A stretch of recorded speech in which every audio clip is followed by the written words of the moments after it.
Hey everybody, it's Sino. A few quick notes before the video. If you enjoyed the video, remember to leave a like, and consider subscribing for daily uploads of scary stories from Reddit. I'm including a link to my playlist featuring videos sorted by popularity in the video description below. And finally, this Sunday, June 4th, I'll be hosting a live stream on my wrestling channel for WWE Extreme Rules, where I'll be doing live commentary and coverage. If you're interested in joining me and checking out the channel, I'll include a link in the video description below. Again, thank you for all the support, and may your wildest nightmares come true.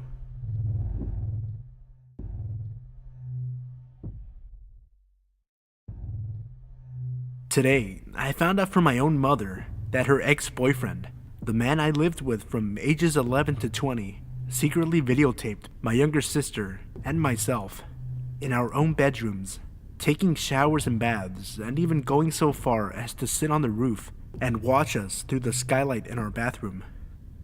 I am a 22-year-old female, and my sister is 3 years younger. My mom left him when I was 20, around the same time I moved in with my boyfriend. The reason I moved in with my boyfriend was because my mom's boyfriend, Greg, had started to make me more and more uncomfortable. Now, since I was 11 and met him, Greg and I had always gotten along fairly well. My mom went through a slew of boyfriends after divorcing my father when I was 4. By 11, I had already been to 3 different elementary schools and lived in 4 different houses, from living with my mom's boyfriends and it not working out. I was used to it. I was a quiet girl who liked to read and kept to herself, so I was always polite enough.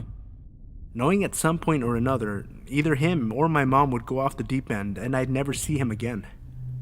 My little sister hated Greg from the first day, absolutely would not tolerate him.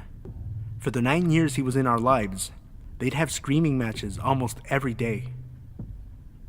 We should have listened to her innocent 8-year-old instincts, I suppose, but as I said, Greg and I got on fairly well, although he always did make me a little uncomfortable, just from certain instances here and there happening. When we first moved in with him, within a week, he coincidentally lost his job. It took over a year before he got another one. My mom supported him for a year, yet he was always giving her crap if her, my sister, or myself had a shopping day, or she gave me money when I went with friends. One time he, accidentally, walked in on me when I was about 13, changing out of my bikini after we all got home from the lake. Another time, I was 14, I awoke to him in me and my sister's bedroom on Christmas Eve in the middle of the night, just staring at us. I confronted him the next day, and he chalked it up to saying he wanted to make sure we were asleep before Santa came. When I was 16 and had my first real boyfriend, Greg would absolutely terrorize him to the point he refused to come over to my house. Now, my real father is a cool cat who, unfortunately, had to deal with my mother in order to see us. She's selfish and crazy, and played up the whole "I deserve my little girls over a man raising them" blah blah. But my father would shake hands with the boys I dated, if they had a chance to meet, and treat them with respect unless given a real reason to dislike them. Greg would belittle them, get in their face, treat them all like they were asshole punks. I ended up dating the same guy for the last 3 years of high school, and Greg never once had anything nice to say about him. My boyfriend at the time thought it was because he was taller than Greg. I think the most memorable and prominent memory that really made me so uncomfortable that I moved in with my boyfriend happened when I was 19. I had just moved back home from a college out of state after 1 semester. Greg opened up to me that my mom, quote, hadn't fucked him in a year. There are a few more instances that happened, but basically, I lived with this guy for 9 years of my life, through the hardest years yet of my life. Puberty, discovering my own body, dealing with the fact that at 12, I was already a C-cup with a size 0 waist, learning to love my body and be comfortable with dealing with the horny boys my age, always trying to mess with my head and heart, just to be able to have a story in the locker room. Never mind discovering a supposed father figure in my life was secretly watching me in intimate places where I thought I had 100% privacy from the entire world in. I haven't lived with him in 2 years, but I honestly feel so violated. And I'm still trying to cope with this bomb that has been dropped on the final years of my childhood. My little sister doesn't know, and I hope she never finds out. I'm furious my mom didn't do anything about it, other than leave him when she discovered the videos and files on his iPad. She initially told us she left because she kept catching him on teen pornography websites. That makes me wonder if he sold any of his videos of us to other pedophiles or uploaded them anywhere. I shudder at the thought. I guess he's involved in a pretty serious sexual harassment case at his work currently. He has a grown daughter of his own that seems to worship him.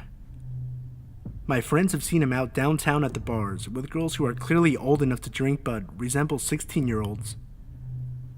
I'm honestly just so confused and hurt and feel so violated. I'm fortunate enough to have been protected from the truth until I was 22 and in a stable place in my life that it most likely won't traumatize me for the rest of my life, or so I hope. I honestly am just so shocked. I feel like I'm just rambling now, because I legit just do not know how to feel about this. So many mixed emotions. Greg, let's never meet again, you pedo.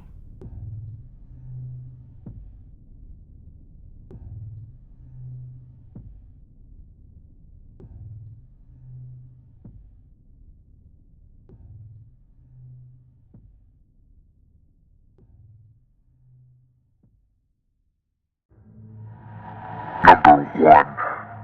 I was about 7 years old in 2007. I remember this vividly and I'm still terrified of what happened. I live in a 2-story house in a safe neighborhood. My mother and I were the only ones home at the time. My mother was taking a bath upstairs while I watched Nickelodeon downstairs, alone, in the living room. The way my house is set up is that anyone can see the living room through the front door, even if the door is shut. I remember hearing a knock on the door, and I couldn't ignore it, since whoever it was at the door could see me and knew that someone was home. My mom usually would hide in the kitchen until the person knocking went away, and it was too late for me to run into the kitchen since he could see me. I remember feeling guilty since my mom has always warned me to never open the door to strangers. I got the key and unlocked the door. A man in his early 30s or late 20s, wearing work clothes with a green tie, was at the door. He asked if I knew where my neighbor was and that he needed to see him.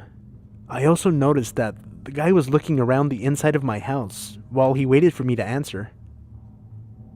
I asked him which neighbor he was talking about, and then he said he was older and lived somewhere near here. He didn't give me a name and was as vague as possible. I felt bad because I didn't know who he was talking about since I live in a neighborhood with primarily older couples. I told him that I couldn't help him, but then he insisted that I help him search the neighborhood for my neighbor. I declined, but the guy kept asking me. I told him no once more, and the guy then grabbed my arm and started to pull me out of my house. I grabbed the door frame and called for my mom. The man let go of my arm and started to casually walk back to his car. I'm pretty sure that it was a beige Civic, but I'm not too sure. What honestly scares me the most is that he didn't bolt and speed off. He was too calm. I just stood there and watched him drive away, as if nothing bad had happened. I didn't tell my mom about this incident until I was about 15, and she flipped her shit. I regret not telling her sooner, because there's no telling what this guy has done after trying to kidnap me. To this day, I still panic when I hear someone knock on the front door. Number 2. About a year ago, my family and I went on a vacation and eventually came home afterwards to find a bunch of bird poop everywhere and some objects moved ever so slightly. The couch was moved about an inch to the right. The fan was facing the wrong way, a shelf was moved about an inch or two, etc. Nothing was stolen, and the police didn't find any home intruders when they conducted a sweep of the home. A few months before that, I saw a strange man with a beard outside on my driveway, taking pictures of my house with a camera. Pissed off, I confronted him. When I asked him why he was taking pictures of my house, he claimed he was a previous tenant of the home and left soon after. I never saw him again. Jumping back to today, I went downstairs only to find that my back door lock had obviously been picked open. Lockpicking happens to be a hobby of mine, and I found that the cylinder to the lock was turned in the open position, a position that generally cannot happen without the lock being picked. I immediately checked the house for intruders and found nothing.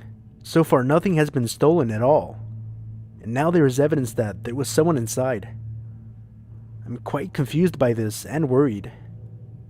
And the strange thing is that the intruder could have easily simply turned the cylinder back into its original position, and I would have been completely oblivious to their threat. I'd hate to sound cliche or dramatic, but it's almost like whoever he is, he wants me to know he's been inside my house. I know my parents and landlord would likely never approve, but I just went and disassembled the lock and added a mushroom pin and security pin to the quickset. I've also noticed some hammer marks on the quickset. Maybe a failed attempt.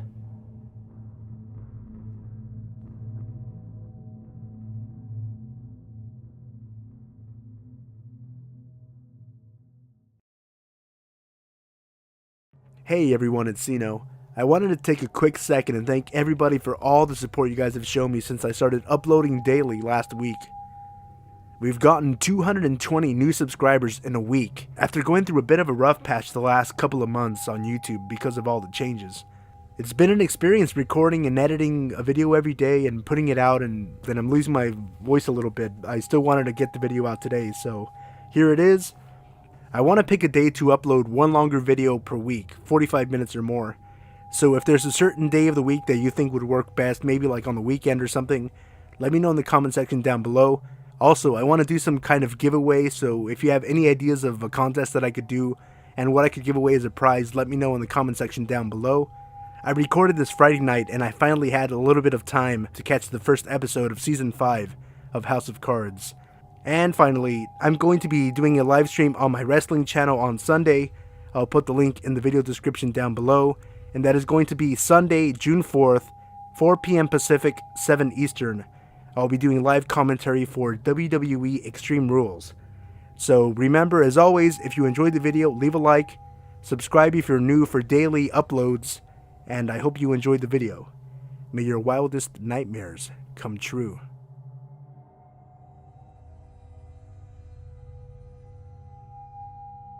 I visited my dad in Washington State when I was about 17 years old. He was doing some work out there, and I was fresh out of school, so I went to stay for a month or so. I thought we would be doing all kinds of touristy things like checking out the Space Needle or taking a hike up Mount Rainier. I never got to do any of those things though. Apparently, all my dad wanted was some company in the hotel room when he was home. He worked all day, and a few hours after he got home, he would go to sleep.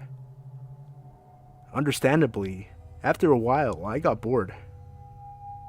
He started leaving me money in the morning before work, encouraging me to get out and see the city. Now, I'm a pretty shy person, so I definitely wasn't keen on getting out in a new city on my own. I was too scared to take the bus or anything for fear of getting lost. There were no smartphones, so it's not like I could have just used GPS to figure it out myself. Eventually, I made my way out of the hotel. I walked down to the first store I could find. It was an A&W connected to a convenience store. I went inside and just got a drink. On the way out, I noticed how many unkempt folk were hanging around the store. Most of them had a pretty disheveled appearance, with torn clothes and a bunch of scabs on their face and arms. I just assumed they were homeless. While I was making my way towards the end of the lot, I thought it might be a good idea to ask one of these folks if they knew where I could score some bud. I thought it might be a good idea to ask one of these folks if they knew where I could score some bud. It probably wasn't my best moment, but I was pretty desperate, in a new place with no smoke. The guy I talked to had a crooked grin, with a mouthful of cracked and missing teeth. He looked much cleaner than the rest and seemed to be eager to help me. We talked for a bit, and his eagerness started to make me nervous. Initially, I had just wanted something small, but asking for anything made him think I had money. This got him excited. It didn't take me long to figure out he wanted a win-win situation where he would score me some weed and I would buy him some crack. No thanks. Even though I refused with a little tact, these people can be pretty unpredictable. His demeanor did a complete U-turn. The eagerness and excitement were gone, replaced with nothing but anger and probably hate. The way he looked at me was like he wanted me dead right there. I guess I led him on a bit about the drugs. Unintentionally, of course, but still.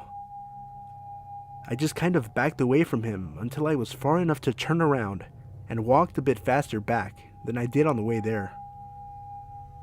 It was a complete waste of time. I wasn't able to score and sort of got harassed by a local bum. I didn't want to give up though, and decided after my dad got home and went to bed, I would go out and see if I could get some beer. My dad is never one to stay up late. He works really early in the morning, and most of the time he's in bed before 8 p.m. This night wasn't any different. By 8:30, he was completely out.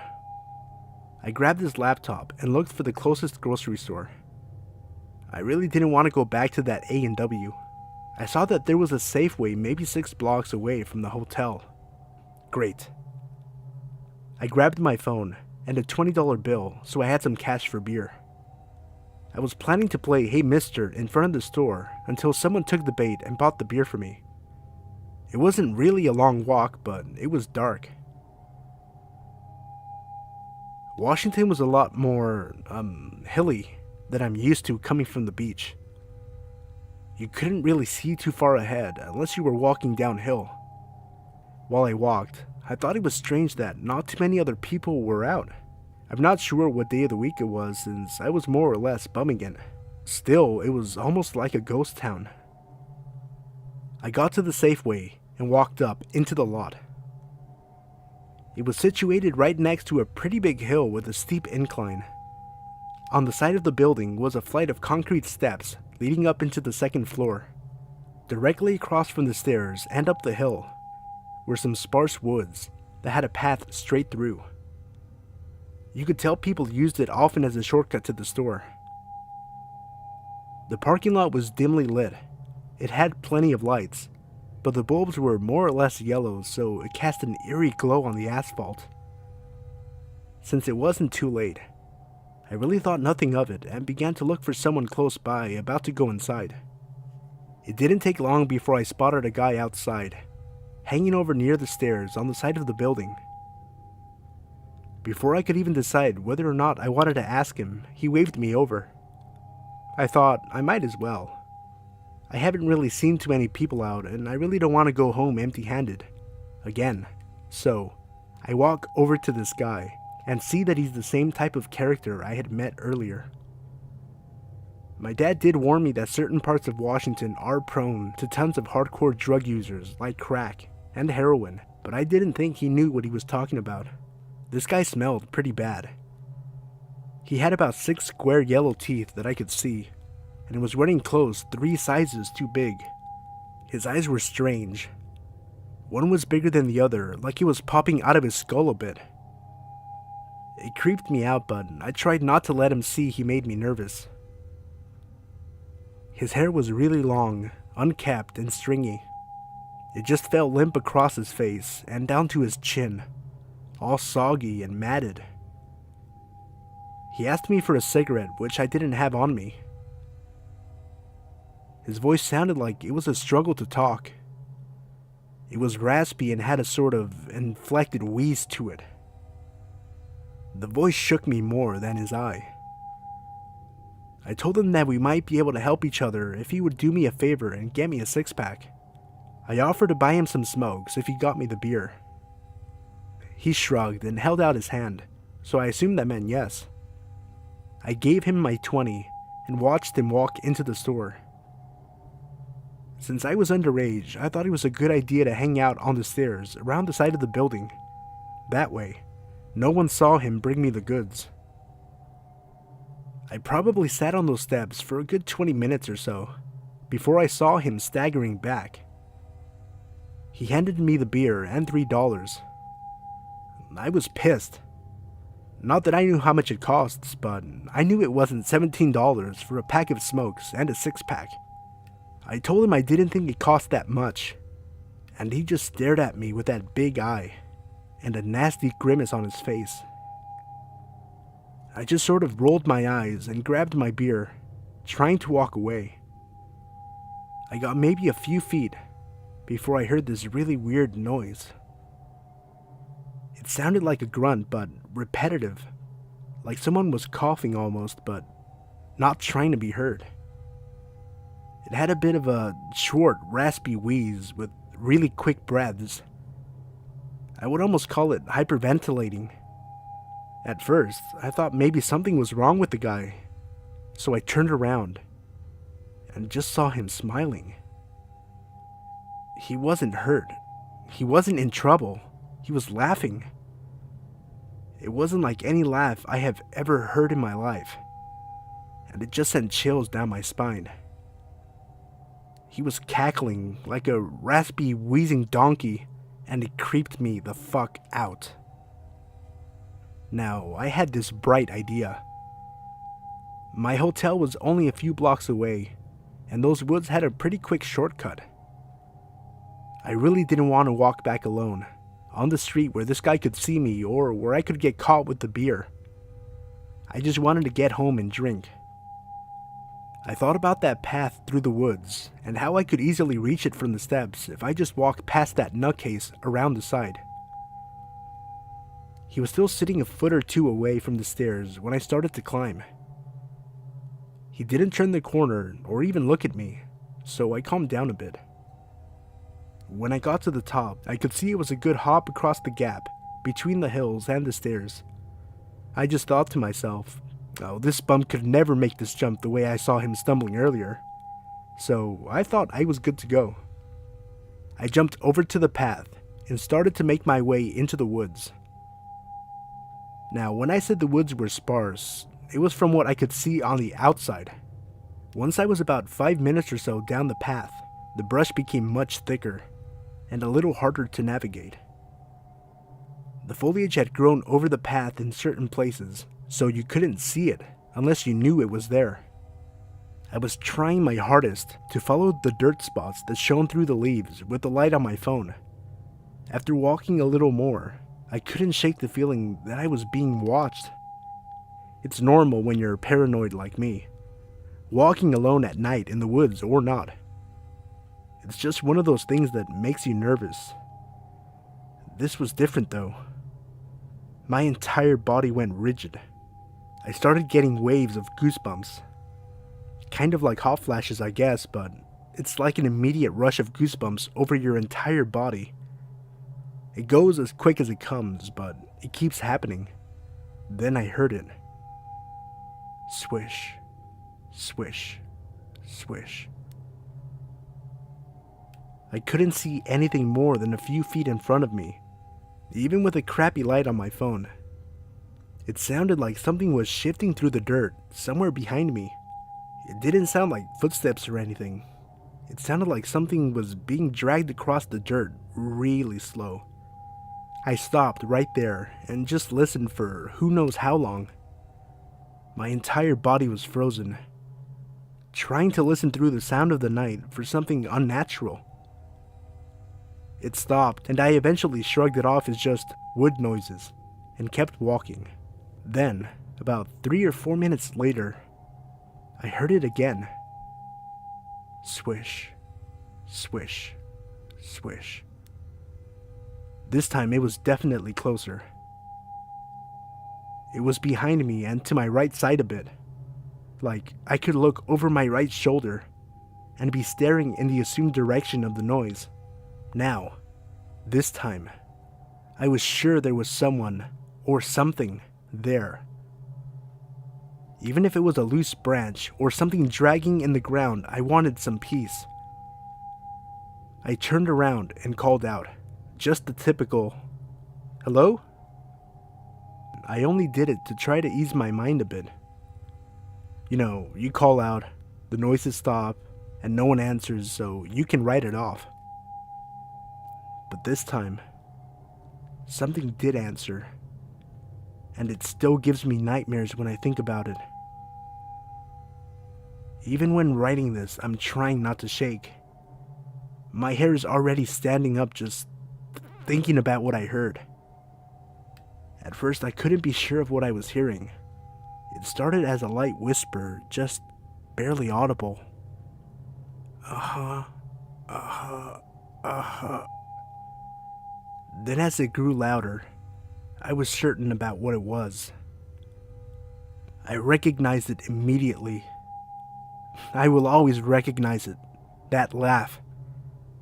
That fucking laugh. That grunting, rasping, wheezing cackle. Even though I couldn't see him, I knew who he was, and I didn't want to find out why he was there. That was enough to send me into full panic mode. In a tenth of a second, my flight or fight response kicked in. I dropped my beer right there and booked it. I must have been closer to the other side of the path than I thought, because in a few minutes or so, I tore through the opening and down a second flight of stairs toward the street. I didn't look up or behind me, and I didn't stop. I ran until I got back to my hotel and locked myself in the bathroom with the lights on. I didn't even want to be in a room with windows. I fell asleep in there, and when my dad woke up, I told him I just wanted to go home. He put me on a plane a few days later, and I couldn't have been happier to be going home. I don't know if both of those men knew one another and they planned that, or if it was just another bad place, bad time scenario. Either way, creepy bum in the woods. I don't know what more you wanted, and I'm glad I never found out.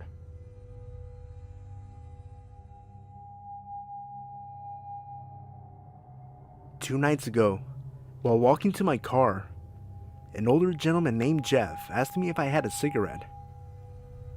I politely said no. He continued to talk out loud to himself whilst walking away, during which time he said, "I've gotten away with murder in Chicago."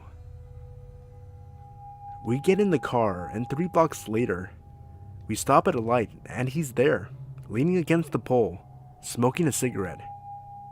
I'm fairly certain he's a time traveler. No way he could have gotten that far faster than us in the car. We stop at the light, and he points directly at me, and then does the slicing your throat movement with his thumb. He had a straight, angry face, and we drove away thinking, did that guy just threaten my life because I didn't have a cigarette? At that point, it was creepy but kind of funny. Fast forward to last night. 2 friends and I were downtown, sitting outside at a brewery talking about what had happened. All of a sudden, the same guy comes walking up to our table out of nowhere. He walks past us, we get up to go inside, and he makes a U-turn and walks directly by me. We think, okay, that's weird, but there's no way he remembers me or that he threatened me last night, right? We go to the back and play some foosball. A little over an hour later, we go to leave and he's still right outside the door, waiting for us to leave. Looking at himself in the window, pumping himself up like Rocky before a fight. At that point, it wasn't really funny anymore. For the next 30 minutes, we sat there, seeing what he would do, and he just stayed there, waiting for us, or rather me, to walk out. A few times we thought he had left, but he had actually just walked down the street to the entrance of the building my office is at, where he originally saw us. At 11:55 p.m., he finally walked away and we walked to my car. My friend said he was down the street, so we were fine, only to find that when we got to my car, He was standing right by it. Again, time traveler.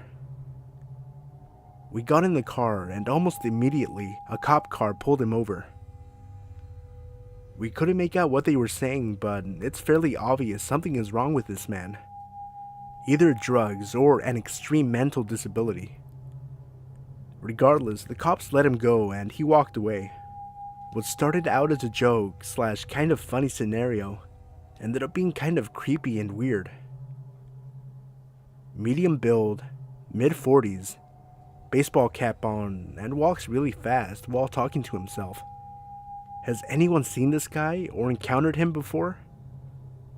I hope he gets help. I'd love to not have to worry about getting killed every time I go downtown.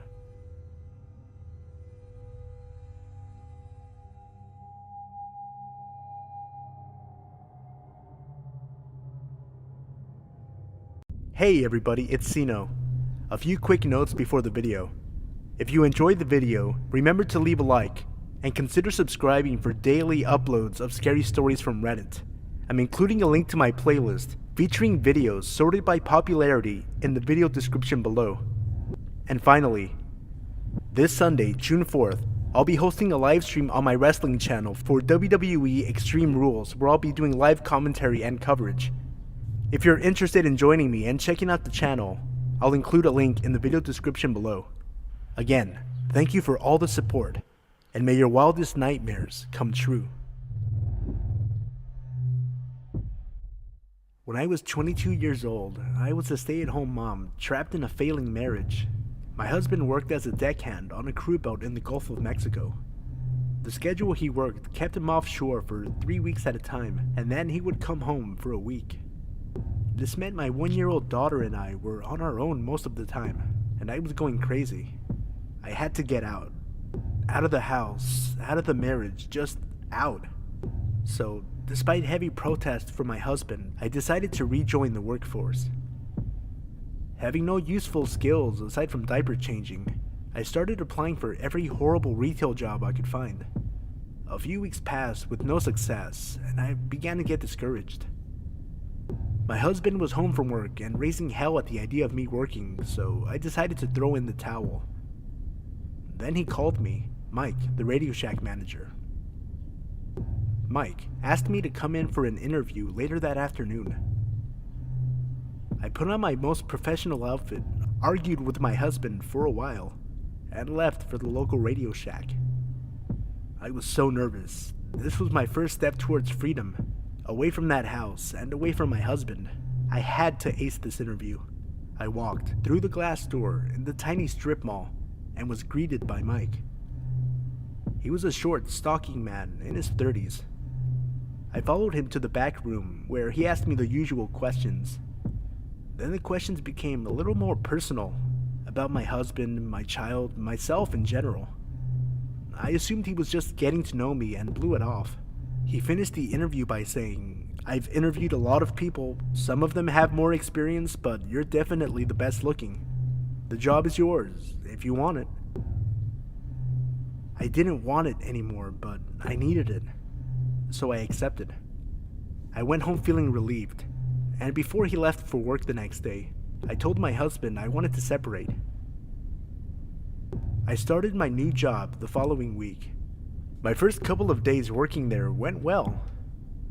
I spent most of my time in the back room doing training on the computer. Mike hadn't said anything else inappropriate, so I thought maybe that comment at the interview was a failed attempt at humor. Then I began working on the floor. Every shift I worked the next week was with Mike, and Mike alone. He was the manager and I was new, so that seemed perfectly reasonable. However, Mike got progressively creepier as the week went by. He said he could tell how unhappy I was and that I should leave my husband. I didn't dare tell him I already had. He made endless remarks about how much money I was going to make the store because I could, quote, sell anything to a man. He told me how fat his wife was and how miserable he was with her. Definitely inappropriate, but nothing I couldn't handle. I'm not terribly unattractive, so I've dealt with many a creep in my day, so I dealt. My second week there, things got worse. I was still only scheduled to work with Mike and only closing hours. His comments got more aggressive, and he began texting me non-stop when I wasn't there. I was getting annoyed, but I really needed this job. I would always sidestep his advances, and he began to get angrier each time I did. One slow night, around closing time, we were sitting around killing time until we could lock the doors and begin cleaning. The registers were on this little semicircle island in the middle of the store. I was sitting on the counter, and he leaned against the counter opposite of me. He started walking towards me as he was talking. Eventually, he got uncomfortably close, so I stuck my leg straight out in front of me, trying to play it off as me stretching, which put my feet within 2 inches of his belly.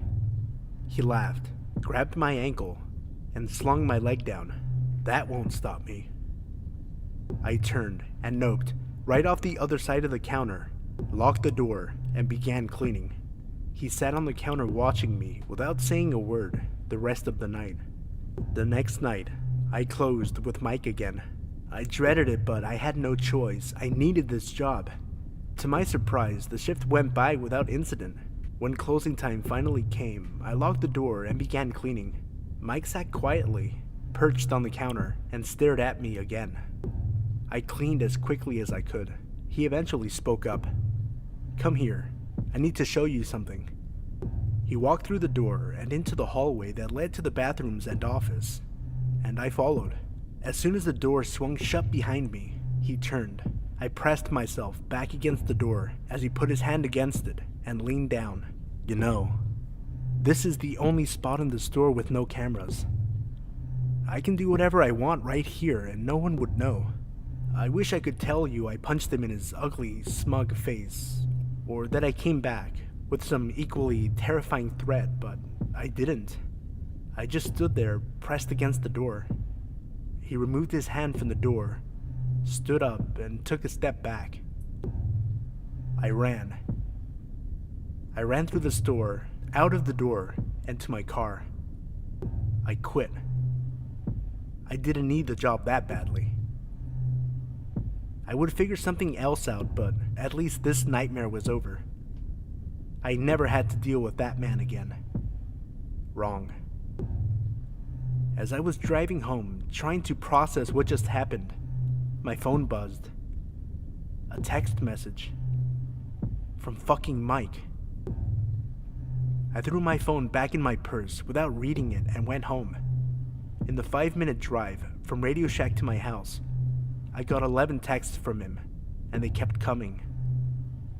"I'm sorry. Didn't mean to scare you. It was a joke. Please come back. Where the fuck did you go? I have your address on file, you know, and GPS. Your husband is at work, right? You're in the blue house, right?" I was scared and home alone. What do I do? He's obviously outside of my house. Call the police? No, that would have made sense, so I didn't do that. I just kept the gun that my dad gave me within reach and ignored him. The text kept coming over the next week, until my husband finally came home. I didn't tell him at first because we weren't together, and we fought a lot about that fact. But he could tell something was bothering me. I finally told him. Everything. He didn't say anything for a few minutes. After a while, he said he was going to the store for cigarettes. He was gone for about 45 minutes. A trip to the gas station shouldn't have taken more than 10. I never heard from Mike again.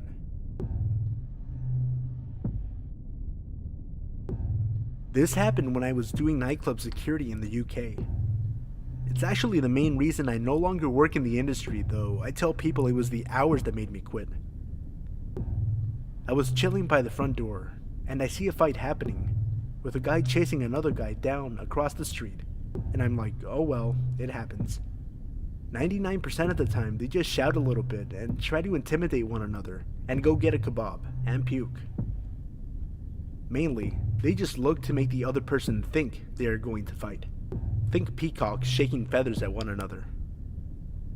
This time, however, the guys got into a tussle against the parked car, and pretty quickly, the chased guy was down for the count and passed out after some hefty blows. At this point, I need to intervene. It has literally been seconds since the start of the fight. They are across a very busy one-way street, so I try to stop the cars so I can get there in time. It feels like hours, but I get in between them. The aggressor is kicking the other guy's head over and over, full force as he lies on the ground. This is when I realized he might die. I think to myself, why am I getting in the middle of it? But I can't help it. I get between them and shout at the aggressor to stop. Luckily, guys don't often want to fight girls, but I am ready to defend myself in any case. He makes at me like he is going to start kicking me too, and I brace myself to block any strikes. He grins and books it up the road instead, and I can focus on the guy on the ground. I try to give him first aid. I stop the bleeding. His face is just a hole basically, so it's pretty hard, and the back of his head is gone too. I know of the old, if you need someone in a gathering to phone an ambulance, you need to choose a person and give them direct orders, not just ask in general. So I ask, or more like bark an order at, the only guy around I see with a phone out to call 999, or 911 in the US. His eyes are blank and he holds his phone still. It's like in a nightmare when you yell to draw attention to something but no one can hear you. I tell him again. Nothing. Again. Nothing. I start shouting, raising my voice. He needs to call an ambulance. The guy is dying. He needs help. I realize by the way the guy is moving around that he is filming us, probably trying to get a good shot of the guy's face as he lies dying by me. I feel like I am in Black Mirror. Eventually, someone else phoned. I haven't seen any YouTube clips from that area or from around that date, though I've looked. He might have taken it down. My incessant shouting at him and asking what is wrong with him might have deprived him of some likes or something. I don't know what happened to any party. I am going to court soon for the assault/attempted murder, but I'm not sure what the charge is. I am pretty sure the injured guy made it out. I never saw anything about it in the news, which is a good indicator. He might not have been so lucky though. I am sure he stopped breathing just before help arrived. I just pray that if something happens to me or someone I care about, bystanders will call for help, instead of trying to capture something on film.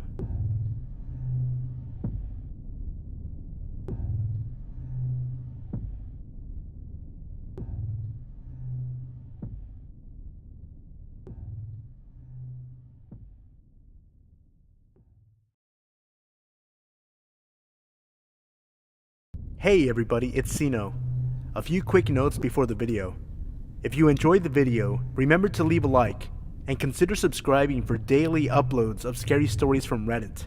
I'm including a link to my playlist featuring videos sorted by popularity in the video description below.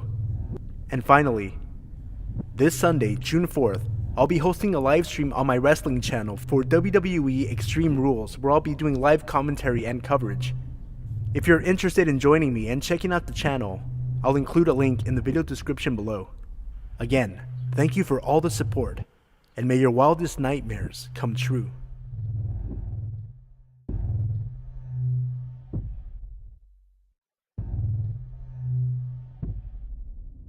I grew up in a very safe, very affluent neighborhood.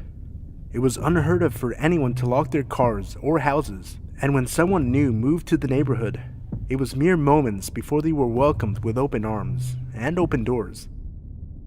Despite being surrounded by what could be described as one large neighborhood family, my mom was very particular about house rules being followed, one of which was never going out alone. Walking to a friend's house, 3 of us have to go, so 2 could walk home together after dropping you off. It was rare, but occasionally, just 2 of us would be able to sneak out from under her watchful eye and run to the corner store a few blocks down for some candy or soda. One sweltering day during the summer I turned 9. I found myself home alone and restless. I decided to take my sister's cool new 10-speed for a spin around the block a few times, Now, even though I was tall for my age, the bike was still a few inches too big for me. I decided that didn't matter, jumped on, and started pedaling. My first lap around the neighborhood went off without a hitch. Birds were chirping, the sun was shining, and the wind blowing through my curled hair felt wonderful. Second lap around the block, I passed an older, unfamiliar car parked on the side of the road, and the sun reflecting off the huge scrape down the side temporarily shocked my vision into bright blue stripes, which I furiously tried to blink away. The third lap, I saw the car pull off the side of the road heading towards me, and a tiny pit of unease began to grow in my stomach as the driver slowed when he passed me. I chalked it up to being scared of getting caught out alone and continued on my way. I picked up speed as I rounded the corner towards my house and decided to go for one more time around the block, but to make it quick so I'd beat my mom home and avoid the trouble I knew I'd be in if she caught me out alone. I hit the bottom of the hill next to our house with some speed and started to climb to the top, slowing more and more the closer I got. By the time I reached the top of the hill, I had to stop and catch my breath, teetering the too tall bike at my hip. As I struggled to catch my breath, the hairs on the back of my neck stood up, my arms locked on the handle brakes, and every inch of my body froze. I had been caught. I just knew it. I heard a car creeping up behind me, and it just had to be my mom, but it wasn't. When relief should have washed over me, the unknown dread only deepened, further stiffening my frozen still limbs. I turned to see the same old car, with the same blinding scratch down the side, slowing down right next to me. The man stopped the car right next to my bike, on the wrong side of the street, and through his opening driver door, started to ask me if I had seen a stray dog running about, because his had come off the leash and run off. I froze. This cliché question is the one they warned us about in school. The one every kidnapper supposedly uses. I decided if I answered him firmly and rode my bike away, that he would know his plan wouldn't work on me. Plus, he might just really be looking for his dog. This was my plan. My terrified body betrayed that plan, and a trembling no is all I could manage. As I fumbled my feet to the pedals of this too big bike, his car door flew open, and out he lunged.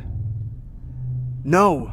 I said again, as I wobbled my way past his open car door, his hand brushing the back of my shirt and knocking my back tire as I pedaled as fast as I could the 50 feet to the next driveway I saw.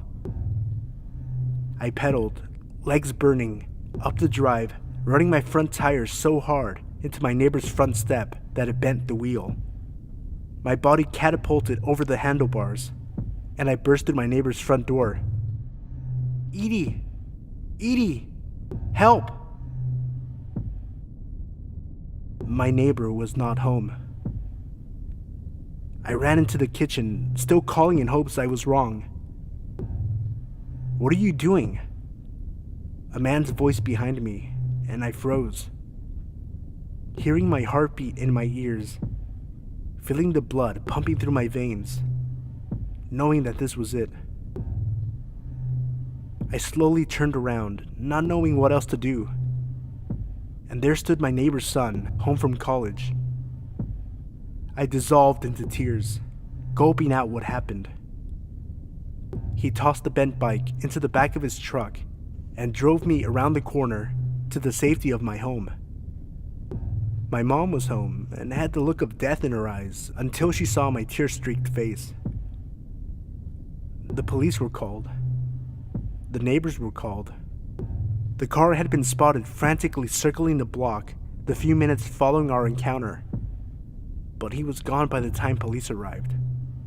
To this day, 20 years later, I still have a hard time riding my bike alone. I still get chills when cars slow down next to me. I still wonder if the next girl was as lucky as I.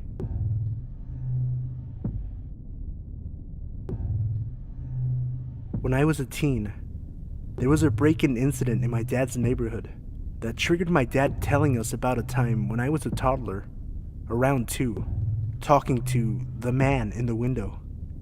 A little scene setting. My room had 2 windows. One window, you could see our backyard and back porch. You could climb out that window onto the porch if you wanted. The other window was around 12 feet or so off the ground and faced our neighbor's house. Earlier on in the day, my dad had been changing out the screens in the windows. As luck would have it, something went awry with the screen in the window facing our neighbor's house. My dad left the screen off and just took the ladder and laid it next to the house, intending on taking care of it later. That night, my mom and dad put me in bed as usual, turned on the baby monitor, and went to their room. A few hours later, they wake up to me talking in my crib. They hear me from the baby monitor. It's not unusual. From the moment I could speak, I have never stopped talking. My mom always said my vernacular and mannerisms were older than my age. My dad called out to settle down, and I replied, "I'm talking to the man in the window." They laughed it off, assuming it was nothing. Some time goes by, and they settle back in, when I suddenly start talking again, going on and on. So my dad says again, from across the hall, to quiet down. I was adamant there was a nice man and lady at my window. I said, "The nice man and lady want to take me away with them." My dad went immediately into high alert and came barreling into my room. Our rooms were separated by a dozen feet max. He flips on the light, and as the light comes on, he sees the window facing our neighbors is open. I'm standing in my crib, all smiles, and then he hears the chain link fence. He bolts to the window and sees the ladder set up against the window, and a figure bolting into our neighbor's yard and around the corner. My dad, in his underwear and bare feet, bolted out the door and gave chase. Unfortunately, he never caught them, nor did the police. They were gone by the time my dad reached the point he last saw them. My dad said he didn't sleep for months. After hearing the story that very same night, as a 15-year-old teen, I made my dad help me rearrange my room so I wouldn't have to sleep near that window. Never slept by it again, and technically speaking, it was the safer of the windows to sleep by. It turns out, my being overly talkative likely saved me from being kidnapped out of my room. I told my mom I shared the story. She reminded me that I forgot a pretty vital piece of information. This was around Halloween, and there was a young girl who had been kidnapped, tied up, and murdered just 10 minutes down the road, so tensions were already high. Once my dad realized I was serious about talking to people at the window, all hell broke loose.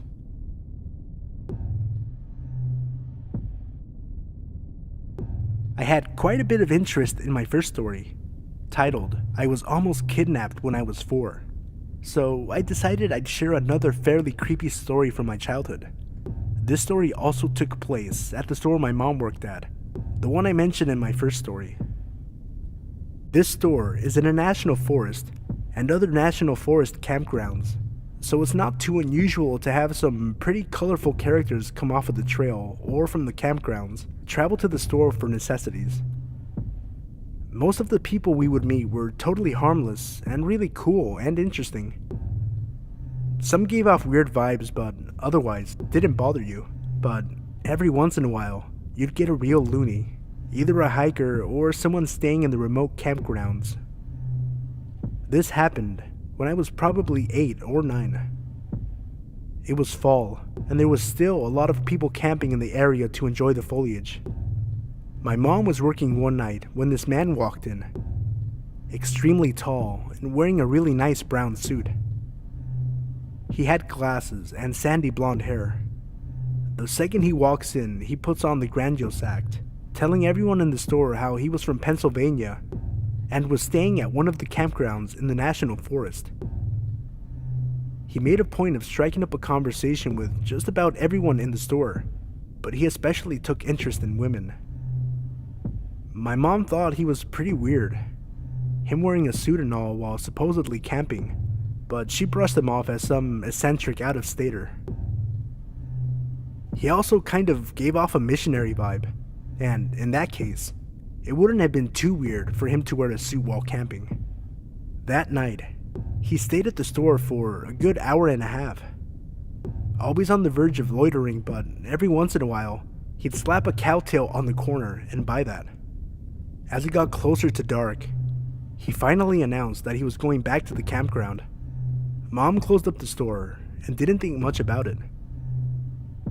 For the next week, that guy was in the store every day, inserting himself into conversations where he wasn't welcome and staying for hours on end, solely buying cowtails every now and again so that he technically wouldn't be loitering. He especially bothered the ladies, asking personal questions and asking for dates, even when he got shot down multiple times. He told my mom he was, quote, just looking for the perfect wife, and hopefully I'll find the one up here. I'm just trying to find the one.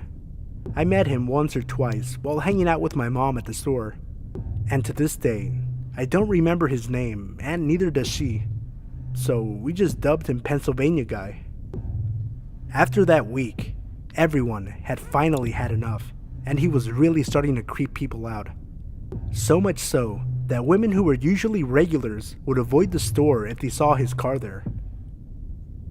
One night, he was in there doing his usual act when 3 of our area's burliest, most intimidating guys walked in, one after the other. My mom knew this was her chance. While Pennsylvania Guy was distracted, she went to each of the guys and asked them if they'd watch her back while she kicked him out. They readily agreed, so my mom approached the Pennsylvania Guy. You need to leave. You've been loitering in the store for a week now, and you're scaring away my customers, so I need you to leave. Now. Pennsylvania Guy looked shocked. He pointed to a half-eaten cowtail. What do you mean? I haven't been loitering, I'm buying cowtails. My mom shook her head. That's not enough. Leave.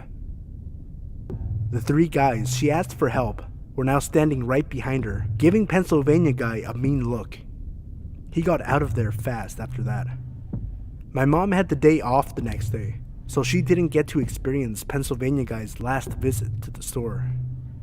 He came in very agitated and upset, yelling about how he had every right to spend as much time as he wanted there, and he could talk to whoever he pleased. He was so animated that the cashier that day had to call the cops while he was in there. He fled after realizing the cops were called, and we never saw him again. The cops even went up to the campground to see if he was there. He had vacated the area. Sometimes I wonder about what happened to him. I honestly assume he just went to a different area and tried the same thing there. I wonder if he ever found a wife or was just chased out of every place he attempted.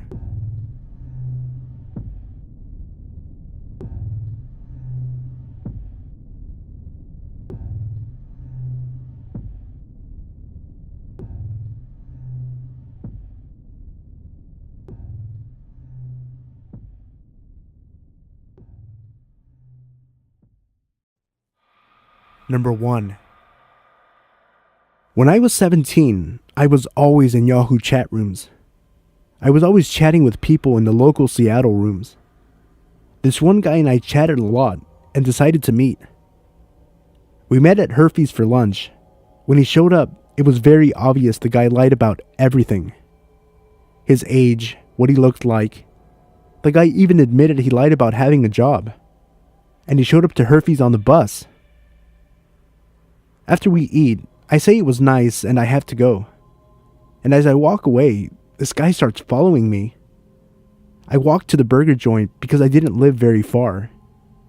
I didn't want this guy to follow me home. My mom was a flight attendant and was out of town and had about a week left until her days off from flying, so I really did not want this weirdo knowing where I live. I started telling this guy I had some appointments to take care of, trying to shake him from following me. He insisted it was okay, he would just go with me to be company. Not knowing what else to do, I stopped at a bus stop and waited for the bus to downtown Seattle. He stopped too, and got on the freaking bus with me. The whole ride, he kept trying to talk to me, asking me all sorts of questions. I would answer with the bare minimum, and fill the rest in with lies. At one point, he tried to put his arm around me, and I just leaned away. He tried putting his hand on my thigh, and I told him I don't know him well enough for him to touch me. I felt sick to my stomach the whole bus ride, trying to rack my brain with what the fuck to do once I got downtown. Once downtown, I walked over to the building where my best friend's mom worked. Since I knew the layout of the building, I could play it off. I asked the woman at the cafe there if I could use the restroom. She agreed. Let me explain this. There's a delivery service store outside. It leads to this hallway, and this hallway has doors that lead to all the different shops and to a service elevator to take things/merchandise to the other stores on the upper levels. I exited the cafe through the back door and into the hallway and left the building out the door next to the docking bay. I took this as my chance to make my way to a bus stop to go home. I was going to take the express bus and just get off at the airport instead of the other bus that takes forever. Well, as I make my way to the bus stop, I see the guy in the cafe still waiting for me. I managed to make it on the bus and I never saw the guy again. A few nights later, I was on Yahoo Chat again when someone messaged me. I told him I wanted to see a picture to know who I was talking to. He sent one. I see the picture and instantly pick up the phone and call one of my friends. He answers and I start talking to him. Hey, are you on Yahoo Chat right now? No, why? Someone is trying to talk to me and they gave me a picture of you, claiming it was them. I go back to talking to the guy online and he admits it's not a picture of him. He admits who he is and said he felt we had a great connection but lost me when we went downtown. He started to profess his love to me and everything. I cussed the guy out and told him I lost him on purpose. I changed my Yahoo name and never met anyone from Yahoo Chat Room in person ever again. Number 2. I was 11 and on a school trip to Paris. We got to go to the Eiffel Tower and the teachers pretty much let us roam around by ourselves. I had the impression that the Eiffel Tower was full of stores and restaurants and lights and was gorgeous. That wasn't really the case. My friends and I went to the first floor and there was nothing but a closed butcher shop and some museum. I also remember the stairs to the second floor with no handrails. It looked dead and creepy. It was also getting dark. After trailing around the museum part, which wasn't too bad, my friend and I were just walking along. We seemed to be the only ones around. As we were walking, I heard a meow and I wondered what on earth a cat was doing up here. When I heard the meow again, I looked behind me and I saw a man whose features were distorted. It was like his eyes and mouth were folded in, making lines on his face. He was dressed like a butcher. As I was looking at him, he smiled and then he meowed again. My friends also saw this and, realizing it was him doing the meowing, we sped up our walking speed a bit. As we looked back, the guy was now holding a butcher's knife and meowed again, then started walking towards us. We started jogging, and every time he meowed, we just ran faster. We ran around a corner, and my friend who was afraid of heights accidentally looked down and freaked out. A tall guy who claimed he was the manager asked if we were okay, and if my friend wanted to have a seat. He gestured to a chair, inside a tall glass box, with a padlock on the outside of the door. His grin was so creepy. He was just standing there, still gesturing, waiting for my friend to take a seat. She declined, and we hurried off to the elevator to find our teacher. As we were heading back, we saw the meowing guy coming from the side of the closed butcher shop, dragging a giant trash bag. He stopped when he heard us, looked at us, and meowed. Almost peeing ourselves, we ran straight to that elevator. To be honest, I'm still not sure exactly what happened that day. Though speaking with my friends, we all remember the day very clearly. 10 years later, my friend who was afraid of heights went back there with another friend. She told me we weren't making it up. The glass box with the chair inside and the padlock on the outside really was there. She didn't see the meowing man or the manager again because they hurried to the 3rd floor and didn't stick around. Number 3. This took place about 3, maybe 4 years ago. It was a very calm winter evening. My parents were gone for a couple of days on Christmas Eve to relax after a very tiring last day at work. It was just me, my video games, and my dog, Chase.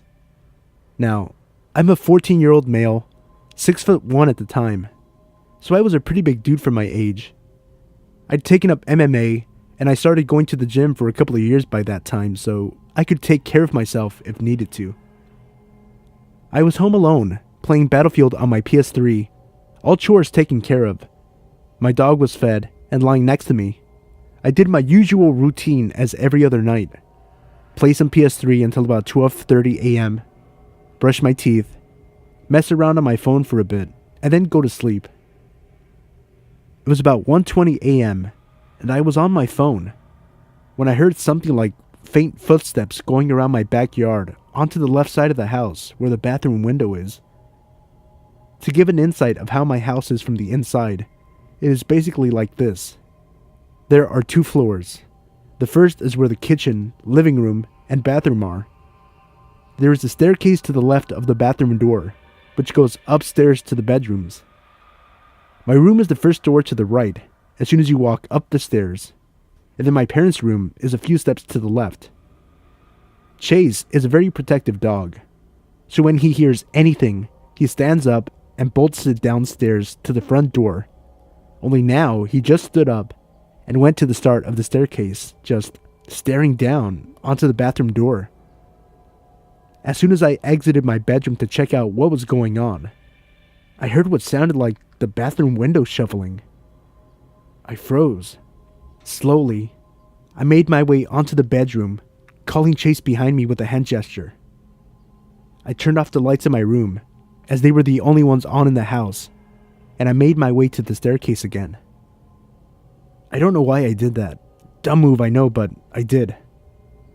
I crouch walked down the stairs, and on the second to last step, the bathroom window opened, with a slight thump as it hit the top of its frame. Right then and there, fight or flight kicked in.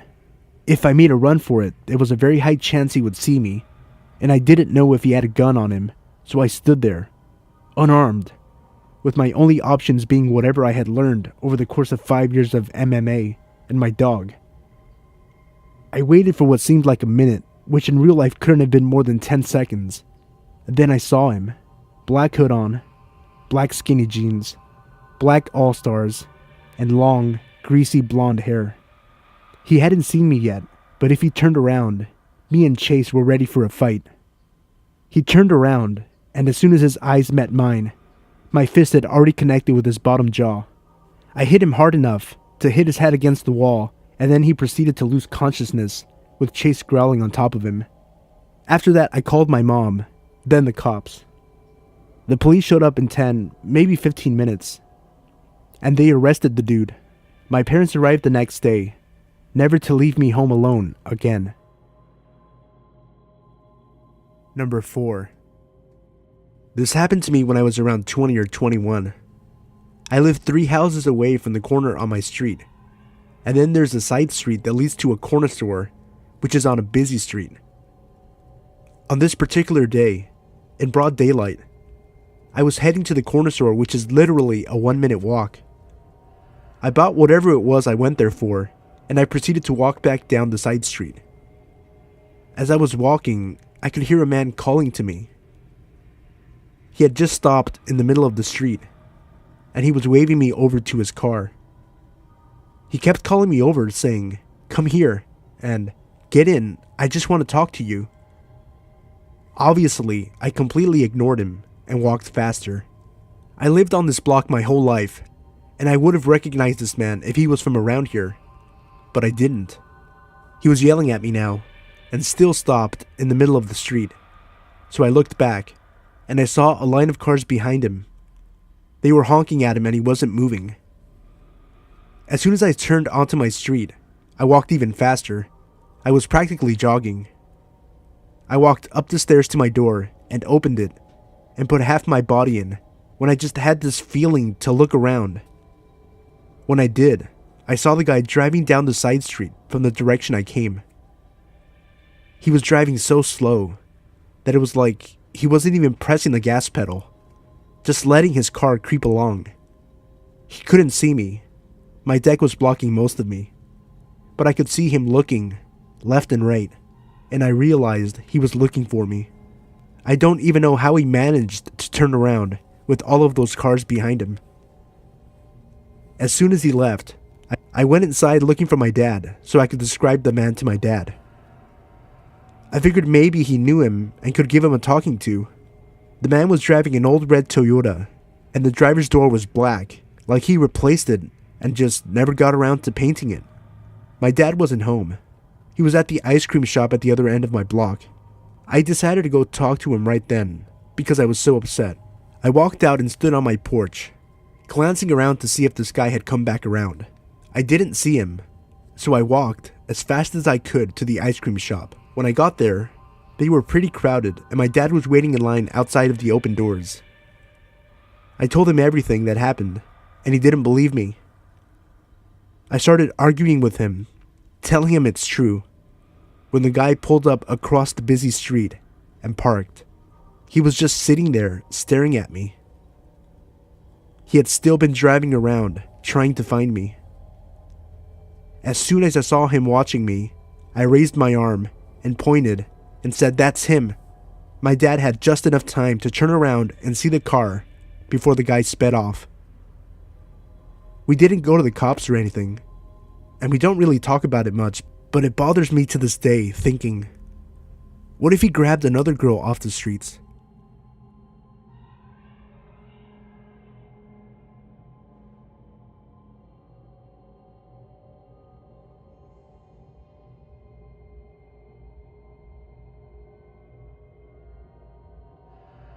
Hey everyone, it's Sino. I wanted to take a second and thank everyone for their support. We recently hit 3,000 subscribers, and I'm currently working on a special video in honor of this milestone. I live in Southern California, and we had strong winds last weekend that made it impossible to record. I also started school again this week, so I've fallen a few days behind, but I'm working hard to get the video out tomorrow or Monday at the latest. Fingers crossed. That being said, I hope you guys enjoyed the video, and thank you once again.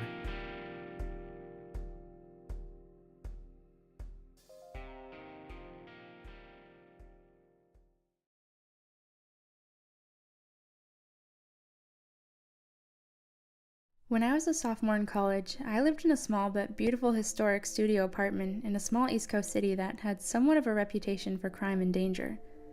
However, the neighborhood I lived in was usually considered one of the good neighborhoods. It was close to the city's university and was mostly students living there, especially on the street my building was on. My building was a huge 4-story townhouse, if you can really call it that. It was really a mansion as a whole, built in 1895. The architecture was really awesome, built-in bookshelves and huge mahogany pocket doors that slid into walls. Anyways, the building wasn't exactly in mint condition, and my landlord was pretty lazy. He would always come by and check up on things and make promises to get stuff fixed, but never really got around to doing much of anything. The apartment I was renting was on the first floor, and my front door immediately on the left as you walked in the building's door to the street. This door, the building's front door, which from the street opened to a small lobby area with only one door in it, mine, and a staircase to the other apartments upstairs, was huge and heavy and never really locked. In fact, you couldn't lock it, and in fact, it didn't even close all the way. So basically the door to my apartment was open to the street. I asked my landlord countless times to please do something about the front door, but he never did anything. Well, one night I was getting home from work and it was really late, about 3:45 a.m. I worked as a pizza delivery driver at a place that was open really late every night, and I was just sitting on my couch watching a little TV before I went to bed. I'd also gotten totally naked, something I truly loved being able to do considering I lived alone. Anyways, not 10 minutes since I'd gotten home and sat down, I hear 3 slow knocks on my door. I'm thinking, who the fuck would be at my door at this hour? What could they possibly want? And why didn't I hear the building's front door open like I normally do? Young and naive, I was half scared and half intrigued. I put a robe on and slowly crept towards the door, which, by the way, was literally right next to the couch where I was sitting. At this point in time, my door didn't have a peephole, so I just had to kind of take a leap of faith and open the door. When I did, a tall, emaciated, middle-aged man stood staring down at me with low eyes and a grin. He was wearing all black in many layers, and a big black trench coat. The first thing he said was, "Can I come in?" With the door barely open, I got a deep pit in my stomach and just went, no man, what's up? He just stared into my eyes for a second, clearly disappointed, and then said, "I've seen you around," and then started to grin again. The pit in my stomach had evolved into a churning sensation, and I was starting to get nauseous. "Yeah, I've been watching you, and I like the way you look," he said. "So, you gay? Bisexual?" I was just like, "I don't know, but it's getting late. I'm going to bed. Bye." He kind of nodded and lingered for a second, as did I, watching to make sure I saw him leave the building. Once he did, I closed the door, locked it, and stood with my hand still on the knob for a good minute at least. After I snapped out of my shock, I ran over to my couch and pushed it up against the door. I ended up sleeping on the couch that night. Even though it was right there, it just made me feel safer, like I could hear if something happened. Well, nothing happened that night, and it wasn't until about a week later, on one of my nights off from work, that I was sitting around my apartment winding down by myself after I had some friends over drinking and smoking a little bit, as college kids do. All of a sudden, I heard a weird rattling noise coming from across the room, so I turned off the music I was playing to find out that it was coming from none other than my front doorknob. I looked at it for a second and saw that both the knob and the top lock were jiggling. Someone was trying to get in. Like a deer in the headlights, I was frozen, staring at things wiggle and shake until I started to see the top lock actually budge and start to turn. I leapt up from my chair and soared to the door, grabbing tightly on the lock and forcefully twisting it back to being locked. The jiggling of the lock and knob stopped for a second because whoever it was clearly knew that I knew. It was only a second though before they just started struggling again, and I had to use all my might to keep it still. Sweat was dripping down my forehead and ribcage after about 15 seconds of wrestling with this intruder. It suddenly stopped, and I heard the building door open and close, and footsteps run down the stairs of the stoop of the sidewalk. Just like I was before, I was paralyzed with my hands on the door for a good while before I realized I was crying and shaking and that I needed to call someone. My instinct was to call the police. In hindsight, I regret this for the following reasons.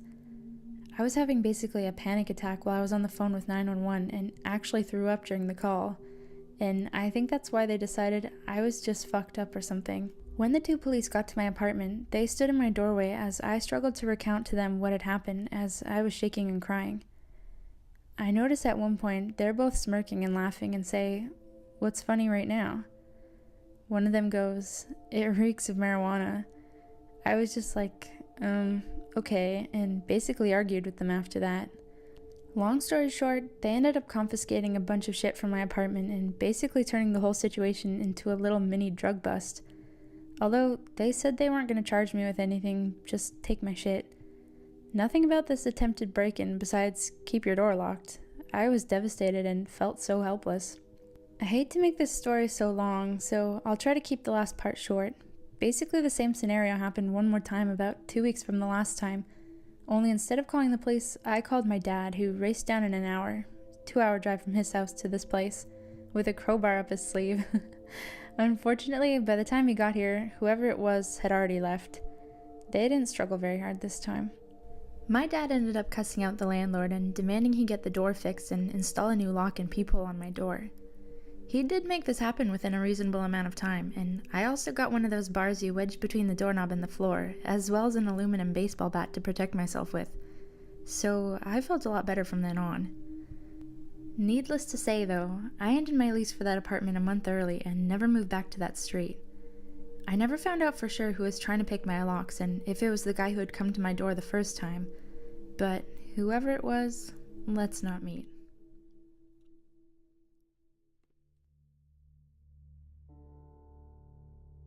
So here's a little backstory. I'm a 19-year-old female living in the UK. I was on my day off from work, as I worked 6 days a week at a very unpopular delivery service called Yodel.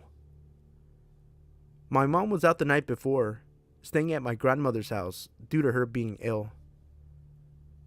I have 2 small dogs, both Chihuahua Cross Yorkshire Terriers who don't really need all that much walking, but this Sunday morning I was feeling it.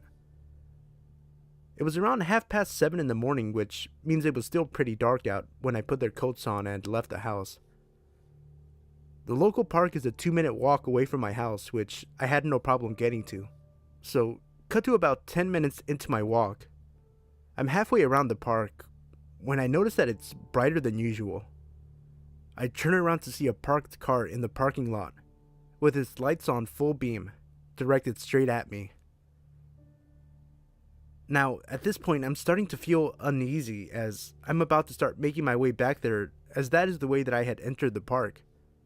Something in my gut told me that it was an incredibly bad idea, so instead, I decided to cut across to the adjoining field and make my way across from there, as there was a public pathway running parallel to both fields.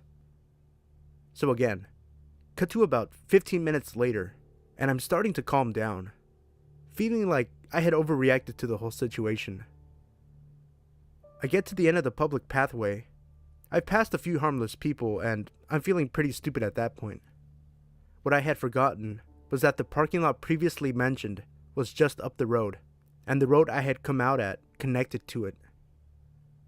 As I was just about to turn off the public pathway back onto the main road, a car drives past that, at first, didn't look particularly memorable until the passenger seat in the car drove past with the biggest, cruelest, most evil grin on his face as they passed me. I stopped in my tracks, and they pulled up just down the road and waited. I started walking home double time, and the walk that would have taken me 20 minutes took me 10. And the entire walk home, this car followed me. Thankfully, I had to cut through little alleyways to get to the road leading to the park, and I managed to lose them by the time I got to my house. After I had caught my breath, I looked out my kitchen window carefully, without moving the blinds, to see 3 guys maybe in their mid-20s, stalking around the area, presumably looking for me and my dogs. So to you 3 creeps who have prompted me to change my dog walking routine like a freaking cop, let's not meet. Okay, bit of background. There was a time when I was 17 where I sort of lived in 2 houses. We were moving and my dad lived in the new house where he had a job, and my mom, my siblings, and I lived in the old house where our friends in school were. The new house wasn't anywhere near the old one. It was about 6 or 7 hours drive. So on a good long weekend, we could make the drive, and my dad would come up in our smart car whenever he could. One weekend, I was off on break and was going to spend a few days basically camping in the new house with my dad. I felt totally safe with him, and I was looking forward to the trip and even the time alone while he worked. The trip started out normally. We stopped at a rest stop about a quarter of the way there to pee, and we planned to stop at a halfway point for a gas station, tea, and another bathroom break. We were familiar with the gas station and had stopped there many times. It was a Royal Farms, if you have those near you. It's a chain place and relatively safe compared to some of the greasier places. We went in and I hit the bathroom while Dad made us both tea. I noticed a man looking awfully stoned standing near the men's room in the fire exit. He was wearing an entirely too tight leopard print shirt with a white jacket, and he had slimy white blonde hair. He looked maybe 45. I smiled politely and went to my dad where I felt safe. I'm socially anxious, but not cripplingly. My dad isn't huge, but he's kind of a prepper and knows self-defense better than I did at the time. I knew that if there was someone who wanted to hurt me, he'd be there. Checking out with our tea, the stone guy was right in front of us, and he turned around to talk with us. The first thing I noticed was that he seemed more aware now. Less stoned for sure, but still off somehow. But in a different way. He was laughing and talking with the cashier about the Cosmo magazine on the rack. He wasn't buying one, but he said, and I quote, "Nice, they sell these everywhere these days." He seemed to be trying to initiate us into conversation. The cashier was just trying to ignore how much he was looking at her boobs and cash him out. "So, how many months?" he asked us. At first, I was wondering if he thought I was pregnant. Now, I'm a big girl, but my weight's on my hips and thighs, and I'm not shaped like a pregnant woman at all. "Pardon?" my dad asked the man, putting an arm around me. "How long have you two, He grinned, raising his eyebrows. My dad immediately dropped his arm, which was unfortunate because I felt safer with it there. The man, seeing some kind of opportunity, put his hand gently on my right hip. "Oh, no, this is my daughter," he said, a bit baffled and too unprepared for the situation. The man's hand slid a bit lower. Is she single?" he said to my dad, as though I were property he was buying. "No," my dad snapped. "She's not. Goodbye." The man left, and thank goodness, and the cashier rolled her eyes and told us he was a regular, and to be careful going out because he smoked by the entrance. My dad and I waited until we saw him enter his car before we left. I never feel safe in the smart car. It's tiny, and it always attracts a lot of attention because it's a bit of a novelty. There was some traffic as we continued, and it was getting dark, but I swear that man's red truck was always somehow behind us. I pointed it out to my dad, who said that he probably wouldn't follow us all the way to the house, seeing as we split off the highway soon, and the drive was still about 3.5 hours long. The truck followed us for 2 hours, but finally we stopped seeing him. We were on a more secluded road, a 2-lane one with hills and curves, but still well traveled. We stopped again at a rest point, and I was in the car watching the road when I saw the red truck drive past on the road. He had still been following us, only an hour from our house. Thank God he didn't notice we'd pulled off. He might have known where our new house was. "Too close for comfort," Leopard Shirt Man. "Let's not meet."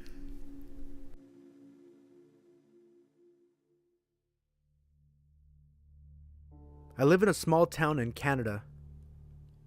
I'm a 16-year-old half Asian and half Native American girl, but I pass as full Asian. It's relevant to the story. A lot of people here hate Asians and or have yellow fever. I'm about 5'4" and about 90 or 100 pounds, and I know well I'm weak and not threatening. A few months ago, I was downtown for about an hour after school, and I was heading home. The street I was on was busy.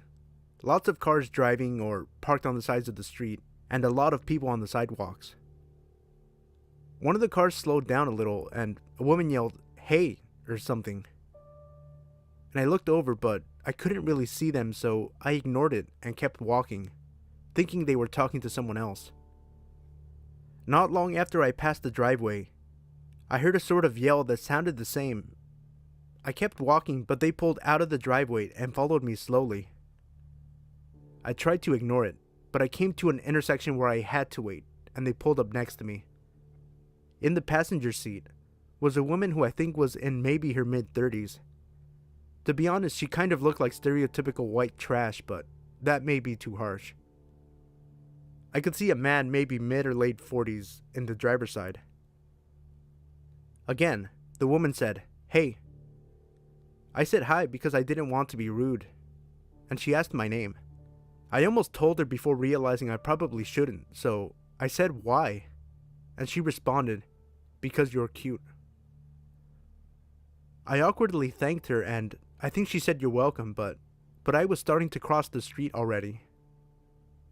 I was a little freaked out because in the interaction she seemed kind of laughing like she was making fun of me or knew something I didn't. I saw the car again a couple of times, and they seemed to be circling blocks trying to keep up with me or know where I was. I was scared because soon I would reach my house and they would see me going in and know where I live. I heard them come up behind me and the woman said something again. I tried to ignore her, but she kept going and said things like, "Turn around. Why won't you talk to me? I didn't want to be rude, but I was very uncomfortable. When I wouldn't talk to her and started walking faster, she started yelling things more violent and saying they wanted to take me somewhere or tell me or show me something. She called me a squinty-eyed chink, said I should go back to my own country if I don't even speak English. I was starting to tear up because I was confused and I was alone, and they were both much bigger than me. I walked straight past my house and went on for 6 or 7 blocks to my stepmom's friend's house. They seemed to follow me until 2 streets before the house, sometimes still saying things, but I couldn't hear or I don't remember. I don't know why they gave up there. My stepmom's friend luckily was home and let me in and called the police, but they never found the people, probably because I never saw the license plates. I've been followed before, but nothing like this happens to me often, so to the laughing woman, I really hope we don't meet again.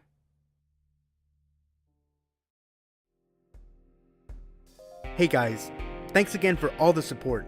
Thank you guys for watching, and special thanks to Lady Spook for contributing to this video. Check her channel out, the link is in the description below. If you enjoyed this video, please click the like button and subscribe if you're a new viewer. It really helps the channel out tremendously. If you'd like to submit your own story or artwork to be featured, email it to me at sinostudiosofficial@gmail.com. The link to my email is also in the description below. You can also email me there with questions or business inquiries or inquiries about collaborating. Follow me at Sino Studios BMF on Twitter and Instagram. Once again, thank you guys for all your continued support. Without you guys, my channel's nothing.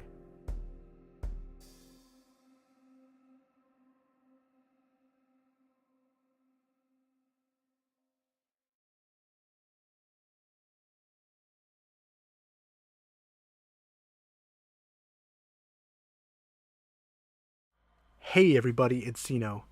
I wanted to take a quick second before the video got started to thank you all for all the support that you've been showing me on my past few videos this week. As most of you know, I finished up my spring semester, I'm done with finals, I'm done with school for the summer, so I'm going to be uploading daily videos every day. That includes daily uploads of scary stories from Reddit, as well as movie reviews, starting with Baywatch and Pirates of the Caribbean tomorrow on Sunday.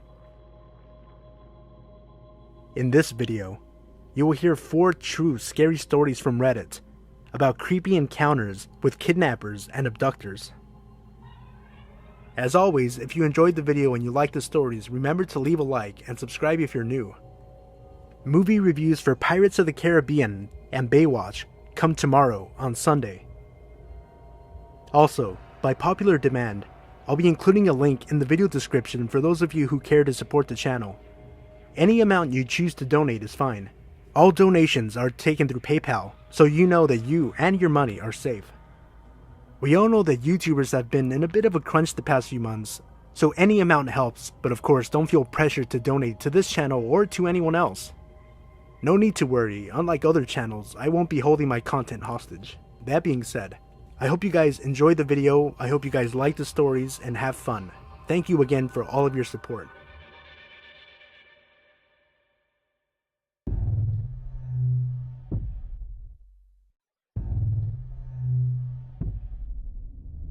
My mom worked at a small store, and since we were young, we hung out there a lot with her. One night, there was an accident about a quarter of a mile down the road from the store.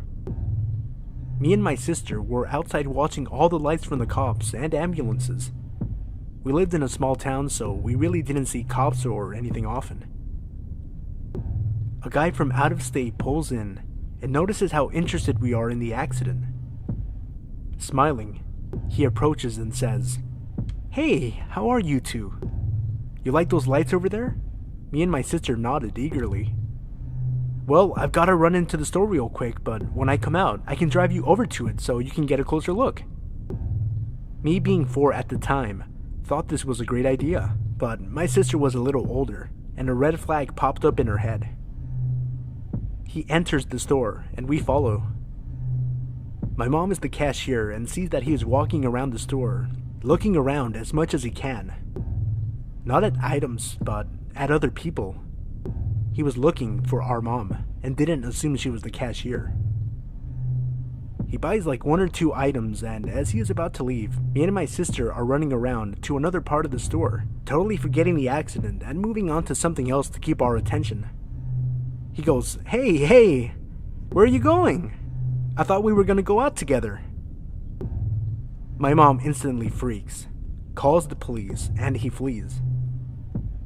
The whole time it was happening, I was totally oblivious, but after my mom freaked, I was really upset. All I really knew was that someone tried to take me from my mom, and I didn't really understand it, but it was pretty terrifying. For a while, I didn't talk to anyone I didn't already know.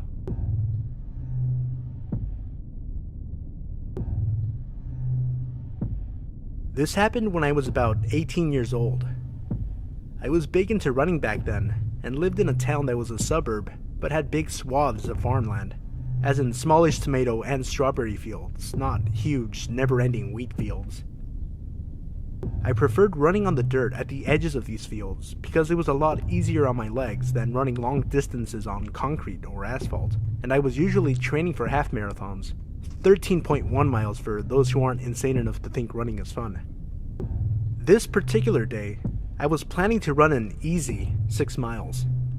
I told my mom, and she suggested I do a loop and meet them at the dog park about 3 miles from our house as my halfway point.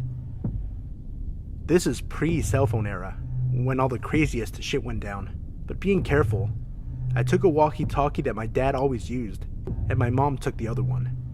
Now the walkie-talkie had a range longer than the ones my brothers and I played around with when we were younger, but it definitely did not work 3 miles away, and I honestly had no idea what its exact range was. I take off on my run. I'm planning to go to the sidewalk for a little bit until I get to the fields. I'm running in the dirt with the road a few yards to my left. I have to run south and then turn right onto a slightly smaller, less traveled road to get to the dog park. As I'm running on the first dirt path, my parents drive by and, being dorks, they honk and wave and yell at me. I wave, and then soon after, I make my turn onto the smaller road. This one is road, me on flat dirt, small drainage ditch, forever of lettuce field. Then a wall that is the backyard of some houses. I start noticing how quiet the street is, and how few cars are passing me. Then I randomly start thinking to myself, if someone tried to do something, I could run to those houses. No, they're so far away, I'd never make it. Then, I hear a car, but this one doesn't pass me like all the others. I hear it slow down so that it's behind me, just out of my peripheral vision. My senses go super alert, and I immediately realize what a dumbass I was to pick this route because I'm stuck out here with no one to help me and nowhere to hide.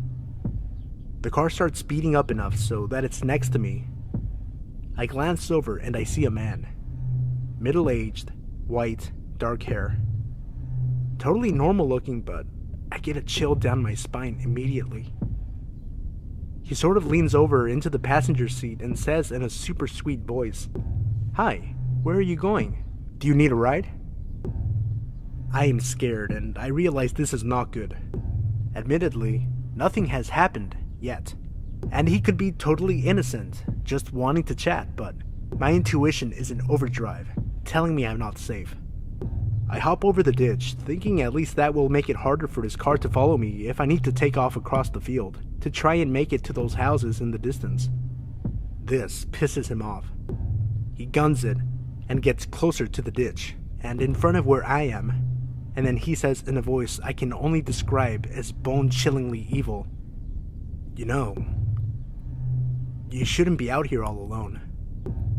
Something horrible could happen to you out here and no one would ever know where to find you." He has put his car in park and is taking off his seatbelt when I remember the walkie-talkie. The piece of crap is all static, but I'm too far away, so I immediately turn down the volume and say loudly, "Hey Dad! Yeah, I see your car. I'm over here by this red Buick, do you see me?" And I fake wave to no one. There was no car coming from the direction my parents were, and when I had started talking, there was no one behind us either. But by the grace of the universe, at that exact moment, a car turned onto the road. The guy saw it, looked at me, and sped off so fast he left skid marks. I have never run faster in my life, and I was looking behind me every few seconds and thought he'd be waiting for me at every intersection I had to cross. I was shaking. I was so scared and relieved when I got to that goddamn dog park. I told my parents everything, and my mom called the cops. They took a statement but said it would just help if something actually happened to someone else. The weird part was, I was having trouble getting my story out. I was so upset, and before I gave a description of the car, the cop asked, "Was it a red Buick?" He wouldn't tell us why, but that just added to my feeling that I had narrowly escaped something awful.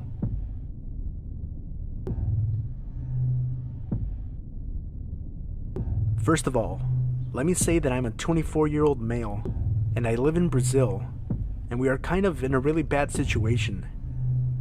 Basically, our healthcare, education, and security are garbage at the moment, because of corruption and corporate greed.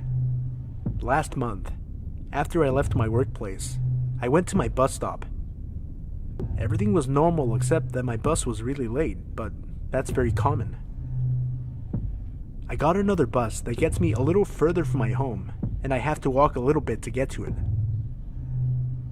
The bus arrives at my stop, and I proceed to walk to my place when a car speeds over the sidewalk with a guy inside holding a gun to my face. "Get the fuck inside the car," he shouted angrily. I was so scared I just dropped my headphones, as I'm always listening to music. So I proceed to get near the door and pick up my headphones at the same time. "Hurry, motherfucker, get in the car."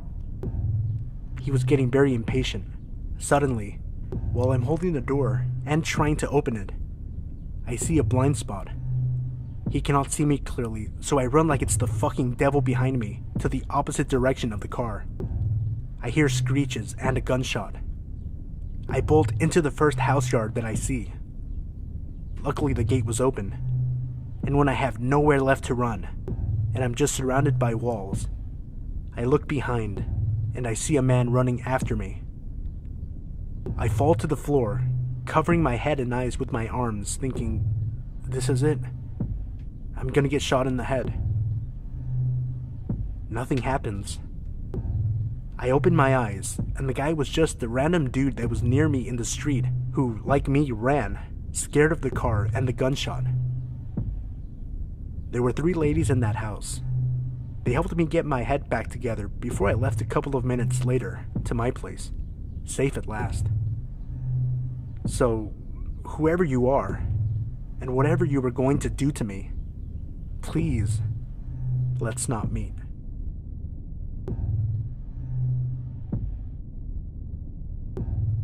I am a female, currently 22, and this happened back in 2008 when I was 14. Just some backstory. I was living in a small town out in the middle of nowhere in Australia. It was sometime in December when this happened because I remember it being hot. The main street was about a 2-minute walk across an empty lot and about another 3 minutes to the small market, which was where I was going on this day. I left my house and walked across the lot, no problem. When I got out onto the main street, a white ute turned the corner and slowed down next to me. The guy driving just kept staring. At the time, I was not the kind to confront people, so I just kept my head down and kept walking until I reached the market. I went into the market and got what I needed to get. When I left, the ute was parked across the market, near the bank, and the person was sitting in the car, and it was idling. It was about 7:30 in the morning. The bank didn't open until 10. At the time, there was no ATM at the bank. You had to actually go in and get money out, so it is not like he was getting money out. As I started to walk back, the guy spoke to me through his window. He asked several times if I wanted a lift home. I told him no several times. I started to panic since I hadn't yet crossed the road, which means I had to cross in front of his car in order to get home. There was no other way home. I tried to keep my cool and I started walking across the road when he finally said, "Get in." This felt like a command, not a question, so I started to run, as fast as I could, across the rest of the road and through the parking lot. I got home and inside before the white ute came speeding around the corner past my house. He didn't see where I went. I couldn't stop crying and I told my parents. They called the police and an officer came, but since he didn't threaten or physically try to abduct me, there was nothing that could be done. I know this isn't the scariest story, but it was scary to me. I honestly believe if I was dumb enough to get in the car, I wouldn't have been going home.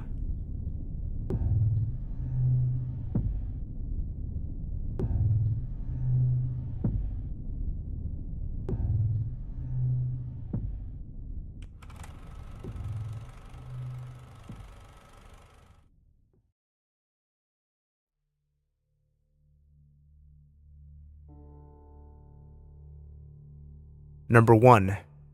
Read by Worst Nightmare. This happened to a close friend of mine from work who told me this last night, and it sufficiently creeped me out. So her mother is in the hospital, and she was on her way home from visiting her one night last week. She stopped at the 24-hour Tesco on the way back to get some groceries and petrol, so it was around 10 p.m. when she finally set off for home, the journey to her house taking around 40 minutes. About 5 to 10 minutes into the usually routine trip home, she noticed a car coming up close behind her, flashing the lights as if trying to pull her over. It was just as she was approaching a few miles of road that were fairly deserted, save for a couple of houses, but mainly flanked by fields on either side. It was dark, so she couldn't make out the car or driver, but was fairly certain it wasn't a police car. Besides, she's a careful, teetotal driver with a fully functional vehicle. There should have been no reason for someone to pull her over. Also, she's not so naive that she would just stop on this lonely stretch of road for anyone without a good reason. The other driver was persistent, though, and alternately pulled really close, then backed off and flashed the lights.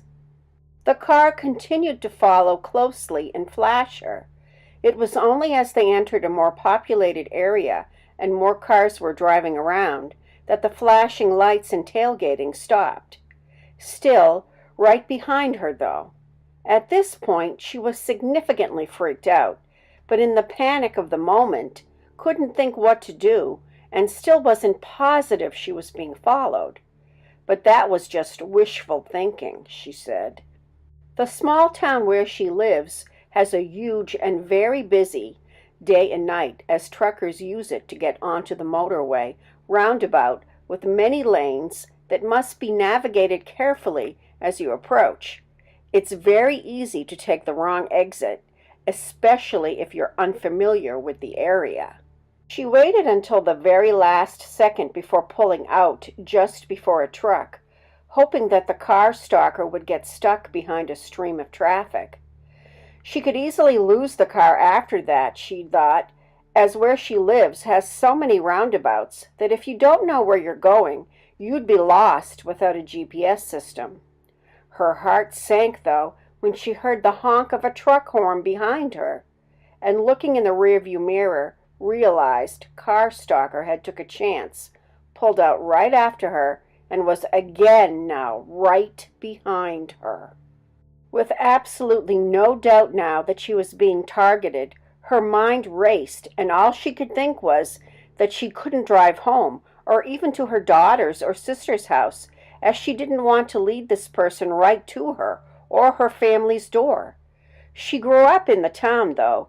She knows all the shortcuts, dead ends, roundabouts like the back of her hand. So she proceeded to lead a merry dance around the area, up a street, down a street, round a roundabout, double back, and so on. This went on for a while, maybe an hour or more, she estimated. Earlier, she had almost skipped getting petrol, as she knew she'd have just enough to get home. At this moment, she was thanking her lucky stars that she had got it, or she'd be breaking down right about now. The car was still following, but at a further distance this time. She pulled suddenly, without indicating, onto a long main road where there are about 10 or 12 identical side streets running parallel to each other all along the road. These lead up to cul-de-sacs that pretty much all look the same. Seeing no sign of a car behind, she swung into a random street, drove up a little behind another car, then killed the engine. Ducking down, after 5 to 10 minutes of what she described felt like holding her breath, she had another check of her surroundings, and it appeared she had lost the stalker. Full of relief, she turned around, pulled out of the side street, and there he was. She could make out the outline of a man in the driver's seat, so she knew for sure now he was male, which somehow made it so much worse. He had pulled up on the opposite side of the main road and was just waiting for her, like he knew where she'd gone and was just taunting her. Frozen for a second, she was unable to gather any more details before she got it together and sped off in the opposite direction. It took about another 30 minutes of cat and mouse, plus around 20 minutes waiting it out, before she finally lost him. She'd managed to quickly pull into an empty driveway after taking a few erratic turns. She was on the right side of a 4x4, which obscured her car, and she switched off all the lights before he'd had the chance to follow her. She waited even longer this time, though. She was sure he'd been waiting, but he must have either got bored or lost her. She was looking over her shoulder the whole way home, though, and she still does now. In hindsight, she realized the best thing to do would have been to go to the nearest police station, or at least call them. But hindsight is a wonderful thing. The next day, she was telling her daughter, who was furious with her for not calling the police or telling her sooner. She did then make a report at the local police station and was disturbed at what she discovered. First of all, her report was not the only one. 2 other women had reported almost identical experiences. One of them had called the police while being followed and asked if there were any unmarked police vehicles in the area that may be signaling for her to pull over. They indicated that there were not any such vehicles and advised the woman to pull into a nearby well-lit and staffed service station where they met her to take her report. He soon took off when he saw where she was headed. The other woman had managed to lose him also by driving towards the police station. This one was in broad daylight. There may have been more women who just haven't reported it. Even more worrisome, the police suspect the stalker is an already convicted rapist who has recently been released from prison. The M.O. in his previous crimes matches this. He would pose as a concerned fellow driver, pull a woman over with some BS about a light being out on her car or whatever, then pull her into the back of the car and rape her.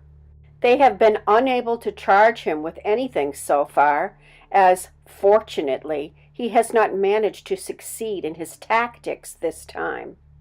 It is worrying to think, though, that this guy might have to actually rape someone before he can be arrested. And he's in my local area. Shivers. So, weird and creepy car stalker guy, let's not meet. Number 2. Read by Mr. Sinister. So last Saturday evening, myself and my girlfriend had gone out to a friend's to drink a bit and play games. Since I'm driving later on, I only have a couple of beers pretty early in. Anyways, we leave around 3 a.m, and on the way home, my girlfriend is craving some Jack in the Box, since it's about the only food place that's open around that time. To clarify for people on the eastern side of the US, it's a fast food chain. Well, there's a couple of cars ahead of us, and the one immediately ahead has a few people, so it's a pretty large order, and taking a while. Pretty usual on a Saturday night, even that late. I guess I sort of space out as I'm talking to my girlfriend while we wait, because I hadn't noticed that I never put my window back up after ordering for her. I don't know what it was that made me glance in my side rear view, maybe just habit, but I see a person slowly walking up the drive-thru in a red sweater with their hood pulled all the way tight over their face. Now, on a really cold January night, something like that wouldn't strike me as too weird. However, it was a surprisingly mild temperature evening that night, which may be why I didn't notice my window was down in the first place. But as soon as I see this person, my brain just fires off all kinds of red flags. My girlfriend notices me tensing up a lot as I roll my window, make sure all the doors are locked and my eyes are glued to the rear view, not saying a word. I let her know that there's a person right there who is really shady looking. I've been a victim of a couple of muggings in the past, so she understands why I'm so on edge. This person, though, just keeps very slowly moving closer to the car, even after he must know I can see him. I start tripping out because the car up ahead still hasn't received their order, and this person is still moving up toward my car. And this is one of those narrow drive-thrus, so my only other escape route would be just towards him if he approached the car. So I quickly shift my car from neutral to reverse, and the guy stops as soon as those reverse lights come on, and then moves forward, still the same pace. This time I start revving with my e-brake engaged. He moves forward again. I rev up again, and I had a second to see him quicken his pace forward a little drastically before I reacted by disengaging the brake and reversing and pulling a really quick stopping short, so I only moved like 6 inches back. He stops again. By this time the car in front is leaving, and I move up, pay, get my food, and inform the employee he's there. He's standing in the middle a few large paces back from my car, and I leave. I'm glad that whatever he was planning, he was hesitant about, as it's likely in the area I live in that he at least had a knife. I didn't hear any robbery reports either, so I don't think he bothered the employees, or they didn't go near the window while he was there. To the man in the drive-thru, let's not meet. Number 3. Read by Worst Nightmare. I literally just made this account to post here because I love the stories in this sub, and it made me remember one I experienced myself. Flashback to me when I was 17, just got back from work. I made it to the station near work on a hot summer day at the end of my shift. It was as usual as any. I took the train to the bus to another one. When I got to the station to take my final bus towards home, smoke began to submerge from the engine. Typical. My guardian couldn't pick me up at the station, so I had to walk the 7-mile route to home myself. As I crossed the street walking away from a near gas station, oh God, I should have just stayed there. Oh well. I noticed an elderly man walking behind me at a distance of around 50 meters. Now note that I usually overreact and panic a lot, but I had a tough day and I didn't think much of it. After 2 miles or so, the man was still walking behind me at the same distance and space, and now tiny alarm bells started softly ringing. So I used my main method to debunk my fears. Act like I'm in a phone call with someone and sit near a tree or wherever I can sit. Unfortunately, the man just slowed down until I started walking again. Now, I started to get more worried. I decided to quicken my pace and take a different route through a near town. Once again, the man was behind me. I figured that if I take a small alleyway, it would escape this pursuit. I was wrong. I took the alleyway and came down to a near small soccer field where some kids were playing soccer. I acted like I was very interested and sat down to watch their game. Finally, the man walked past me and slithered off into an unknown alleyway. Safe to say, I was relieved, but it doesn't end there. I waited 2 minutes before moving on and walked to a different alley, and guess who just came walking down another side road back to me?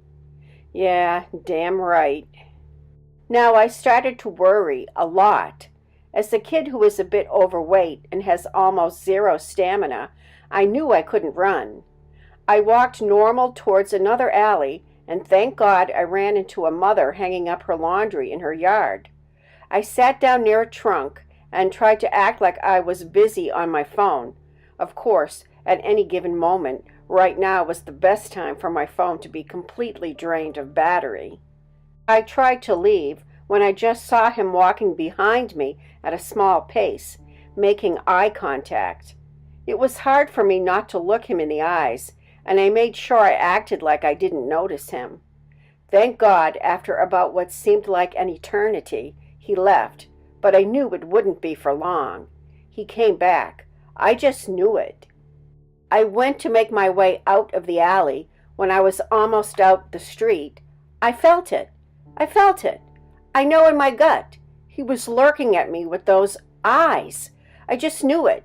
So I listened to my instincts and began to run as hard as I could, ignoring oncoming traffic and whatsoever. I ran into a big building office thing, and I almost jumped inside, breathing heavily. I told them what had happened, and I asked if I could maybe phone my group, that they just had to pick me up. It was urgent. But of course, they came with the answer I was already afraid of. No, sorry, we're making dinner, so we're very busy and can't pick you up. Are you sure you didn't just imagine the whole thing? Well, they helped me out a lot. I guess I was on my own. The office was about to close, and I had to leave. There I was again, alone, out on the streets. Just when I lost all hope and knew I would become one of those kids on TV who were missing only to never be found again, I spotted my friend in a car. He waved, and when I came storming down to his car, he knew something was off. I stepped into his car, explained everything, and we went looking for the man. Knowing my friend is skillful kickboxer, I knew what went down if we found him. Lucky for the creep, we didn't find him, and my friend proceeded to safely drop me off at home. Thank God. So, creepy old dude who was following me around, eyeing me, creeping on me, and ruining my day. Let's not meet. Ever again. Number 4. Last month, I got a job in a mini-mart to pay for college since my savings weren't quite enough. I was only able to take night shifts since I spend most of the day at school and at home studying. When you're on the night shift, you're all alone. But it's not too hard, since barely anyone comes in during the evenings. There's an office where employees can hang out when there's nothing to do. There, you can monitor the security cameras and go over what needs to be done. The security cameras even have built-in motion detectors that will alert you if a movement is detected. I spend most of my time there with snacks, playing on my phone, while I wait for customers to come in. The other employees describe it as getting paid for being alone in a store, with the occasional break to help the handful of customers that come in during the night. On my first shift, I immediately noticed something out of the ordinary was going on. The motion detectors would go off when the store was empty and the cameras didn't show anything. Then I began hearing faint voices and footsteps from within the store. The voices would be indistinct but spoken in the same tone of voice that people usually speak in when they're chatting with someone they haven't met in a long time. Even customers would sometimes hear this and think it was me saying something when I really hadn't. I usually go to check but find nothing. The store is empty. Later, when I was refilling the soda cooler, I started seeing people walk past me in the reflection of the glass door, but no one was there. This happened several times, and I never saw anyone near me. The coolers would also sometimes open and slam quietly shut at random times. Do you know that feeling you get when you're in a crowded room? That minor claustrophobic sense, and that feeling like people are looking at you. That's how I always feel when I'm closing up the store and cleaning up. It could be paranoia, and I'm just imagining it, but my past experiences lead me to believe it is not. I've never had the nerve to mention this to my boss, out of fear of getting labeled crazy and possibly getting fired for being unfit. But I'm dead certain there is something going on there. I don't intend to quit anytime soon, since I don't feel like I'm in any danger, and I need the money, but this scares me a lot. Every night seems to have more going on than the last, and I've began writing down in my phone what I witness. I'm not aware that anyone has ever died in the store, but the store has been open since the 1920s, and anything could have happened. I've wanted to research it, but it's changed names and owners several times, which makes it hard to do so. Number 5. Read by Mr. Creepy Master. Hey guys, this is my first time posting here, so here it goes. This event happened to me this spring 2015. So I'm a young adult, male, living in Toronto, Ontario, Canada. I joined a fairly popular BDSM website mid-January and was instantly drawn into the community. For those of you who don't know, BDSM is a variety of erotic practices involving bondage, dominance, submission, and masochism. Think 50 Shades of Grey if that helps. The community welcomes all kinks and fetishes alike, and everyone I've ever met from that site have been very welcoming and friendly, except for one. It all started with me coming across her profile. She was a gorgeous woman, very fit, with long legs and firm breasts. She was an older woman, but I was into that. I started browsing her collection of photos. Mostly fairly vanilla images of her sitting at a dining room table, drinking a glass of wine and smiling at the camera. Real classy, which just urged me forward. I went ahead and messaged her. I wrote the usual greetings and offered to chat and get to know each other. She replied almost instantly. She greeted me as Sir, given the role I take. We continued to message back and forth for a week or two. She explained to me that she wanted me to be her master since her last master died in a car accident. This was odd to me, but unfortunate accidents can happen to anyone, right? She continued giving me details of what she wanted me to do to her, and I very much obliged. The next couple of days, we kept trying to meet up for a coffee, but unfortunately she had to cancel last minute each time. Eventually, I began getting very eager as all the kinky discussions have gotten me worked up. So late one night, she messages me inviting me over to her place. She explained to me that she doesn't work in the morning, so we can be up all night having our fun. Well, being so worked up and lacking the necessary blood flowing to my brain to make an educated decision, I agreed and asked her for her address. She messaged me an address along with a phone number she said was her home line, and I got ready to head out. So I got into my car and plugged the address into my GPS. This is where I noticed she lived in Hamilton, which is about 45 minutes away from Toronto. It's currently 1 a.m., but this doesn't bother me as I drove to Hamilton quite often, and considering I'd be spending the night, I could just leave in the morning. 45 minutes later, I found myself passing Hamilton. Okay, so it's a little further than that. No big deal. But then I reached a stretch of highway void of streetlights. This is where I start to get concerned, as I only had my own headlights lighting my way. Suddenly, my GPS chimed in with the female voice indicating my exit. It was coming up on the right, and I feared driving into darkness of the mild comfort of the highway. The exit took me into a long dark stretch of country road. My red lights started going off as I passed silhouettes of farmhouses and forestry, a good distance between each of them.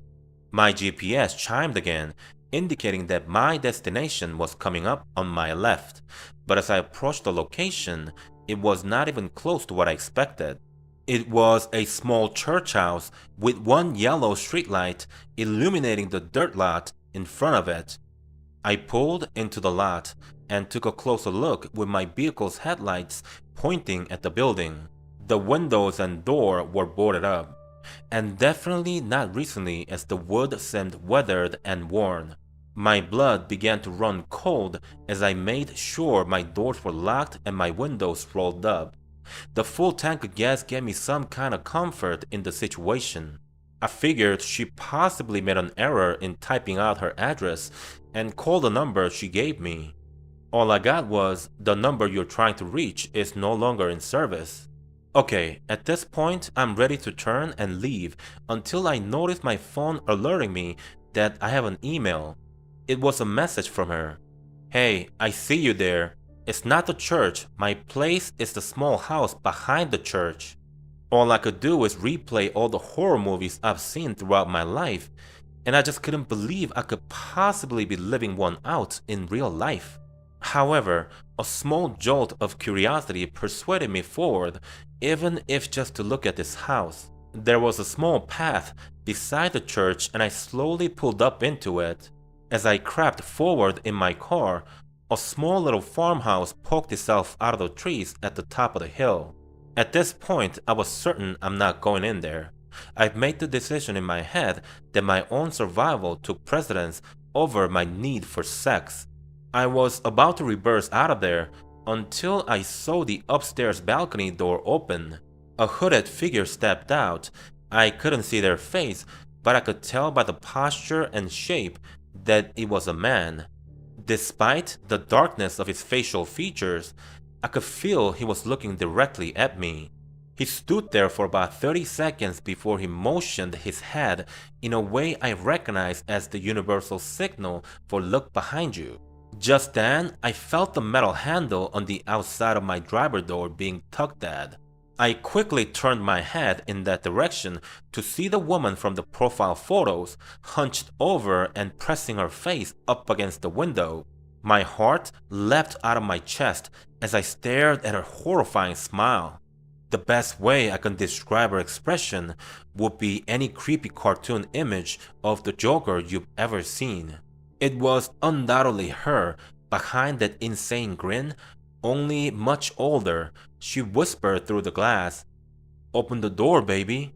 I was frozen in my seat, unsure how to respond or what to do next, so I just sat there continuing to stare at her like an idiot.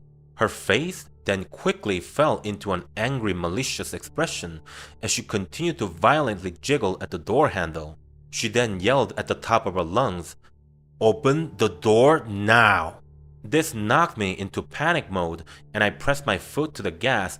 My car, set to reverse, began to pull out of the pathway backwards.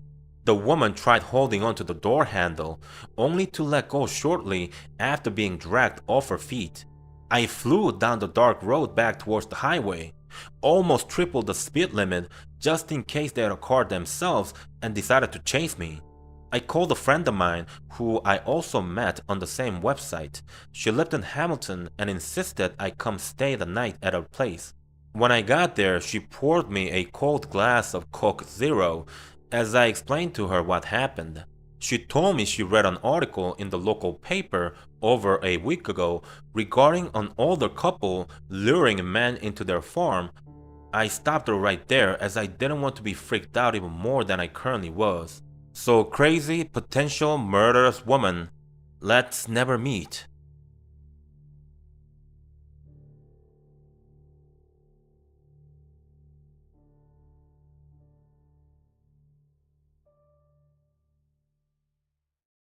Hey guys, real quick. The timestamps for each story can be found in the comment section below, as well as in the video description. If you enjoyed the video, remember to leave a like and subscribe if you're new. Let me know in the comment section below which story was your favorite. The first 75 people to comment will receive a redemption code, good towards 2 free Doctor Strange digital comic books. It seems that the codes are only valid in the United States, so sorry to my international viewers. Also, I'm going to start doing movie reviews on my channel, So be sure to let me know in the comment section below which movie you want to see me review first for a chance to win a $25 gift card for your choice of either Regal or AMC theaters in the United States. The choices are Moana, Allied, Doctor Strange, and Fantastic Beasts and Where to Find Them. Good luck, and thank you for tuning in.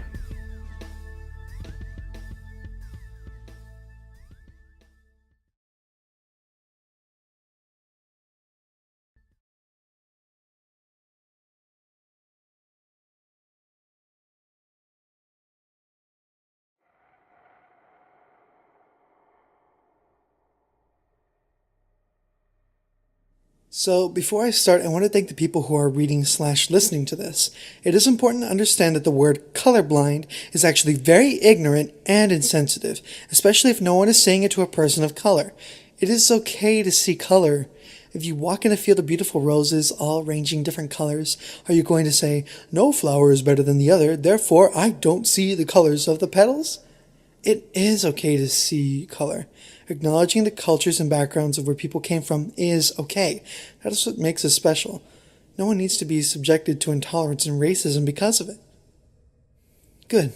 Now that that's out of the way, I'll start. It was around 6 o'clock at night a few weeks ago, and I was walking with a group of friends, all of whom I have known since I could recall my first memory. Among them was my boyfriend, Alexander. Though many people call him Alex, I prefer Alexander because it sounds much more elegant that way. I was the only girl in the group of 5 guys who were like my brothers, walking to a diner from a meetup we had at a local school. Now, I have to stop you.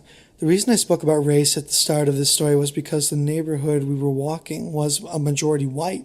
Hell, our university was majority white and known for its association with the Ku Klux Klan a while back. I know you guys are asking why I went down there, and in truth, because there was no reason not to.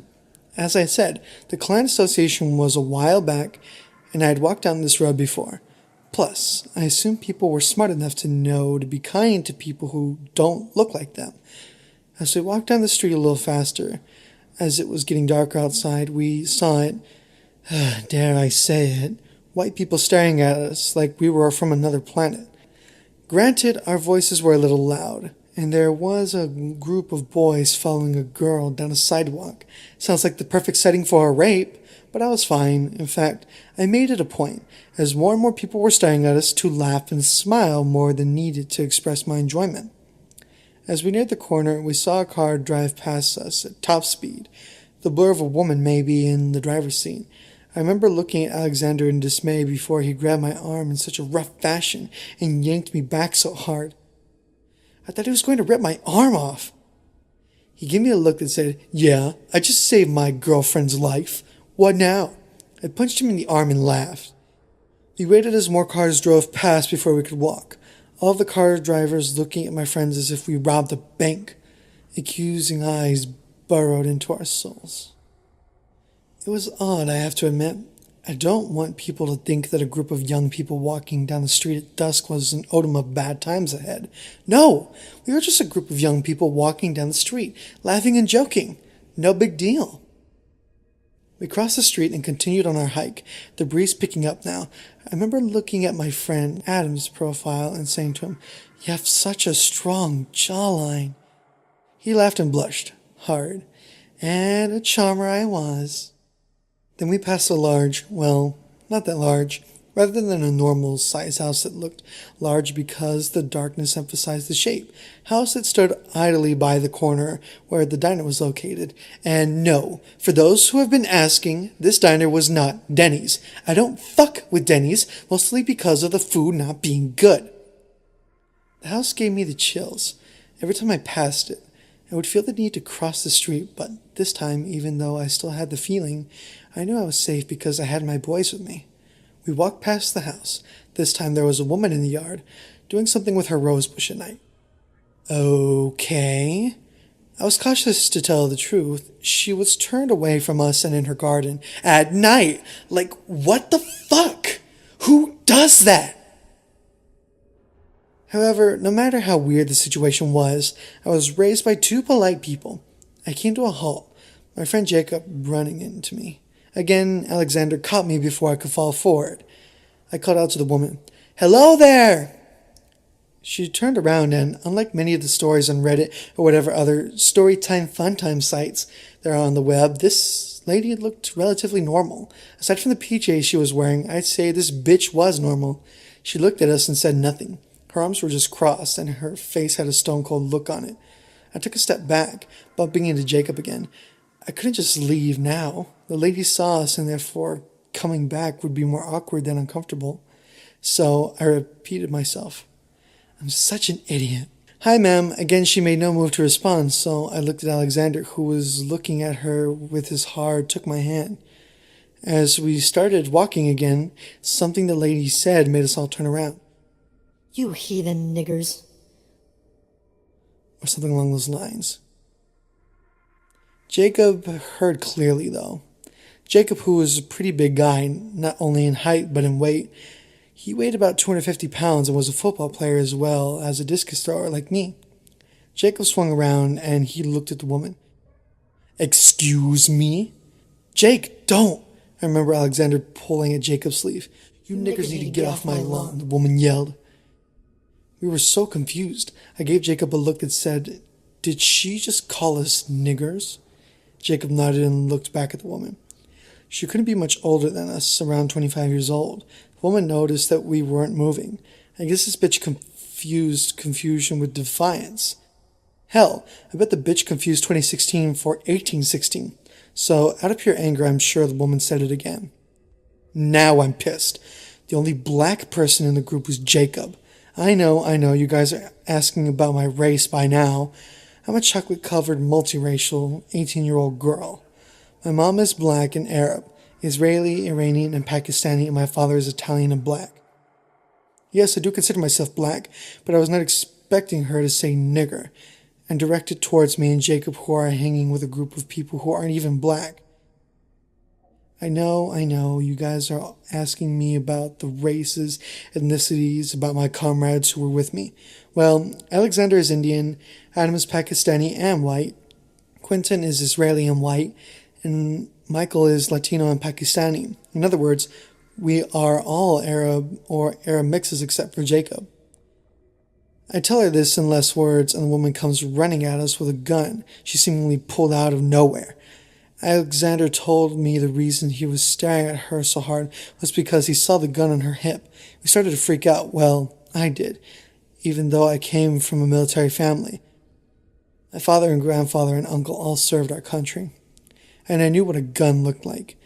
I just have never been this close to one, and damn sure never had anyone charge at me with one. As we scattered, I heard a pop, pop, pop sound come from behind us. I let go of Alexander's hands and took cover behind some cars. Panting, I looked around for my friends and Alexander. I saw Jacob in the shadows looking directly at me. I put my finger on my lips in a motion that told him to shut the hell up, or we'd all get killed. I looked for Alexander and couldn't find him. I shouldn't have let go of his hand. I heard the woman approaching something a few meters away from the car I was behind. I came to a crouch and I peered over the car to see a body on the ground. No blood that I could see, just a body. I noted my eyes to see what the person was wearing and if they were breathing. They were. Just little shallow breaths, but they were breathing. Suddenly my brain registered that it was dark because I couldn't tell what the person was wearing. My heart thumped as I prayed to God that it was Alexander. And if it was him, then I prayed that he was going to live and someone from this neighborhood would come and save us. I turned back to Jacob, and I knew he could since that I was going to do something crazy. I'm not a violent person. In fact, fighting makes me cringe. I hate it that much. However, even if the body wasn't Alexander, it was someone from my crew, and they were friends and a part of my family, and I had to help them. I crept around the car, careful not to slip on the rubble that surrounded the car. As I got on the curb and looked at the person who was on the ground, I had a complete meltdown. I broke down crying and saw the body of my boyfriend on the ground. Yes, blood was present and all over his sweater vest. I noticed Jacob get up and hear his feet beating against the gravel as he ran up to the woman who was still looking at me and tackled her. I don't know how he did it, but he got her to the ground without firing the gun. I saw Michael and Quentin run up to Alexander and roll him on his back. I wanted to yell, "Don't touch him!" afraid that he would die while they were trying to save him. I'm a biology major and I knew some stuff about the human body and some stuff from TV. All that shit flew out of my mind when I saw Alexander on the ground. I ran over to him and held his hand. I remember repeatedly telling him that he was going to be fine, and next year he was going to carry our school to nationals in distance. I remember hearing him look at me, his dark glasses somewhere on the other side of the world. He had the most beautiful eyes and without glasses on. I told him, "Alexander Gideon, if you die on me," I could have sworn he wanted to laugh, but probably not. There was an ambulance and police car that rounded the corner. I don't know who called or when they called, but I'm glad they did. The EMTs worked hard to keep him. I have to praise them for that. I give them props for not killing my boyfriend. Once I saw they got him stabbed, I noticed that the police car that had the crazy woman in it was driving away. It drove away, then the ambulance drove away, and just like that, the event was over. I couldn't eat after this, so I called my mother and father to come pick me up. When they arrived, I proceeded to tell them what happened between me, my friend's boyfriend, and that crazy-ass lady in the yard. And I said just that, crazy-ass lady with a gun. I'm not supposed to cuss, but I was scared and worried not only about my boyfriend, but my other friends who would have to return to the university, and for my life, because as I stated before, this area was associated with the Klan. I asked my parents to drive me to the nearest hospital as I called Alexander's parents. When I told them all I could do, as I could hear his mother sobbing in the background, was pray that he didn't lose too much blood. The EMTs told me he was shot in the shoulder, and I knew there was an artery over in that area. Now, a few weeks later, I don't care. No one but my friends, my parents, and Alexander's parents have dropped by to see him, and I don't expect racist people to do so. Alexander is doing fine and will be returning to university in a few weeks. Guys, don't fuck with racist people.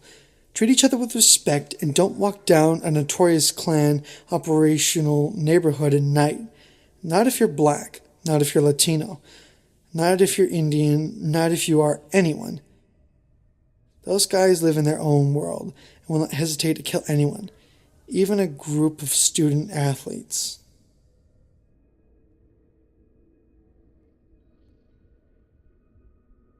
It happened to me when I was 15. I've always been the type to hang out with people but not make them take care of me since I was younger than most of my friends. I had went to the fair the date we were supposed to, but I had a friend that wanted me to go on a separate day. He drove me with him there, and I obliged to take our DART train system that was part of our country. Most of the people had taken it when the fair was open, so they wouldn't have to pay for parking. The train ran about 45 minutes away from the station in my city, sometimes longer since there were multiple stops and people going in and out. I've taken the train many times before with friends and even on my own. I had left my friend to go home around the evening and started to get darker. I was wearing shorts and glitter clothes and had my purse on me. Just to mention the fact that I was young and very much alone on the train. There had been a bunch of people on the train, but as soon as 20 minutes passed, more and more people got off, but a few got on to go wherever the train directed. The DART train was very much sketch. I was afraid sometimes to be going to some stations because of the type of people that were on it. I am a very tough girl for my size, 5'2" and a wrestler. I had some skills. Another thing I just remembered was that I had got a can of pepper spray from my friend's house earlier. I don't remember why I had taken it, but it ironically was needed. I sat in front of the sliding doors to watch the people that came in and sat close to the window, and there were double seats that were left empty. My intentions were for no one to sit behind me. There was a station that a couple of people got on, and an old man with glasses sat behind me. He looked normal, although he was dressed pretty poorly. Baggy pants and a white t-shirt. He sat in the double seat exactly behind me. The train went on. I started to hear some movement and a tug on my hair, thinking that the man had tired moving a bag. So I took a quick turn and looked at the ground behind me. There was no bag. I started to get nervous, thinking the man might try touching me. I stood still. Then I felt, without a doubt, a tug on my hair again. This time when I turned around, I saw the nervousness in his face, just like he had gotten caught. so I knew he did. I got up and looked at him with anger and stormed off to sit in front of a line of women coupled together in seats ahead of where I was sitting. I hadn't looked back because I was worried I'd get the man's attention again. I had then remembered I had a pepper spray can in my purse, which I had then started to grip in my purse the entire time I sat there. After a couple stops, I looked back and he wasn't there. So I went back to where he sat because it was in a corner where I could be aware of surroundings. A man that sat across the aisle had seen the whole thing. He asked me what happened, and I told him the creep was touching my hair. He told me I should have protection on me in cases like this. He pulled out a switchblade and said he always carried it for events like that. The man kindly stayed and watched if any creep sat with me throughout the duration of the ride, till he had to get off at his stop, which was 2 stops away from mine. I had my friend picking me up at the stop. I got up at my stop, which was the very end of the train stop, and hoped there wasn't any weirdo waiting outside. I waited on my friend for a couple minutes, nervous and scared. She finally got there, and I told her everything. I haven't been on the train since.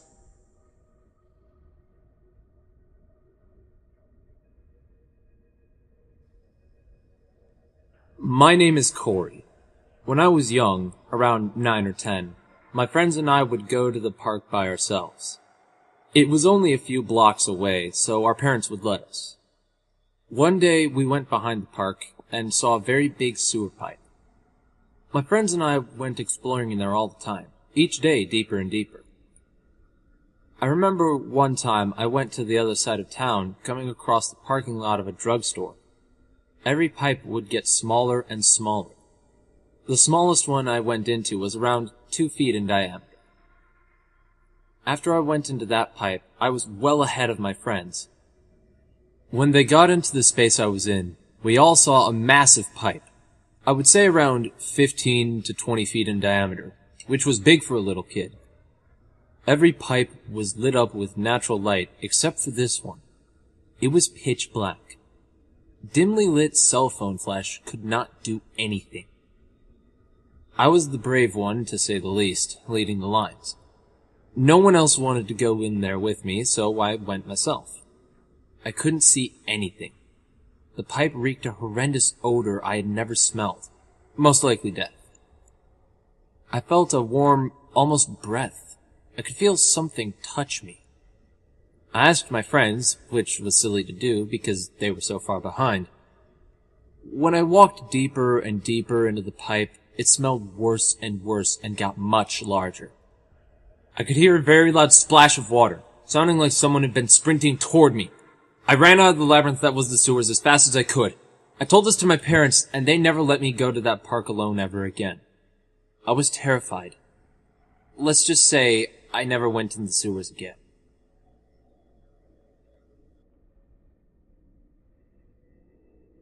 So I live in a small village in the southeast of UK. I am a 16-year-old female and quite tall for my age, so I tend to attract unwanted attention wherever I go. And in this case, it's more sinister. My house is relatively small, but large enough to accommodate for me and my family. It's not really the house that bothers me, it's the location. All of the surrounding area is neglected, and the neighboring houses almost corner us into the car park opposite. People living next door to me have always been loud, and that's alright, as noise helps me sleep, however. The new friend that comes to visit them makes their calming chatter much more tenser. He tends to bark back at their dog, create arguments out of the blue, and continuously beats the fence that separates our gardens. One night, he was being especially aggressive and loud. I, being the nosy type, decide to look out of my bedroom window, which looks out on their garden along with mine. I watched them for a while, fascinated by how they all seemed to ignore his violent outbursts and still manage to have a nice time. Tommy, which I later found out is his name, notices me and looks up. Tommy is short, bald, quite chubby, and has a lazy eye that drifts to one side when he talks. When he notices me, he smirks to himself and winks. I immediately realize how rude I am being, giving him an apologetic smile, close my curtains, and go back to bed. The next day is Monday, and I have to leave the house by 7:30 in order to catch the bus to school on time. I usually leave with my younger sister, and we part halfway as she goes to a separate college, but for some reason this one time she sleeps through her alarm. I leave the house alone, and as in the middle of winter it's still quite dark out, which makes my solo trip quite unsettling. As I get up to the point in which my sister and I part, I look back and see Tommy's distinctive white van speeding up the road. As he approaches me, he slows down, and so I take out my earphones and turn to face him. Thinking he wanted to tell me off about spying on his evening with his friends last night, I begin to get a little nervous. He gives me the same smirk he did the night before and says, "Hey, Jenny, right?" I then respond with a casual, "Yeah." He smirks again and says, "You want a ride? I'm on my way to the pub. You can come if you want. I won't tell." I give him a nervous smile and decline, starting to walk away, hoping he would get the message. He then drives slowly next to me and says, "I like your hair, red. Red-haired girls are always the sweetest." I thank him and speed up my walk and cut over the green to my bus stop. He then speeds off with a disappointed frown. Okay, well, nothing really happened after that until I went for a long weekend holiday with my grandparents and cousins to a farm. There I would stay in a very small caravan with them, just like what I had done when I was small. These happy memories of my past were crushed when I see an old familiar van parked a few spaces to the left of us. I feel my stomach churn and I tell my grandmother. She tells me to stop being so paranoid and takes me by the hand to go and say hello. Tommy comes out with his girlfriend, with overjoyed expression on his face, which made me believe then that this could have actually been a coincidence. After my grandmother had finished chatting with them about past holidays and future plans, we head back to our caravan. The next day, Tommy is constantly looking out at our caravan and taking walks in front of us, then back again, for a few minutes every 2 hours or so. What really creeped me out was when we all went to see the animals at the farm. There were pens of animals all around this large room, with the odd hay bale nearby for us to sit with the animals and pet them. Me, being an animal lover, I sit down with a small lamb, and this helped me forget about the whole Tommy issue, until I feel the hay sink a little. I turned my head to see Tommy sitting next to me with a wide grin on his face. He started to stroke the lamb and purposely touching my hand as he does. Thankfully, my grandfather is really overprotective and saw this middle-aged man next to me. So, instinctively, he came over and sat very close to me and wrapped an arm around my back. This eased my nervousness for a while, until my little sister fell and started to cry, which left my grandfather to help her as he got up to help. I did so too, as I couldn't stand being alone with Tommy any longer. As I stood up, though, Tommy grabbed my arm and asked in a threatening tone, "Where are you going? You going to ignore me again?" I said I need to be with my grandfather, in which he replied, "Such a pretty thing like you needs to be kept clean." He then wiped the hay off my butt, whilst biting his lips slightly. I broke away from him and spent the rest of my holiday in our caravan. He hasn't really bothered me after that, except the occasional wink and his decision to help my dad with his car when he realized I was helping also.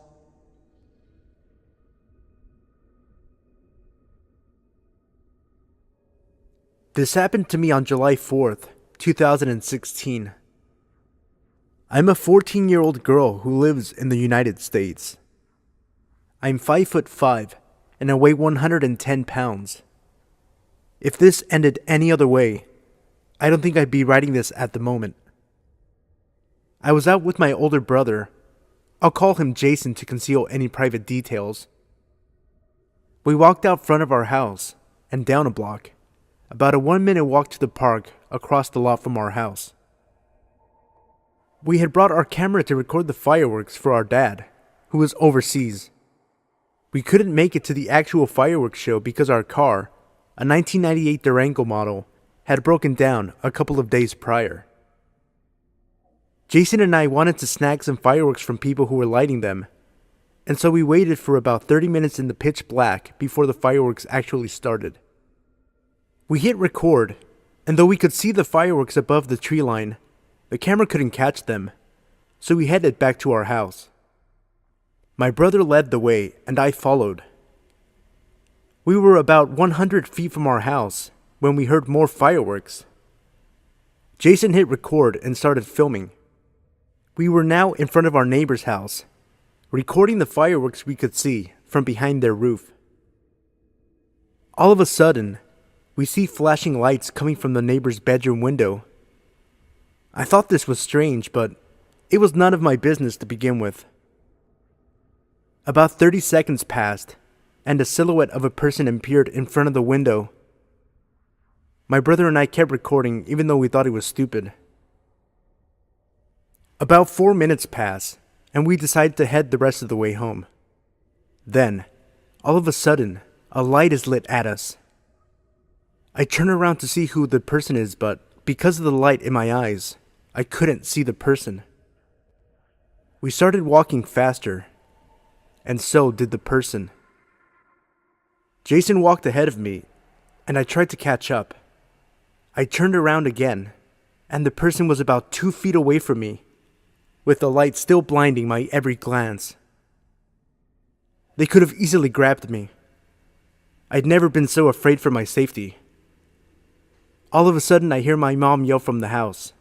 She yells at us to come back because we were gone for so long. About 45 minutes, I'd say. We yell back that we are coming up the driveway. I turn around again, and there is no person, no flashlight, no sign of life on the street anywhere. The figure had vanished like they were never there. I told my mom, but she just brushed it off.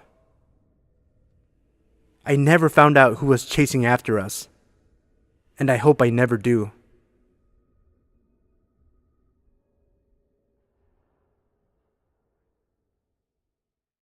Hey guys, real quick. The timestamps for each story can be found in the comment section below, as well as in the video description. If you enjoyed the video, remember to leave a like and subscribe if you're new. Let me know in the comment section below which story was your favorite. The first 75 people to comment will receive a redemption code, good towards 2 free Doctor Strange digital comic books. It seems that the codes are only valid in the United States, so sorry to my international viewers. Also, I'm going to start doing movie reviews on my channel, so be sure to let me know in the comment section below which movie you want to see me review first for a chance to win a $25 gift card for your choice of either Regal or AMC theaters in the United States. The choices are Moana, Allied, Doctor Strange, and Fantastic Beasts and Where to Find Them. Good luck, and thank you for tuning in.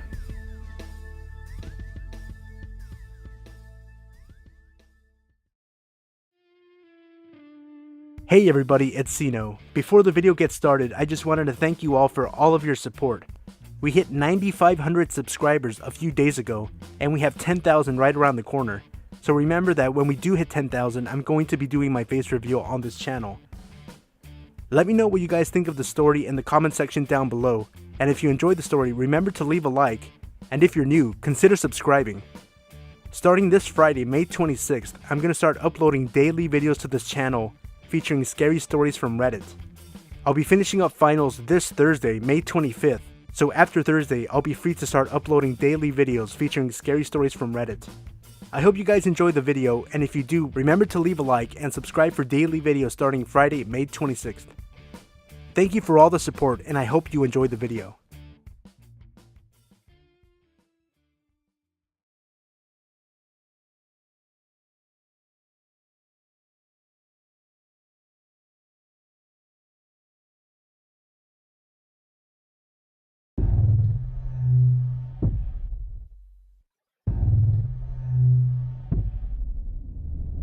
This is an experience that has bothered me for years, so I felt I should finally post something about it in case it's helpful in some way. I used to live in a subdivision in the middle of nowhere north of Divide, Colorado. Our gravel street ended in a cul-de-sac, and we were the middle house of the 3 at the end of the street, which was on the side of a hill. Because we were pretty far away from anything, I was a latchkey kid and usually was home alone for a few hours after school. This took place in the early 80s when I was about 8 to 9 years old. One day, shortly after the bus dropped me off and I got home, I saw someone pull into the driveway. I didn't recognize him, so I hid behind our wood-burning stove in the corner. He came up and started insistently knocking on the door and looking in the window. He then strangely tried the doorknob. He just wouldn't stop knocking, so I came out thinking if this guy was a burglar and saw me, he would go away. When he saw me, he asked me, through the door which had a window pane, if I could open up the door, and I replied my dad was in the shower. He didn't react and said he was there to see my neighbors, mentioned them by name. I told him they lived next door in the house on the left. He said okay, seemed a bit frustrated, but started walking away to his car. But instead of getting in his car, he started walking around my house. The house was built on the side of a hill, so it had a walkout basement. I started freaking out because at this point this wasn't normal, and I thought he was going to try and get in through the sliding glass door in the basement, which was locked. I got ready to jet out the door and into the woods, but then I saw him come up the other side of the house, get into his car, and tear out of my driveway, up the gravel road. He never did go to my neighbors, who he said he was looking for. Sobbing, I picked up the phone and called my neighbor halfway up the street, who had a son my age and used to watch me sometimes. She had seen the car speed up the gravel road and told me to come over, so I took off running through the woods to my neighbor's house, avoiding the road in case he turned around and came back. Of course I told my parents, but I don't really think they let it sink in, and since my neighbors weren't home, they said he probably mistook the house.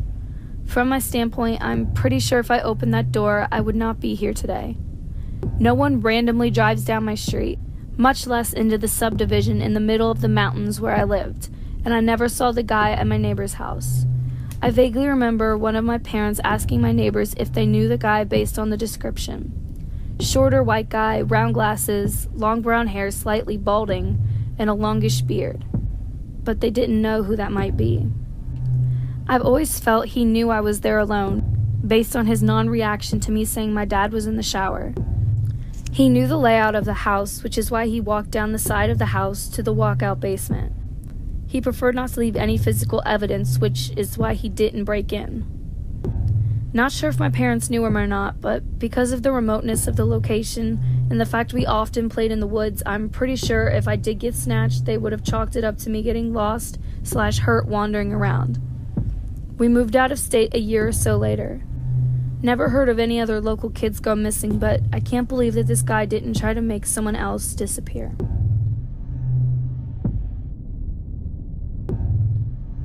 I'm a 19-year-old female living in the UK. I was on my day off from work, as I work 6 days a week at a very unpopular delivery service called Yodel. My mom was out the night before, staying at my grandmother's house due to her being ill. I have 2 small dogs, both Chihuahua cross Yorkshire Terriers, who don't really need all that much walking. But this Sunday morning, I was feeling it. It was around 7:30 in the morning, which means it was still pretty dark out when I put their coats on and left the house. The local park is a 2-minute walk away from my house, which I had no problem getting to. So cut to about 10 minutes into my walk. I'm halfway around the park when I notice that it's brighter than usual, so I turn around and see a car parked in the parking lot of this park, with its lights on full beam directed straight at me. Now at this point, I'm starting to feel uneasy, as I was about to start making my way back there, as that is the way that I had entered the park. But something in my gut told me that it was an incredibly bad idea, so instead, I decided to cut across to the adjoining field and made my way across from there, as there was a public pathway running parallel to both fields. So cut to about 15 minutes later, and I'm starting to calm down, feeling like I had just overreacted to the whole situation. I get to the end of the public pathway. I've passed a few harmless people, and I'm feeling pretty stupid at this point. What I'd forgotten was that the parking lot previously mentioned was just up the road, and the road I had come out at connected to it. As I was just about to turn off the public pathway back onto the main road, a car drives past me that, at first, didn't look particularly memorable until the passenger in the car drove past with the biggest, cruelest, most evil grin on his face as they passed me. I stopped in my tracks and they pulled up just down the road and waited. I started walking home double time, and the walk that would have taken me 20 minutes took me 10, and the entire walk home this car followed me.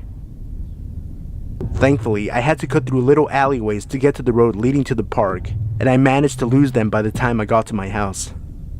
After I'd caught my breath, I looked out my kitchen window carefully, without moving the blinds, to see 3 guys, in maybe their mid-20s, stalking around the area, presumably looking for me and my dogs. So, to you 3 creeps who have prompted me to change my dog walking routine, let's not meet.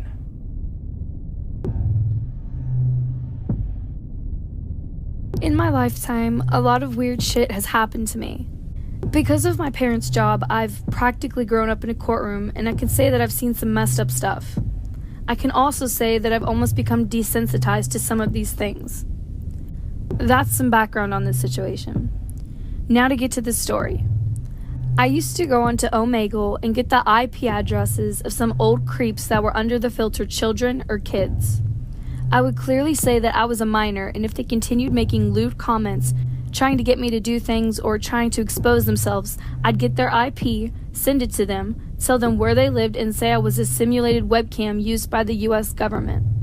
Sometimes they'd laugh, sometimes they'd apologize, and sometimes they'd be scared shitless. I've encountered several of these guys before, but I can say that I'm very good at remembering faces. Fast forward to a few weeks later. I travel a lot, and I had just arrived in San Francisco, California. I went out to dinner with some family and friends at this popular restaurant. I sat down at the end of our table. It was one of those long tables that could seat plenty of people. There was another long table next to us. Now, I was sitting against the wall in the booth part. This gave me a great view of the whole restaurant. It didn't take long for me to realize that I was being watched. At the table next to us, there was a man, about 50 years old. He was sitting at the end of the table on the other side, so he was sitting diagonally from me. I thought he looked very familiar, and the guy was just grinning at me. I smiled politely, then looked down, hoping he'd stop. He didn't. I was starting to get uncomfortable. Why the heck was this guy staring at me, and why does he look so familiar? Then he spoke. "Hey there," he said softly. His voice was rough. I just looked back at him when it hit me. I had seen him on Omegle. But no, that's stupid. What are the odds of that? I just sat there, looking at him in total shock. He flashed me that creepy grin. At this point, my mother realized that something was wrong and asked what the problem was. I shook my head, and the guy smiled at her. For the rest of the night, he continued to stare at me. A little while later, I got up to go to the restroom. In this restaurant, you either had to take an elevator or go around to the hotel next door to get upstairs to the restrooms. When I got to the elevator, I realized this guy was walking after me. He started to rush as soon as I climbed into the elevator. I pressed the close button and held it, praying it would close in time. Luckily, it did. As soon as I got out of the elevator, I ran to the restroom. I heard someone coming up the stairs, so I stood leaning against the door of the bathroom trying to listen. They stopped for a few minutes, then they started again, this time going back downstairs. I took in a breath and waited a bit before booking it back down. When I sat down, he smirked at me. I shot him a glare. Finally, the guy and his group got up to leave. Of course, this guy had to drop his fork. He told his friends that he'd be right there and that he'd meet up outside. He picked it up, looked me in the eyes, grinned, and said, "It was nice seeing you," then stood up and walked out. At the time, I just thought he was a major creep and that it was really weird that I had seen him on Omegle. Then I thought about it. This guy clearly remembered me. What if he had gotten on the elevator with me? It might have been nothing, and it might not even seem like a big deal, but just looking into his eyes and seeing that grin, that was enough to give me chills. Anyway, I haven't been on Omegle since. My message to you reading this is to stay cautious and be careful if you go on sites like Omegle. You never know who you'll meet and what their intentions are. So creepy Omegle pedophile, let's not meet again.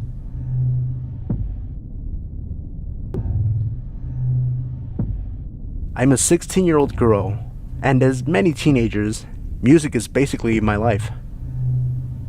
I recently got new headphones which work very well, but I'm very clumsy and I broke a part of them. They still work, but I have to put my hands around my head to keep them in place.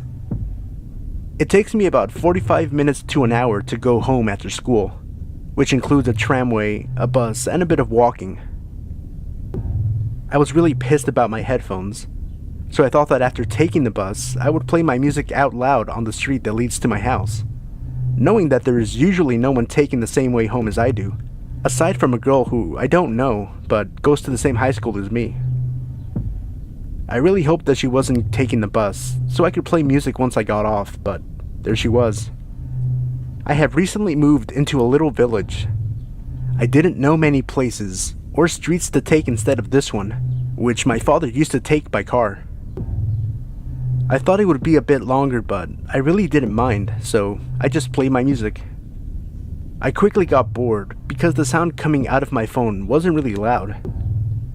I put my headphones back on, even though I looked like a huge idiot holding them with my hands. As I got closer and closer to my house, I take a turn, and I see a man on the side of the road. He looked at me, threw something on the floor, and then walked to the middle of the road and stood there. I turned my music off and listened as he was saying things, though I couldn't understand much. He was staring and talking in my direction as I passed him. Being kind of creeped out by him, I looked behind me through my phone's reflection. He was following me, still talking. I walked a bit quicker. Then, I took the final turn and rushed into my house. I ran as fast as I could and locked myself in my house. I was home alone, so I quickly dialed the police number on my phone and had it ready, just in case. In the end, I didn't end up using it. Today, I saw some police cars going in that direction and learned that a little boy was reported missing. That's when it hits me. This wasn't the first time I saw that guy. One night after school, I was almost in front of my house when a hooded man ran away from the other side of the street. I clearly saw that he was staring at my house, which creeped me out. He had the same hood as the guy that followed me. Since then, I never go out without a small weapon. Please, be careful, even when you're close to home.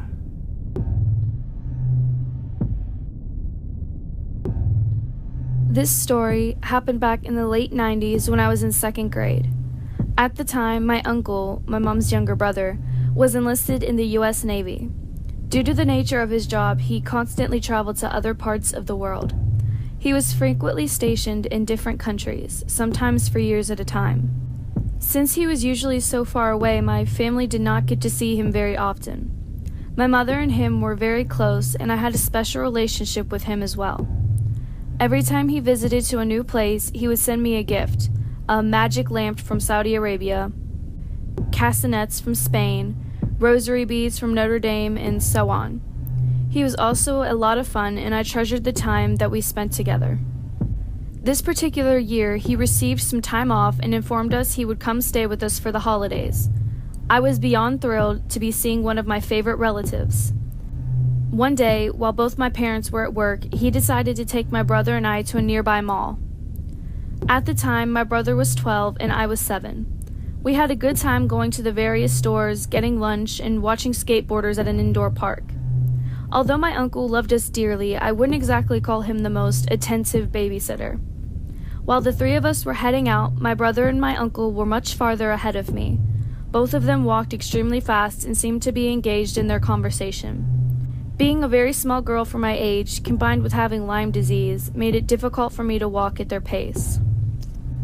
As hard as I tried to catch up with them, I only seemed to be falling further behind. Suddenly, from the left side, I felt someone grab me. It happened in an instant, and my mind raced while trying to process what was happening. Looking up, I saw him. A face that I recall clear as day 20 years later. He was an old man, perhaps late 70s, but his face was horribly disfigured. All of his skin hung low and poured over his other features. What I remember most was his nose, which was more of a giant tumor so large that it covered his entire mouth. Looking back, it is now clear to me that he had elephant man disease. The man did not say anything to me, Instead, he crouched down to my level and put his face just inches in front of mine. Then he made the most intense eye contact I have ever experienced. Both of his hands were wrapped around my arms so tightly that I winced in pain. Abruptly, he began shaking me, as if forcing me to look at him. I was so paralyzed in fear that I could not make a sound. For some reason, I simply stood there, frozen, staring directly at him. While this was happening, the mall was by no means empty. People passed by, but they either didn't notice or didn't care.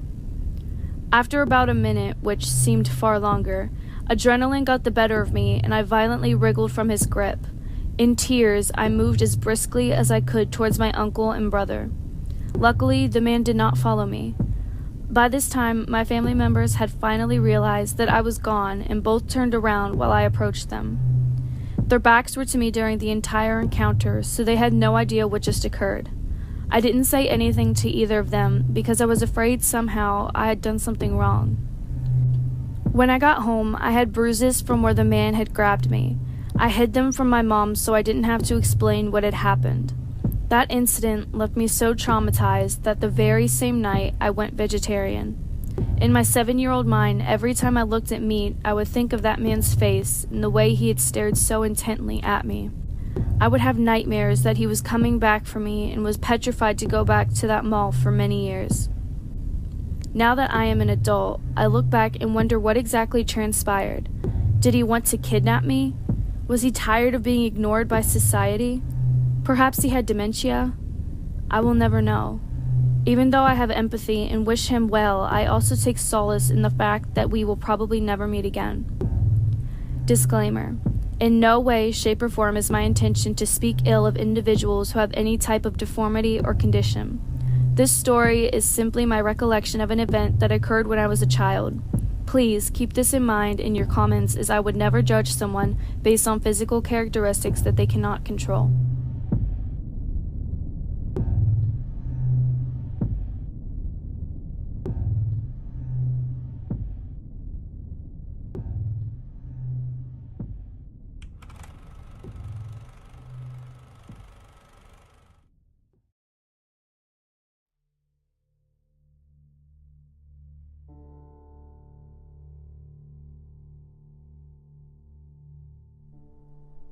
First of all, I just wanted you all to know that I've been reading Let's Not Meet for a while now. I never posted anything myself, but I do have something that I'd like to share that still creeps me out just thinking about it. I'm from Sweden and English is not my native tongue, so please forgive me if my grammar isn't 100% correct. This happened a few years ago when I had just finished high school. I had just moved to a new town where I started working at a video game store in a mall a bit outside of town. It was really fun at first. I loved talking about games and met a lot of customers who I had a lot of really nice conversations with about games all day long. It really seemed like a dream job for a game nerd like me. Since I'm a female, I often had to deal with people being really questioning about my actual interest in video games. Sigh. But most of our customers were really friendly and non-prejudiced, which made working even more fun. Until one day. Our store had a lot of regulars, and I soon started to recognize almost every one of them.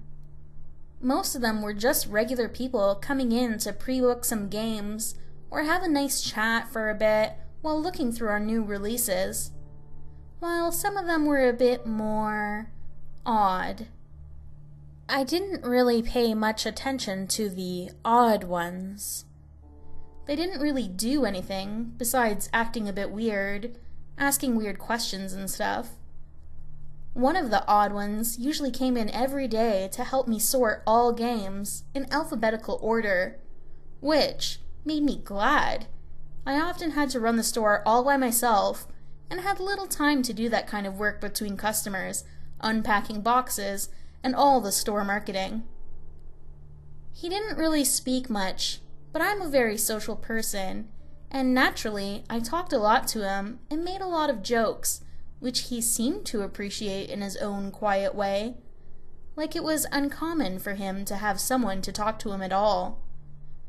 I thought he seemed nice, and assumed that he just had a hard time socializing with people, so I tried my best to win his trust, and to not say anything that would make him uncomfortable. But one day, he started to act a bit more weird than usual. It was a regular day at work, and the guy came in as usual, asking if I needed help with anything. I appreciated his offer, but gladly declined and said that I had everything under control. As I started my daily routine in the store, marketing new releases, cleaning the floors, etc., I started to notice that the guy was following me around. He was really quiet, and every time I turned around, or noticed that he was staring at me, he looked away instantly. I didn't really think much about it at that point. I had too much work to do, and kept on doing my routines and dealing with other customers. But he kept following me around, always staring right at me. After a couple of hours, I noticed he was still around. I guess I'd been too busy to notice him, but he was still in the store and still staring at me. I was about to close up when he started asking some really weird questions, like where I lived, if I had a boyfriend, what my full name was, and if he could add me as a friend on Facebook. I declined, telling him we had a strict policy at work not to add customers as friends on Facebook. Which I faked. There really isn't any policy. I just didn't know what to say, and his questions started to make me feel really uncomfortable. I told him politely that I had to close up the store.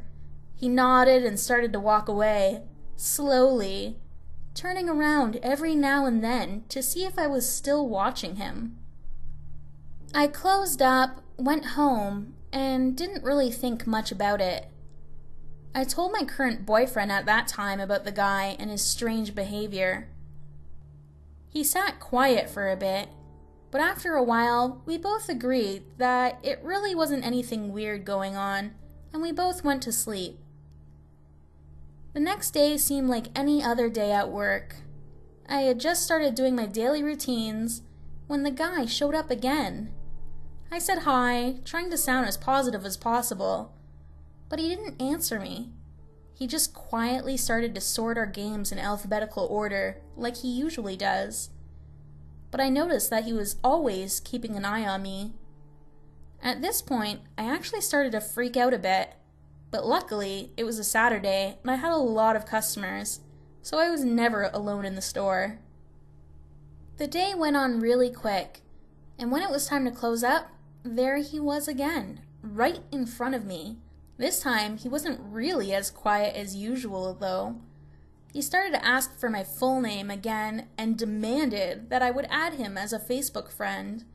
I once again declined, and that's when he started to become a bit more threatening. He told me that he needed my address and said that he needed to know exactly where I lived, which I refused to answer. He was getting really angry and told me that it didn't matter, that he would find me anyway, that he would follow me home and get into my apartment when I least expected it. I started shaking while he was screaming at me, when finally 2 guards doing their routine stroll around the mall came by and asked if everything was okay. The guy became nervous and ran away, and I said that everything was fine. He just seemed a bit odd, that's all. Even though I was still shaking, I didn't want to make a big scene about it. I just wanted to get home as soon as possible. I closed up again and headed outside when I saw him again. There he stood, right outside the mall, waiting for me. I felt every single hair on my body suddenly rising, but I kept my head high and walked right past him, like I haven't even noticed him. He started to call for me. "Hey you, stop right now, I just want to talk." And when I turned around, I noticed that he was following me. I started to walk even faster, even more scared, and went down to the subway. He was still following me. I waited for a couple of minutes and glanced at him every other second. As he stood about 10 to 13 feet away from me, always staring right at my face. He went on the same subway as me, and I could almost feel my heartbeat in my mouth. What was the matter with this guy? What did he want? I really didn't even want to know. I just wanted to get home without him following me. I texted my boyfriend that I was followed, and he told me to get off at the station before mine, and that he'd meet me there. I did as he said, still watching every move that guy made. The subway stopped and I went off, as did the guy. I went up the escalators and noticed that he was running towards me. I started to run as well, as fast as I could, up the escalators, where I finally saw my boyfriend waiting for me. As soon as we met up, the guy froze still, turned around, and started to run away. Just like when the guards at the mall approached us. My boyfriend tried to calm me down as we walked home, but I just couldn't get the guy's creepy stare out of my mind. Let's just say I didn't sleep well that night.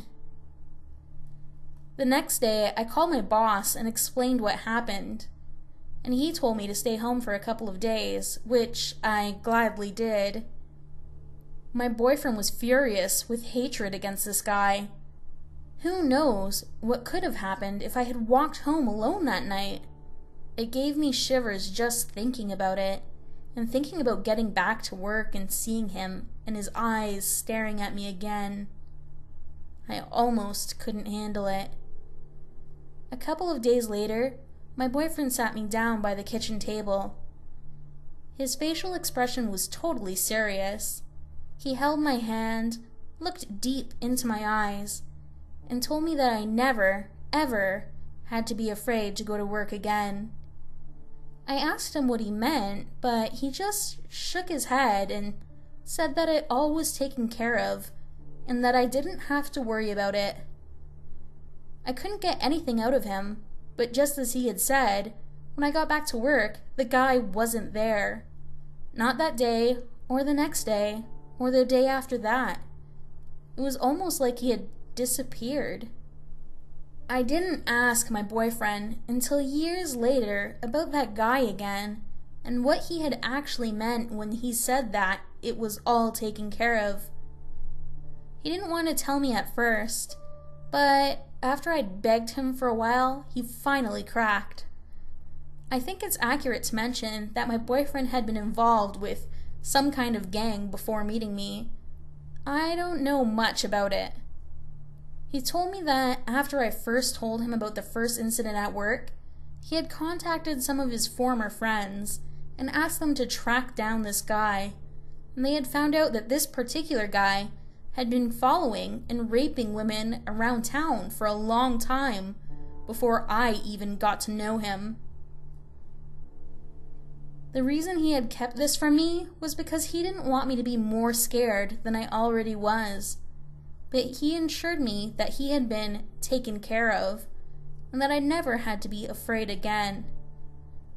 I never asked him about what happened again after that, but just thinking about it still gives me shivers. I wonder how many girls before me were a victim to this guy. I wonder what he did to them, and I wonder what happened to him. The only thing I know is that I never saw his face again, and you know what? I'm really glad I didn't. Back in my early 20s, I worked at an adult novelty store. I was used to creepers and not much fazed me at this point in my brief employment. A typical day consisted of an array of colorful people, all of which I'm sure would make great entries, especially the geriatric men that would come in and act like they had bad eyesight and have me read the directions on the back of the penis enhancement creams to get cheap thrills. Gross, I know. After a while, you just learn how to deal with these people and make them move on. Applying for this job, I was naive to the extent of the nut jobs I would have before me. This job was actually very character building in many ways. Enough about that. This particular day, I was working an all-day Sunday shift. Normal to have but a handful of customers. I was camped out in my desk chair inside the circle counter in the middle of the store watching my Golden Girls box set on the television that hung above me. Typical Sunday. I'm assuming it was nearly 1 p.m. at the time. I happened to look out the glass door window to see a red pickup pull into a parking space way far back in the lot. Strange. There were no cars but mine parked out front. The store was completely isolated except for a 7-Eleven caddy corner separated by an alleyway. I was all alone. I see a skinny guy get out and starts to slowly make his way to the storefront. He comes in, I greet him, and he just stands there. I turn away from him, enough to keep him in my peripheral, then he slowly proceeds towards me. He makes his way up to the counter and I'm now facing him. He had bloodshot, watery eyes, dressed in baggy clothes and a cap. He hands me a wad of dirty crumpled money and says in a monotone voice, "I found this in the parking lot.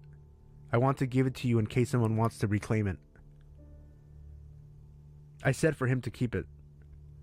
He did not bend over in the lot to pick anything up on his way to the store. I also found it strange that he parked so far away. I was onto him but already getting creeped. I just wanted him to go away. He gave me a sick feeling. Considering the clientele, this was a big deal. He told me to take the money several times, and he was so persistent. Wanting him to just get the hell out, I took the money. He then said to me, "Whatever you do, don't give it back to me." I said, "Okay."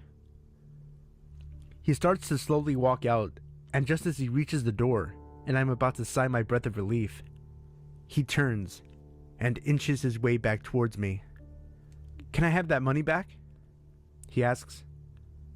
"I thought you said you didn't want it," I replied. "I don't," he said. "Okay, I'll keep it here for safekeeping." This went on for a few solid minutes. I knew I was dealing with a real piece of work and he kept trying to get behind me, and I was wheeling around in a circle so I could face him at all times. His eyes were so intense and fixated on me the entire time. When he finally left, I was shaken because he was so eerie. I looked down at the filthy, tattered, crumpled money and counted out 6 $1 bills. What the hell? I thought. But I shook it off as another day in the life at the sex shop. A couple of hours go by, and I had swept all the previous weirdness under the rug. It was a slow day, and the store was dead. Then, lo and behold, in he slowly walked. Again. My heart sinks. I grab my phone. He walks up to me and asks if anyone had come in to claim the money. I say no, and point to the money on the counter. Believe me when I say I did not want this money for myself. He then asks for it back. I said that I thought he told me not to give it back. I felt like this was some weird, sick game I was involved in, and his character was so off-putting and unpredictable I felt like I really needed to play along. He then proceeds to beg me for the money, saying he needed it really bad. I broke. I hand it to him. His eyes burn into mine, his face expressionless and voice flat. "I told you not to give it back." I froze up. We just stared at each other, and I was picturing gravestones in my head. It felt like eternity. Then a couple walk in. That's when he grabs the $6 and leaves. I'm pretty sure something bad would have gone down if people hadn't come in. He never lunged at me, but there was something sinister about him. I told my coworker shortly after. She said it happened to another girl that worked there too, but he didn't stick around because there was 2 people working. A completely different type of freak than I was used to. I had another creepy incident, with a man pleasuring himself in front of the glass windows at night after I had locked the doors. That one I had no questions to involve the police, and I quit. That was a weird little moment of my life. I have several stories I'd like to put on here. This is a good tame one for me to break ice. Creepy menacing guy with $6. Let's not meet again. Never. I'm a 26-year-old female who's about 5 foot nothing and generally harmless looking. I have no idea what it is about being seemingly harmless, but it tends to attract a whole array of bad news. Don't believe me? Go ask a soft-spoken, tiny girl who gives you the first impression of, "Isn't she just adorable?" And more than likely, she'll have enough stories to make you worry about your sanity. This is compounded by my overall attitude of, "I'll be sugar, rainbow, and sunshine right up until you give me a reason not to." A job in retail makes the whole mess about as fun as bamboo splinters under your fingernails. Whoever came up with the idea the customer is always right needs to be shot, resurrected, and shot again. That said, I'll do anything within the limits of my job for a customer. I like helping customers out. Most retail workers do. A little lesson is to be had here for those who have never worked in a service-based company. Most employees want to help you. Let them, and you'll both walk away from the encounter in a much better frame of mind. If they don't, you should ask yourself if it's a situation beyond their control. If the answer is even anywhere close to it might be, let them off the hook. I've seen too many retail employees get a look of dread on their face when something goes wrong as I, myself, am out being a customer. It bothers me every single time because I know what it's like to think, great, now I'm going to get yelled at and called names for something that isn't my fault. Or if they're mad enough, they might even call in about me and then my boss will be wondering what in God's name I'm doing. You know what said employee can do about it? Sit there and take it, while apologizing for your inconvenience. But I digress. I work as an overnight supervisor to a 24-hour drugstore. We get plenty of creepy people in, being a fair-sized city with only 2 24-hour pharmacies in town. I have some really weird stories. Maybe I'll tell a few more at a later date. The evening of this particular incident had me working on a Saturday night with 2 other front-end employees. Saturday nights mean ad tags. We overnighters, the few, the lucky, are the ones stuck with this joyful job. It means 10 hours of monotony and a lot of back and forth around the store. Usually the nights pass with some regulars and some meth heads drunks, some regular meth heads drunks, and the occasional sick person or person with a sick loved one at home. Most intoxicated persons are in and out like a flash. But I've noticed, the more out of their wits they are, the higher the potential for creepy is. So you learn to watch the ones with nervous twitches. It was about 1:30 a.m. when this taller, wiry man walked into my store. His brown hair was cropped pretty short, and he was dressed fairly casually. I didn't even realize his presence in the store until the cashier for the night, Daniel, came up to me and muttered something about the weird guy wandering around the front of the store. Daniel is middle-aged, but mischievous and crotchety are 2 very apt descriptions of him. You never quite know when he's just stirring the pot, so I searched the guy down to see what was bothering Daniel. I'd been thinking it was more than likely he'd noticed something strange about the guy and was worried about shoplifting. This would not be the first or last time his so-called shoplifter turned out to be some poor, exhausted father or husband sent out to get cold medicine. I found him pacing along the front wall and asked if he needed any help in my cheeriest customer service voice. The moment he turned around, I froze. This man radiated subdued violence. It surrounded him like an aura of menace. I couldn't pinpoint what was bothering me. The weirdly still expression, maybe? Or the way he was standing. He was unnaturally tense during my whole experience with him, like he was ready to go off at the first provocation. Truthfully, I still haven't quite figured it out, but he was just off enough to send up red flags just looking at him. Immediately uncomfortable, I was all too happy when he muttered, "No, I'm, just looking." I never have figured out how to gracefully exit the situation when a customer has nothing left to say to you but still stands there, staring, which feels almost expectant, even if it's not. After a minute or so of avoiding meeting his eyes, I told him my usual line of, "All right, well, let us know if you need anything."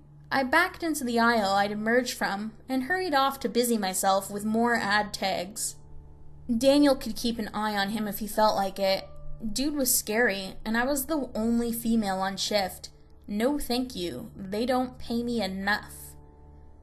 It's not long before I start to feel like I'm being watched, and creepy suspect number 1 is lurking at the top of the aisle, staring. I finish all of the tags in line for that aisle, and I'm relieved when I have to move across the store for others in a different section. Again, a few moments passed, and that weird prickly feeling hits me, and he's at the end of the aisle, staring right at me. I ask for the second time if I can help him find anything, and he pretends to busy himself with some vitamins he picked up at random. He gave me a creepy grin and told me again that he was just looking.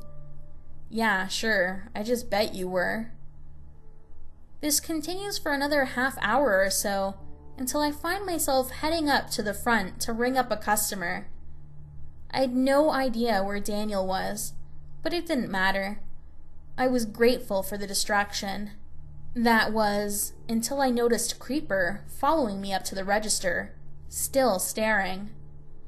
I conducted the transaction as quickly as possible, and after a few too many nervous glances in my creepy's direction, the customer took off like someone had lit him on fire. I decided to go outside for my lunch break.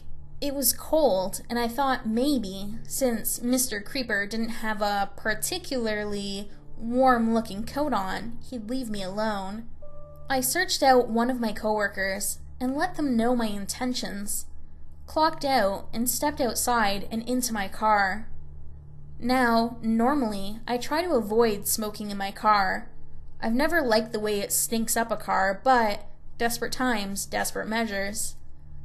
I lock the car doors and roll down the window just far enough to fit my cigarette through to ash it. I picked up a book, turned to the page I'd left off on, and settled in.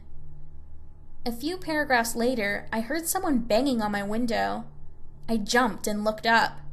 Guess who? That's right, Mr. Creepy. He grinned at me in what I'm sure was supposed to be a sheepish fashion, but it came out more Norman Bates, if you know what I mean. I again asked him if I could help him, and he said he'd been looking for something in particular that he'd like my help with. I told him firmly that there were 2 other employees in the store that would have to help him. I was off the clock. He frowned, and after a moment of me pointedly ignoring him in favor of tensely not being able to concentrate on my book, he went back inside. My lunch break ended, and I still hadn't seen him come back out. I hurried inside, clocked in, and called the other shift supervisor, Mark, into the office. I explained the situation and asked him if he could go deal with the dude. Mark sighed, nodded, and went to talk to the guy. I busied myself in the office with some training sessions I'd been putting off for a while. Mark came back inside the office wearing a very bewildered look. I raised an eyebrow and he sat down. That guy was really weird. Weird is not quite the adjective I'd use. What did he say? He wanted to talk to you again. I told him you had other things you needed to be doing, but I'd be happy to help him. That agitated him. You thought he was freaky beforehand. He visibly shuddered, and I raised an eyebrow again. He asked if I knew what time you got off, or where you lived. What the fuck? Exactly. I told him we were legally obligated not to share such information, and that if he wasn't going to buy anything, he needed to leave. Then he left. I followed him out just in case. He was looking around your car until he noticed I had followed, and then he got in his car and left. I decided I wasn't going to stick around to see if he was going to come back, and noped out of the rest of my shift. Shortly after, my store set up a guard contract with the local police department, and I haven't seen him since.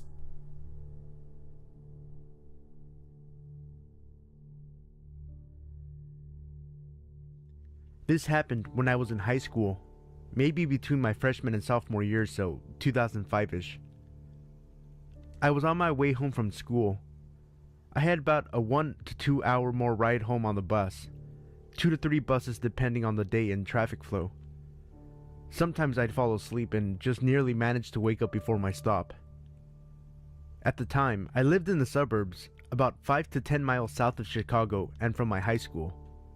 This day, it was 4 or 5 p.m., because that was usually about the time I'd be walking or getting home.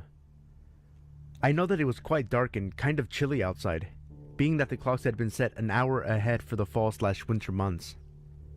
I was on my third and final bus, and I was approaching my stop.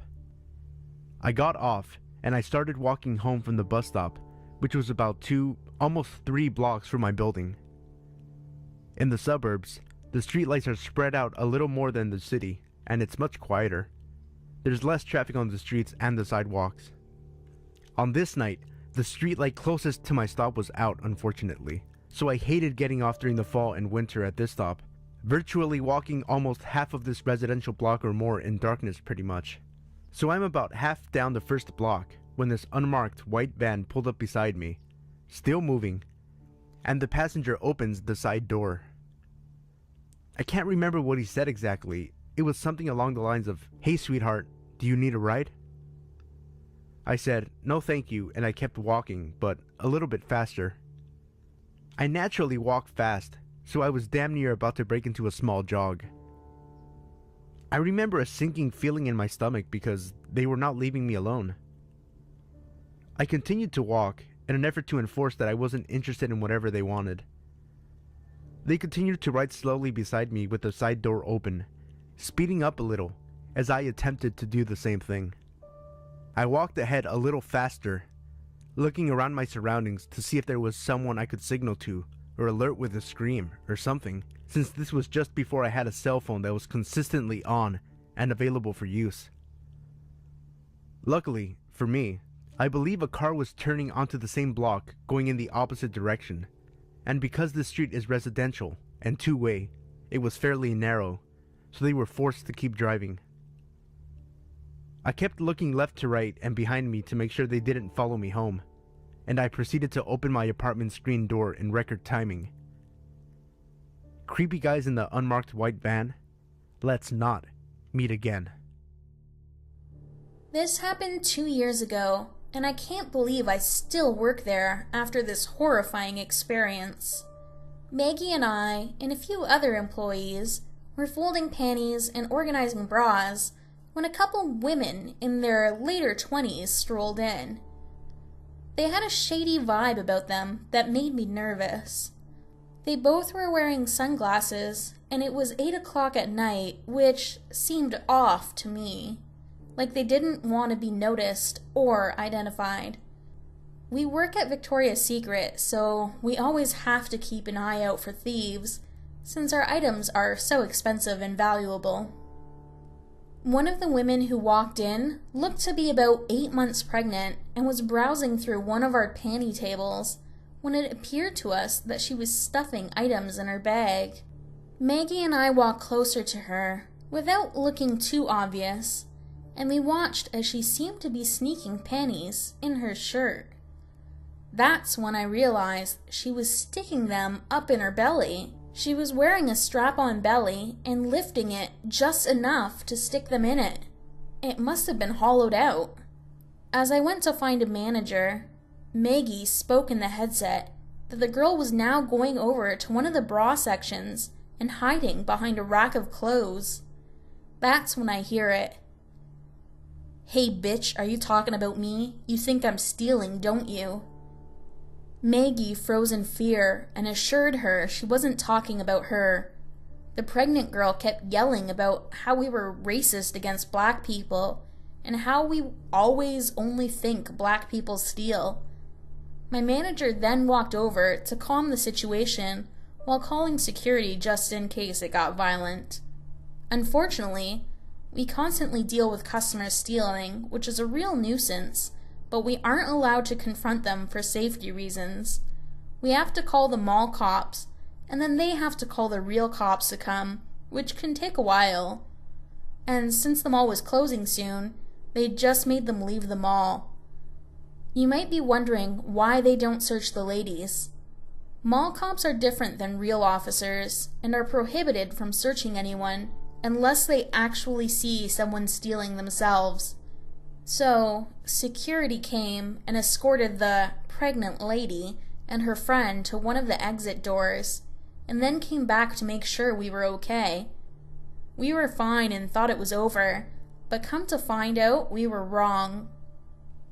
Maggie and I were off at 9, so we clocked out and walked out of the store talking about how awkward that was, and how clever but weird it was that she was wearing a fake belly. It's so scary and disturbing the lengths people will go to steal merchandise. That's when we hear, "That's them!"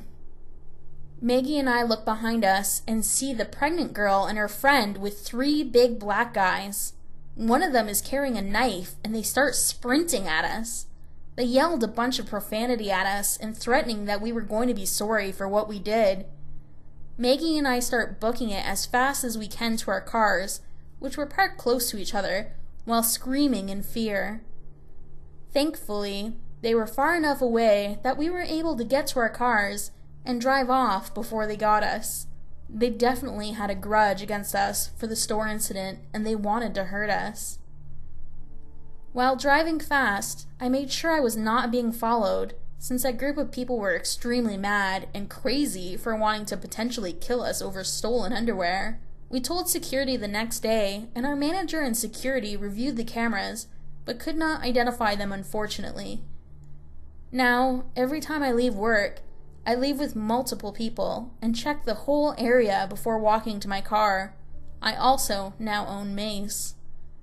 Since this event, we have remodeled our store and installed cameras, so if we suspect them stealing, we can look on the cameras, and if the camera captures it, we can keep them in our store until the cops come to arrest them.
This happened a while back, when I was still a junior in college.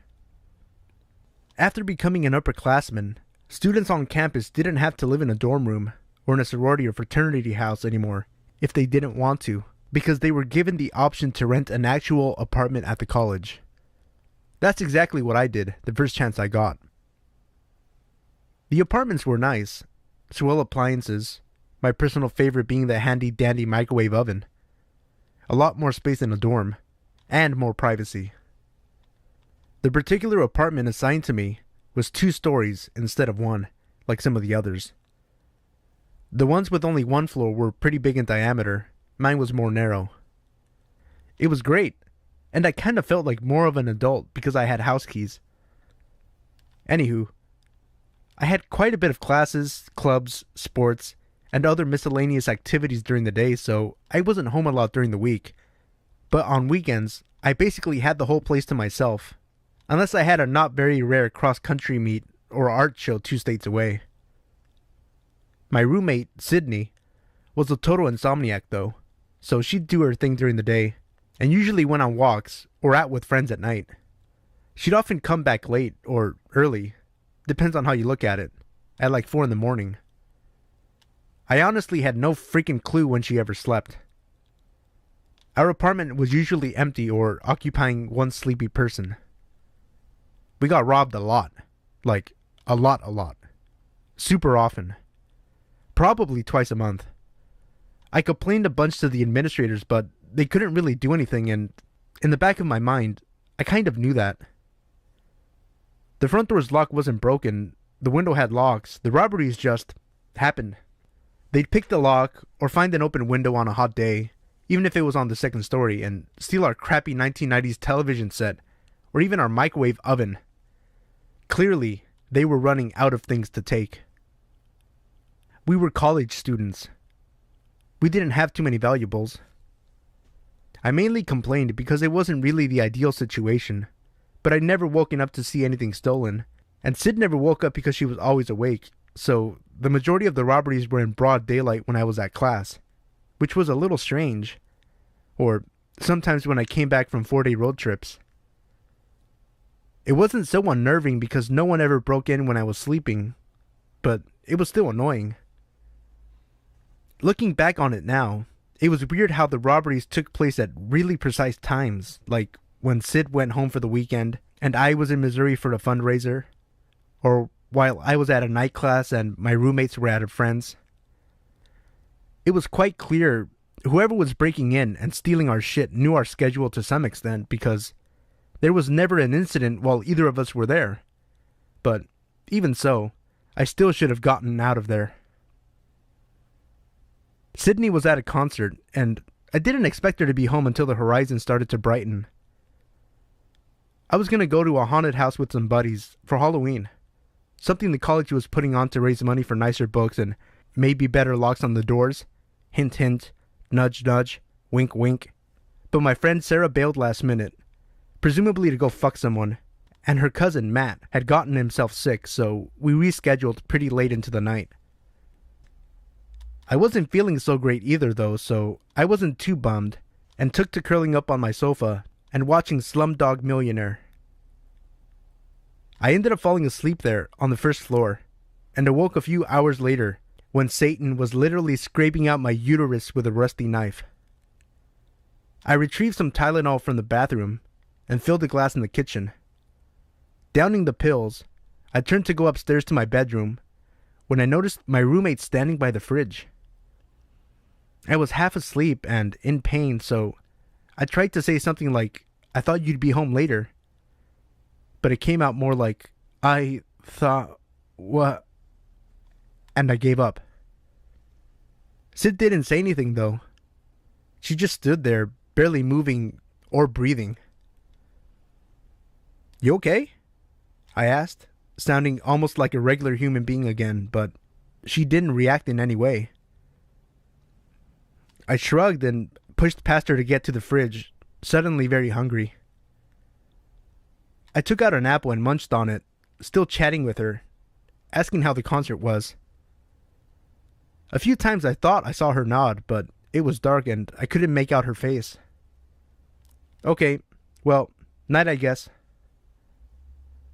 She was still stiff as a board, unwavering as I headed up the stairs and into my room. The next morning, I woke up around noon because why not? I grabbed a bowl of cereal. Sitting down at the table, I noticed the kitchen looked different and, upon further inspection, realized our second microwave oven was missing. "What the fuck?" was my first response, and after briefly talking to myself, my phone rang, scaring the absolute living shit out of me. "Hey," came Sydney's voice through the line. "Sorry, I know I said I'd be home last night, but I got caught up and lost track of time.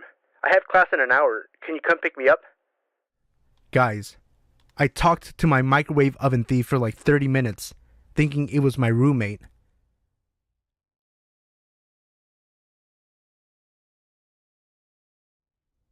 This happened to me when I was 14. On this day, I had just gotten home from school. My brother didn't ride the bus home that day, and both of my parents were still at work, so I was home alone. I think I had been home for about 45 minutes at the most. I remember that I was watching TV and I got up to get a snack. When I was walking back to my couch to sit down, I looked out my window only to see a man standing outside in front of the mailboxes that were at the bottom of my driveway, and he was looking into my house with binoculars. At the very least, you could say that I was scared shitless because why the fuck would someone be looking into my house with binoculars? Once I saw the guy, I ducked under the window, hoping to God that he hadn't noticed that I saw him. I crawled over to the phone and proceeded to call my brother. When he answered, I started crying into the phone, asking him where he was and how long it would be until he got home. My brother, of course, was really concerned and asked me what was wrong, and I told him what was happening. My brother was furious and told me he'd be home as fast as he can. Unfortunately, my brother said he had just left the school, and the walk from my high school to my house is about half an hour to 45 minutes, depending on how fast you're walking. Of course, I was very thankful to have my 2 protective dogs with me. They're both pit bulls, so to all of those out there who own pit bulls, you know how protective they are.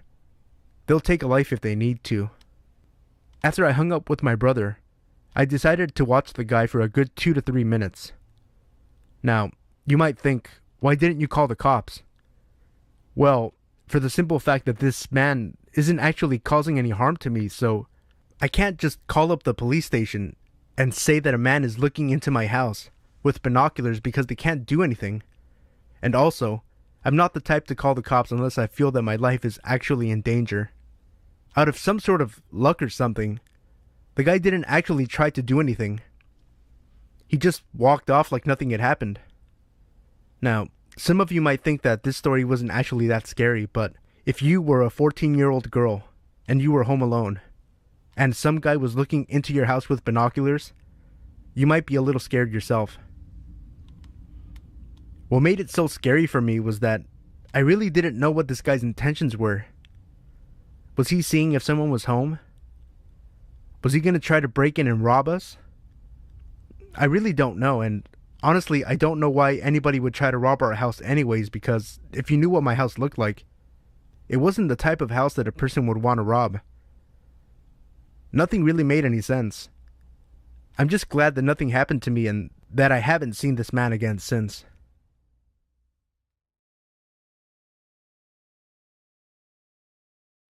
I'm a girl, and at the time of this story, I was around 6 or 7 in the early 2000s. Growing up, my family all lived very close together, or actually together in one house. My aunt and 2 cousins lived with my grandparents about a mile away from me.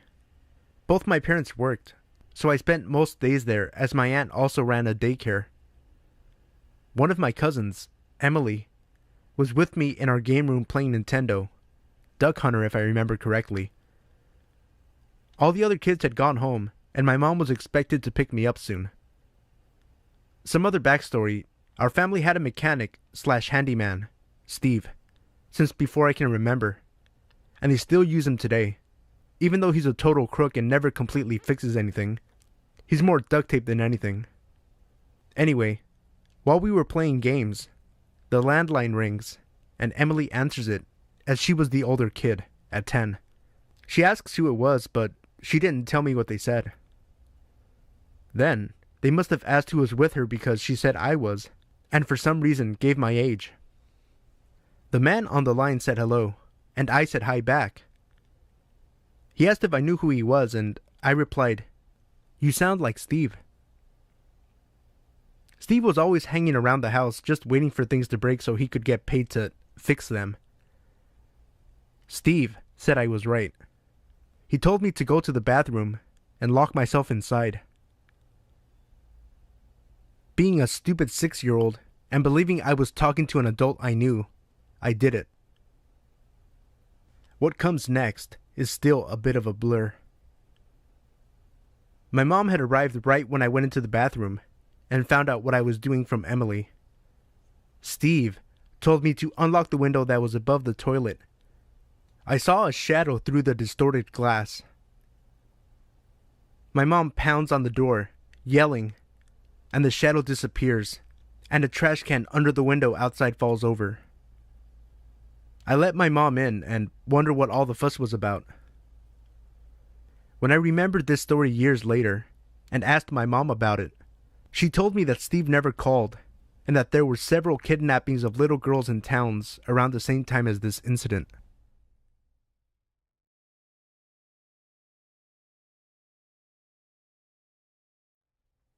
This happened a couple of hours ago, and since I'm too on edge to sleep, I thought I'd post this while it's fresh in my mind. I have a 16-week-old German Shepherd puppy, and I just collected her from my parents' house since I don't want to leave her home alone all day when I'm at work. I'd gotten into my pajamas, and I was playing some silly game on my phone when I heard a knocking sound on the garage door. My house is really small, and you can pretty much hear every noise in the house, so this didn't really bother me too much. We don't have a direct back entrance to the house. You have to go through the garage. My dog went to have a sniff around the back door and came back to the living room shortly after. I just thought, being how young she is, she's scared of missing something. A couple of minutes later, I heard a tapping noise from the window of my front door. This spooked me as my dog went crazy with her barking, but because I was home alone, I didn't answer it, as it's about 8 p.m. and pitch black outside. I'm concerned, but not overly afraid, as it could have been anyone or anything, innocently enough. Then, I heard the very distinct sound of someone turning a key in the door. I'm not sure if they were turning a key or another metal object, or trying to push my keys out. I've never felt this way before, but I suddenly felt ice cold and red hot at the same time. I froze on the sofa and, like an absolute idiot, texted my mom telling her someone was trying to get into the house. I know I should have called the police, but I didn't want to make a sound. If I had, then maybe I'd have scared them, but I don't know. They definitely would have heard my dog before, who was now listening intently. She must have thought it was my boyfriend, who is currently working in London, about 3 hours away. I gather after this that they gave up and left, as it's not that late and there are people in cars nearby, though it's still a quiet street. My dad came round and checked everything, but we didn't see anything. We think they may have been checking the place out and seeing if we lock up after ourselves, or looking in to see what valuables we have. I just think they may have seen a lone girl enter her home with just a puppy, or, what I think to be more likely, saw my puppy and may have been trying to take her. They may have been seeing if I lock the door right after I get in, which I always do, or if I only do it when I leave or go to bed. A couple of hours later, I decided I should call and report it to the police because I couldn't shake that they would pick on someone more vulnerable, being unsuccessful with me. I don't know if it was someone just messing around, but it left me shaking and standing there with a hammer in my hand, waiting for someone to come through my living room door. There have been a lot of reports of people marking properties to signal whether they are easy to burgle or have a dog. Nothing has been found, but I will check again in the morning when it's brighter. I'm shaking just thinking about it.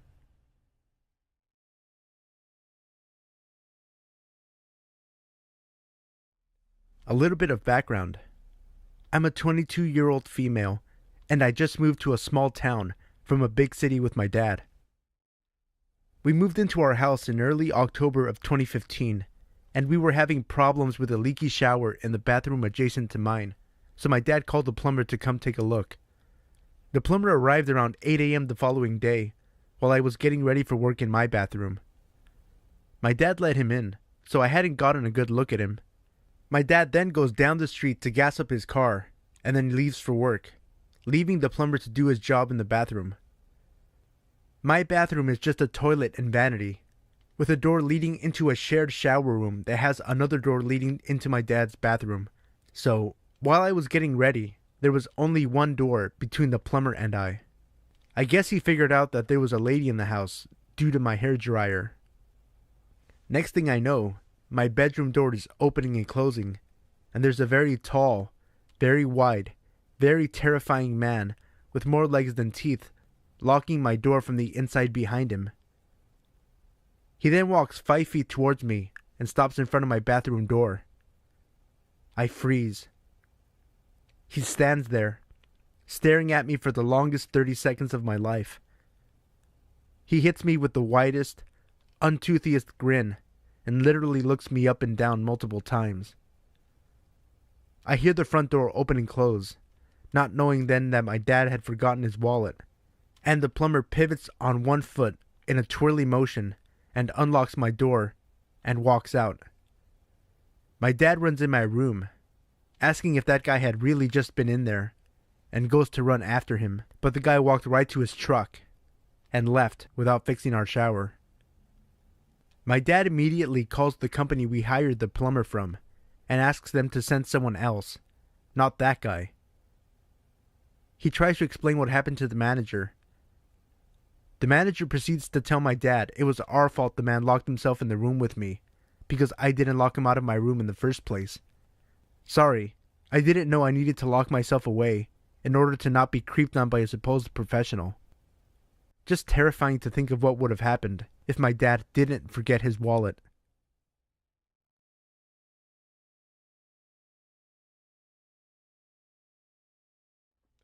I'm sitting here shaking, on the verge of a panic attack, so I'll try and write this. I'm a country girl. I come from a small town and moved up to the large capital city in Australia to attend university at the start of the year. Being a broke-ass student that isn't getting parental support, I'm renting through my university in what is known as subsidized accommodation. Long story short, it's old units from random housing trust blocks that the local housing trust has given the university. This means I'm living with some creepy people. The guy downstairs, I know for a fact is an ex-con because he told me. And the guy across the halls from me is dealing in some serious drug shit and has police and detectives knocking on his door at all hours. I've been at this unit for about 9 months and, other than being slightly scared of my neighbors, I've not had any problems. Until now. Another guy lived across the hall from me. It's a 2-story unit block with 3 units in the top. One for me, one for the druggie, and one for this other guy. This other guy, who I learned is called Josh, is a large ethnic man, who I'd say is in his mid to late 20s. English is not his first language. I've run into him a few times while leaving and entering my unit, and he introduced himself, so I, being the friendly and naive country kid I am, greeted him back. Other than a few short greetings I've had with this man, the only major time I've had contact with him was when we were both at a bus stop and he started chatting to me. He asked what I was doing and I said I was heading into the city to attend church. While not religious myself, I have a religious friend who had been begging me to attend church with her once. He said he wanted to come with me one day. I thought he was joking, so I laughed and said maybe one day. This was about 2 months ago now. I saw him a couple of days ago, and he asked me when I was going to take him to church. Feeling awkward, I said, I don't know, maybe one day, and bolted into my unit. I have been out all weekend, dog sitting for a university friend, and came home to find 2 notes pushed under my door. I've attached them. Good luck reading half of it because I had trouble as well. I don't know what to do. I'm fucking terrified right now. I called my friend, half laughing hysterically and half freaked out, and made her stay on the phone while I bolted down to the car, took out my small knife that I use for animal rescues, and ran back inside.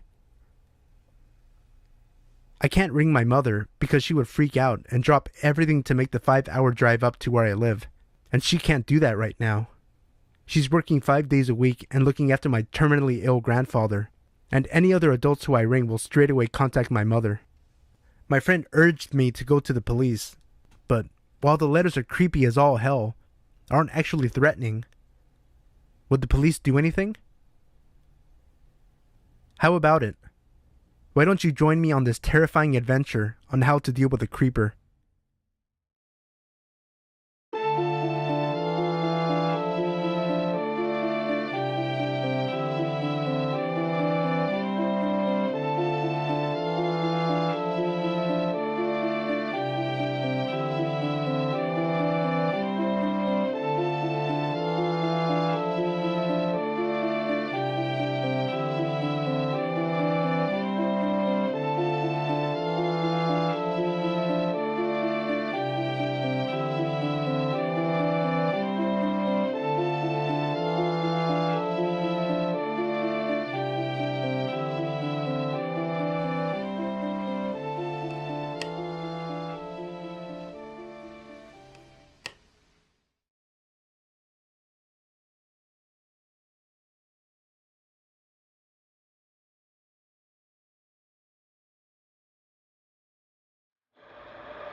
This happened to me not even 2 hours ago, and I'm still jumpy from it. I apologize in advance for errors. This will be my first post on Reddit. I've been a long-time reader, and I listened to a shit ton of creepy Let's Not Meet on YouTube before, and I never really thought it would ever happen to me. I was wrong. I'm a 19-year-old female, about 165 pounds, and I'm also 5'9". I live with my grandmother, and we really don't get along, but I don't have any other options for the moment, so I manage. I usually have to take out the garbage when she tells me to, and I really hate doing it. This week, we had a lot to take out, because my grandmother was getting a new bed, and her room had a lot of shit in it that needed to be cleaned out to make room. I was getting her old computer stand that she calls the monstrosity, and I had to clean the shit out of my room as well to make it fit. This is why we had a lot of shit to get rid of this week, and I was the one to have to make it all fit in one small ass bin. It was about 10 p.m., and this wasn't even the latest I've taken out the trash. I had taken out at 3 a.m. before, just because my grandmother was on the phone with another one of her stupid daughters that was getting the bed. I had already taken the trash out, and I had to fix that damn recycling bin. I was just way too small, so I had to flatten the boxes to make everything fit without falling out. I was in the garage, and the garage doors were open. I live in a quiet little nest of townhomes, and we don't own a car, so the garage is the storage for everything that isn't being used. Now, I listen to creepy stories on YouTube, and I was listening to one before I started taking out the trash. This already made me a bit jumpy being outside in the cold and quiet dark in the month of October alone. I know people do crazy shit to scare people for kicks, but it never happened to me before, so me looking up every so often to the door wasn't really out of the question for me. Of course, I knew I was overreacting, but I still felt uneasy, like I knew something wasn't right. I was fiddling with the recycling for about 5 minutes at this point when I glanced up at the door. To my complete horror, I saw a clown standing in the middle of the sidewalk of my driveway, staring right at me. All the blood from my face drained. I couldn't help but feel it. You always hear about these things, but never think it'll be you. Be thankful you don't know what it feels like. The clown was straight out of a horror movie. Smudgy makeup, red nose and hair, black and white striped clown outfit with rainbow spots. I was frozen in fear. I never felt fear before in my life, and this isn't something I ever want to feel again. I shot up when it took a step forward. I was staring at them, scared shitless, and prayed my grandmother wouldn't come back to the door. I don't care for my grandmother, but I don't want her hurt. We don't get along, but I still care for her, if you know what I mean.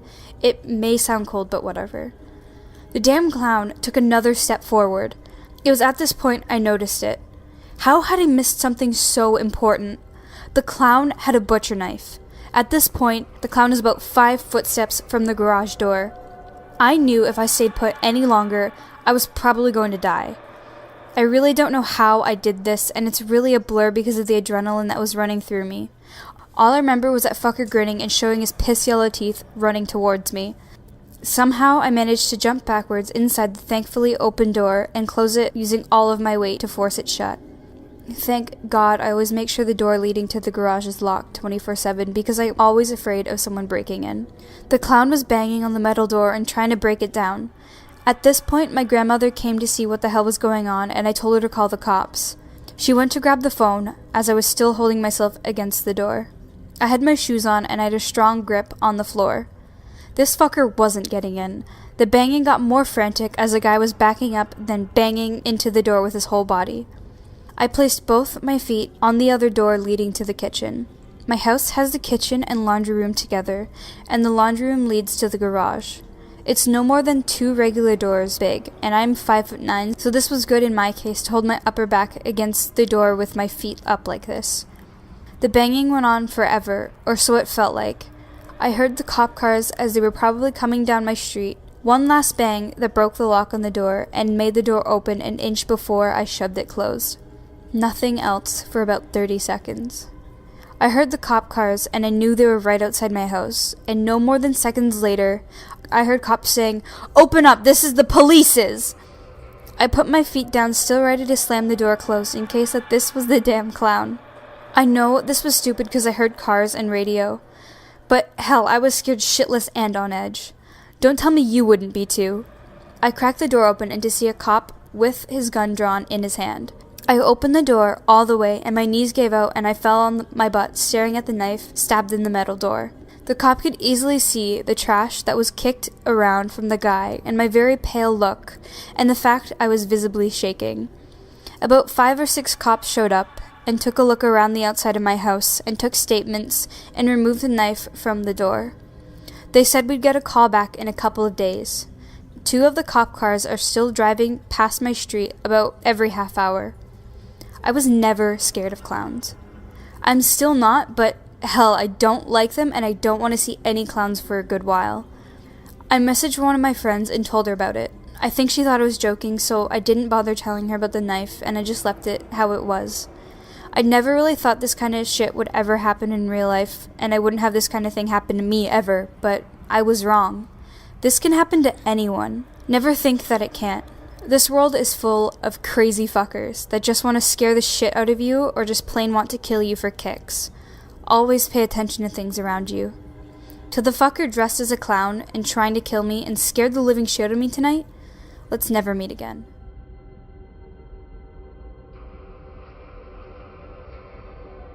This took place after my parents had divorced, but they lived close to each other, so it wasn't all that bad. Anyway, I would frequently forget stuff at my mom's house because of the constant travel between houses, and this was almost a nightly thing. So one night, I was bringing my Xbox and some games to my dad's house, and one thing to note is that this was one of these townhouses, and my dad lived on one side and the neighbor lived on the other. As I get to my dad's house, I had to pass their side first. While I was passing their house, the wife stopped me and asked me to come closer. I thought that since my dad shared houses with her and her husband, that he knew and trusted her, so I went closer. She noticed the Xbox and games in my hands, and straight up said, "Hey, we have a bunch of fun games and little boys your age that will play with you in here. Do you want to come in?" I slowly backed away, not turning my head to her. As I was doing so, I felt a cold, large hand on my right shoulder. My blood ran cold. I didn't dare turn around. I heard from behind me, "She isn't this nice all the time. I suggest you take up her offer." My fight or flight kicked in and I chose flight. His grip wasn't all that good, so I escaped easily and ran inside. I didn't tell my dad, but I did call the police. I couldn't live knowing that there could have been multiple kids in there. A few minutes passed and a police car showed up. 5 minutes later, the 2 officers walked out of the house with 2 people. Apparently they had been luring kids into their house with the promise of games and toys. I still imagine what would have happened if the man's grip was stronger. And thank God I chose to call the police. They had already lured 2 kids in the house, both boys. So, creepy couple who lured kids into their house? Let's never meet again.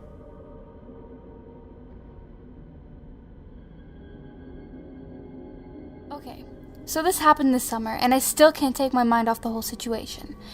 It's by far the most scariest thing that's ever happened to me.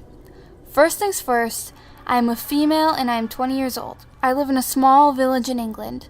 It's beautiful and I've lived here all my life, so I have many good memories here. In June, I started walking to the neighboring village every day, which took maybe around 25 minutes to walk to. The village is a lot more old-fashioned and has a lot of history. The journey was fun for me because I love the countryside. It's a beautiful place and it interests me quite a lot too. As soon as you left my village, you would be walking on country lanes that followed you to the other village. Usually, I would leave my house at around 11 a.m. and start heading back to my own village roughly around 2 or 3 p.m. I went alone most of the time, apart from the weekends when I would go with close friends. Both my village and this village only consisted of houses, parks, churches, all that sort of stuff. When I went alone, I sat at a beautiful park and would sit on a picnic bench and read a book or sit on my phone for hours. I even bought a phone case that charges my phone just so my phone wouldn't run out of battery. I did this for a month, until mid-July when I went shopping and sat in a pub at the closest city with my friends on a Thursday. This meant that I didn't go to the village at the usual time. I got back quite late, maybe around 9 p.m.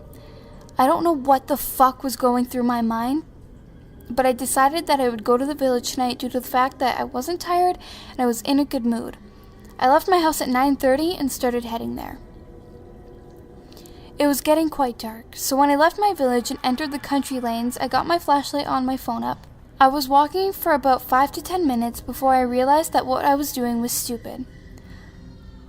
Walking the country lanes at this time of night was not a good idea. Stupidly, I continued. It was no longer than 2 minutes later that I noticed a silhouette in the distance. It was standing about 20 yards away next to the sign that told you which directions you can turn. I felt pretty awkward because I didn't want to pass this person at this time of night, especially on my own. I crossed the road to walk on the opposite side, and the person was just standing there, and they were staring at the ground. As I got closer, I could make out what they were wearing. It was a man wearing a black hoodie, tracksuit bottoms, and some muddy trainers. I got closer and closer, and when he finally knew I was there, he looked up and stared at me. For some reason, I stared back, but carried on walking. I shrugged him off and was walking straight for 10 seconds until I heard him walking behind me. I turned around and he had crossed the road to my side. Then I noticed his face.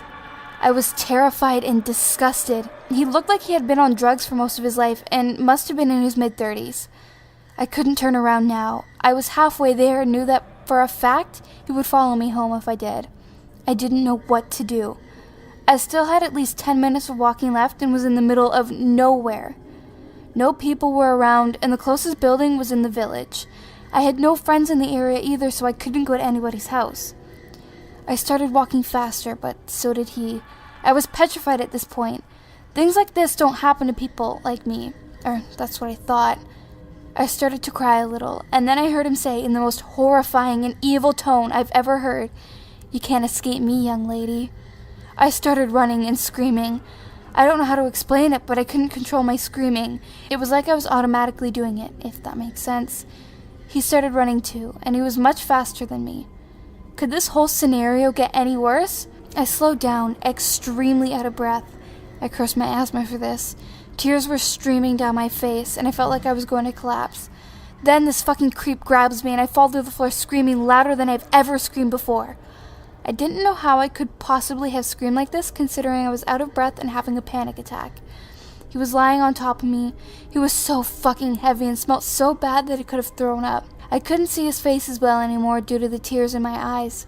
I paused for a second, then he whispered into my ear, "I won't hurt you, but I will break your neck if you continue to scream like that." Regardless of what he had just said, I continued for what felt like an eternity. I heard a car heading towards us in the distance. I screamed, "Help me." I felt a lot of relief when I heard the car slowing down. "Help me, please," I continued. The guy got off me and sprinted into a cornfield. A man and a woman stepped out of the car. They must have not been that much older than me, and they asked me what happened. I told them the whole situation, stuttering and gasping for air. The woman sat with me and gave me some water, and luckily she had an inhaler. The man shouted for the creep, who we could all still see sprinting extremely fast down the field. They both took me home, and I thanked them both ever so much for helping me. God knows what could have happened to me if they didn't stop or even notice me. I told my friends about the whole event, and a lot of people met me during the weekend and comforted me. The police were notified, but unfortunately, the creep was never caught. I didn't have a good enough explanation of his face, and of course, there was no CCTV footage in that area. Of course, I never walk the streets, especially country lanes, after dark anymore. I only visit the village every week now since this event, and only ever go with my close friend Courtney.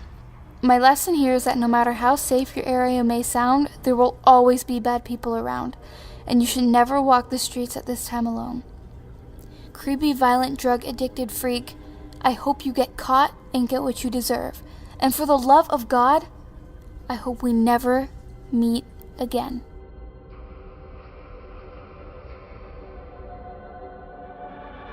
So, this story begins in my school cafeteria. My friends and I were joking about a sign out front that read, "No ball playing," and a bunch of other rules. So being the immature 8th graders that we were, we decided to steal it. Since I lived like a half a mile from the school, I was voted to do so. To seem less suspicious, I took a backpack so I wouldn't just be carrying a sign home, and my dog, so I looked like I was just taking him for a walk. It was a nice night, but I had this weird feeling in my chest that you can't describe or recreate. I, at first, assumed it to be anxiety, as I was about to commit theft. But I was a minor, and this would be the best time to do it than any other. When I got to the school, I used my foot to hold my dog's leash. One thing I should mention about my dog, he's a yellow lab and extremely protective over me. Anyways, I had to bend the sign to get it into my backpack. When I did, I booked it off the school property and texted my friends that I did it. Now this is where it gets creepy. I passed a couple with a stroller and my dog went batshit crazy at them. I pulled him back and apologized. I noticed that they didn't have wedding rings. This wouldn't have bothered me, but I swear damn near everyone in this town is either Catholic, Methodist, Lutheran, or Jewish, so this struck me as odd. They asked me if I wanted to look at their baby, and I did, but this kinda creeped me out. I didn't grow up in the South, and neither did my family, but I'm still fairly nice and give people a chance. But in my head I was telling myself to book it, but my dog would instinctively stay and fight. I had a knife in my shoe, Sheffield I think. I don't look at it too much because despite how I act socially, I'm kind of a pacifist. The man approaches me and my dog bites his ankle. I still don't have a clue of their intention, so I apologized again and walked off. Now, I don't have very good hearing as my father frequently took me to gun ranges with rifles, so I guess that's why I didn't notice the couple tailing me, but I did notice that my dog was acting off. It was walking weird and looked back a lot. Whenever I took him for walks, he never turned around or really acted this off. When I was a block away from my house, a police patrol car passed, and the officer looked at me weird. I shrugged it off. Finally, my paranoia took hold of me and I turned around. And what I saw horrified me. The baby was no longer in the stroller, but they were still pushing the stroller. In situations like this, you just think that everything is just a huge coincidence, even if it clearly isn't. So I kept trying to justify it. But when I got to my house, I heard from behind me, "Have a good night," in the most creepiest way you can imagine, as if they had just said, "Hey, we know where you live now." But no sound of them moving away from me. I froze in fear when I noticed the footsteps weren't getting further away, but closer. I booked it inside and locked the door, then I called the police. They came up with nothing, but the baby is what scared me. So, weird couple who possibly abandoned a real baby? Let's never meet again.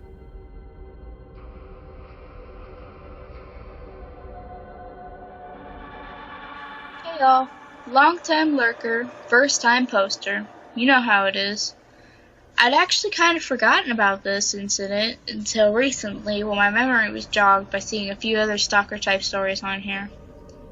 I downplayed it at the time, which seems disturbingly common, and it's only now in hindsight that I realize how skeevy this whole situation actually was.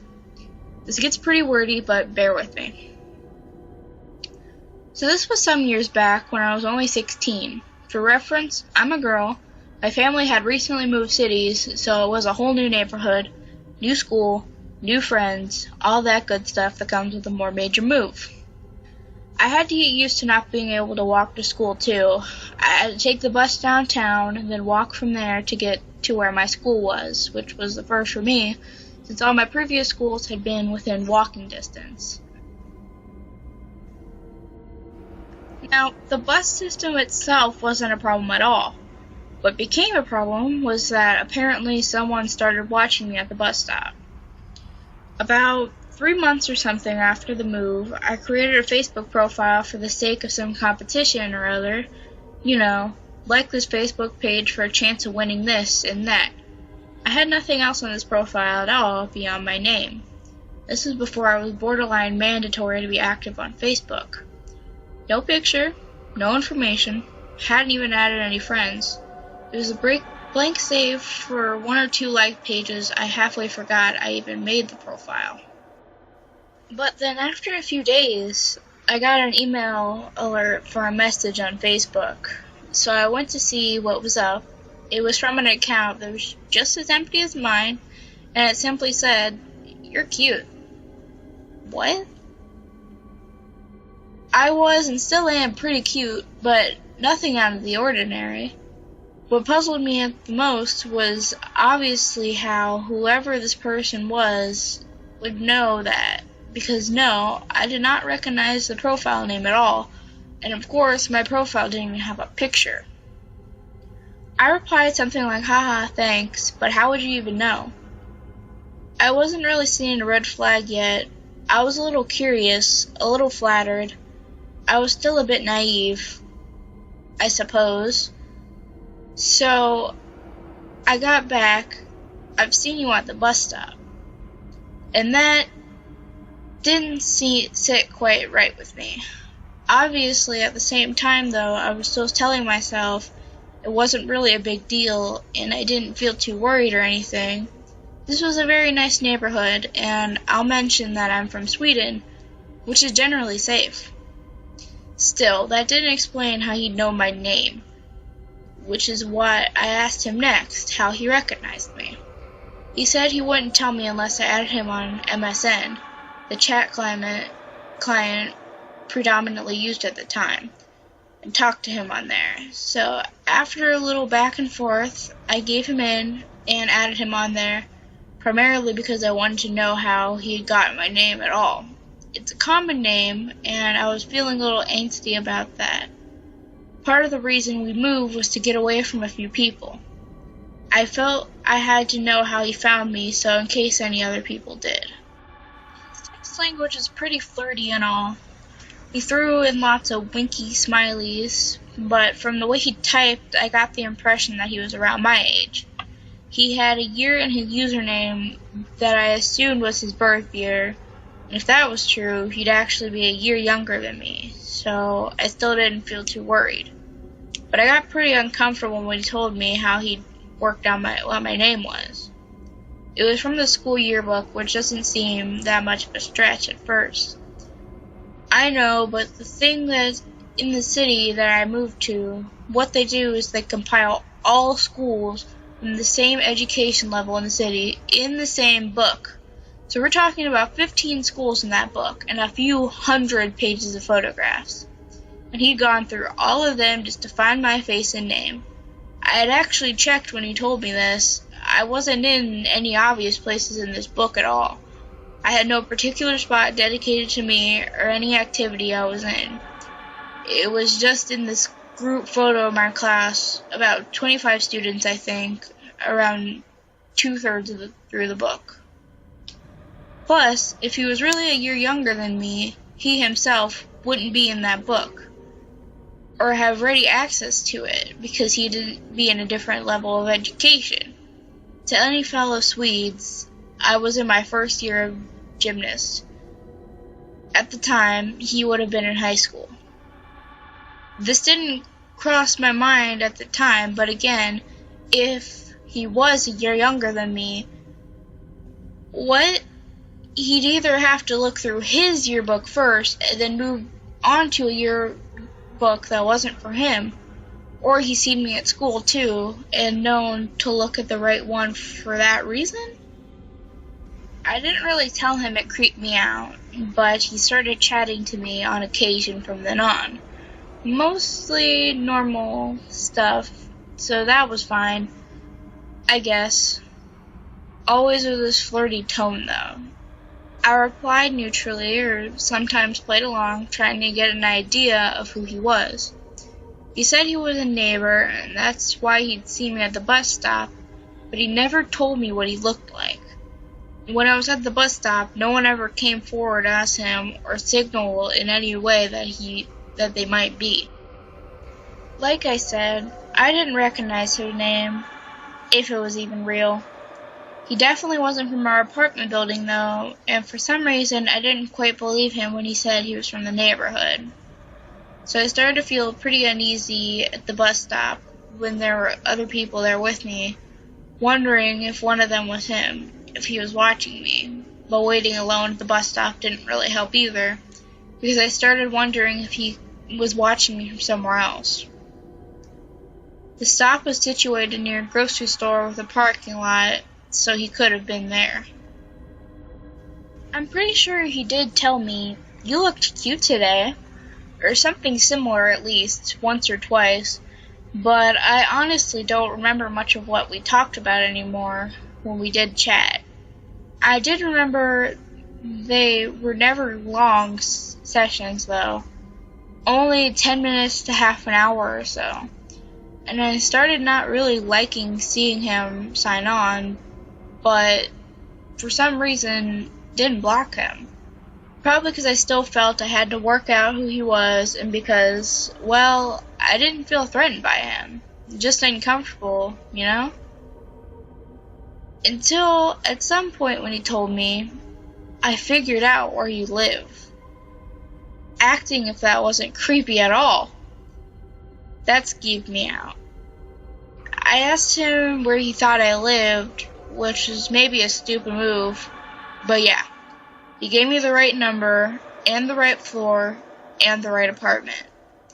And at that point, I was definitely feeling less uncomfortable and more scared.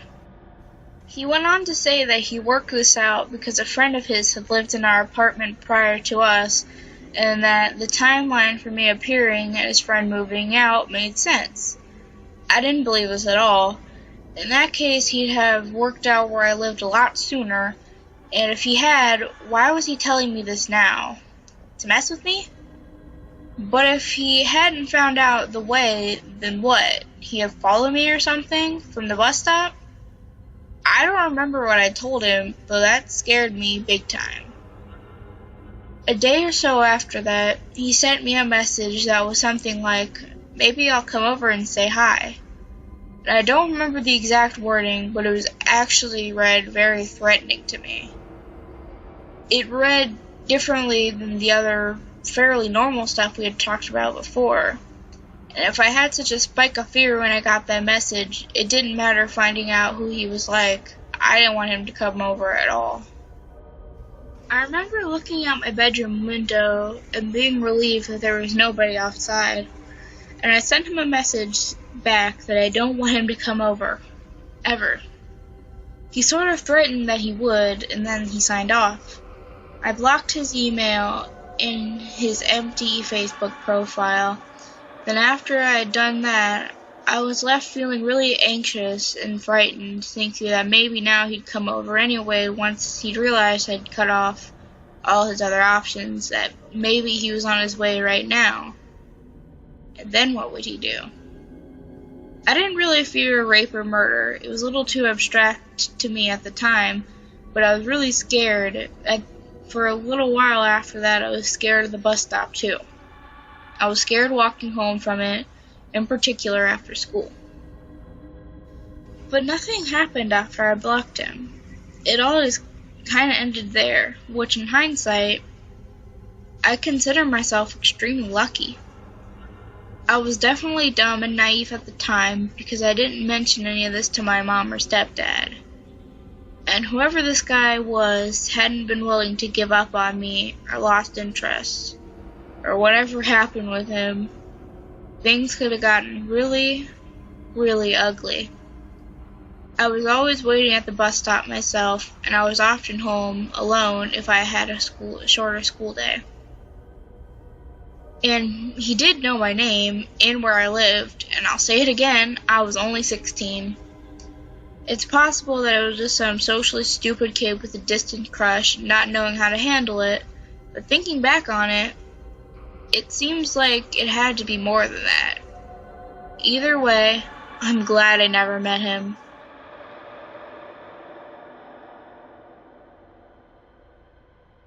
My friends and I back in college would not necessarily call ourselves ghost hunters, but we like to go out into the woods at night, find old abandoned houses, graveyards, and the like, which are plentiful when you live in the middle of nowhere. A common place for us to go was a park which is very far into the woods that had an old covered bridge that was supposedly haunted. As an explanation as to why this bridge seems so scary, there is a light at the beginning of the bridge, and the shadows of the trees form what looks like a figure. When you sit in the middle of the bridge, the wind makes the figure look like it is moving towards you.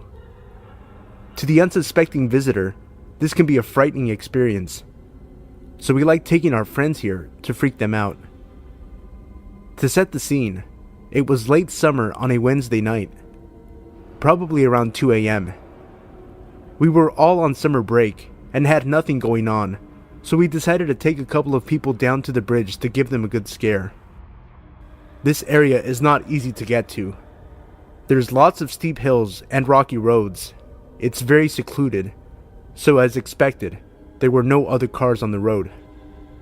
We got down to the bridge, as we had so many other times before.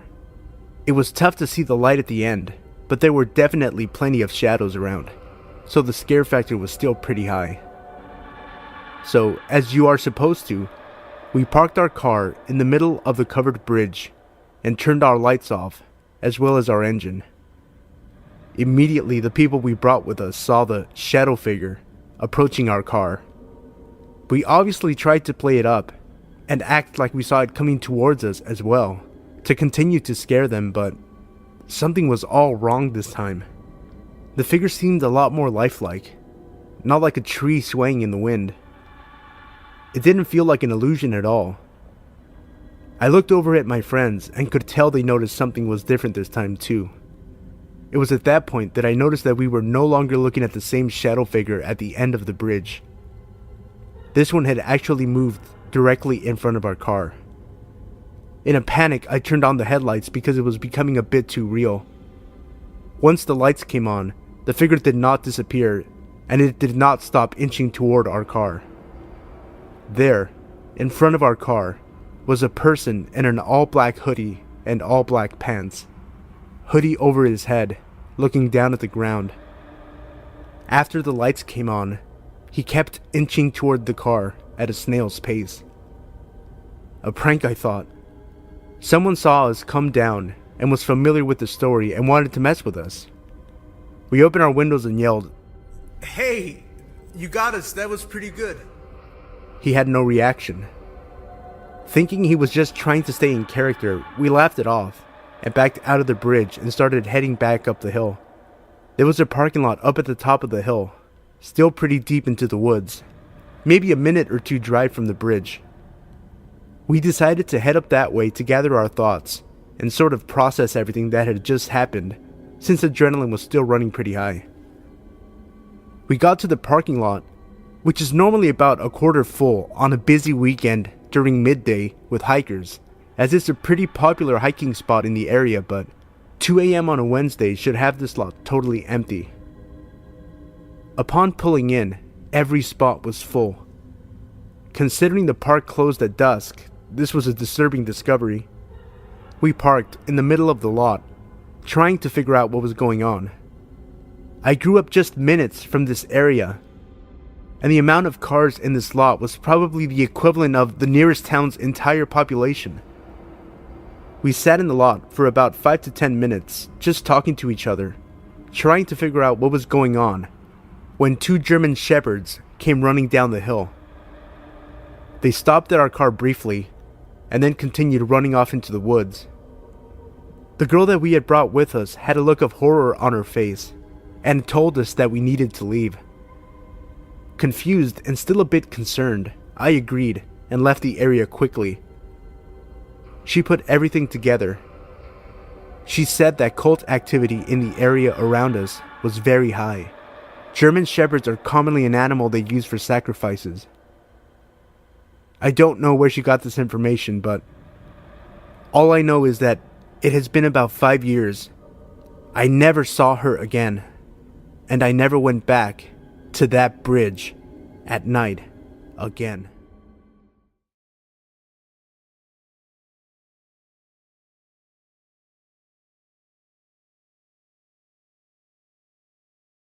Hey everybody, I just wanted to take a quick second and thank everyone for all the support.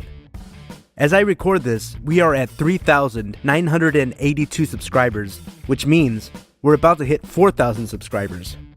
I decided to upload another special episode in honor of this milestone, since you guys enjoyed my hour-long 3,000 subscriber special.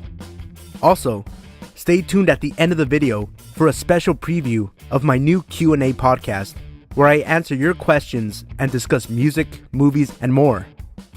Tonight's topic will be guilty pleasure movies. If you have a question you'd like to send in, you can leave that in the comment section below. Thanks again for the support, and I hope you enjoy the video. Number 1.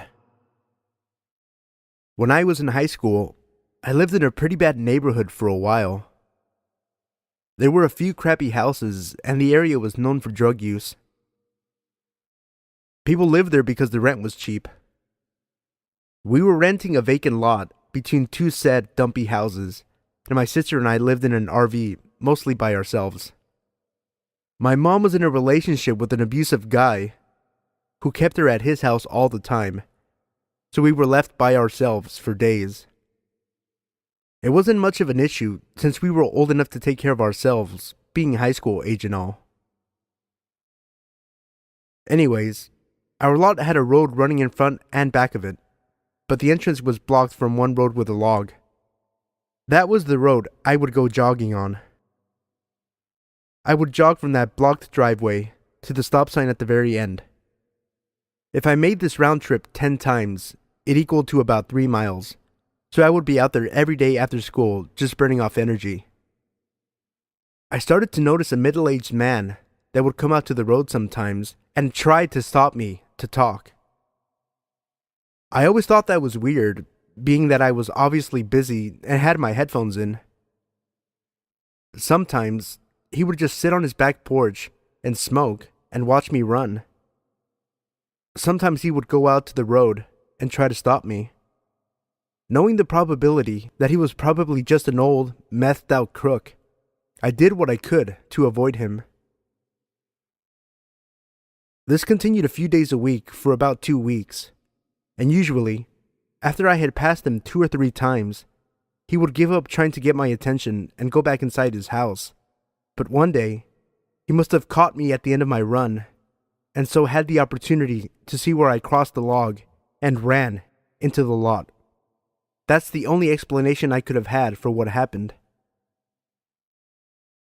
It was about 12:30 or 1 in the morning, and I was still up watching anime on Netflix when I heard a knock on the RV door.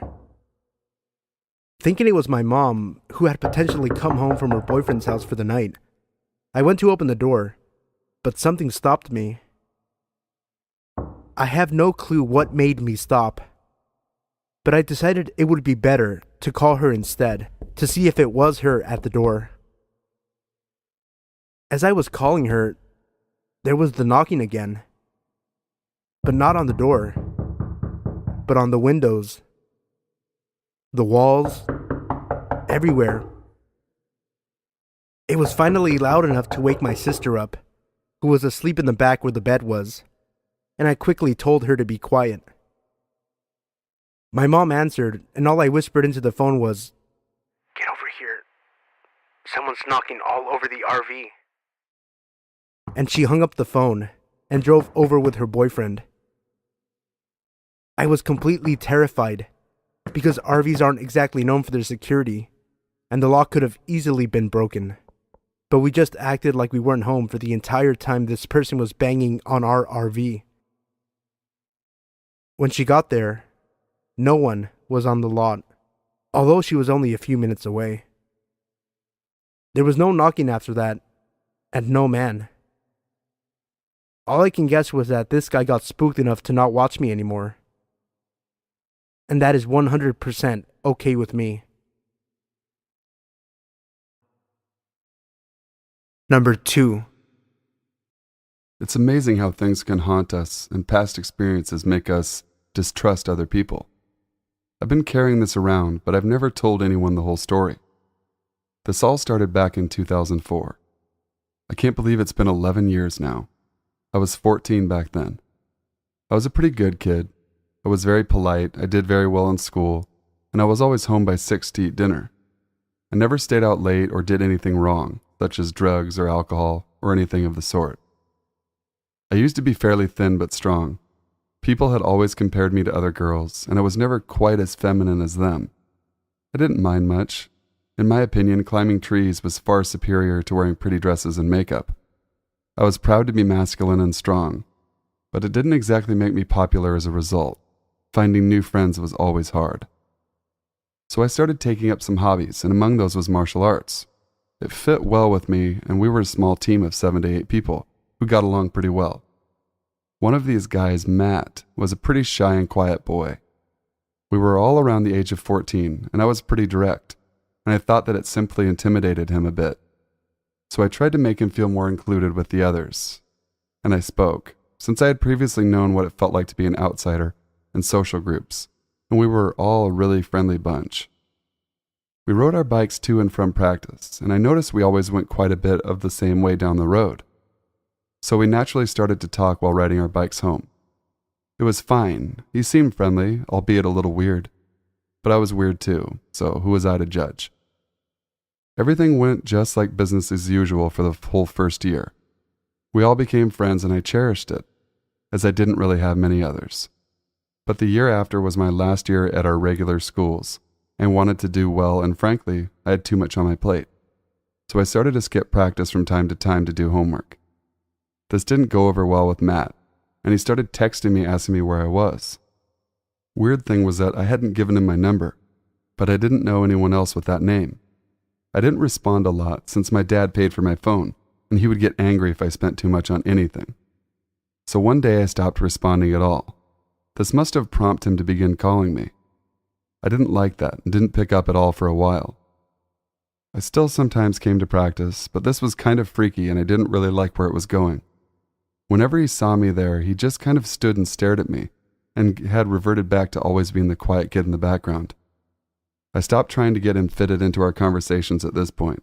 Since he started scaring me, I began going home an alternate route, since I couldn't deal with being stuck by his side for 10 minutes on my bike. While this went on, he kept calling me, and I never picked up. One day I had it with the constant calls and I picked up. "Hello?" I asked pretty harshly. He probably hadn't expected me to pick up at all. His breathing was somewhat heavy and it gave me chills. "Hey," he said, Are you coming to practice on Wednesday?" He sounded weirder than normal, and I regretted my decision to pick up the phone. "Yeah, of course." And I was met with complete silence for a while. "Good, I'll see you there." I could hear the smile in his voice, and it sent a shiver down my spine. Wednesday came, and I was in my way over my head and decided against going to practice. I hoped he wouldn't call again, and he didn't. My phone was silent for several weeks.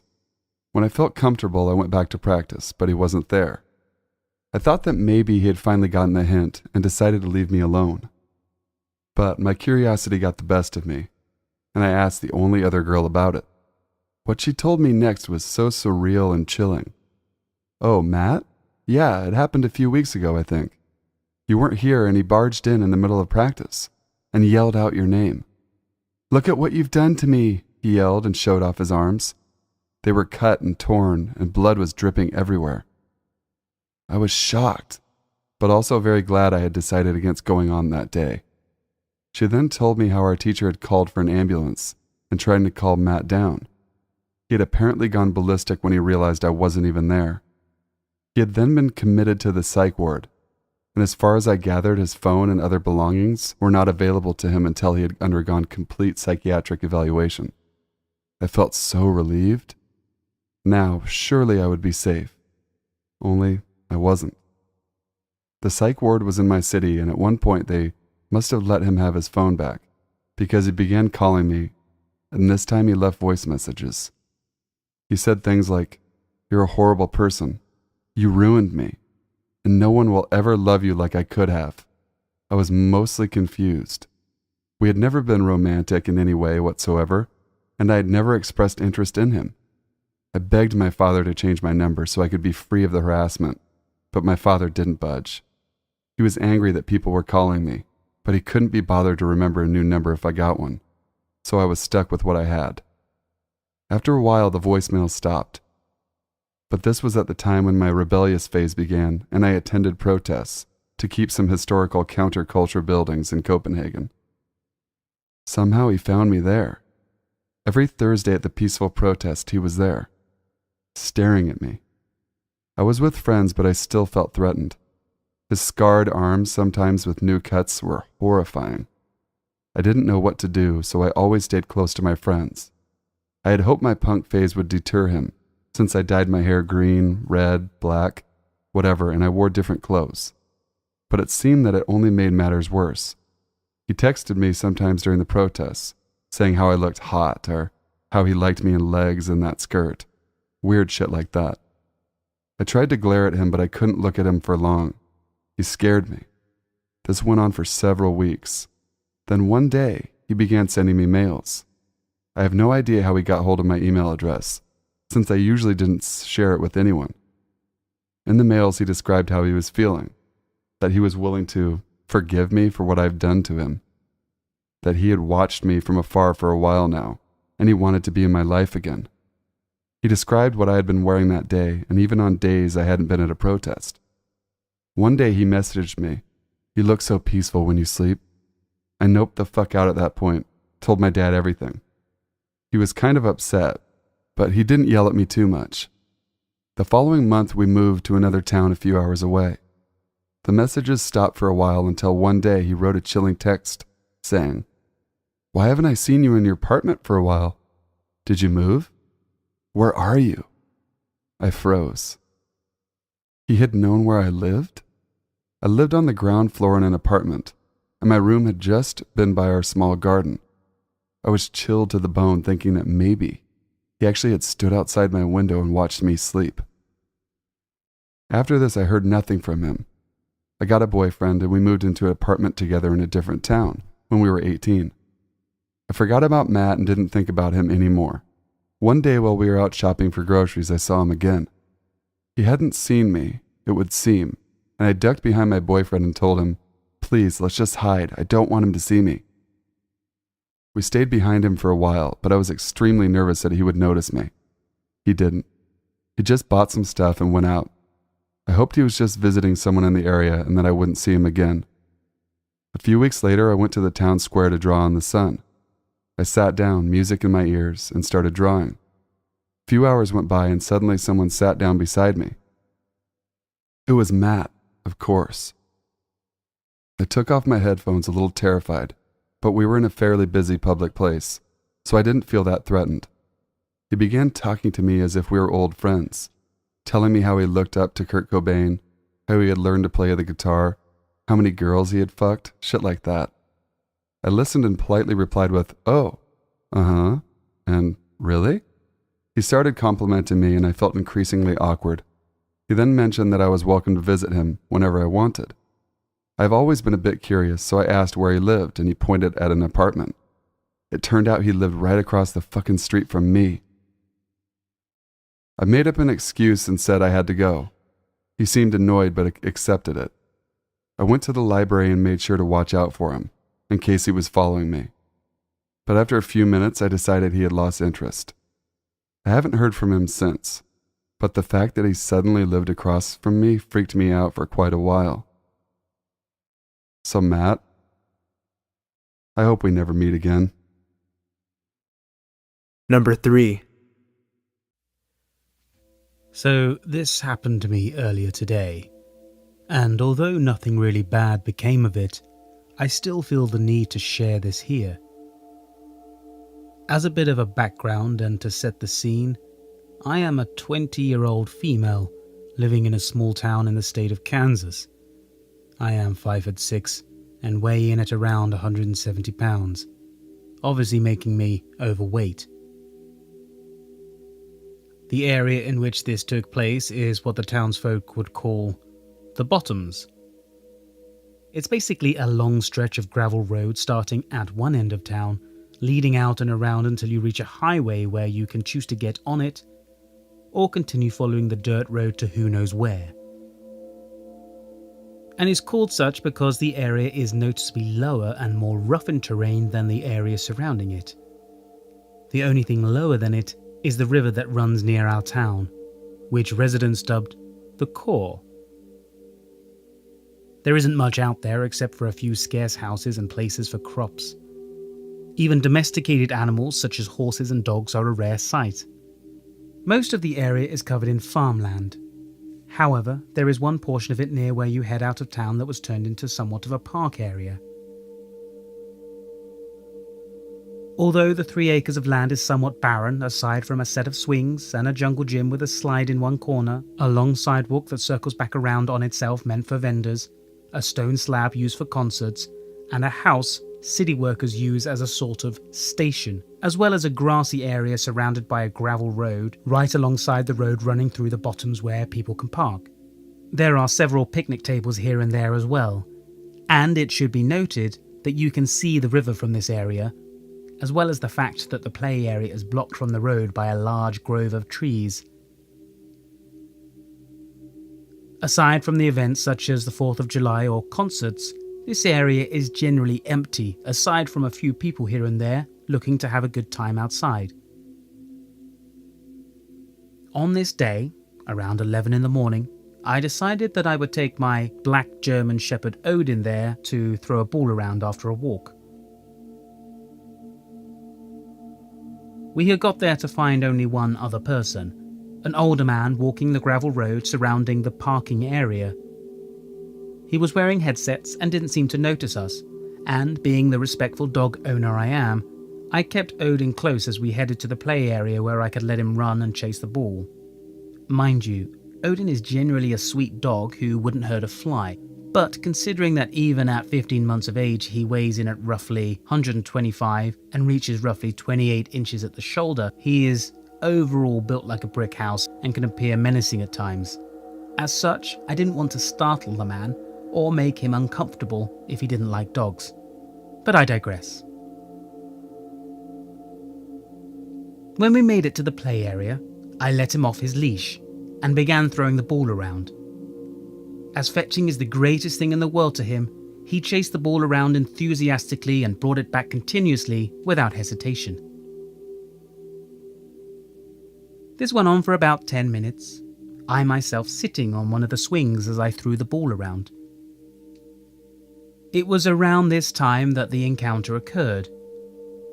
I had thrown the ball once more, my arm starting to tire, though I didn't complain as Odin again went after the ball. It was just as he reached the ball and was about to pick it up when he suddenly stopped, and instead of picking the ball up, he looked to the trees near where we were. Just as I said before, fetch is the greatest thing in the world to Odin, and rarely does he ever get distracted when playing. He barely gave the man walking, who was still doing so now, a second glance when he passed us when we first started playing. I figured he just saw a wild critter or something, so I shrugged it off and called to him, "Odin, ball!" Instead of picking up the ball and bringing it to me as he normally did at the command, he continued to stare in the direction of the trees, a low growl emitting from him. While he was normally a well-behaved dog even off the leash, I started to worry that he'd bolt off after whatever had caught his interest. And, being the out-of-shape person I am, I knew I would be unable to actually give chase and catch him unless he decided to come back. So I stood and turned my gaze in the direction he was looking at, and froze. About 5 or so feet into the little wooded area, roughly 10 to 12 feet or so away from me, a hooded figure stood among the trees, head down and hands in their pockets. As I could not see a face or go by their body type as the hoodie seemed baggy, I could not tell whether they were male or female, though they appeared a bit taller than me. I stood there for a long moment, confused, before turning to face the person and calling out, "Hey, is everything alright? If you're scared of my dog, I can put him on his leash." As I was a little uneasy, I didn't want to give away the fact that Odin was in fact quite friendly. By the looks of it though, Odin didn't disagree. His normal reaction to new people whenever he was off the lead was to approach them and attempt to at least give them a once-over via smell before asking for attention from them, no matter who they are or where we were. Now, however, Odin stood stock still, watching the figure intently.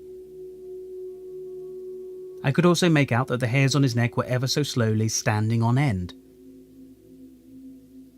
The figure hadn't budged when I returned my gaze, and after repeating myself and waiting for a few moments for a response, I decided it was time for us to leave. I hastily grabbed the leash and proceeded to walk over and hook Odin up and grab the toy, only allowing myself to focus on these tasks instead of the figure as Odin refused to take his gaze off the figure. I practically had to drag Odin away, as he still seemed to refuse to take his eyes off the figure, only doing so when we had reached the gravel road encircling the parking lot, which was a good distance away. by now the man who had been walking was coming towards us again on another lap, giving me enough courage to stop and turn to see if the figure was following us. While he was not following us like a true creep, he had moved closer to the parking area. However, still deep in the trees and still had his head down. I must have been standing there for a tad too long, or at least appeared creeped out or unnerved, as the man stopped just after passing Odin and I. There was a pause before the man asked in a slightly loud voice, assumingly so the figure at the tree line could hear, "Hey, you alright, miss?" He was obviously a bit concerned, if his expression and tone of voice was anything to go by.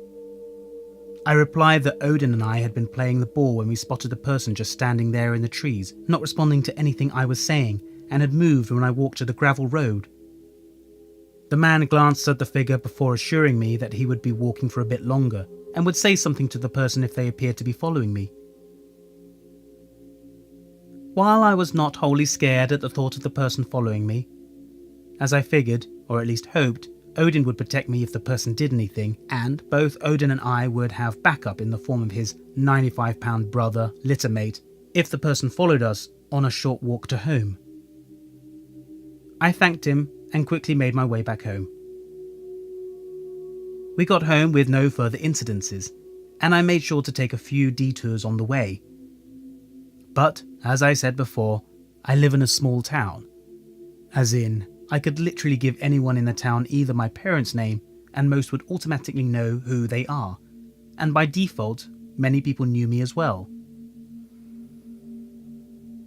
And so I worry about this person possibly finding out where I live, and doing way worse than what they had. I might just be paranoid, and the event might seem harmless, but I'm still scared shitless by it. Number 4. I'm a male, and when I was 19, I used to work for a company doing deliveries back in 2008. I stopped at a rest area to drop some twins off at the pool. As I'm in the stall doing my business, I noticed someone looking intently into the stall I was in, through the crack on the door, their eye pressed against the door. I make eye contact with the guy, and he slowly moves straight backwards from the stall door, revealing more of his face. I notice he has a shit-eating grin, possible pun intended, on his face. A few seconds later, someone enters the bathroom, and he washes his hands to pretend like he is finished, and exits. I'm beyond creeped out at this point. I honestly didn't even wipe. I just pulled my pants up and exited the bathroom. Once I exited the bathroom and walked a little ways, I noticed the same guy standing beside an 18-wheeler with a sleeper. I looked at him and gave him the most evil glare that I could. As I'm doing that, he motions with his hand for me to go into his truck. He does this a few times, so I proceed to tell him he's number 1 with a thoughtful finger gesture. I make it to my truck, start it up, and drive away, thinking it's all over. I had about 30 or 40 miles left to reach my place of occupation, and it's basically a straight shot from where I was to my destination, only requiring me to take an exit leading to and being on the road my work is. About 10 miles into my travel back to my place of occupation, I noticed a similar truck behind me. I kind of just shrugged it off, because of how common that type of 18-wheeler is. It was a plain white Volvo with no identifying marks, such as owner name on the truck or company name on truck or trailer. The truck stayed directly behind me no matter what lane I was in, right on my bumper. I took it as he was trying to use less gas, even though I was in just a straight stub-nosed truck. Then we hit traffic, and I was able to see inside the cabin. It was the same motherfucker from the rest stop. All I could think was, what the fuck?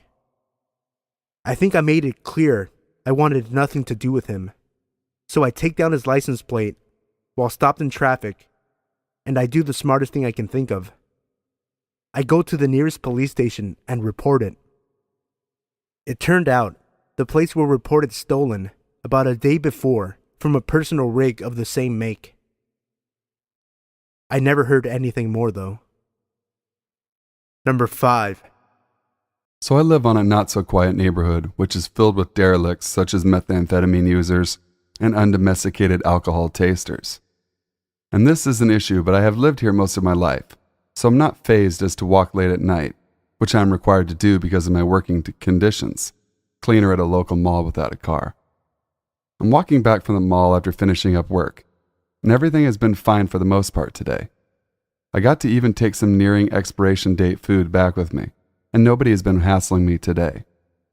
As I get to the corner of my street and pass by a house, which seemed abandoned for the longest time, I notice a lot of lights inside and out, and they're lit up, and that queerly moving shadows are flicking back and forth behind the curtains of the house front. I say queerly because the movement seems so determined and mechanical that it could only belong to some sort of automated machine. But I watched it for so long that I got the impression that it seemed more like a larger set person pacing back and forth. So as stupid as I am, I decided to go and check out whatever the fuck was going on inside. I remember getting to the window and feeling so sure that I was spotted out as the pacing shadow had suddenly stopped. I could make out quite visibly that a face was peeking out of the curtains, but it turned out to be quite coincidental, as a truck had just drove up to the roadside of the house. Just my luck. A beefy set man sauntered out of the truck and into the house, mumbling something like, "He's double grounded. He is definitely double grounded." I didn't think much of it at the time as I was so panicked that I could have been caught, but it does make sense later. I decided that I had enough excitement for one day and I headed back home. The next day I believe I was in my usual routine of waking up, watching, reading my usual book, show, in bed, and I had noticed some weird almost white noise of crunching and creaking outside. I remember that I brushed it off as wind affected my house with creaks, and a lot of crunching could have been because of the rotting wooden balcony outside. Out of nowhere, I suddenly hear a bellowing voice shouting, "Nicholas, get home, or you're going to be double, triple grounded." And after this, I remember feeling a good sense of dread and fight or flight because the peculiar white noise had suddenly stopped, and I heard a lumbering, shuffling mix with anguishing exhalations from directly on the other side of the wall, which my bed is pushed next to. I slowly crept into my own kitchen, making sure not to be visible through the windows of my house, and then I grabbed my bulky security torch to use as a blunt force weapon if need be, and a kitchen knife. I sneaked towards my back door, which leads directly to the wall on the other side of my bedroom, psyched myself up with anger. After a long time of psyching myself up, I bust through the back door and ran to the outside wall of my bedroom. I didn't find anybody, but what I did find was perhaps even more disturbing. A dozen so emptied potato chip bags, and a KFC meal variety bucket, almost devoid of content aside from what looked to be chicken wing bones. I don't know what to make of this besides somebody was watching me through my window all night, whilst enjoying a meal. Now this would lead me to ask, how has this happened before? Is this frequent? If whoever left this was keen enough to bring a full meal, does this mean that it is indeed a frequent? I am not sure as to what to do, and I'm a little distraught to be honest. Number 6. Where I live, winter is a living hell. I have to shovel every other week, and what's worse, I live on a corner. Anyway, I pop in my earbuds and get to work. I'm about halfway done when I see this guy walking in the middle of the street. I'm kind of creeped out, but I brush it off. I decide to make a mental note to keep an eye on him because I was getting some bad vibes. I keep shoveling, but as he's walking past me, I hear him yell something to me. I take an earbud out and ask him if he was talking to me. "Yeah. Do you, have a phone on you? I need to make a call," he replies. I was already sketched out. We don't live in the best neighborhood, and this was a common tactic thieves used to get phones. "Yeah, one sec." I say, as I pretend to look for my phone. Sorry, man, I must have left my cell at home, I say, trying to act as if I would have given it to him in the first place. Say, you don't live in that house, do you? He says as he points behind me. This caught me off guard, but I was able to make up some bullshit about how I was getting paid to shovel their sidewalk. You know what though? I think the bar down the street has a phone you could use, I offer, hoping that he would go away. Oh, thanks, he says as he starts walking down the street. Relieved that he's finally gone, I get back to shoveling, but when I stop to catch my breath, I see a person duck their head back into an alleyway, but I get back to the task at hand. When I look up again, the same guy is standing a bit farther down the street by the bar. As I finish shoveling, every once in a while, I look up to see if he's there, and every time, he's a little bit closer. Once I'm done, I loop around the block and go in the back door. I looked out the window to see if he was still there, but thankfully, he wasn't. Number 7. Something you should know about me is that I'm a butcher, and have been for just over 3 years now. Each person in the meat room has their own set of knives that they maintain. This includes cleaning, sharpening, and other general maintenance. I keep mine in particular good order. Not sure if it's OCD or something, but I enjoy my knives extremely sharp and spotless. I like to take my knives home every night so that other people don't use them or mix them up. I live very close to work and usually take a walking trail by the forest to work in the day, and then bus back home at night once I'm off. Anyways, about a week ago, I had agreed to stay in a little late to do some extra cleaning. This caused me to miss my bus home. I stood outside my store weighing my options. I could either wait another 25 plus minutes for a bus, or I could take the path home. I decided the walk home would be quicker and set off.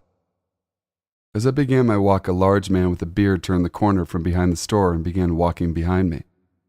I live in Halifax, Nova Scotia, Canada, and although the store is close to a sketchy neighborhood, you never hear about much crime in my area.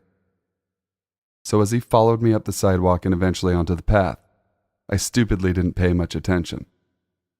I walked about half the path's length when I heard his brisk walk break into a jog. He came up beside me and shouted, "Hey, buddy." I turned to greet the man. He was even worse looking up close. He had a comb-over and a long, unkempt beard. He stopped in front of me and asked where I was going. I told him I was on my way home and asked if there was something I could help him with. "You got any money?" he asked. I could smell alcohol on his breath as he spoke. Not wanting to cause any trouble, I simply replied with, "No, sorry, man. I don't have anything on me." And then I began to walk off. He placed his hand on my shoulder as I tried to walk past him, pushing me back in place. Clumsily pulled out a pocket knife. "I know you got a phone or something," he said, threatening me. I nearly shat myself. I wanted to run, but I was too scared of running past him, and the thought of running the other way and being farther away from home scared me even more. "Just a sec," I stammered, thinking on my feet. "I've got my wallet in my backpack." He muttered something like, "Give it here," as I frantically took off my backpack and unzipped it, pretending not to hear him. He stepped forward angrily and snatched it out of my hands, but not before I got my hands on my work knives. He must not have noticed me pulling them out, because he immediately started rifling through my backpack. I took my knives out of their holder and tried to think of something badass and threatening to say. All that came out as I poised myself menacingly was, "Hey, asshole!" He looked up and I saw his face drop as he stared at my perfectly sharpened 14-inch butcher knives. He stared at me for what felt like hours, sizing me up. My adrenaline had pumped up. I eventually decided to make a move. I began to step forward, raising my arm, when the guy ran past me with my backpack in hand. Luckily, I never had my wallet in my backpack, and I was wearing my work uniform, so all he got from me was an old Batman backpack. I told the police when I got home, and even asked around work about him. No one had really seen him before, nor did he come wandering around my store again. In retrospect, I probably should have went with something like, "You should never try to rob a butcher," or something, but either way, I'm very fortunate the man was likely drunk instead of homicidal. Number 8. I was born and raised in Honolulu, Hawaii, so I know the surrounding areas of Waikiki and Kapahulu like the back of my hand. This happened a year or two ago. I'm a female, and I was 18, having just finished a nice dinner date, followed by a walk on the beach at night. By the time my boyfriend and I decided to part, it was about 2 a.m. It is a straight shot to my house. I walk past the Shell Center and the Honolulu Zoo, and just keep going up to Diamond Head. This is about a 10-minute walk, as I walk rather briskly when alone, so I decide to pass on taking a taxi. I'm wearing a strapless dress with flats, one earphone in my ear, and I make my way home. It is not unusual for cars to slow down, catcall, or even offer a ride home. However, this night was different. A car slowed down as I was walking past the last ABC store across the street from the zoo, and I crossed the street, making note of the car. I only saw half his face, but I could tell he was watching me. He then sped off. This is where it gets a little creepy. The road slightly turns, and you have to walk past the zoo length without any lights, and I decided to walk on the side of the street with trees, since there's a lot of homeless people on the other side, where the parking lot is.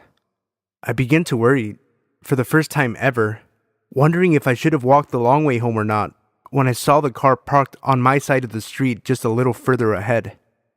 I did not have my knife or taser with me at the time, and although I was roughly 5'1", I knew how to handle myself.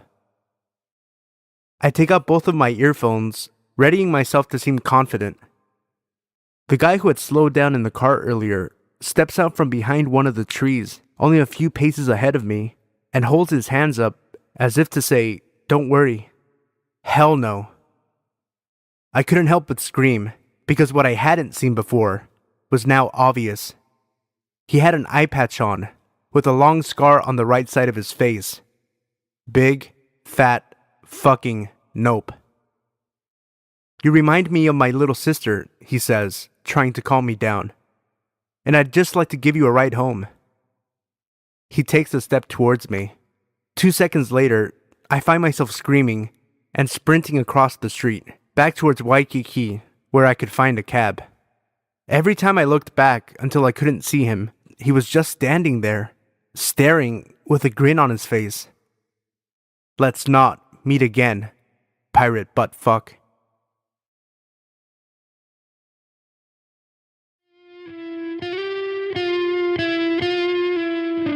This is the Sino Studios After Hours podcast. I am Sino, obviously, the man you love to love, and I'm joined by Enrique, aka Robin, the boy wonder, and we're here to talk about, we had a question sent in by Ed. I wanted to ask you and your podcast co-host Enrique, the boy wonder, what some of your guilty pleasure movies are, or movies that you enjoyed immensely that were completely torn apart. Alright. And I don't know about you, I had a pretty hard time coming up with movies for this, because there's no movies that I will admit to liking that I'm embarrassed about. Yeah, I don't really have any shame. I don't have for anything. I mean, good or bad. Good or bad, whether it's good or bad, I have no shame about what I live like. with an absence of and shame. see, as Vince Russo says, you'll appreciate this, bro. I've been made fun of my whole life for the things I like. Yeah. Same. Can you believe in elementary school, this is 1997, I was in the first grade, and since 1997 until about a couple years ago in high school, I used to be made fun of because my favorite band was the Beatles. There you go, yeah. And it's like, it's crazy to imagine that in 1997 it would be weird to like the Beatles, or to be made fun of for it. And it's crazy. Yeah, I mean, I went through that in high school because, I mean, you remember me how I looked in high Absolutely. school. I had the hair down long to curly my hair, butt pretty much. I had the black shirts and everything. Yeah. And I mean, I would listen to all that heavy metal stuff, but on the other side, I mean, I love from Sam Cooke. I used to listen to Sam Cooke all the time, and then they asked me like, "What are you listening to?" "Oh, Sam Cooke," and then they would listen to like, "Dude, what the hell?" All this to say that I don't have any qualms about telling people what I like, and it's crazy because almost every girl I've ever been in a relationship with would give me shit because of my love for Taxi Driver. What? I don't know, dude. But see, it was cool because I was racking my brain about it, but then I went back to the question and he actually gave us a way out. So it's like, if we didn't have a guilty pleasure, he also said, what were movies that we enjoyed immensely that were completely torn apart? Yeah. And my God, there's a whole list of movies that we could go down. What did you have down for movies one that were torn I apart? know we both have is Cruising, Al Pacino. Oh, yeah. It was really essentially brave of Al to be able to want to do a film like that, especially coming off of where he had been and everything. I mean, but he really believed in the story and he felt that there was something there. And I mean, I think it's a great film. It is a really great film. It's one of those that William Friedkin, the same guy that did The Exorcist. Yeah, I thought it was a really good movie. I mean, it was controversial. I mean, for the subject matter. Even today, I think it would be controversial. Yeah, it's a heavy film. It is a very dense film, but I mean, I thought it was great. I thought Al was great. I remember a couple of years ago, I started watching a lot of movies on Netflix. I was never really big on horror. I never really grew up with that genre around me. So I started watching some of the horror movies like Invasion of the Body Snatchers and stuff like that, which is just incredible. So good. Some horror movies that I loved because they're so bad that were rightfully critically panned were movies like Elevator, ATM, Absentia, 13, That was The terrible. Final, Greystone Park, and Paranormal Entity, which are two of the worst movies I think I've ever seen in my life. Well, I mean, I was a student of horror. I mean, I grew up on horror movies and slasher films and action films. So I mean, a lot of those movies that I've always enjoyed were the slasher films of the 80s, like The Burning, The Prowler, which all had the effects of Tom Savini. He's the guy who's essentially did all the best effects for a lot of the slasher films in the 80s for those famous scenes, those head blown off and all that stuff. But I mean, I used to love those movies. I mean, I grew up on them. They scared the crap out of me when I was a kid, so they really stuck with me. So I mean, I have The Burning, The Prowler, Sleepaway Camp, and a lot of action movies too. Like one of them that I love is Con Air. It's one of those that wasn't really well reviewed, and I mean, it's a bit cheesy, but I think that there's some good stuff in there. Like John Malkovich is awesome in it. A big proponent nowadays in horror movies is special effects. Yeah. So it's like you either want to have a movie that has a good story or good special effects, because it seems that there is no middle ground. There is no movie that I've seen really that has good special effects and has a good story.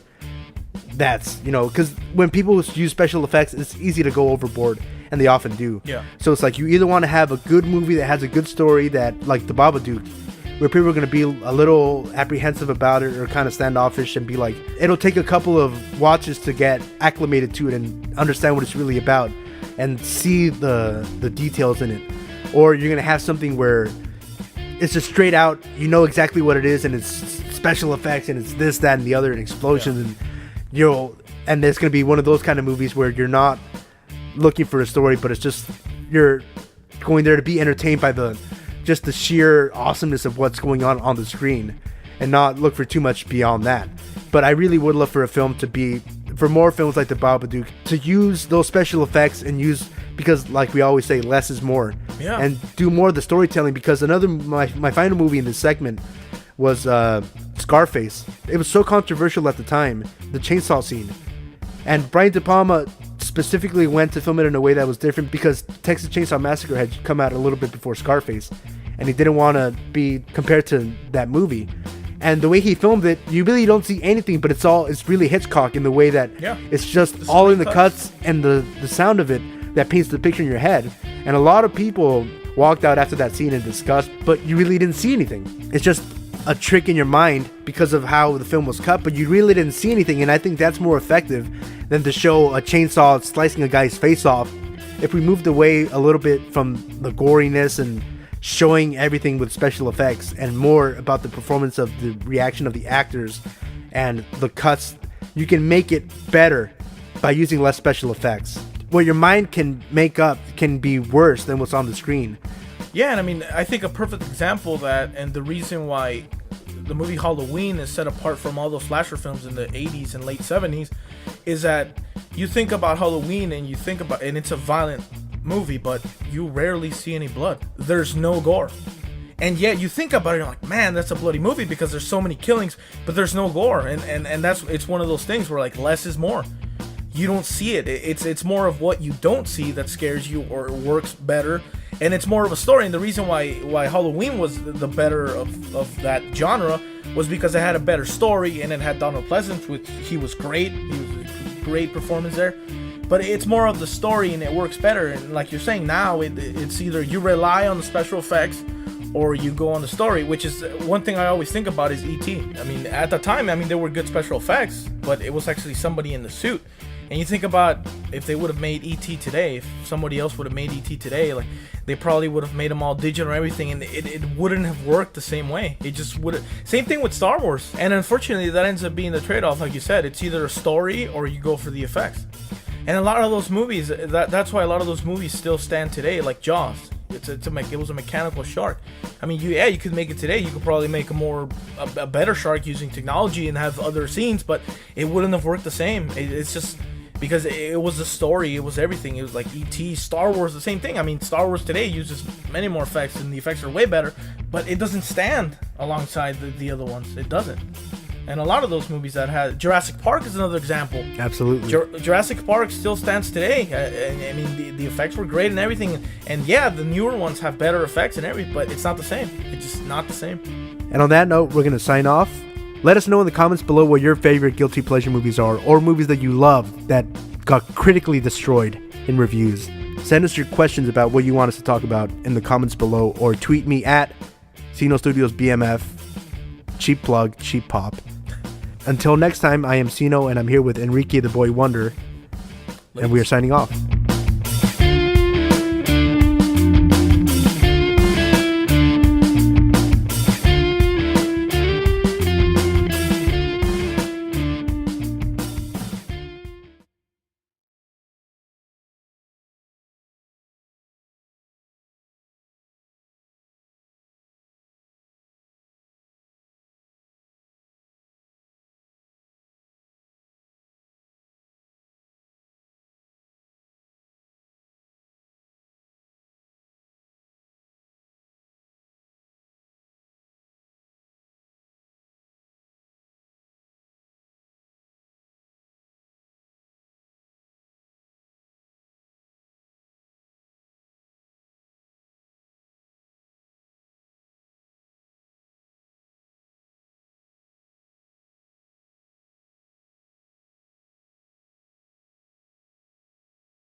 Some backstory.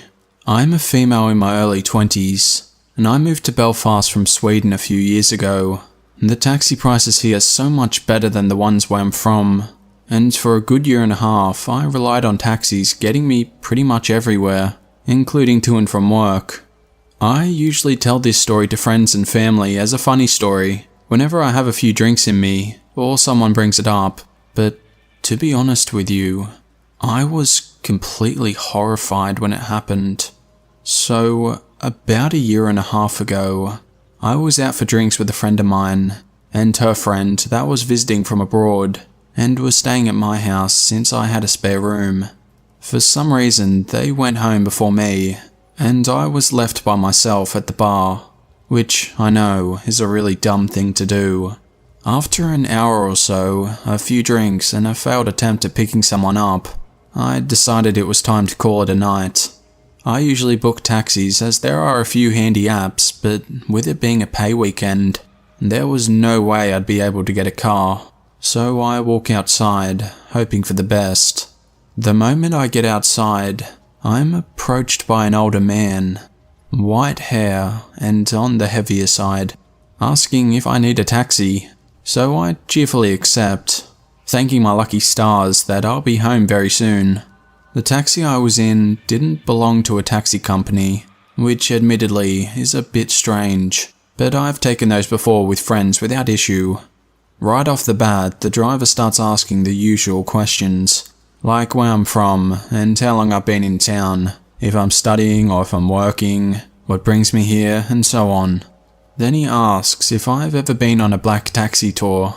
These tours are quite famous here, and they're meant to be really good, showing off all the murals in the city and the Peace Wall and such. You also get stories from people that grew up here during the Troubles.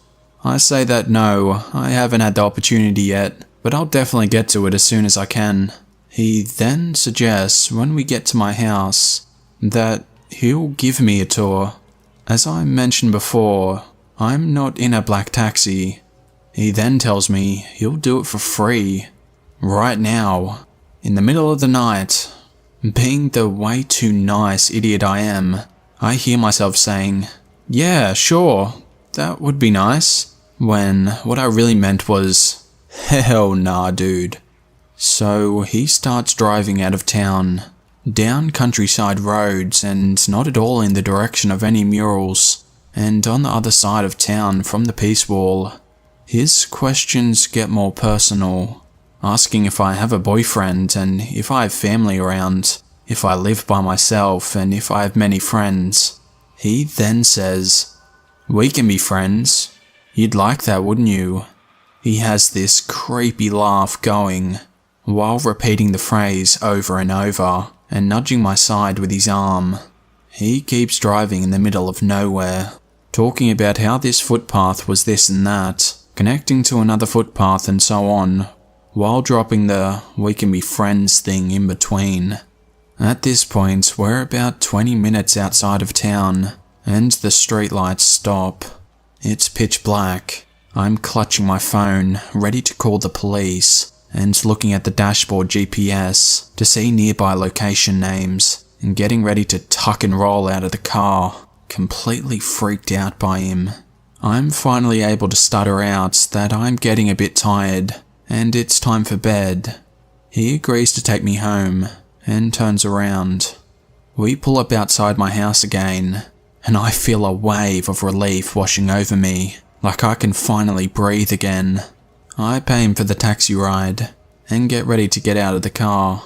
He then turns the car off, takes off his seatbelt, and keeps talking, turning slightly so he's kinda half facing me.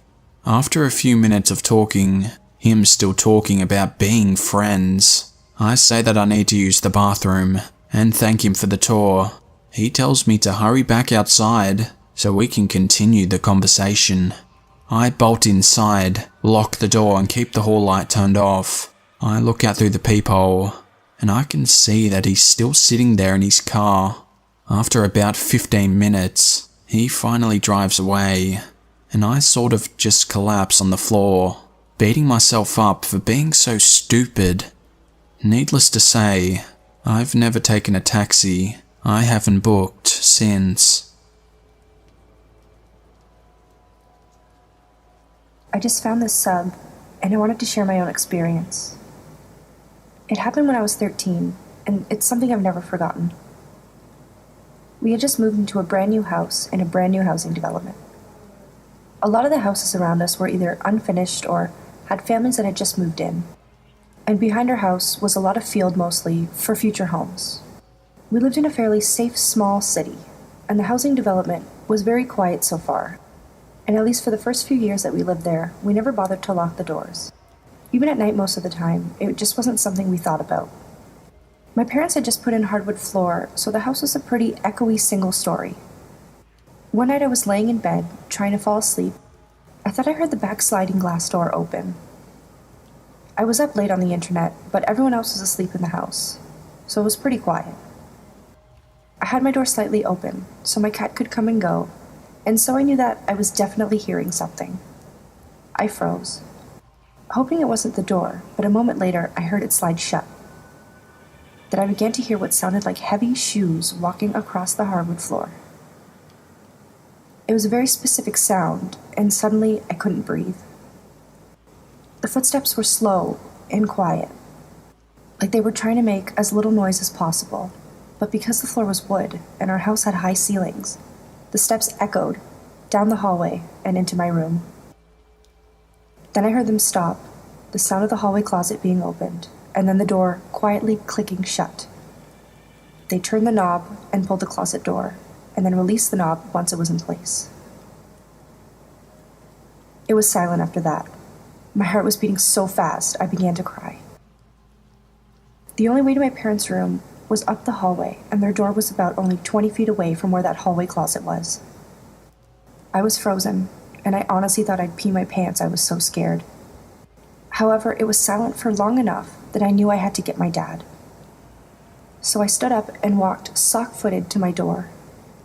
I stood there for a long time, just breathing. Then I ran.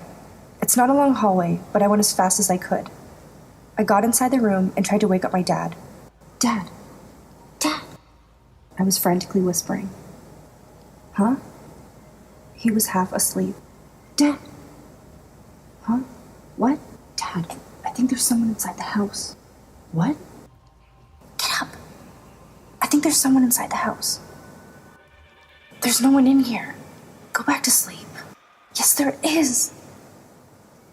And I started crying. That gets him up. My mom also wakes up at this point as well, so they both got out of bed. My dad, sure that there's no one in the house, doesn't even grab something as a weapon. But I follow behind him as he leaves the room. He goes into the living room, passes the closet, and turns on all the lights in the house. I remember standing in the living room, knowing exactly where the person was and not being able to say anything. He tells me, look, there's no one here. He doesn't even check the closet though, and I don't know what to tell him. I'm so afraid that whoever is in here will jump out with a knife and kill my dad in front of me. The 13-year-old me keeps thinking that I can't be the one possible for my dad's death. So I say nothing, and I don't tell him to check the closet.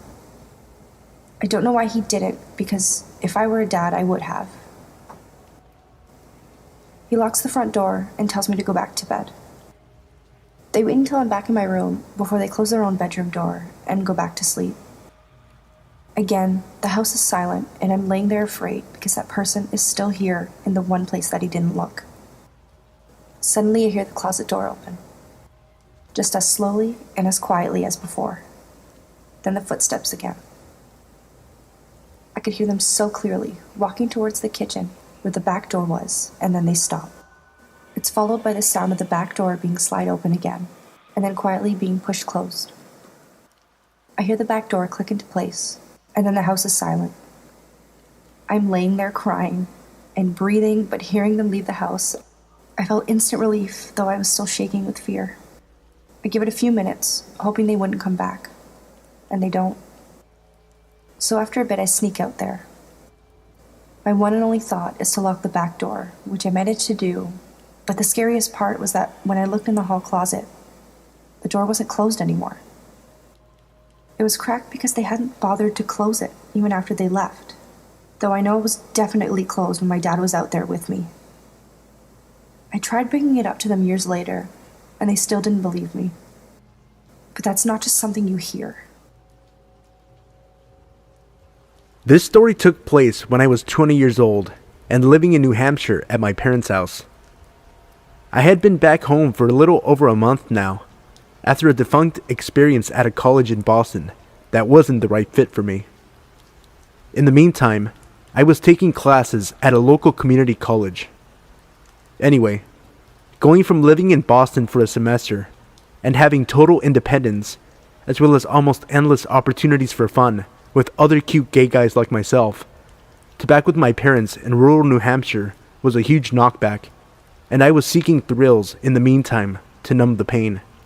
Sometimes, I have an almost ravenous sexual appetite, which was hard to satisfy in New Hampshire. I used gay hookup websites such as Manhunt and the app Grindr to meet other like-minded guys in my area. Not surprisingly, these sites and services come with their fair share of creepers, but I honestly never found myself threatened when they reached out, just sort of flattered and then would take comfort in the fact that I could easily block them. The problem occurred when some guys couldn't take a hint though, and there was one in particular that kept attempting to contact me, under different usernames after I would block him. His original username was something along the lines of SoccerBoy123. His profile picture on Manhunt was of a fit-looking guy from the neck down. He reached out to me and we began chatting. He said he lived in Concord, which is roughly an hour south of where I lived, and also where my community college was located at the time. We were chatting about explicit stuff, use your imagination, and possibly meeting up, when I asked to see some pictures of him, including one of his face. He sent the pictures over. I could notice that they didn't really seem to match up with each other, not to mention his profile picture. The face picture I requested was also missing. I replied with something like, hot, and I asked him again for a picture of his face. He gave me the old, this computer is new and I don't have one on here yet line. And I said I wasn't going to continue chatting unless I saw one. He eventually caved, and he sent me a few photos of his face. I'm not shallow, but he was ugly. I wondered why he didn't continue his trend of sending fake hot pictures.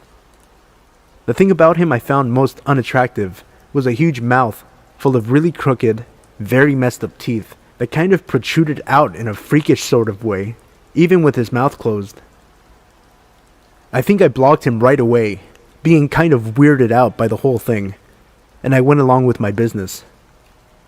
However, in the months that followed, I began receiving hostile sounding messages from phony looking profiles on both Manhunt and Grindr.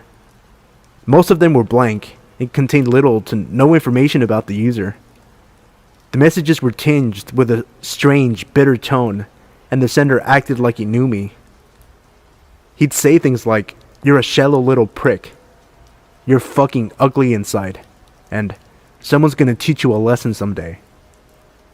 They actually really started to creep me out after I repeatedly blocked the person, and they would come back with another blank profile and continued to message me. I had a feeling who it was. One night, sometime around early March I believe, it was getting late, and I was feeling kind of horny, so I turned on Grindr and I started browsing. I messaged this one guy without a picture, but some stats like a football player. My philosophy is that I can always ask for a face picture after I say hello, because some guys are very closeted. We began chatting. We exchanged pictures, and he seems not only legitimate, but hot. We discussed meeting up, and he says he lives in Concord. Well, it's getting really late. Concord is an hour away, and it's fucking freezing out. It's still very cold during March in New Hampshire. I was not thinking with the head on my shoulders though, so I got dressed, pulled on my parka, and hopped in my car to make the hour-long drive. We continued to chat using Grindr on my way down, but as I neared the city and began asking exactly where to go, the conversation took a weird turn.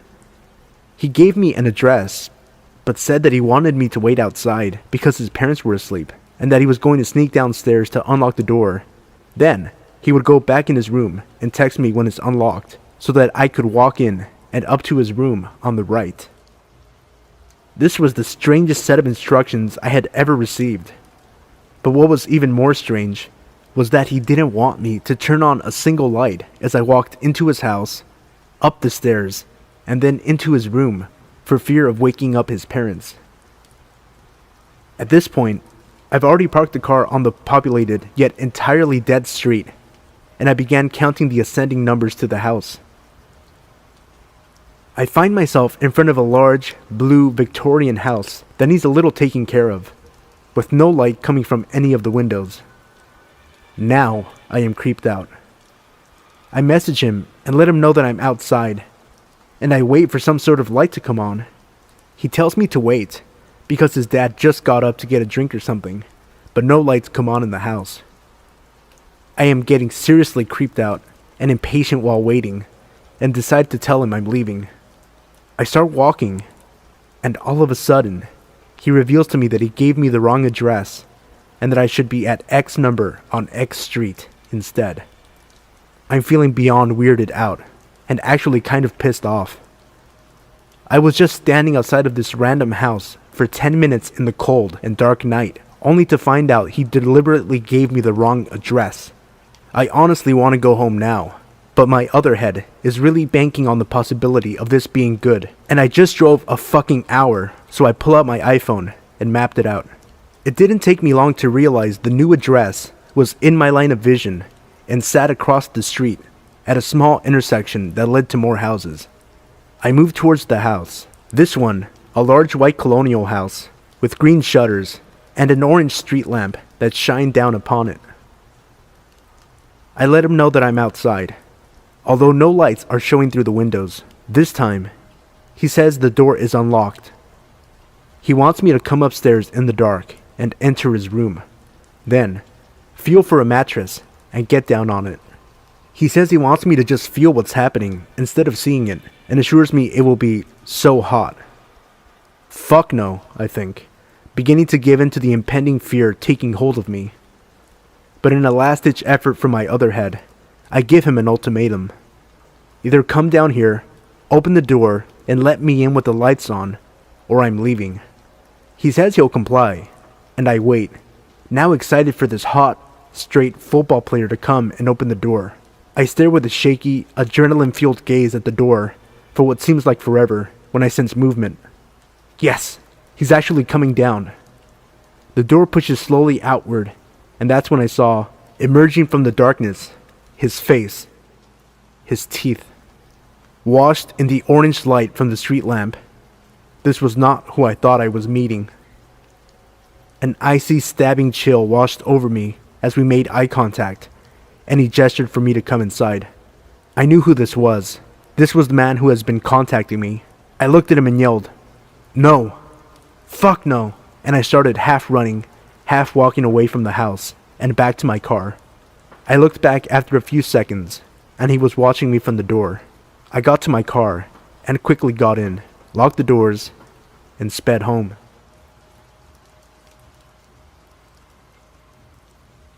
I've been a long-time lurker of Let's Not Meet, and I have a story of my own that still haunts me to this day. Let me set the scene for you. I was 7, currently 25, and my mother was dating a man with a daughter who was about 15. Her name was Christy. While she did not live with us, she did stay with us on some weekends. The reason this is important will come into play a little later. I grew up in a moderately isolated area in the south. My mother's house is on about 90 acres, most of it being heavily wooded. For the most part, it was quiet. The type of place where people didn't lock their doors and everyone knows each other. It was quiet until one sequence of events that shook my community to its core. There was a man just 2 streets over from mine who murdered his girlfriend's entire family, including her, in their home over a dinner about 2 weeks before this event took place. It was also learned later that he had also murdered his mother and father in their home, as they were found after his girlfriend's family was. He hadn't been caught, and the local police were working with the police in Tennessee as there had been reportings of people sighting him there. My mother had gotten a security system installed, just to ensure that our home was properly secured. We had alarms on every window and door in our house. On this Saturday, my mother got called into work, as she was an apartment manager and there was an emergency that she needed to tend to. Her boyfriend had gone to work early that morning. My mother was very, very nervous about leaving, and due to the nature of the emergency, she thought it would be best for Christy and I to stay at home where we were safe. Safe. So she thought. She reluctantly left and let us know that her cell phone was always going to be on her if we needed her. Christy and I promptly set the alarm and made sure all the doors were locked. My mother had been gone for about an hour, and we were deep into a movie on Disney and pizza. Suddenly, the alarm started blaring. Christy and I jumped up to see what was going on. On our way to the alarm, you have to pass a very large sliding glass door. What we saw there left us frozen. There was a man prying our door open with a crowbar. He saw us, made eye contact, and quickly ran off into the woods behind my mother's house. I will never forget what he looked like, or the sinister look he had in his eyes. We called the police, and then we called my mother, who had already been alerted by the alarm company. My mother actually arrived before the police did, due to how isolated we really were. When we described the man to the police, they immediately knew it was the man they were looking for. Of course, there was a massive investigation that day of the property and the woods surrounding us. In the woods, they found cigarette butts, lots of canned foods, soda bottles, and a makeshift tent made out of a tarp. The man had been living behind us the entire time, and even stealing food out of our trash. When he was arrested, which was a few hours after the incident, he had admitted to watching our family and learning our habits, knowing that he could take advantage of the house when no one was there. Even now, as an adult, this event follows me. Just goes to show, you really never know who is watching you.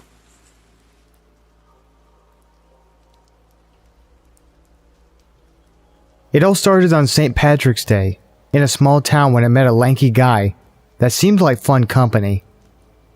The sun was setting and he said he had some fireworks he could show off. And, having never seen fireworks up close, I agreed. Me, him, and a mutual friend walked to his house. And the fireworks were disappointing, but at least not dangerous. On the way back to town, he started flirting. Now, he was tall. Very tall, compared to me. I'd say definitely over 6 foot, and I'm about 5'3". I thought he was kinda cute, so I flirted back. He decided to say, "I almost want to make a move, but I don't want to scare you." I said go ahead, and he grabbed me. He licked my neck and grabbed my crotch through my jeans. I was shocked. No one had seen this happen except for the 3 of us in a dark alley around 8 p.m. Somehow I forgave him. I thought he was just, I don't know, bad at these things. That maybe he was drunk or tired or something. I remained friends with him. He was one of the only friends I had. It was now summer. I was bored, and I went to his house alone, without telling my parents. They would just be worried for no reason. It looked dusty and old, like peeling paint, and a blanket of dust in some rooms. And something didn't feel right at all. I heard a dog, and it sounded big. It was in the yard. I went into his bedroom, and he closed the door, and there were holes in it. All over it. Holes and slices. When he's mad, he stabs the door, he told me. I was between him and the door. I remember looking past him, and seeing a fish tank before hearing something and flinching. He had thrown a knife into the door. It was impaled into the wood next to me, and now he was laughing because I flinched. "I knew that would scare you," was what he said. I looked back at the fish tank. It was loud. He opened the door. He told me something that still haunts me. He looked me right in the eyes. So close, and at least a foot taller. Oddly, I remember his nose more than his eyes, with how close it was. In a tone somewhere between small talk and the kind of sound like you were complimenting someone's looks. "I could kill you so easily right now." Struggling to keep the fear out of my voice after I forced a laugh, I said I'd rather sit outside together, rather than inside with all the dust. I told him I was going to go get some ice cream because he was not allowed to leave his house after his last suicide threat. I tried to keep steady as I walked in the general direction of the Carvel.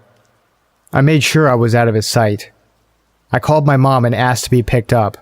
Told her I wanted to be picked up because I was bored. She said she could get me within an hour. I decided to spend that hour on the other side of town, in the library. She said something like I look sick. I told her it was just the heat, and she believed me.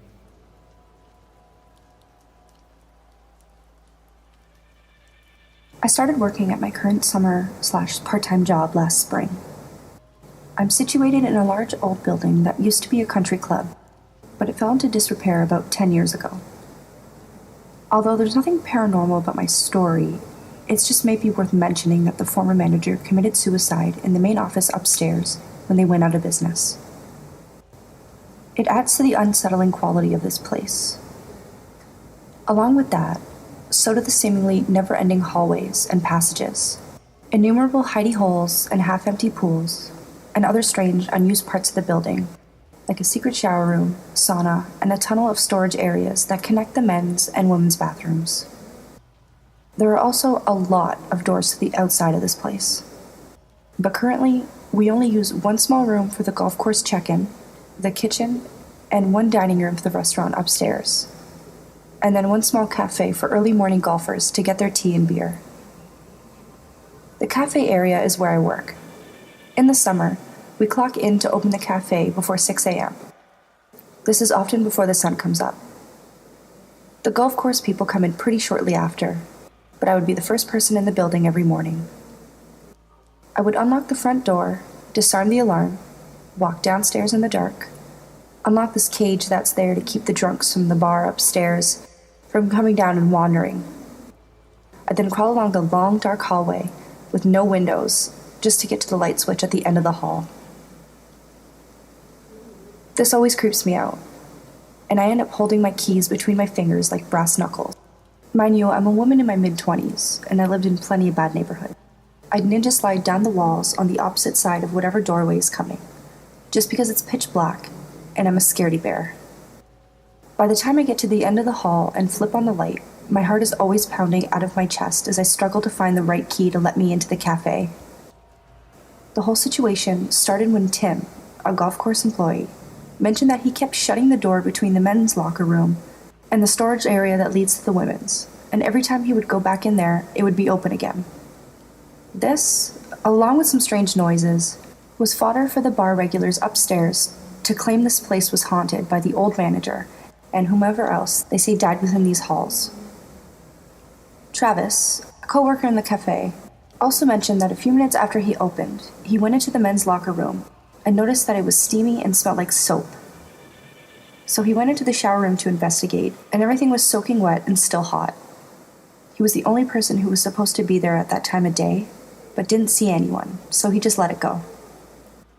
A couple months later, Tim noticed this weird side door that you had to climb up a rickety old staircase on the side of the building.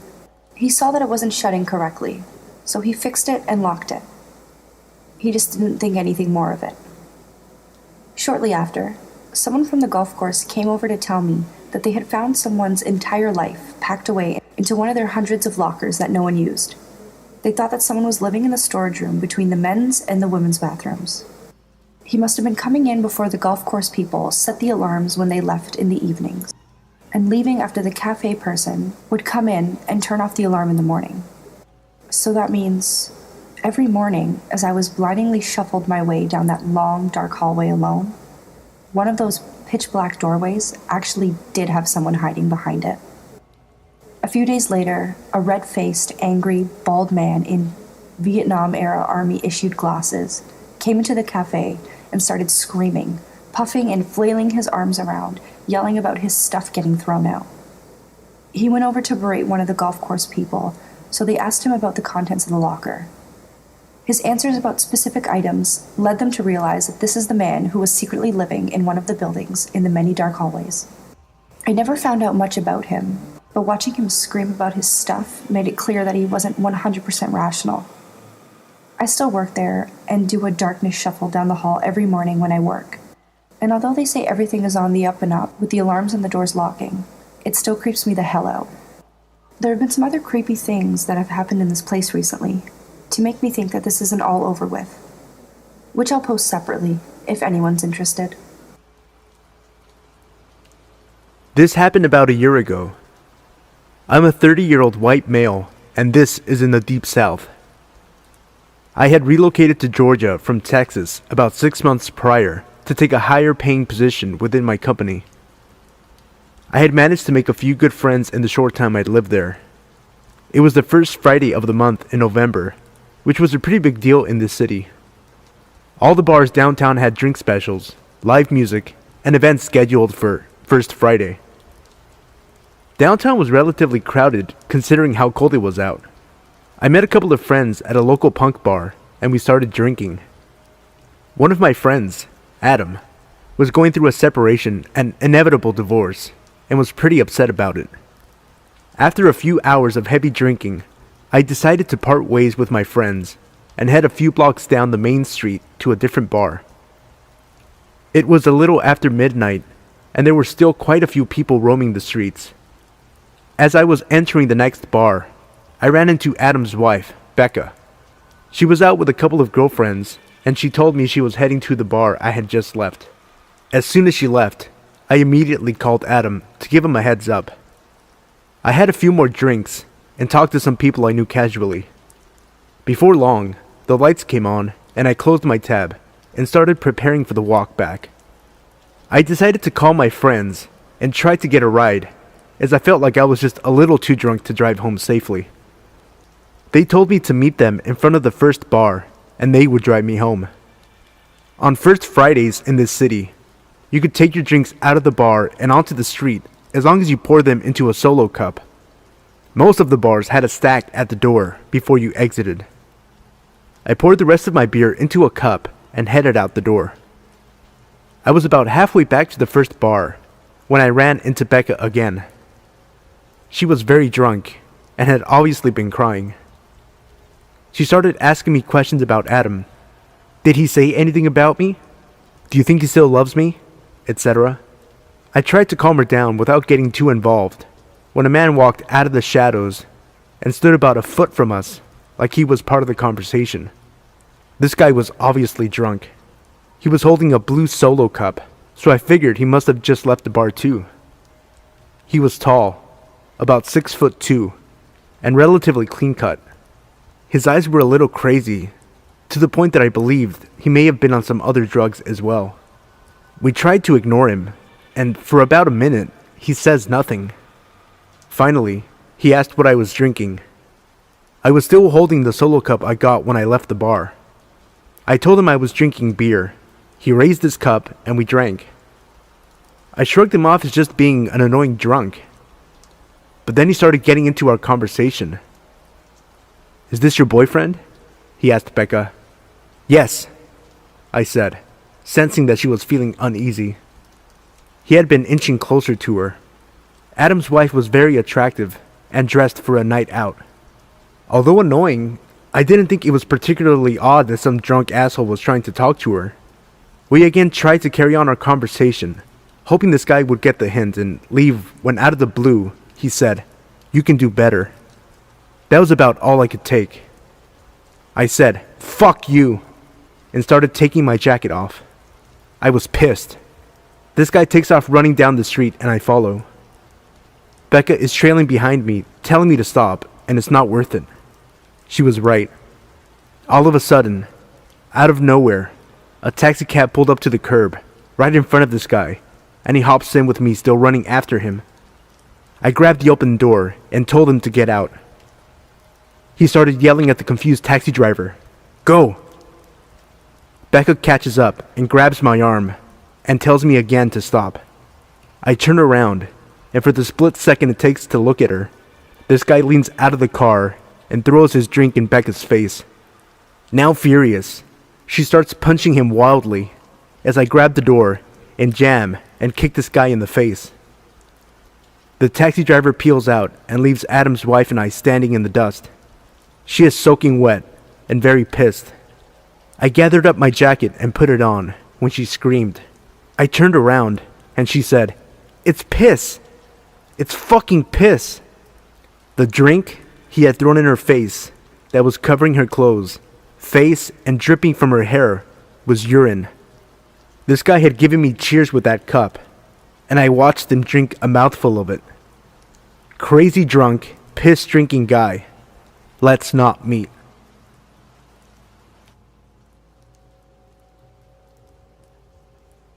Long-time lurker, first-time poster. This happened back when I was 21 and living downtown with my boyfriend. Had just found out that my boyfriend, who I'd been with for almost 4 years, had been cheating on me. We were invited to a Halloween party that night and had initially declined the invite. But then I found out about the cheating and told him I was going. He could stay at home if he wanted. We were in the process of breaking up and dividing our assets. Anyway, the breakup is relevant to my frame of mind. We lived in a rather sketchy area downtown, one of those brand new apartments built in a slummy area sort of things. And any other night, I'm the type who keeps the windows up, all the doors locked, until out of the area immediately surrounding our apartment. However, my mind was understandably elsewhere, and I had both driver and passenger windows down so I could smoke a cigarette. The first red light I came to on the way to the party was still in the shady part of town. I'm the first car at the light, so I have a full view of the 20-something guy crossing the crosswalk left to right in front of my car. Suddenly, he looks over and makes eye contact with me. I'm flicking ash from my cigarette out the window at this point and may have done a polite head nod. Can't remember. Next thing I know, he picks up his pace, walks over to my passenger window, leans into my car, and asks if he can have a light. When flustered, I tend to be polite, so without really thinking, I hand him my lighter. I was totally prepared to just pull away when the light turned green and let him have it. That's when, instead of reaching for the lighter, he reaches into my car and lets himself in. Just sits down like we're old friends. At this point, the light turns green, and I grab my purse and wedge it in between my left leg and the driver's side door. Apparently, I was more concerned with being robbed than the darker alternative. He thanks me for giving him a ride, and I slowly pull away from the stoplight, cars are behind me, and ask him why he got into my car. He replies that he could tell I just wanted to give him a ride, and launches into an obviously fabricated story about needing a ride because his girlfriend had just broken up with him and left him stranded downtown. I tell him I'd take him to the nearest gas station as I needed to get gas. I didn't, but this is the closest place to our location, which was well lit and sure to have people. The gas station was only about 6 blocks away, but was the longest 6 blocks of my life. He tells me I'm pretty and asks me if I can have money so he can get a cab home. Like I'm an idiot. I offer him the $4 in quarters I keep in my car for putting in parking meters. At this point, I think I was just ready to make him stop talking and leave me alone. Instead, he starts throwing the quarters one by one down the cleavage of my shirt. What the fuck? I ask him to stop. He just laughs. Then I see it. The gas station. I pull in and tell him we need to both get out so I can pump. He hesitates and then gets out. I have never locked my car doors so fast in my life. I walk inside, telling him I need to prepay. Instead, I find the first group of people I can. College town and Halloween weekend, so they're out in costumed droves. And explain the situation. At this time, a guy with the group I'm talking with comes to tell his buddies that a guy is out there telling him that I'm his girlfriend, and that I accidentally drove away with my purse on top of my car. No. The group of college kids ended up going outside, making him leave, and then sticking around until I was back in my car and on my way. I have no idea what your intentions were, unwanted hitchhiker downtown, but let's never meet again.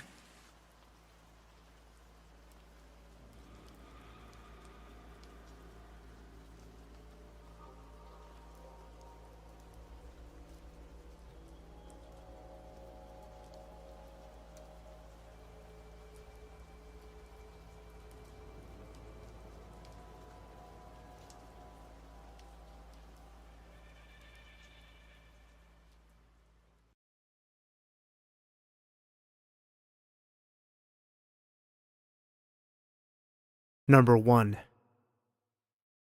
This must have happened about a year ago now, around Halloween. And to this day, it still creeps me the fuck out.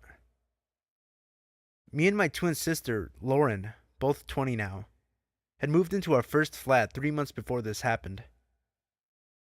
Our parents helped us move into the flat. My dad hiring a van to get all of our stuff, and the whole family, including my older brother Sam, who was visiting from England, helped us move furniture and numerous boxes into the flat. Our family helped us settle in, and luckily enough, our flat was actually next door to one of our dad's old friends, Danny, which was great as we hadn't seen him or his wife in about 10 years. The neighborhood we live in, which is a smallish village, about an hour or so from Glasgow in Scotland, is 99% of the time really quiet and everybody around the area is really nice, but this one night, something wasn't quite right. Like I've said already, we had only really got used to the area we were living in, but after what happened this one night, I always have my wits about me now.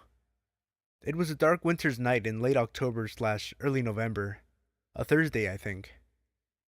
My sister and I decided to stay up until about 1:30 in the morning, as we sometimes did after a long week at college. We'd stay up drinking, stuffing our faces, and talking about random stuff like acting, the subject we were both studying, motorbikes, guys, and some bitching too, just like any normal young women would do. We then decided to put the lights out and go to bed as we had grown tired. I'd do the normal nightly routine like check everything was turned off and the door was locked, which it was thankfully, as a few nights previously I had forgotten to lock it, so we both went to bed and fell asleep as usual. Just to set the layout of the flat, me and my sister were on the first floor, above an old woman, Betty, who is rather lovely, but we don't see her very often. Our bedroom is right next to the porch and the front door, and our bedroom window looks out onto the street. It was about 4 a.m. when we awoke to a loud knocking at our door. I was expecting a parcel the next day, so initially thought it would be the postman. But that's when I checked the time on my phone, which I usually leave on in case of emergencies, and it was 4:30 in the morning. Still being tired and disoriented, I realized that it was far too dark to be about 10 a.m. when the postman usually came, even though the mornings were much darker now during the winter months. The banging on the door lasted about what felt like 20 minutes, but was probably less.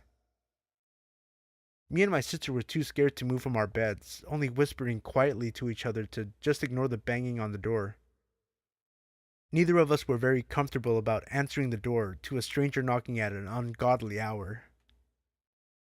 I don't usually answer the door to strangers, or even answer mobile numbers I don't recognize. The banging stopped suddenly, and I heard heavy footsteps descend down the stairs next to the wall near my head. Everything fell silent for a few minutes. I tried to settle back down, but my adrenaline was going crazy. I could feel my legs shaking. I was so nervy about whoever it was outside. There was no way I was getting back to sleep. Then I saw the flashing of a torch through our bedroom window. It flashed at least 3 times, but maybe more. Then it stopped. I then heard what sounded like the man talking on the phone to someone, or having a conversation with someone outside, sounding a bit agitated and angry. I didn't look outside of our bedroom window in case the man saw me, but a few minutes later, I heard the rumbling of a car engine below me. I then assumed that he came in his car. His voice became increasingly explosive as I became more and more scared. It got to the point where I was about to phone the police, but then I heard the man opening his car door and leaving swiftly along the street. I don't know who the man was or what he wanted, but I didn't sleep at all that night. And for the next few days after that, every single noise would give me a fright. I was scared that whoever it was going to come back.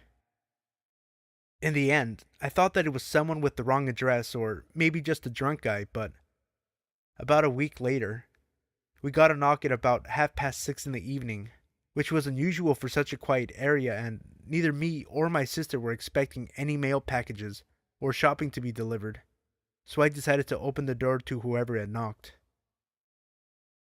Initially, I thought it was our neighbor, as he had been round once before to see how we were settling in, but not this time. It was a woman who was dressed in a suit and looked very professional, her hair up in a tight bun and holding a clipboard. I was a bit anxious and wondered who the hell she was. I looked down at her name badge, but I can't remember her name now. Let's call her Molly. Molly said she worked for the criminal courts and was looking for a guy, let's call him Thomas, who had previously been a tenant at this flat before we moved in a few months before.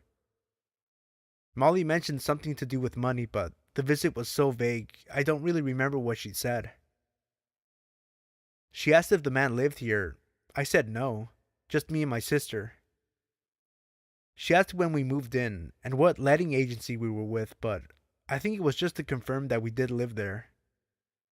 She seemed nice enough, got what she wanted, and left, so I'm guessing money is the reason why the creepy guy turned up a few nights previously, banging loudly on our door.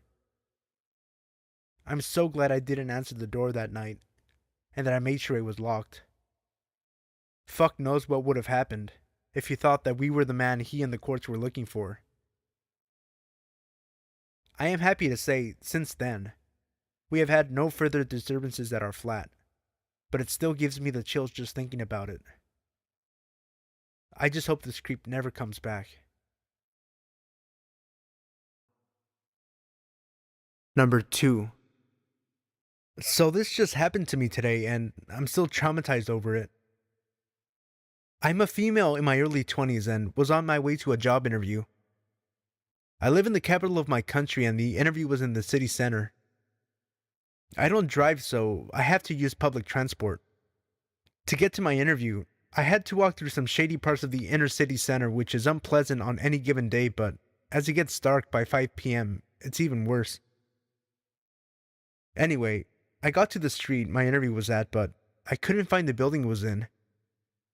I tried ringing the company to ask for directions, but their phones kept ringing out. After about 15 minutes of walking up and down the same street to no avail, I noticed I was nearing the time for my interview. I decided to enter this old man's pub, as I like to call them. Basically the local pub where all the old farts and unemployed people usually spend their evenings getting pissed. I forgot to mention I was wearing a black dress, black blazer, tights, and small office-type heels, so I must have stuck out like a sore thumb. I walked up to the barman and I asked him if he knew where the building I was looking for was. But before he even got a chance to answer, this fella in his mid-20s asked me, "Is it for an interview?" My attire obviously gave me away. I said yes, and he said with a half-lipped smile, "I know where that is. It's at my house." I kind of half laughed and tried to turn my back to him. The barman had gone to the other side of the bar, so I was waiting for him to come back to continue asking for directions to the building. Then, out of nowhere, it seems another fella in his mid-20s pops up on a bar stool beside me, so now I'm sandwiched between these two dudes. Thinking that the other dude who just came over might not be as creepy, I asked him if he knew where I was looking for. "Are you doing a presentation?" he asked. No, it's for a job interview." "I was hoping it was for a presentation so you could show me your slides," he said while breaking into a creepy laugh and high-fiving the other guy over my head. Screw this, I thought, and pushed my way through them leaving the pub. By the time I got outside, it was pitch black, and I was late for my interview. I just wanted to go home. As I was walking down the street, I noticed that the two creepers had followed me out of the pub and were about 20 feet behind me. One shouted, "Come back, love, we just want to see your slit." And the other one threw something at me that felt like a small stone. I was absolutely terrified. Even though there were people around, I felt so scared and alone.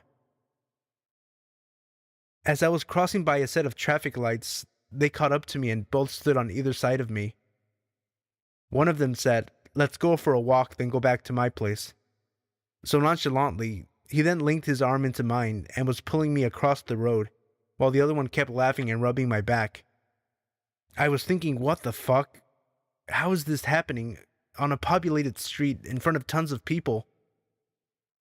I screamed and pulled my arm away from him, telling him I will kick him in the balls if he didn't get his fucking hands off me. An older man about 10 feet in front of us heard the commotion and asked if everything was okay. That's when one of the dudes says, "This is my girlfriend. She's only joking. Don't worry, we are on our way back to my place. Thanks, though, bud." I was stuck for words.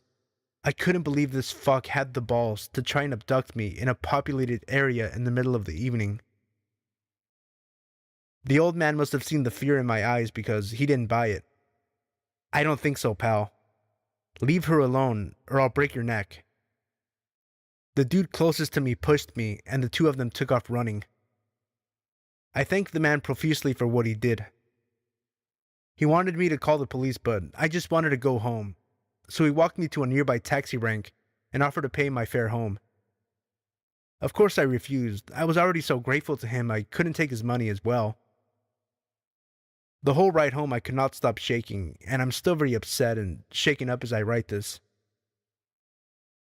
Creepy would-be rapists / abductors, let's not meet again. Number 3. Hello there. My name is Zach. This all started in the summer of 2015, back when I worked at the Walmart of my town, pushing carts. I'm not sure the exact date it all started, although I do recall it was around the 4th of July.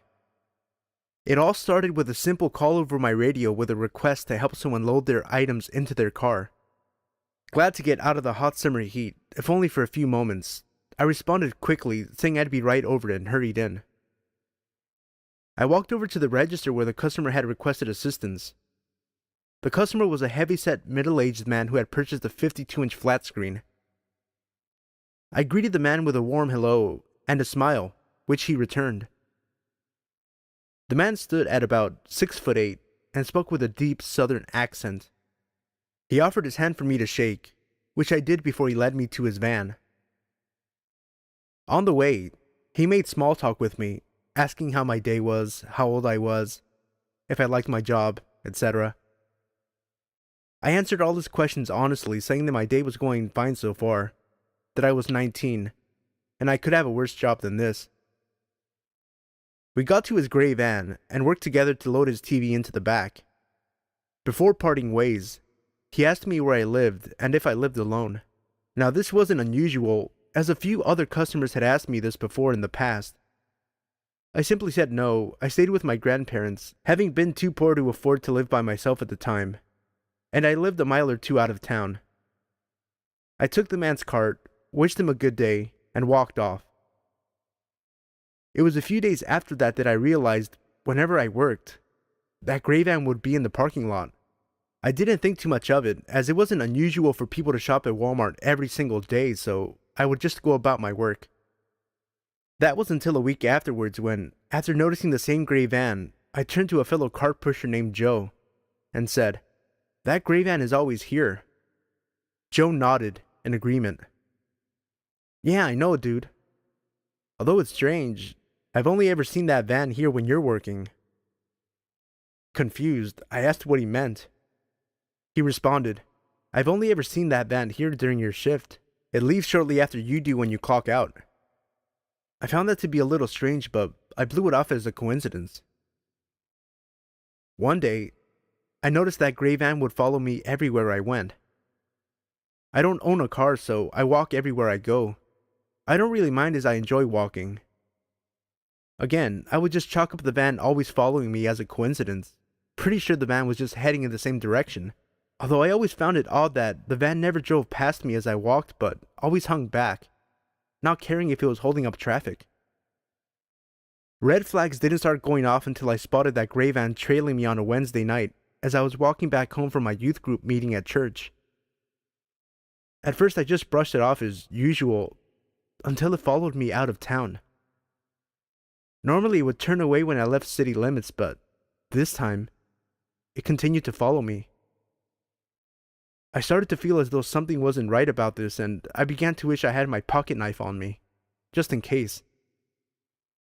The van followed me until I walked into my driveway before turning off. I got the chills at this point, and I made sure to lock the doors when I entered my house. The next night, I was walking home in the dark again after a men's group Bible study. The memory of last night was burned in my mind, and I decided that if the van followed me to my house again, I would notify the police in the morning. Sure enough, it ended up trailing me. I gritted my teeth, sick of whoever this person was. However, the van pulled off a few feet ahead of me and stopped. The driver's side door opened and the customer who I had helped with the TV stepped out and approached me. He greeted me like everything was normal and asked me where I was headed. I told him I was headed home, making a mental note to tell the police about this guy first thing in the morning. The man continued to act friendly and offered me a ride home, stating it was too dark for me to walk home, and that weirdos might try something. I declined, saying I didn't live that far away, but he kept insisting it was too dangerous and that I should ride with him. The more I said no, the more he kept pushing for me to get in his van. It was at this point I decided I was done and started to walk past this guy when he put his hand on my arm and started pulling me to his van, stating that he was giving me a ride, whether I liked it or not. Being a 19-year-old young man, I had always thought I would be able to easily handle a situation like this should it happen. However, panic had taken over my body, and my mind raced for a way to get away from this guy. Pretty sure wherever this guy wanted to take me, it sure wasn't my house. Now, I don't know if it was a miracle or just plain luck, but at that moment a police car drove by and pulled into the nearby gas station to fill up. The man let go of my arm, wished me a good night, got into his van, and sped off. I decided to talk with the cop while he was getting gas, telling him about the past events. The cop ended up driving me home, telling me if I saw the guy again to immediately call the police. It's been months now and I haven't seen that guy again. I eventually quit my job and moved to another state starting college. Sometimes I wonder what would have happened to me if that cop hadn't drove by that night. Whoever you are, owner of that gray van, let's not meet again.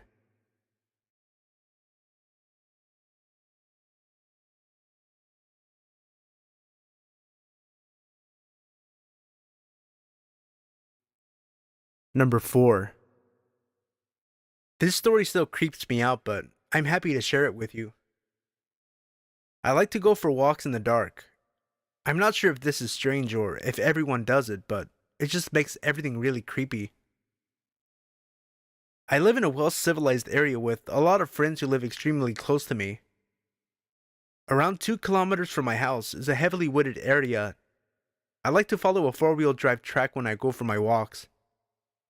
It was around 9:30 p.m. on a Friday night, and I was going for a walk down the 4-wheel drive track when I heard a very light scream in the distance. I assumed it was just some kids playing, so I kept walking, until I heard it again. At this point, I knew someone was in trouble. I ran for my life hoping that I could help this person. I ran for about 100 meters when I came to the end of the track and looked around. One of the first things I saw was a girl about 19 years old being held by a 40-year-old looking man. When the man saw me, he dropped the girl and legged it around the corner. I sprinted over to the woman who was busy crying, obviously shaken up. We ended up calling the police, and they came and took my statement and took the girl home. I am glad that I still go for my walks. If I didn't, a girl probably would not be here today. Number 5. So this happened about 6 years ago now. I was 14 at the time, and I just moved to Australia. One of the girls in my grade was having a picnic in the park, about 30 minutes away from my house, but I was keen to make friends and so was up for a trip. Anyway, I arrive at this park at about 1 p.m. on a Saturday, and it's great. We eat potato salad, there are other families around. It's chill. But I know I have homework, so I say goodbye a little earlier to make my own way home. I was at an age that meant I was exercising my independence, so I enjoyed public transport and such. As I'm walking through a suburban area, 2 things occur to me. The first is that it's really quiet for a midday on a weekend. The second, I've been followed since I left the park. I turn around, feeling a little startled, but it's just some guy on his bike. This isn't really unusual, but there's something about the way this 40-something man's leisurely pace that makes my skin crawl. The guy is clearly into cycling. He's geared up with sunglasses and all the lycra, but he maintained a pace just so that he was several seconds behind me. I move a little faster, speeding up to see his reaction, but sure enough, he speeds up. And as I slow down again, he ends up cycling next to me. I ignore this and just make it seem as though I'm totally unfazed. He then smiles to me and asks for the time. I inform him of the time, but he just stays there. He just keeps cycling next to me. Suddenly, he cycles very close to me and leaning towards me mutters, "I'm the type of guy who likes to have sex with young girls. Interested?" I was terrified. At 14, I didn't even look 14. I had a boyish build and terrible acne. This guy was at least 40, and he was blocking my route to the nearest houses with his bike. "No, I wouldn't," I managed to say, in an attempt at confidence. This clearly undermined whatever this guy was thinking, because he pedals off like a speeding bullet. I ran home and called the police, and they swept the area. But they never found him again.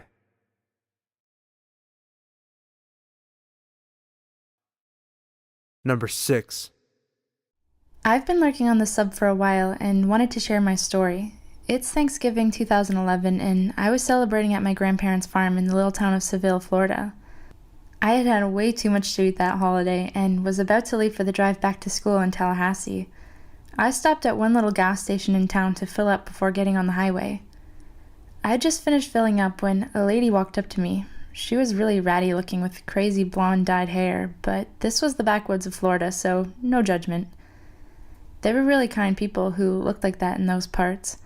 She started talking to me about how her car had run out of gas. She pointed over to an old junker parked over in the convenience store and asked if I could possibly give her some cash to get home. I usually don't say yes to things like that, but it was Thanksgiving weekend, so I was feeling extra generous. I told her that I'd be happy to fill up her car a little to get her home. That's when it started getting weird. She kept insisting I give her cash and that her car was so empty she couldn't drive to the pump. I don't know why I didn't leave right then and there, but again, I was in a really good mood. I told her if she had a gas can, I would put some in, but didn't feel comfortable giving her cash. She kept objecting, but eventually went over and pulled a gas can from her car. I started filling it up. She put her hand on me and said, "Do you have a girlfriend?" I told her no politely. She said she wanted to pay me back somehow for the gas and asked if I wanted to come to her place. I told her no, less politely. She kept touching my shoulder, thanking me, and then offered me a blowjob behind the station, so I stopped the gas pump, got in my car, and left her there with the gas can. I called my mom a little later and told her about the creepy, sleazy encounter. She paused and asked me if this lady had ratty blonde hair and looked like she was on drugs. I confirmed that, yes, that was what she looked like, and how could she know that? This lady was apparently all over the news. She was a prostitute in town and had been at a party earlier. An exchange had gone south and her baby had been kidnapped by a client of hers and left under a bush in town. She hadn't even bothered to call the police about the missing child until later. They were both arrested and charged.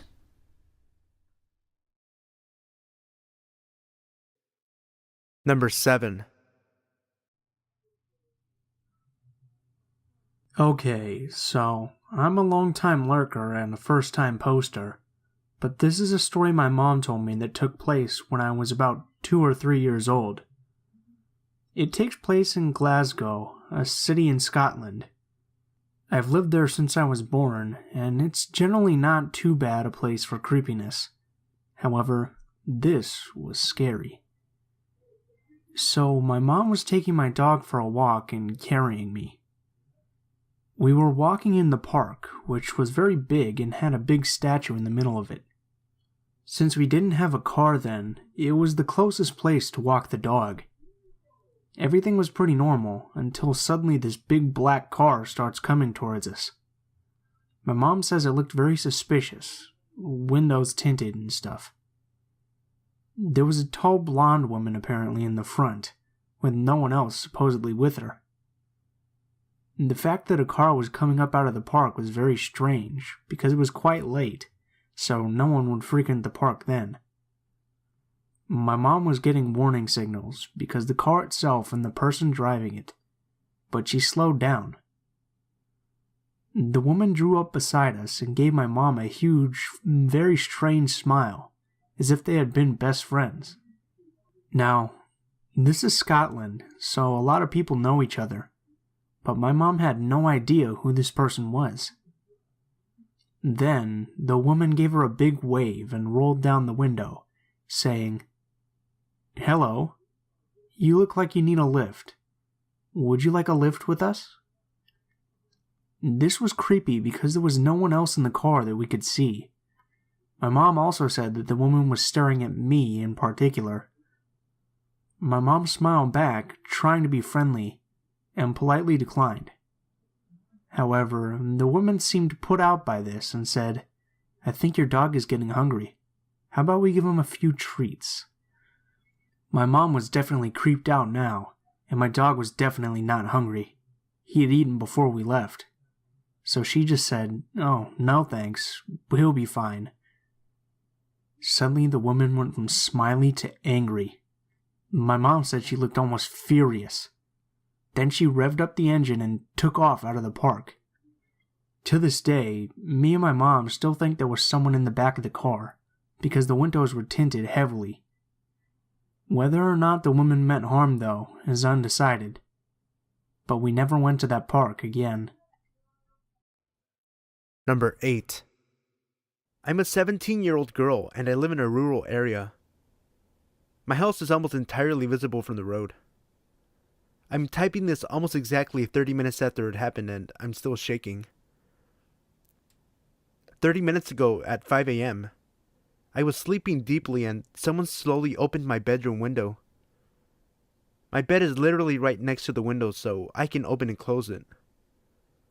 I was sleeping and I could hear my window slowly opening upwards since it's old and heavy. I thought I was dreaming or it was a possum because they live on the tree outside it. It's 5 a.m. and it's getting light at about this time. My bedroom is isolated and at the back of the house, but there is a complete driveway and full access to it there.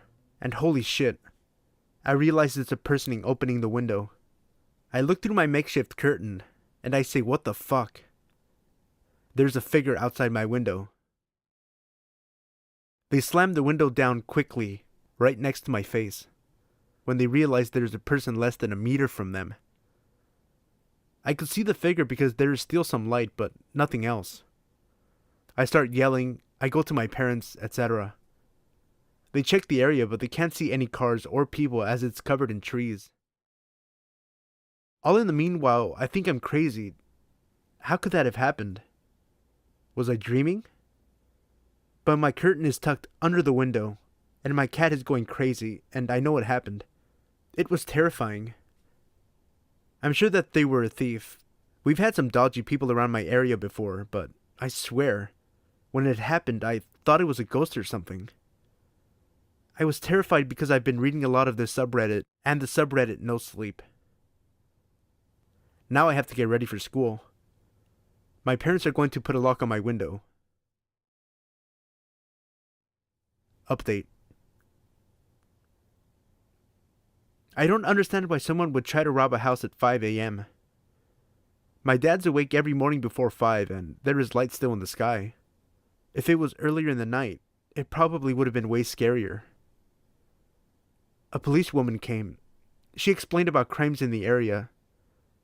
She looked for footprints and fingerprints but couldn't really see any, as it was raining. She was really kind, but I'm still spooked. I don't know if anyone will read this, but a few hours later, my parents discovered the window adjacent to mine had chisel marks on it, and it was fairly damaged. Obviously, this means they tried to break in through there but couldn't, and then tried my window. Number 9. I have provided links for news coverage of the following story in the video description below. This is the story that my dad shared with me. He grew up in a small suburb community of Stowe, Ohio, with his parents and older sister. Across the street lived a boy named Richard Wade Cooley. He was the same age as my dad, who described him as a scrawny, red-headed troublemaker. He would spit on people as they walked by, and even set a house on fire in the neighborhood and blamed it on a kid who had special needs. Nothing he did as a child, however, could compare to the crime he committed when he was only 19 years old. My dad had just started his sophomore year of college when he heard the news. Richard and his friends Clinton and Kenneth were throwing pieces of concrete off a local bridge onto the interstate when one of them struck the vehicle of 21-year-old Wendy Ofrendo. Her friend, 20-year-old Dawn McCreary, was also in the car. They were sorority sisters who had just gotten off of work at a local restaurant. At this point, Kenneth decided he'd had enough and went home. This is when Richard and Clinton came up with their evil scheme. Both of the young men approached the girls, offering them help, offering to give them a ride. They drove the girls to a shopping center where they told them to call their parents and let them know they were alright. The two then forced the girls back into the car, tied their hands together, and drove them to a field behind the local mall where they raped, stabbed, and tortured them for 3 grueling hours. They abandoned their bodies in the field, but only after they carved large X's on their stomachs. Richard and Clinton then decided they wanted to sell the girls' clothing and jewelry to make some extra cash. When Richard couldn't find a buyer for the items, he burned them in his backyard, which woke my grandparents. My grandfather called the police to report what he thought was yet another neighborhood disturbance from Richard. The police gathered the items for evidence, and after finding Wendy's abandoned car, they arrested Richard and began the investigation. Clinton and Richard were both arrested and charged with the murders. They had found a bloody pocket knife used to stab Wendy in the neck in Clinton's pocket when he was arrested. And some of the burned items still had traces of the girl's blood. Since Clinton was only 17, he was spared the death sentence and currently is serving life in prison. Richard, however, was given the death penalty. On October 14th, 2003, at 10 a.m., Richard was executed by lethal injection. Wendy's family was present at the execution. Every time I visit my grandparents and look across the street at that house, I can't help but to get the chills. Richard, I'm glad we never met, and I'm certainly glad my dad was smart enough to not become your friend growing up. Number 10. It was March during spring break. I was 16 at the time, and me and about 20 people went out into the woods in Surrey County and got a cabin on this nice little retreat center. We planned on staying there for 4 days. For a bit more detail, the cabin was surrounded on all sides by woods. To the west of the cabin are some hunting trails, and a creepy abandoned trailer next to a small clearing with a single pine tree in the center. To the east, there was a large field. At the far end of the field, there is a slope leading down to a beach. When going to the slope to the right, there is an area of higher elevation, and to the left was a valley that could be accessed from the beach. On the last night, a group of about 8 of us decided we'd go down to the beach and sit around and sing songs while playing guitars. It was about 11 p.m. Everything was going fine, and then 3 of the guys decided to head back to the cabin and get some food. They were only gone for 10 minutes before one of the guys got a call from his brother. His reaction to the call made it seem like something happened or someone was hurt. When he got off the phone, he said, "We have to leave right fucking now," in a very hushed and panicky voice. We all asked why, and he told us that while the others were walking back, they had found a rabbit at the top of the trail with his head cut clean off. Not ripped off like an animal doing it, but cut like someone took a knife to the rabbit. We automatically thought they had to be fucking with us. We began walking back, brandishing the guitar and a metal pipe as weapons, in case they really weren't fucking with us. About halfway up the hill, we hear rustling and twigs snapping to our right where the valley is. It sounded like someone was walking up the side of the steep slope, which would not be possible without climbing gear. We stopped moving, but the movement and noise continued. We told them to knock it the fuck off if it was a joke and it wasn't funny. The movement to the right stopped very suddenly. We kept going, and once we neared the top of the hill, I turned on my phone's flashlight, and right on the ground in front of me lay a rabbit with its head cut off. We took off running, and heard someone, or something, come out of the woods. We didn't stop running until we got back to the cabin. When we got to the cabin, we found all the guys sitting inside. We locked up every door and all of the windows. Me and 2 of the other guys stayed up all night to keep watch and make sure whatever it was didn't follow us to the cabin. We fell asleep around 6:30 a.m. We awoke around 8 a.m. to one of the girls screaming about a rabbit's head on the front porch. Number 11.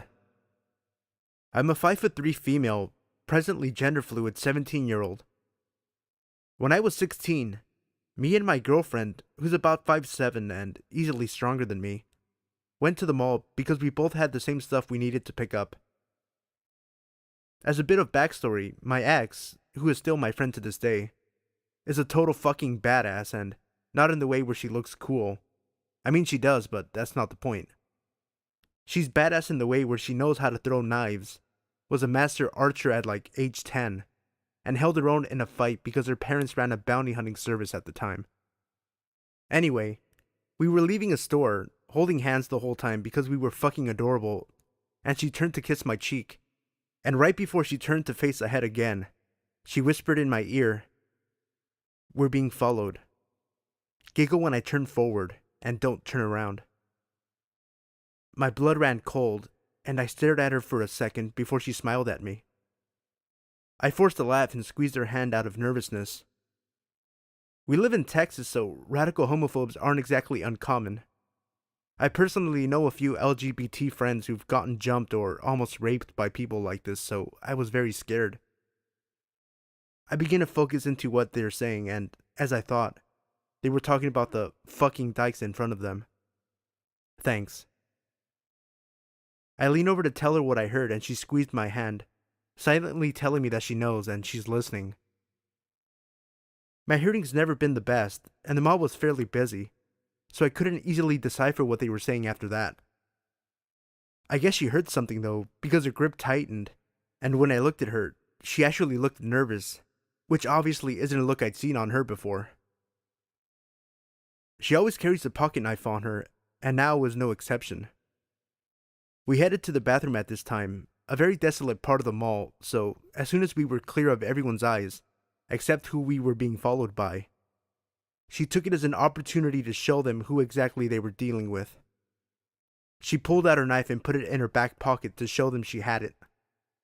When they kept following us, she pulled it back out, stopped walking, and opened it. She cracked her neck, and I heard one of the guys mutter, "Shit."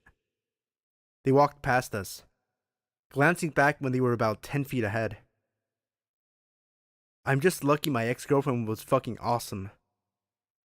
And I'm just glad those homophobic dickheads fucked off. Number 12. I was 8 years old when this happened. It was a hot summer day, so my dad asked me if I wanted to go to the pool. I of course said yes, so we took a couple of towels and went to the pool. We left our stuff under a tree and went to the water. This is a really big pool. It's about 40 meters long. I'm not sure how to explain this, but on one side there is a pool, and on the other side is a river. My dad loves fishing, so we went to the other side to see if someone was fishing. He ran into his old buddy and they started talking. I was really bored, so I asked my dad if I can walk for a little bit. He said yes. This is a pretty safe little town where nothing ever happened, so kids were free to do anything they wanted. I went to the other side of the pool, and my dad was still talking to his friend, and after a while, I couldn't see them anymore. I was in the water when I noticed this old creep staring at me. I just looked at him and started swimming. He asked me if I wanted him to help me swim. I said no. Then he asked me how old I was. I was pretty confused, so I told him my real age. Then he started hugging me. I told him to leave me alone, but then he started kissing me and touching my lady parts. Nobody seemed to notice.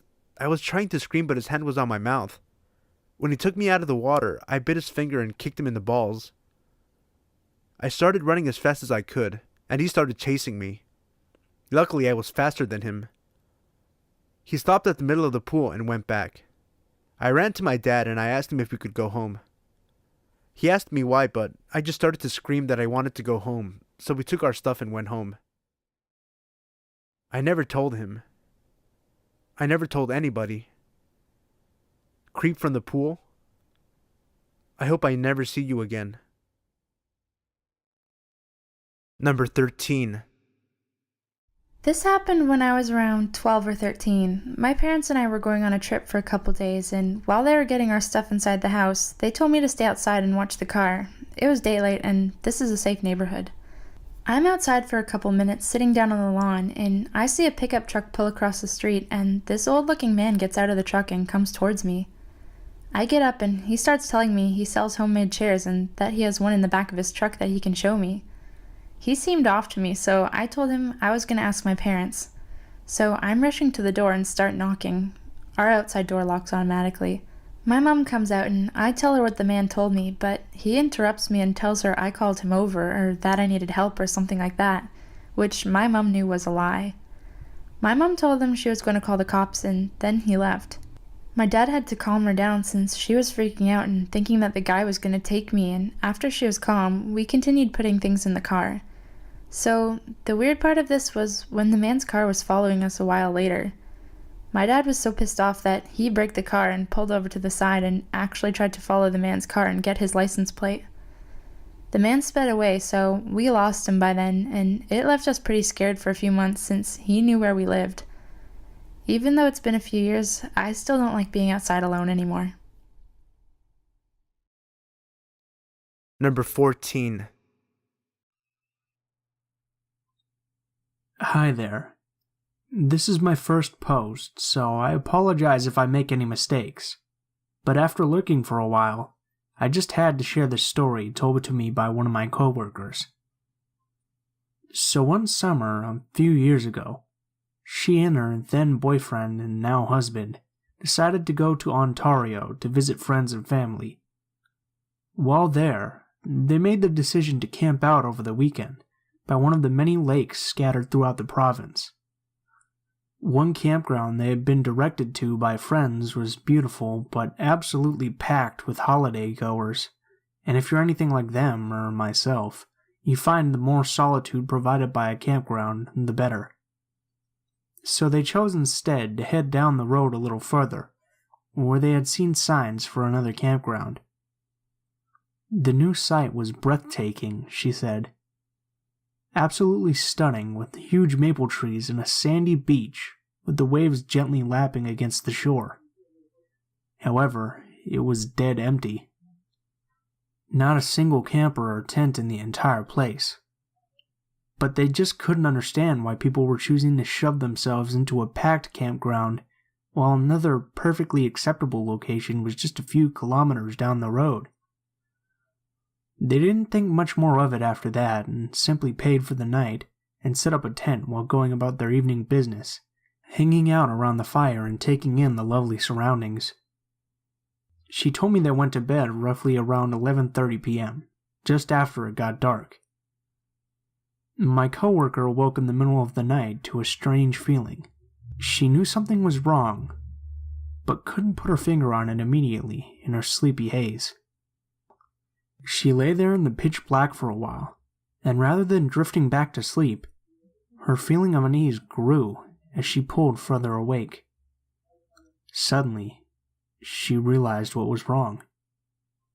There was breathing. Extra breathing. Not that of herself or her boyfriend, but the sound of someone else just beyond the walls of their tent. She lay quietly for a second, making sure what she heard wasn't only her imagination, fear gripping her heart and taking her breath from her lungs. Slowly and quietly, she shook her boyfriend awake, urging him to be silent. He gripped her hand as he too heard the sound of another person outside the tent. Neither of them had any idea what to do. Sure, they could emerge from the tent and confront the person, but what if there was more than one hiding in the dark? What if they had a weapon? My coworker and her boyfriend didn't have anything to defend themselves with other than basic camping necessities, so they spent the night wide awake, listening, while whoever was standing just beyond the protection of the tent breathed easy, occasionally moving from one side of the shelter to the other, but never doing anything more than lurking. The next morning, as the sun came up, they heard footsteps of someone slowly walking away from the tent. They immediately packed all of their belongings and left the site, now having a very good idea of why such a lovely campsite had been so incredibly empty. On their way out, they informed the owner of the campground of their nighttime visitor. It was an elderly couple who claimed to have no idea who it could have been, or why someone would spend the entire night watching their tent. Regardless, they left quickly and never went back. To this day, she still says it was one of the most unsettling and scary nights of her life. Number 15. My husband works nights sometimes. His shifts rotate, 7 a.m. to 9 p.m., 9 p.m. to 9 a.m., that sort of thing. I wasn't too bothered by it until the other night. We live in a fourplex, one beside and two behind, all on a single level. Since I'm not working yet, I'm pretty familiar with the comings and goings of my neighbors. Heck, I even know what everyone's cars sound like. It was probably just after midnight and I was talking to some friends over Skype when I heard the door handle jiggle. At first, I thought maybe my husband was home early and I got up to greet him. Then, quickly realized I hadn't heard his work boots on the gravel or his car. I went really still and I kept listening, just in case I was mistaken. Finally I yelled, "Hello?"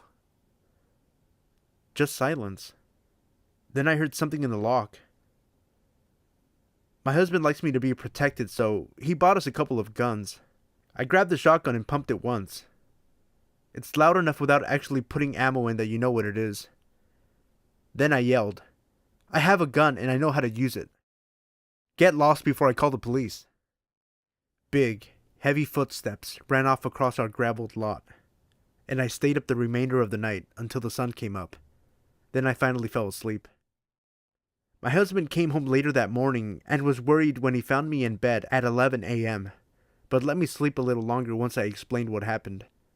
He had the next day off, so we went to visit some friends of his. When we got back, we discovered the pumpkins I had next to the stoop were all knocked over, like someone was looking for a key. My husband did a quick sweep of the house before we went in, but we're looking for a new place now. Person trying to break into our place, let's not meet. Number 16. A few years back, me and a few friends had walked across our town to go to the town center. We were around 13 at the time. Our town was not huge, but it was one of the bigger towns in the county. There was a lot of crime in the area, usually to do with drugs. We were walking along one of the main roads because it was the shortest way to get to the town center. We were all staying at our friend John's house later that night, and we wanted to get some snacks and maybe some new games if they were cheap. We made it to the town center, all was well and good. But on the way back is when it got a bit creepy.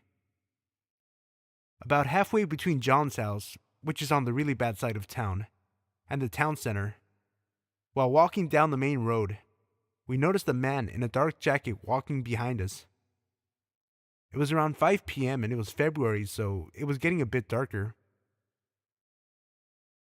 We thought nothing of it initially, but as we walked further and further, we noticed he was still following us. We decided to pick up our pace to try and get back as fast as we possibly could, while trying to remain calm. Despite taking a different route home to try and lose this man, he stuck with us, walking about 10 meters behind us. We were at the bottom of John Street when the man started to slow down. We got back, and while we were shaken up about the man following us, we didn't think it was a big deal, so we didn't bother telling John's mom or brother. Later on, around 9 p.m., John's mom went out to spend time with some of her friends, and his brother was at a neighbor's house. We were sitting in the living room. John's house was laid out in a way that the sofa in the living room was visible from the kitchen, and the kitchen had a window at the front side of the house. We were watching a film and I went to get a drink. I walked to the fridge next to the window and got some Coke. When I closed the door, I glanced at the window to look out. I thought I noticed someone there, but it was dark outside, and the light was on in the kitchen, so it was hard to see outside properly. I shrugged it off and walked back to the living room. About 20 minutes passed, and I glanced back over to the window. Now the kitchen light was off, as was the living room light, making it easier to see outside. I could quite clearly see a man there, and he looked exactly like the man who was following us on the way home, wearing the same dark jacket, staring at me and my friends intently. I looked back at the TV, not trying to give anything away. I told my friends that I thought there was someone at the window, but to not all look. John turned and looked. He was as shocked as I was. We were all 13 years old and home alone. Needless to say, we pretty much shat ourselves. John got up and went over to the home phone, which was just next to the front door, and called his brother. He said he would come over straight away. We made sure that the front door and the back door was locked, and sat in the living room until his brother came back. Thankfully, the man was gone by the time John's brother got back. We checked the house and the garden just in case he was hiding somewhere, but he was gone. We all thought this would be the end, and that we wouldn't see the man again, but a few weeks later, me and my friends were walking to a sports event, taking the same route we had taken previously, and we saw the man again. This time he didn't follow us, but as we walked past, he stared at us intently. None of us knew who this man was, or why he followed us. None of us have seen the man since, and hopefully we never will. Number 17. This still haunts me to this day. I remember it pretty vividly, and I consider myself to have a bad memory. When I was 10, my mother needed to go to Walmart to grab some groceries. Being the hard-headed kid I was, I didn't want to go inside, so she let me stay in the car. I was reading a book and listening to music when all of a sudden, an old, beat-up tan car parks next to me. I look over and it's some guy in his 50s. The guy then opens his car door, and he's completely naked except for a trench coat. I freak out and lock the doors. He begins to masturbate profusely while staring at me, and I just avoid eye contact. This goes on for about 10 minutes until he finishes and leaves. My mom comes back about 20 minutes later, and I tell her what happened. She's pissed and flags the security officer, but she didn't know English, so I don't think it got through. My mom never left me alone in the car again until I was in my teens, when I would just stay home. I also never found out any more information about him. Guy that robbed me of my innocence, let's never meet. Number 18. I lived on campus during my first year at my university, but it was a fun little college town. One night, my friends, Alexander, Anna, and I left our dorm to go to a sandwich place a little over a mile away. I'm paranoid as hell and always think I'm being followed when I'm out at night, but on our way back, Alexander started to make me feel really uneasy. He kept glancing back over his shoulder, so I told him to stop because he was making me freak out a little bit. He told me he was sure someone was following us. Alexander is a pretty big dude, 6'4", so someone following us made me feel really weird, because it didn't exactly look like we were skinny little girls walking alone. He made us walk in front of him so that he would be between the guy and ourselves, but I was starting to panic. We got into our residence hall and made a beeline for the doors that led to the rooms. You need to have a resident keycard to get in. This is the first time I can get a look at the homeless dude who's been following us, since I can finally see him in the light of the lobby. He follows us all the way to the door with the lock, puts his face up to the window, and smiles as he watches us take off down the hall.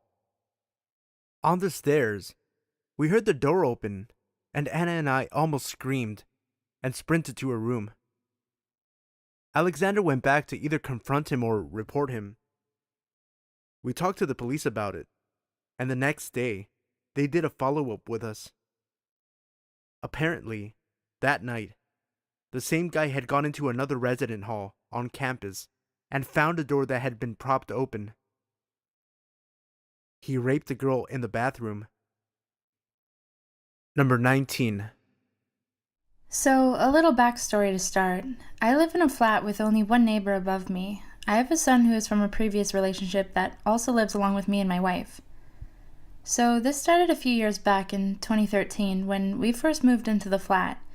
Everything went well and we were happy to have our own home. We were really friendly with the neighbors, especially the neighbor that lived above us. We were fine for the first year or so. She was an older lady in her late 50s.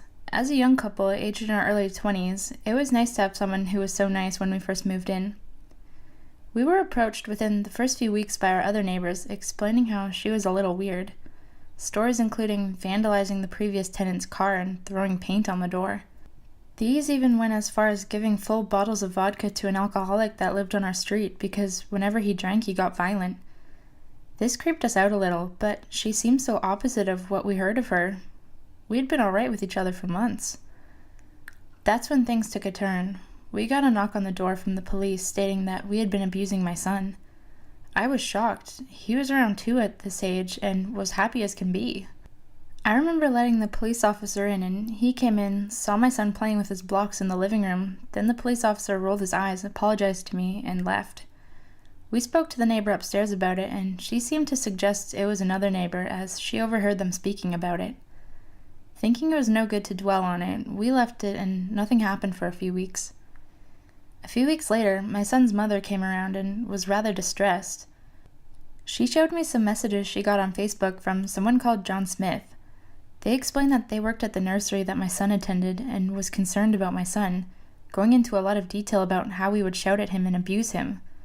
I flipped my shit and even gave her a copy of the recordings from my son's baby monitor.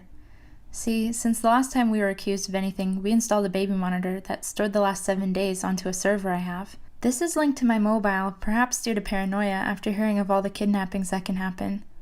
The funny thing that made no sense was that in the message, it had my full address. She and my wife's full names and details of our house, even about the background that I had on my computer, which was a payday background. It made no sense at all, and the only person in my house was the neighbor upstairs and my parents. I don't like people within my space, and she used to come around and use our bathroom and shower as her bathroom was being converted into a wet room. Later on, I got a phone call from the neighbor, and she said that some white nationalist was trying to find me. Now, I'm half Cass Indian. Apparently I said something they didn't like and they came to batter me. She explained what they looked like and that they had leather gloves, but she lied and said I didn't live there. I phoned the police and we were on a watch list due to the threats that were said. All passed to me from her upstairs and no one else. She got an interview with the police and denied any of it happening, and she said that I was on drugs. Now, I have not touched drugs in years, and even then, it was only a little bit of cannabis. Things got a bit weird, and she had her son starting to live with her. One evening, we were playing D&D, and around 9:30 p.m., we got a text from her explaining she wanted quiet or else. Things had been slowly escalating up until this point. I replied, "Fuck off, it's 9:30, we finish at 11. I wouldn't have minded, but this had been a regular occurrence for a few weeks. We play on Saturday nights, and this had not been a problem for a year or so. Things escalated further. She started banging on the floor, put the vacuum on, and threatened to send her son down to come do me in. I confronted him the next day about this, and he denied everything and said that his mom was a bit sensitive. Turns out she has bipolar. This all makes sense now, from poisoning my plants and lawn to threatening me with her sons. She's now left and has a for sale sign on her flat, and that explains why the house was so cheap when we got it. So, sociopath neighbor, please don't move back in. I now know that some people just want to watch the world burn."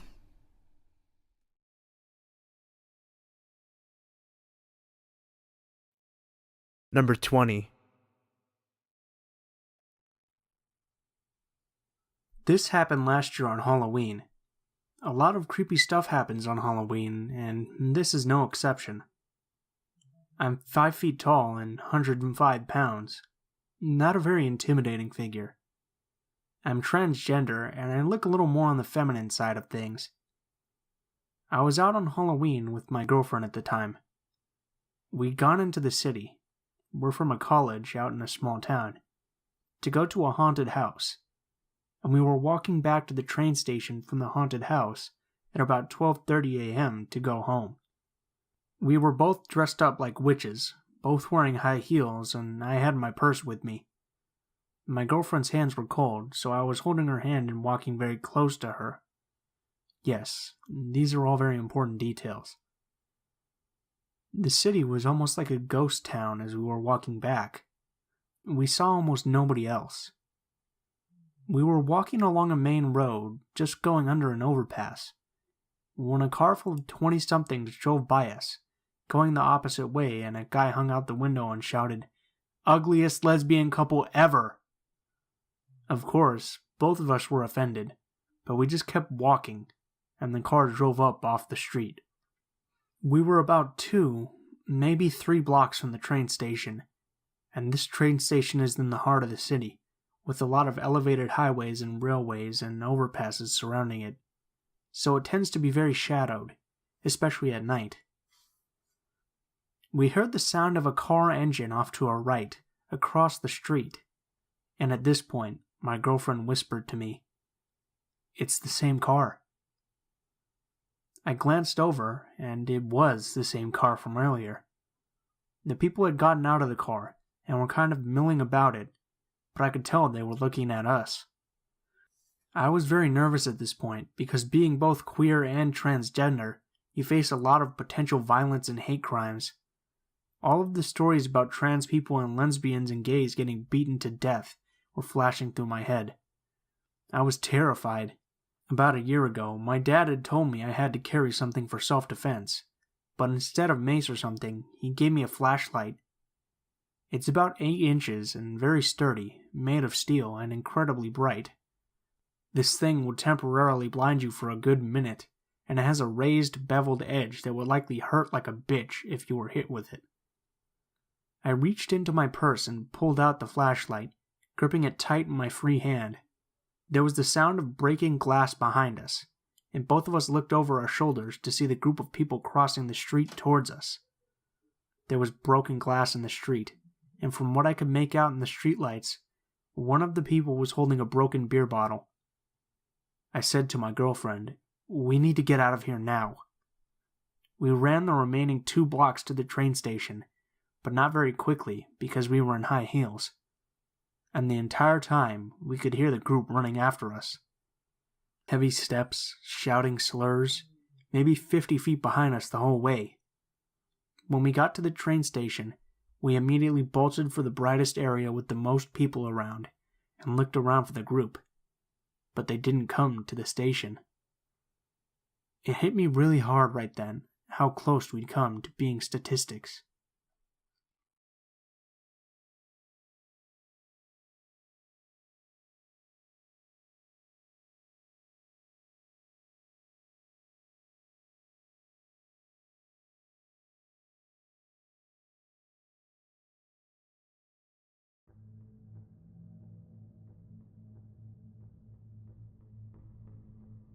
Number 1.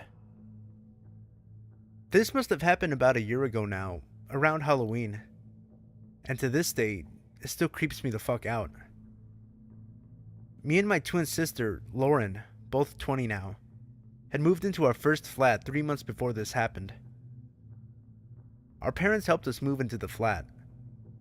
My dad hiring a van to get all of our stuff, and the whole family, including my older brother Sam, who was visiting from England, helped us move furniture and numerous boxes into the flat.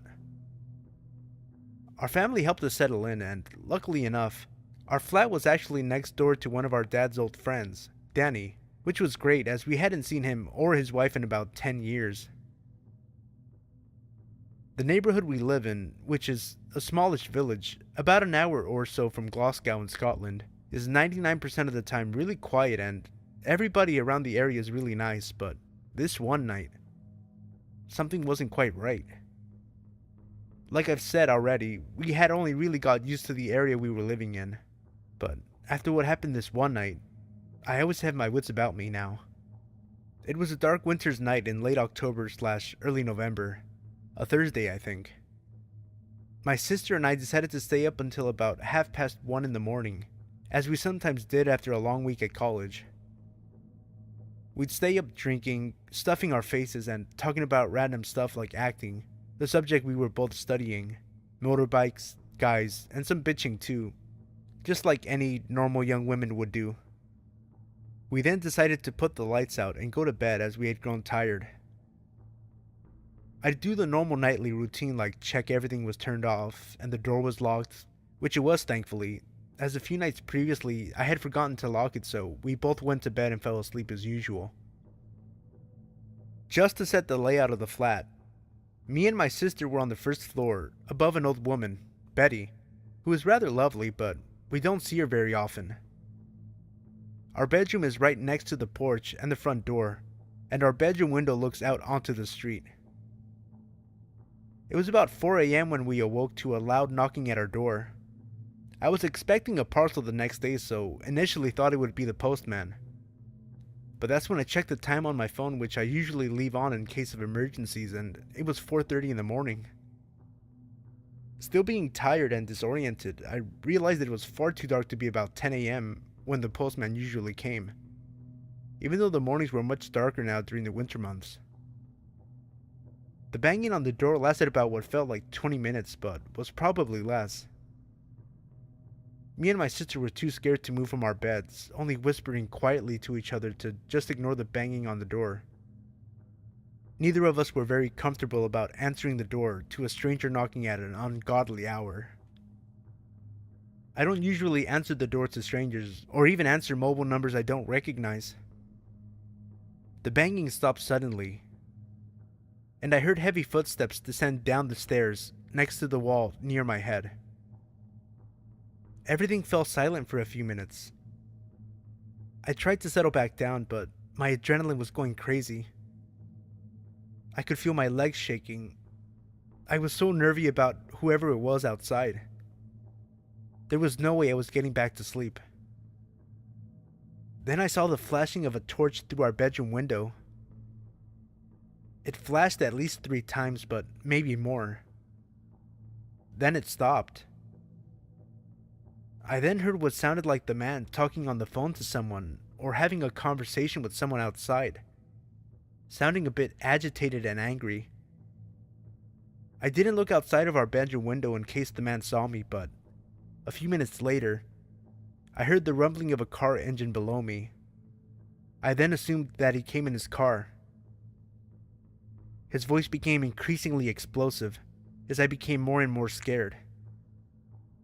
It got to the point where I was about to phone the police, but then I heard the man opening his car door and leaving swiftly along the street. I don't know who the man was or what he wanted, but I didn't sleep at all that night.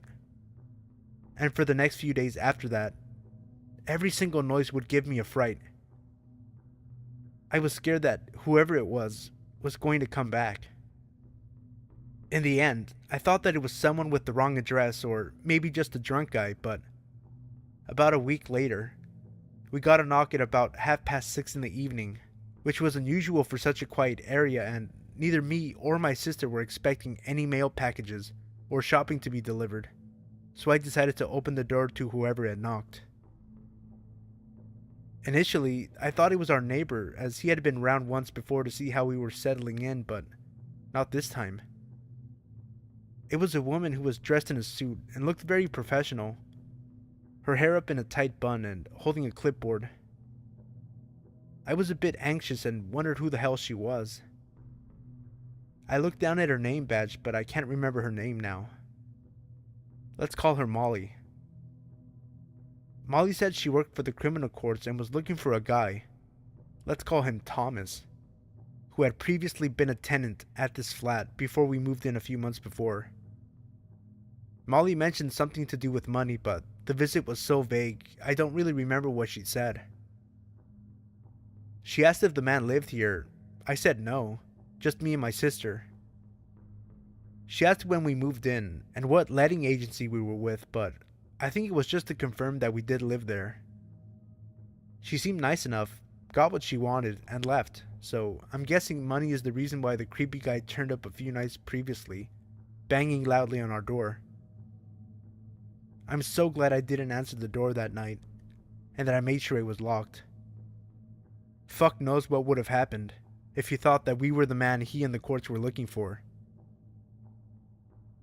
I am happy to say, since then, we have had no further disturbances at our flat, but it still gives me the chills just thinking about it. I just hope this creep never comes back. Number 2. So this just happened to me today, and I'm still traumatized over it. I'm a female in my early 20s and was on my way to a job interview. I live in the capital of my country and the interview was in the city center. I don't drive, so I have to use public transport. To get to my interview, I had to walk through some shady parts of the inner city center, which is unpleasant on any given day, but as it gets dark by 5 p.m., it's even worse. Anyway, I got to the street my interview was at, but I couldn't find the building it was in. I tried ringing the company to ask for directions, but their phones kept ringing out. After about 15 minutes of walking up and down the same street to no avail, I noticed I was nearing the time for my interview. I decided to enter this old man's pub, as I like to call them. Basically the local pub where all the old farts and unemployed people usually spend their evenings getting pissed. I forgot to mention I was wearing a black dress, black blazer, tights, and small office-type heels, so I must have stuck out like a sore thumb. I walked up to the barman and I asked him if he knew where the building I was looking for was. But before he even got a chance to answer, this fella in his mid-20s asked me, "Is it for an interview?" My attire obviously gave me away. I said yes, and he said with a half-lipped smile, "I know where that is. It's at my house." I kind of half laughed and tried to turn my back to him. The barman had gone to the other side of the bar, so I was waiting for him to come back to continue asking for directions to the building. Then, out of nowhere, it seems another fella in his mid-20s pops up on a bar stool beside me, so now I'm sandwiched between these two dudes. Thinking that the other dude who just came over might not be as creepy, I asked him if he knew where I was looking for.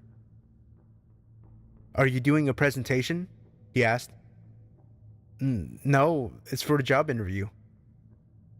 "I was hoping it was for a presentation so you could show me your slides," he said while breaking into a creepy laugh and high-fiving the other guy over my head.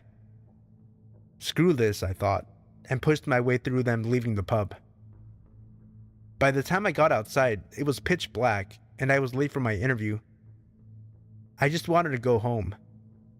As I was walking down the street, I noticed that the two creepers had followed me out of the pub and were about 20 feet behind me. One shouted, "Come back, love, we just want to see your slit." And the other one threw something at me that felt like a small stone. I was absolutely terrified. Even though there were people around, I felt so scared and alone. As I was crossing by a set of traffic lights, they caught up to me and both stood on either side of me. One of them said, "Let's go for a walk, then go back to my place." So nonchalantly, he then linked his arm into mine and was pulling me across the road, while the other one kept laughing and rubbing my back. I was thinking, what the fuck? How is this happening on a populated street in front of tons of people? I screamed and pulled my arm away from him, telling him I will kick him in the balls if he didn't get his fucking hands off me. An older man about 10 feet in front of us heard the commotion and asked if everything was okay. That's when one of the dudes says, "This is my girlfriend. She's only joking. Don't worry, we are on our way back to my place. Thanks though, bud."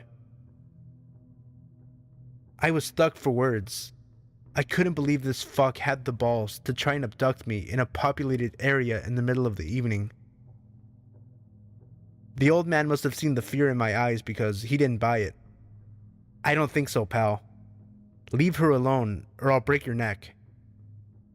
The dude closest to me pushed me and the two of them took off running. I thanked the man profusely for what he did. He wanted me to call the police, but I just wanted to go home, so he walked me to a nearby taxi rank and offered to pay my fare home. Of course I refused. I was already so grateful to him I couldn't take his money as well. The whole ride home I could not stop shaking, and I'm still very upset and shaken up as I write this. Creepy would-be rapists / abductors, let's not meet again. Number 3. Hello there. My name is Zach. This all started in the summer of 2015, back when I worked at the Walmart of my town pushing carts. I'm not sure the exact date it all started, although I do recall it was around the 4th of July. It all started with a simple call over my radio with a request to help someone load their items into their car. Glad to get out of the hot summer heat, if only for a few moments, I responded quickly, saying I'd be right over and hurried in. I walked over to the register where the customer had requested assistance. The customer was a heavy-set, middle-aged man who had purchased a 52-inch flat screen. I greeted the man with a warm hello and a smile, which he returned. The man stood at about 6'8" and spoke with a deep southern accent.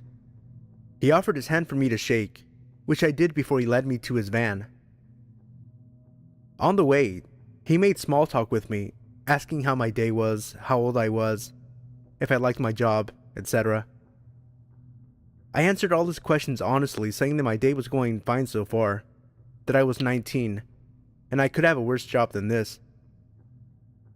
We got to his gray van and worked together to load his TV into the back. Before parting ways, he asked me where I lived and if I lived alone. Now this wasn't unusual, as a few other customers had asked me this before in the past. I simply said no. I stayed with my grandparents, having been too poor to afford to live by myself at the time, and I lived a mile or two out of town. I took the man's cart, wished him a good day, and walked off. It was a few days after that I realized, whenever I worked, that gray van would be in the parking lot. I didn't think too much of it, as it wasn't unusual for people to shop at Walmart every single day, so I would just go about my work.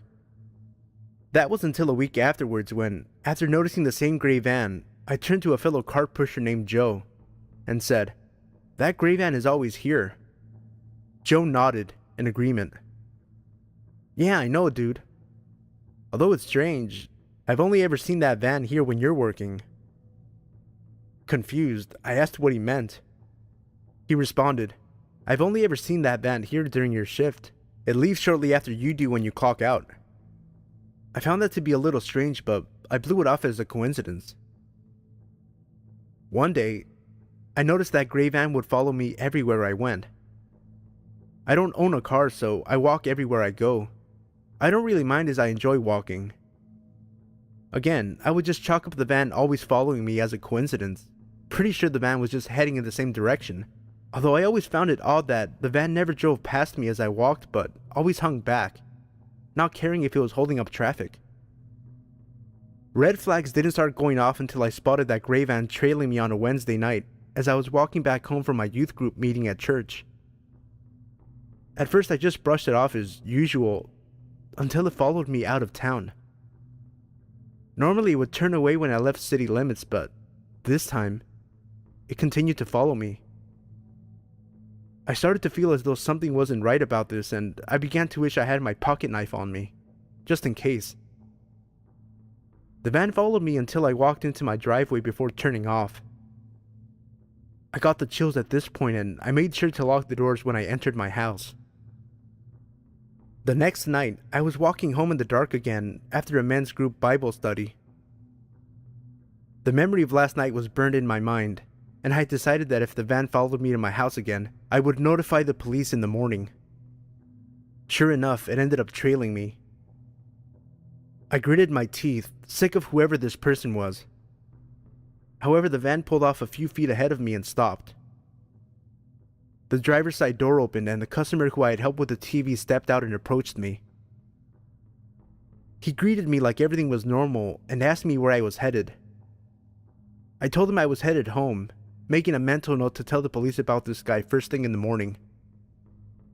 The man continued to act friendly and offered me a ride home, stating it was too dark for me to walk home, and that weirdos might try something. I declined, saying I didn't live that far away, but he kept insisting it was too dangerous and that I should ride with him.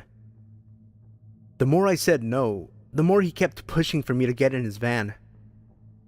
It was at this point I decided I was done and started to walk past this guy when he put his hand on my arm and started pulling me to his van, stating that he was giving me a ride, whether I liked it or not. Being a 19-year-old young man, I had always thought I would be able to easily handle a situation like this should it happen. However, panic had taken over my body, and my mind raced for a way to get away from this guy. Pretty sure wherever this guy wanted to take me, it sure wasn't my house. Now, I don't know if it was a miracle or just plain luck, but at that moment a police car drove by and pulled into the nearby gas station to fill up. The man let go of my arm, wished me a good night, got into his van, and sped off. I decided to talk with the cop while he was getting gas, telling him about the past events. The cop ended up driving me home, telling me if I saw the guy again to immediately call the police. It's been months now and I haven't seen that guy again. I eventually quit my job and moved to another state starting college. Sometimes I wonder what would have happened to me if that cop hadn't drove by that night. Whoever you are, owner of that gray van, let's not meet again.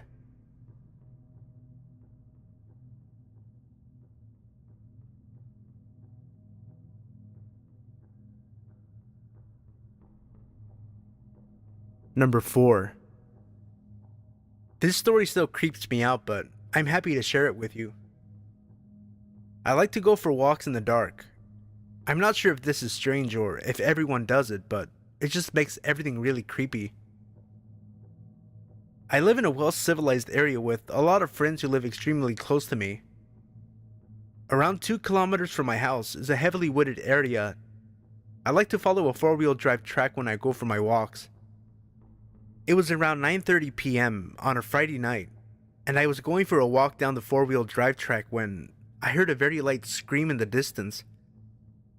I assumed it was just some kids playing, so I kept walking, until I heard it again.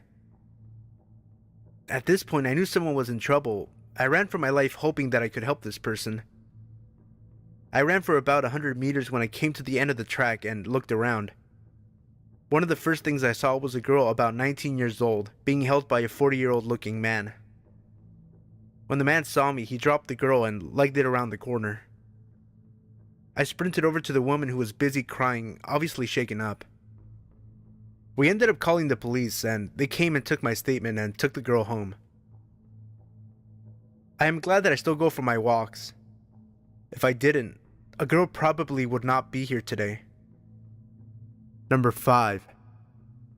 So this happened about 6 years ago now. I was 14 at the time, and I just moved to Australia. One of the girls in my grade was having a picnic in the park, about 30 minutes away from my house, but I was keen to make friends and so was up for a trip. Anyway, I arrive at this park at about 1 p.m. on a Saturday, and it's great. We eat potato salad, there are other families around. It's chill. But I know I have homework, so I say goodbye a little earlier to make my own way home. I was at an age that meant I was exercising my independence, so I enjoyed public transport and such. As I'm walking through a suburban area, 2 things occur to me. The first is that it's really quiet for a midday on a weekend. The second, I've been followed since I left the park. I turn around, feeling a little startled, but it's just some guy on his bike. This isn't really unusual, but there's something about the way this 40-something man's leisurely pace that makes my skin crawl. The guy is clearly into cycling. He's geared up with sunglasses and all the lycra, but he maintained a pace just so that he was several seconds behind me. I move a little faster, speeding up to see his reaction, but sure enough, he speeds up. And as I slow down again, he ends up cycling next to me. I ignore this and just make it seem as though I'm totally unfazed. He then smiles to me and asks for the time. I inform him of the time, but he just stays there. He just keeps cycling next to me. Suddenly, he cycles very close to me and leaning towards me mutters, "I'm the type of guy who likes to have sex with young girls. Interested?" I was terrified. At 14, I didn't even look 14. I had a boyish build and terrible acne. This guy was at least 40, and he was blocking my route to the nearest houses with his bike. "No, I wouldn't," I managed to say in an attempt at confidence. This clearly undermined whatever this guy was thinking, because he pedals off like a speeding bullet. I ran home and called the police, and they swept the area. But they never found him again.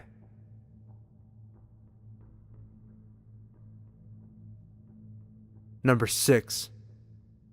I've been lurking on the sub for a while and wanted to share my story. It's Thanksgiving 2011, and I was celebrating at my grandparents' farm in the little town of Seville, Florida. I had had way too much to eat that holiday and was about to leave for the drive back to school in Tallahassee. I stopped at one little gas station in town to fill up before getting on the highway.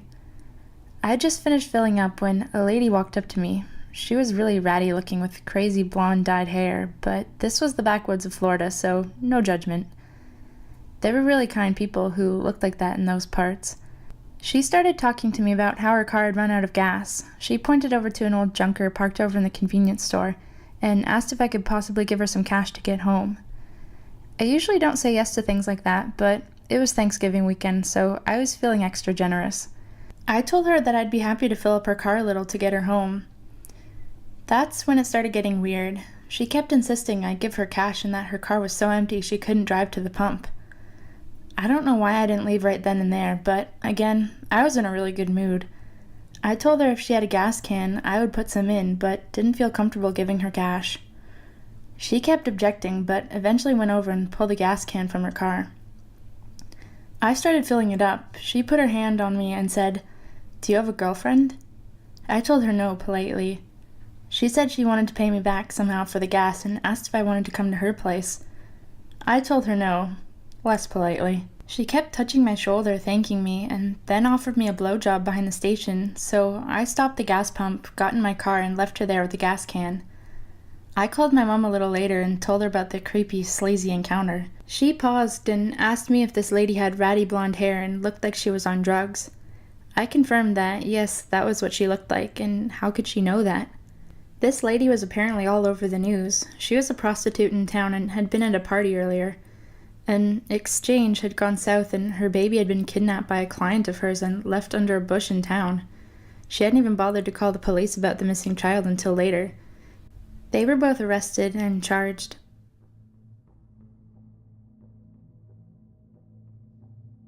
Number 7.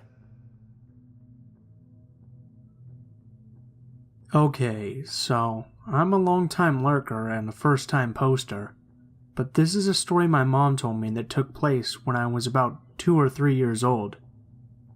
It takes place in Glasgow, a city in Scotland. I've lived there since I was born, and it's generally not too bad a place for creepiness. However, this was scary. So my mom was taking my dog for a walk and carrying me. We were walking in the park, which was very big and had a big statue in the middle of it. Since we didn't have a car then, it was the closest place to walk the dog. Everything was pretty normal, until suddenly this big black car starts coming towards us. My mom says it looked very suspicious, windows tinted and stuff. There was a tall blonde woman apparently in the front, with no one else supposedly with her.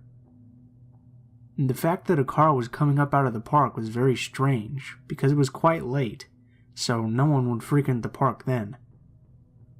My mom was getting warning signals because the car itself and the person driving it, but she slowed down. The woman drew up beside us and gave my mom a huge, very strange smile, as if they had been best friends. Now, this is Scotland, so a lot of people know each other, but my mom had no idea who this person was. Then, the woman gave her a big wave and rolled down the window, saying, "Hello, you look like you need a lift. Would you like a lift with us?" This was creepy because there was no one else in the car that we could see. My mom also said that the woman was staring at me in particular. My mom smiled back, trying to be friendly, and politely declined. However, the woman seemed put out by this and said, "I think your dog is getting hungry. How about we give him a few treats?" My mom was definitely creeped out now, and my dog was definitely not hungry. He had eaten before we left. so she just said, "Oh, no thanks, we'll be fine."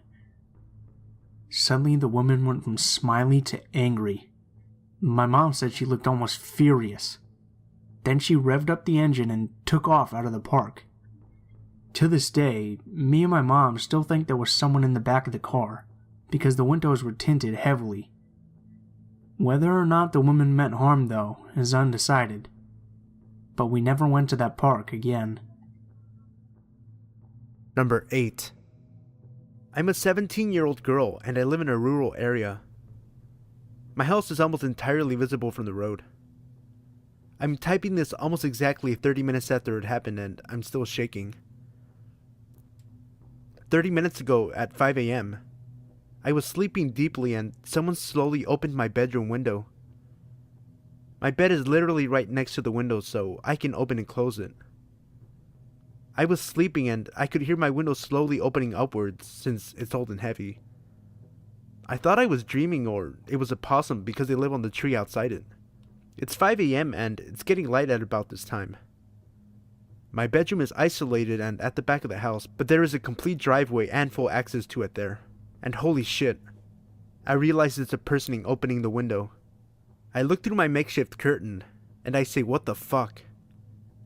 There's a figure outside my window. They slam the window down quickly, right next to my face, when they realize there's a person less than a meter from them. I could see the figure because there is still some light, but nothing else. I start yelling, I go to my parents, etc. They check the area, but they can't see any cars or people as it's covered in trees. All in the meanwhile, I think I'm crazy. How could that have happened? Was I dreaming? But my curtain is tucked under the window, and my cat is going crazy, and I know what happened. It was terrifying. I'm sure that they were a thief. We've had some dodgy people around my area before, but I swear, when it happened, I thought it was a ghost or something. I was terrified because I've been reading a lot of this subreddit, and the subreddit No Sleep. Now I have to get ready for school. My parents are going to put a lock on my window. Update. I don't understand why someone would try to rob a house at 5 a.m. My dad's awake every morning before 5 and there is light still in the sky. If it was earlier in the night, it probably would have been way scarier. A policewoman came. She explained about crimes in the area. She looked for footprints and fingerprints but couldn't really see any, as it was raining. She was really kind, but I'm still spooked. I don't know if anyone will read this, but a few hours later, my parents discovered the window adjacent to mine had chisel marks on it, and it was fairly damaged. Obviously, this means they tried to break in through there but couldn't, and then tried my window. Number 9. I have provided links for news coverage of the following story in the video description below. This is the story that my dad shared with me. He grew up in a small suburb community of Stowe, Ohio, with his parents and older sister. Across the street lived a boy named Richard Wade Cooley. He was the same age as my dad, who described him as a scrawny, red-headed troublemaker. He would spit on people as they walked by, and even set a house on fire in the neighborhood and blamed it on a kid who had special needs. Nothing he did as a child, however, could compare to the crime he committed when he was only 19 years old. My dad had just started his sophomore year of college when he heard the news. Richard and his friends Clinton and Kenneth were throwing pieces of concrete off a local bridge onto the interstate when one of them struck the vehicle of 21-year-old Wendy Ofrendo. Her friend, 20-year-old Dawn McCreary, was also in the car. They were sorority sisters who had just gotten off of work at a local restaurant. At this point, Kenneth decided he'd had enough and went home. This is when Richard and Clinton came up with their evil scheme. Both of the young men approached the girls, offering them help, offering to give them a ride. They drove the girls to a shopping center where they told them to call their parents and let them know they were alright. The two then forced the girls back into the car, tied their hands together, and drove them to a field behind the local mall where they raped, stabbed, and tortured them for 3 grueling hours. They abandoned their bodies in the field, but only after they carved large X's on their stomachs. Richard and Clinton then decided they wanted to sell the girls' clothing and jewelry to make some extra cash. When Richard couldn't find a buyer for the items, he burned them in his backyard, which woke my grandparents. My grandfather called the police to report what he thought was yet another neighborhood disturbance from Richard. The police gathered the items for evidence, and after finding Wendy's abandoned car, they arrested Richard and began the investigation. Clinton and Richard were both arrested and charged with the murders. They had found a bloody pocket knife used to stab Wendy in the neck in Clinton's pocket when he was arrested. And some of the burned items still had traces of the girl's blood. Since Clinton was only 17, he was spared the death sentence and currently is serving life in prison. Richard, however, was given the death penalty. On October 14th, 2003, at 10 a.m., Richard was executed by lethal injection. Wendy's family was present at the execution. Every time I visit my grandparents and look across the street at that house, I can't help but to get the chills. Richard, I'm glad we never met, and I'm certainly glad my dad was smart enough to not become your friend growing up. Number 10.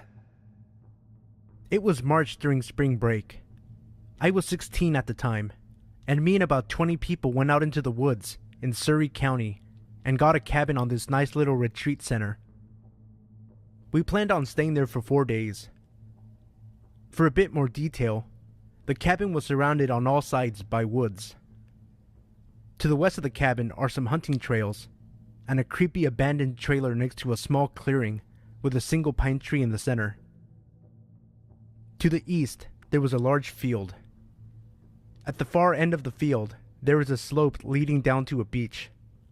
When going to the slope to the right, there is an area of higher elevation, and to the left was a valley that could be accessed from the beach. On the last night, a group of about 8 of us decided we'd go down to the beach and sit around and sing songs while playing guitars. It was about 11 p.m. Everything was going fine, and then 3 of the guys decided to head back to the cabin and get some food. They were only gone for 10 minutes before one of the guys got a call from his brother. His reaction to the call made it seem like something happened or someone was hurt. When he got off the phone, he said, "We have to leave right fucking now," in a very hushed and panicky voice. We all asked why, and he told us that while the others were walking back, they had found a rabbit at the top of the trail with his head cut clean off. Not ripped off like an animal doing it, but cut like someone took a knife to the rabbit. We automatically thought they had to be fucking with us. We began walking back, brandishing the guitar and a metal pipe as weapons in case they really weren't fucking with us. About halfway up the hill, we hear rustling and twigs snapping to our right where the valley is. It sounded like someone was walking up the side of the steep slope, which would not be possible without climbing gear. We stopped moving, but the movement and noise continued. We told them to knock it the fuck off if it was a joke and it wasn't funny. The movement to the right stopped very suddenly. We kept going, and once we neared the top of the hill, I turned on my phone's flashlight, and right on the ground in front of me lay a rabbit with its head cut off. We took off running, and heard someone, or something, come out of the woods. We didn't stop running until we got back to the cabin. When we got to the cabin, we found all the guys sitting inside. We locked up every door and all of the windows. Me and 2 of the other guys stayed up all night to keep watch and make sure whatever it was didn't follow us to the cabin. We fell asleep around 6:30 a.m. We awoke around 8 a.m. to one of the girls screaming about a rabbit's head on the front porch. Number 11. I'm a 5'3" female, presently gender fluid 17-year-old. When I was 16, me and my girlfriend, who's about 5'7" and easily stronger than me, went to the mall because we both had the same stuff we needed to pick up. As a bit of backstory, my ex, who is still my friend to this day, is a total fucking badass, and not in the way where she looks cool. I mean, she does, but that's not the point. She's badass in the way where she knows how to throw knives, was a master archer at like age 10 and held her own in a fight because her parents ran a bounty hunting service at the time. Anyway, we were leaving a store, holding hands the whole time because we were fucking adorable, and she turned to kiss my cheek. And right before she turned to face ahead again, she whispered in my ear, "We're being followed. Giggle when I turn forward, and don't turn around." My blood ran cold, and I stared at her for a second before she smiled at me. I forced a laugh and squeezed her hand out of nervousness. We live in Texas, so radical homophobes aren't exactly uncommon. I personally know a few LGBT friends who've gotten jumped or almost raped by people like this, so I was very scared. I began to focus into what they're saying, and as I thought, they were talking about the fucking dykes in front of them. Thanks. I leaned over to tell her what I heard, and she squeezed my hand, silently telling me that she knows and she's listening. My hearing's never been the best, and the mall was fairly busy, so I couldn't easily decipher what they were saying after that. I guess she heard something though, because her grip tightened, and when I looked at her, she actually looked nervous, which obviously isn't a look I'd seen on her before. She always carries a pocket knife on her, and now was no exception. We headed to the bathroom at this time, a very desolate part of the mall, so as soon as we were clear of everyone's eyes, except who we were being followed by, she took it as an opportunity to show them who exactly they were dealing with. She pulled out her knife and put it in her back pocket to show them she had it. When they kept following us, she pulled it back out, stopped walking, and opened it. She cracked her neck and I heard one of the guys mutter, "Shit." They walked past us, glancing back when they were about 10 feet ahead. I'm just lucky my ex-girlfriend was fucking awesome. And I'm just glad those homophobic dickheads fucked off. Number 12. I was 8 years old when this happened. It was a hot summer day, so my dad asked me if I wanted to go to the pool. I of course said yes, so we took a couple of towels and went to the pool. We left our stuff under a tree and went to the water. This is a really big pool. It's about 40 meters long. I'm not sure how to explain this, but on one side there is a pool and on the other side is a river. My dad loves fishing, so we went to the other side to see if someone was fishing. He ran into his old buddy and they started talking. I was really bored, so I asked my dad if I can walk for a little bit. He said yes. This is a pretty safe little town where nothing ever happened, so kids were free to do anything they wanted. I went to the other side of the pool, and my dad was still talking to his friend, and after a while, I couldn't see them anymore. I was in the water when I noticed this old creep staring at me. I just looked at him and started swimming. He asked me if I wanted him to help me swim. I said no. Then he asked me how old I was. I was pretty confused, so I told him my real age. Then he started hugging me. I told him to leave me alone, but then he started kissing me and touching my lady parts. Nobody seemed to notice. I was trying to scream, but his hand was on my mouth. When he took me out of the water, I bit his finger and kicked him in the balls. I started running as fast as I could, and he started chasing me. Luckily, I was faster than him. He stopped at the middle of the pool and went back. I ran to my dad and I asked him if we could go home. He asked me why, but I just started to scream that I wanted to go home, so we took our stuff and went home. I never told him. I never told anybody. Creep from the pool? I hope I never see you again. Number 13. This happened when I was around 12 or 13. My parents and I were going on a trip for a couple days, and while they were getting our stuff inside the house, they told me to stay outside and watch the car. It was daylight, and this is a safe neighborhood. I'm outside for a couple minutes, sitting down on the lawn, and I see a pickup truck pull across the street, and this old-looking man gets out of the truck and comes towards me. I get up, and he starts telling me he sells homemade chairs and that he has one in the back of his truck that he can show me. He seemed off to me, so I told him I was going to ask my parents. So I'm rushing to the door and start knocking. Our outside door locks automatically. My mom comes out and I tell her what the man told me, but he interrupts me and tells her I called him over or that I needed help or something like that, which my mom knew was a lie. My mom told him she was going to call the cops and then he left. My dad had to calm her down since she was freaking out and thinking that the guy was going to take me, and after she was calm, we continued putting things in the car. So, the weird part of this was when the man's car was following us a while later. My dad was so pissed off that he braked the car and pulled over to the side and actually tried to follow the man's car and get his license plate. The man sped away, so we lost him by then, and it left us pretty scared for a few months since he knew where we lived. Even though it's been a few years, I still don't like being outside alone anymore. Number 14. Hi there. This is my first post, so I apologize if I make any mistakes. But after looking for a while, I just had to share this story told to me by one of my coworkers. So one summer, a few years ago, she and her then boyfriend and now husband decided to go to Ontario to visit friends and family. While there, they made the decision to camp out over the weekend by one of the many lakes scattered throughout the province. One campground they had been directed to by friends was beautiful but absolutely packed with holiday goers, and if you're anything like them or myself, you find the more solitude provided by a campground, the better. So they chose instead to head down the road a little further, where they had seen signs for another campground. The new site was breathtaking, she said. Absolutely stunning, with huge maple trees and a sandy beach with the waves gently lapping against the shore. However, it was dead empty. Not a single camper or tent in the entire place.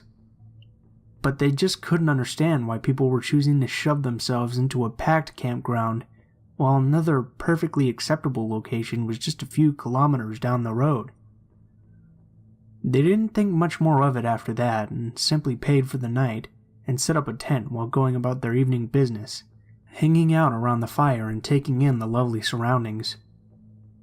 She told me they went to bed roughly around 11:30 p.m., just after it got dark. My coworker awoke in the middle of the night to a strange feeling. She knew something was wrong, but couldn't put her finger on it immediately in her sleepy haze. She lay there in the pitch black for a while, and rather than drifting back to sleep, her feeling of unease grew as she pulled further awake. Suddenly, she realized what was wrong. There was breathing. Extra breathing. Not that of herself or her boyfriend, but the sound of someone else just beyond the walls of their tent. She lay quietly for a second, making sure what she heard wasn't only her imagination, fear gripping her heart and taking her breath from her lungs. Slowly and quietly, she shook her boyfriend awake, urging him to be silent. He gripped her hand as he too heard the sound of another person outside the tent. Neither of them had any idea what to do. Sure, they could emerge from the tent and confront the person, but what if there was more than one hiding in the dark? What if they had a weapon? My coworker and her boyfriend didn't have anything to defend themselves with other than basic camping necessities, so they spent the night wide awake, listening, while whoever was standing just beyond the protection of the tent breathed easy, occasionally moving from one side of the shelter to the other, but never doing anything more than lurking. The next morning, as the sun came up, they heard footsteps of someone slowly walking away from the tent. They immediately packed all of their belongings and left the site, now having a very good idea of why such a lovely campsite had been so incredibly empty. On their way out, they informed the owner of the campground of their nighttime visitor. It was an elderly couple who claimed to have no idea who it could have been, or why someone would spend the entire night watching their tent. Regardless, they left quickly and never went back. To this day, she still says it was one of the most unsettling and scary nights of her life. Number 15. My husband works nights sometimes. His shifts rotate, 7 a.m. to 9 p.m., 9 p.m. to 9 a.m., that sort of thing. I wasn't too bothered by it until the other night. We live in a fourplex, one beside and two behind, all on a single level. Since I'm not working yet, I'm pretty familiar with the comings and goings of my neighbors. Heck, I even know what everyone's cars sound like. It was probably just after midnight and I was talking to some friends over Skype when I heard the door handle jiggle. At first, I thought maybe my husband was home early and I got up to greet him. Then, quickly realized I hadn't heard his work boots on the gravel or his car. I went really still and I kept listening, just in case I was mistaken. Finally, I yelled, "Hello?" Just silence. Then I heard something in the lock. My husband likes me to be protected, so he bought us a couple of guns. I grabbed the shotgun and pumped it once. It's loud enough without actually putting ammo in that you know what it is. Then I yelled, "I have a gun and I know how to use it. Get lost before I call the police." Big, heavy footsteps ran off across our graveled lot, and I stayed up the remainder of the night until the sun came up. Then I finally fell asleep. My husband came home later that morning and was worried when he found me in bed at 11 a.m., but let me sleep a little longer once I explained what happened. He had the next day off, so we went to visit some friends of his. When we got back, we discovered the pumpkins I had next to the stoop were all knocked over, like someone was looking for a key. My husband did a quick sweep of the house before we went in, but we're looking for a new place now. Person trying to break into our place? Let's not meet. Number 16. A few years back, me and a few friends had walked across our town to go to the town center. We were around 13 at the time. Our town was not huge, but it was one of the bigger towns in the county. There was a lot of crime in the area, usually to do with drugs. We were walking along one of the main roads because it was the shortest way to get to the town center. We were all staying at our friend John's house later that night, and we wanted to get some snacks and maybe some new games if they were cheap. We made it to the town center, all was well and good.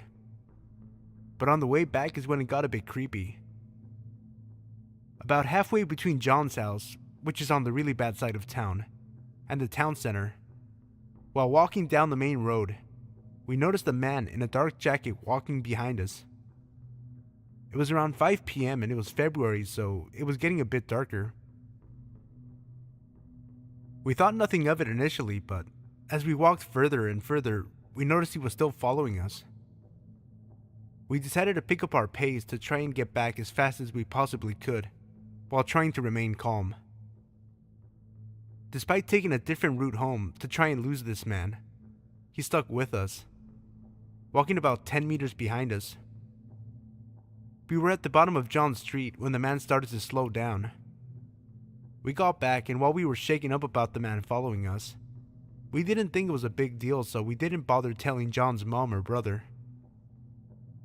Later on, around 9 p.m., John's mom went out to spend time with some of her friends, and his brother was at a neighbor's house. We were sitting in the living room. John's house was laid out in a way that the sofa in the living room was visible from the kitchen, and the kitchen had a window at the front side of the house. We were watching a film and I went to get a drink. I walked to the fridge next to the window and got some Coke. When I closed the door, I glanced at the window to look out. I thought I noticed someone there, but it was dark outside, and the light was on in the kitchen, so it was hard to see outside properly. I shrugged it off and walked back to the living room. About 20 minutes passed and I glanced back over to the window. Now the kitchen light was off, as was the living room light, making it easier to see outside. I could quite clearly see a man there, and he looked exactly like the man who was following us on the way home, wearing the same dark jacket, staring at me and my friends intently. I looked back at the TV, not trying to give anything away. I told my friends that I thought there was someone at the window, but to not all look. John turned and looked. He was as shocked as I was. We were all 13 years old and home alone. Needless to say, we pretty much shat ourselves. John got up and went over to the home phone, which was just next to the front door, and called his brother. He said he would come over straight away. We made sure that the front door and the back door was locked, and sat in the living room until his brother came back. Thankfully, the man was gone by the time John's brother got back. We checked the house and the garden just in case he was hiding somewhere, but he was gone. We all thought this would be the end and that we wouldn't see the man again, but a few weeks later, me and my friends were walking to a sports event, taking the same route we had taken previously, and we saw the man again. This time he didn't follow us, but as we walked past, he stared at us intently. None of us knew who this man was or why he followed us. None of us have seen the man since, and hopefully we never will. Number 17. This still haunts me to this day. I remember it pretty vividly, and I consider myself to have a bad memory. When I was 10, my mother needed to go to Walmart to grab some groceries. Being the hard-headed kid I was, I didn't want to go inside, so she let me stay in the car. I was reading a book and listening to music when all of a sudden, an old, beat-up tan car parks next to me. I look over and it's some guy in his 50s. The guy then opens his car door and he's completely naked except for a trench coat. I freak out and lock the doors. He begins to masturbate profusely while staring at me, and I just avoid eye contact. This goes on for about 10 minutes until he finishes and leaves. My mom comes back about 20 minutes later and I tell her what happened. She's pissed and flags the security officer, but she didn't know English, so I don't think it got through. My mom never left me alone in the car again until I was in my teens, when I would just stay home. I also never found out any more information about him. Guy that robbed me of my innocence? Let's never meet. Number 18. I lived on campus during my first year at my university, but it was a fun little college town. One night, my friends Alexander, Anna, and I left our dorm to go to a sandwich place a little over a mile away. I'm paranoid as hell and always think I'm being followed when I'm out at night, but on our way back, Alexander started to make me feel really uneasy. He kept glancing back over his shoulder, so I told him to stop because he was making me freak out a little bit. He told me he was sure someone was following us. Alexander is a pretty big dude, 6'4", so someone following us made me feel really weird, because it didn't exactly look like we were skinny little girls walking alone. He made us walk in front of him so that he would be between the guy and ourselves, but I was starting to panic. We got into our residence hall and made a beeline for the doors that led to the rooms. You need to have a resident keycard to get in. This is the first time I can get a look at the homeless dude who's been following us, since I can finally see him in the light of the lobby. He follows us all the way to the door with the lock, puts his face up to the window, and smiles as he watches us take off down the hall. On the stairs, we heard the door open, and Anna and I almost screamed and sprinted to her room. Alexander went back to either confront him or report him. We talked to the police about it, and the next day, they did a follow-up with us. Apparently, that night, the same guy had gone into another resident hall on campus and found a door that had been propped open. He raped a girl in the bathroom. Number 19. So, a little backstory to start. I live in a flat with only one neighbor above me. I have a son who is from a previous relationship that also lives along with me and my wife. So, this started a few years back in 2013 when we first moved into the flat. Everything went well and we were happy to have our own home. We were really friendly with the neighbors, especially the neighbor that lived above us. We were fine for the first year or so. She was an older lady in her late 50s. As a young couple, aged in our early 20s, it was nice to have someone who was so nice when we first moved in. We were approached within the first few weeks by our other neighbors, explaining how she was a little weird. Stories including vandalizing the previous tenant's car and throwing paint on the door. These even went as far as giving full bottles of vodka to an alcoholic that lived on our street because whenever he drank he got violent. This creeped us out a little, but she seemed so opposite of what we heard of her. We'd been alright with each other for months. That's when things took a turn. We got a knock on the door from the police stating that we had been abusing my son. I was shocked. He was around 2 at this age and was happy as can be. I remember letting the police officer in, and he came in, saw my son playing with his blocks in the living room. Then the police officer rolled his eyes, apologized to me, and left. We spoke to the neighbor upstairs about it, and she seemed to suggest it was another neighbor as she overheard them speaking about it. Thinking it was no good to dwell on it, we left it and nothing happened for a few weeks. A few weeks later, my son's mother came around and was rather distressed. She showed me some messages she got on Facebook from someone called John Smith. They explained that they worked at the nursery that my son attended and was concerned about my son, going into a lot of detail about how we would shout at him and abuse him. I flipped my shit and even gave her a copy of the recordings from my son's baby monitor. See, since the last time we were accused of anything, we installed a baby monitor that stored the last 7 days onto a server I have. This is linked to my mobile, perhaps due to paranoia after hearing of all the kidnappings that can happen. The funny thing that made no sense was that in the message, it had my full address. She and my wife's full names and details of our house, even about the background that I had on my computer, which was a payday background. It made no sense at all, and the only person in my house was the neighbor upstairs and my parents. I don't like people within my space, and she used to come around and use our bathroom and shower as her bathroom was being converted into a wet room. Later on, I got a phone call from the neighbor, and she said that some white nationalist was trying to find me. Now, I'm half caste Indian. Apparently I said something they didn't like and they came to batter me. She explained what they looked like and that they had leather gloves, but she lied and said I didn't live there. I phoned the police and we were on a watch list due to the threats that were said. All passed to me from her upstairs and no one else. She got an interview with the police and denied any of it happening, and she said that I was on drugs. Now, I have not touched drugs in years, and even then, it was only a little bit of cannabis. Things got a bit weird, and she had her son starting to live with her. One evening, we were playing D&D, and around 9:30 p.m., we got a text from her explaining she wanted quiet or else. Things had been slowly escalating up until this point. I replied, "Fuck off, it's 9:30, we finish at 11. I wouldn't have minded, but this had been a regular occurrence for a few weeks. We play on Saturday nights, and this had not been a problem for a year or so. Things escalated further. She started banging on the floor, put the vacuum on, and threatened to send her son down to come do me in. I confronted him the next day about this, and he denied everything and said that his mom was a bit sensitive. Turns out she has bipolar.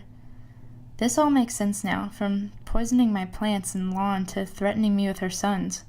She's now left and has a for sale sign on her flat, and that explains why the house was so cheap when we got it.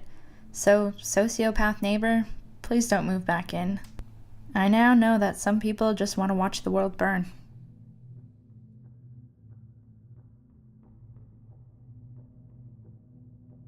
Number 20.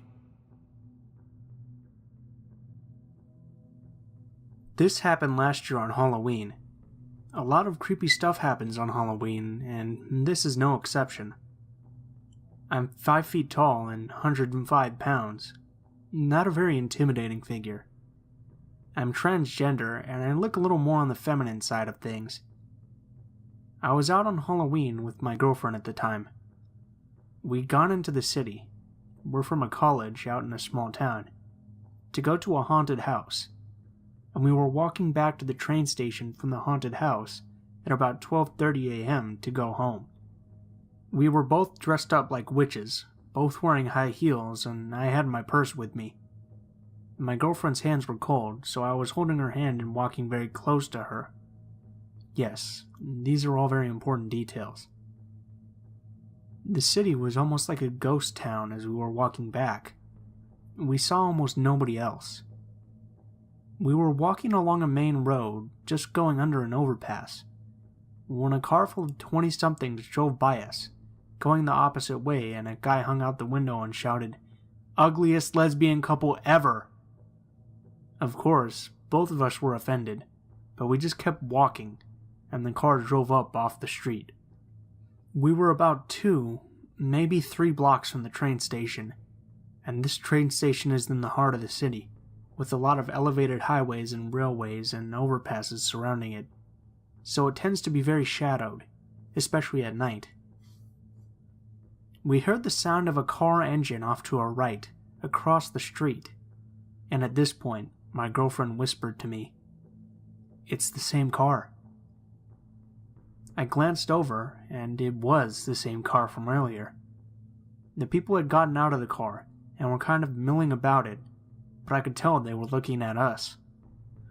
I was very nervous at this point because being both queer and transgender, you face a lot of potential violence and hate crimes. All of the stories about trans people and lesbians and gays getting beaten to death were flashing through my head. I was terrified. About a year ago, my dad had told me I had to carry something for self-defense, but instead of mace or something, he gave me a flashlight. It's about 8 inches and very sturdy, made of steel and incredibly bright. This thing will temporarily blind you for a good minute, and it has a raised, beveled edge that would likely hurt like a bitch if you were hit with it. I reached into my purse and pulled out the flashlight, gripping it tight in my free hand. There was the sound of breaking glass behind us, and both of us looked over our shoulders to see the group of people crossing the street towards us. There was broken glass in the street, and from what I could make out in the streetlights, one of the people was holding a broken beer bottle.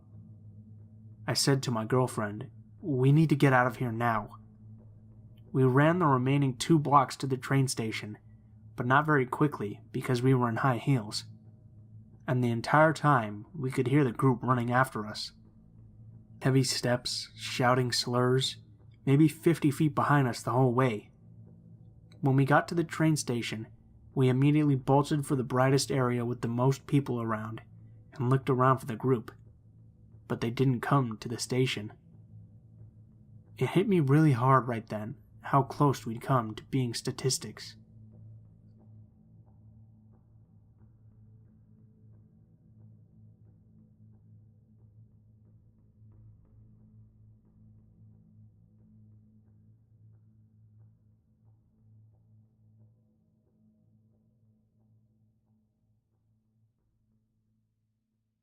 When I was 19, I was a venture scout.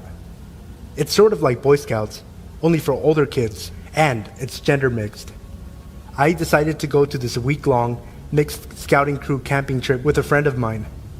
But a few days before going, my friend from Venture Scouts bailed, so I'd be going up into the mountains alone with a bunch of strangers, which was no big deal for me. I can handle myself. When I got there, I was the only Venture Scout, and the only girl. It was a little awkward, but most of the Boy Scouts were pretty nice and easy to get along with. Although they weren't used to camping with a girl, they happily accepted me as just one of the guys. But there was this one guy, Danny. From the first day of camp, he wouldn't take his eyes off me. He'd just stare at me. It was a little uncomfortable, yeah, but I figured he was just socially inept with girls or something, and I tried to pay him no mind. The next day, while we were hiking, we all split off into pairs, and it turned out I was paired with Danny. He looked a little too excited about the idea of hiking with me alone. His eyes always seemed a little too wide, a bit crazy looking, but he was a small guy. Spindly, unkempt hair, a little shorter than I was at 5'7". I figured I'd be able to take him out in a fight if he tried anything, so I didn't raise a fuss about it.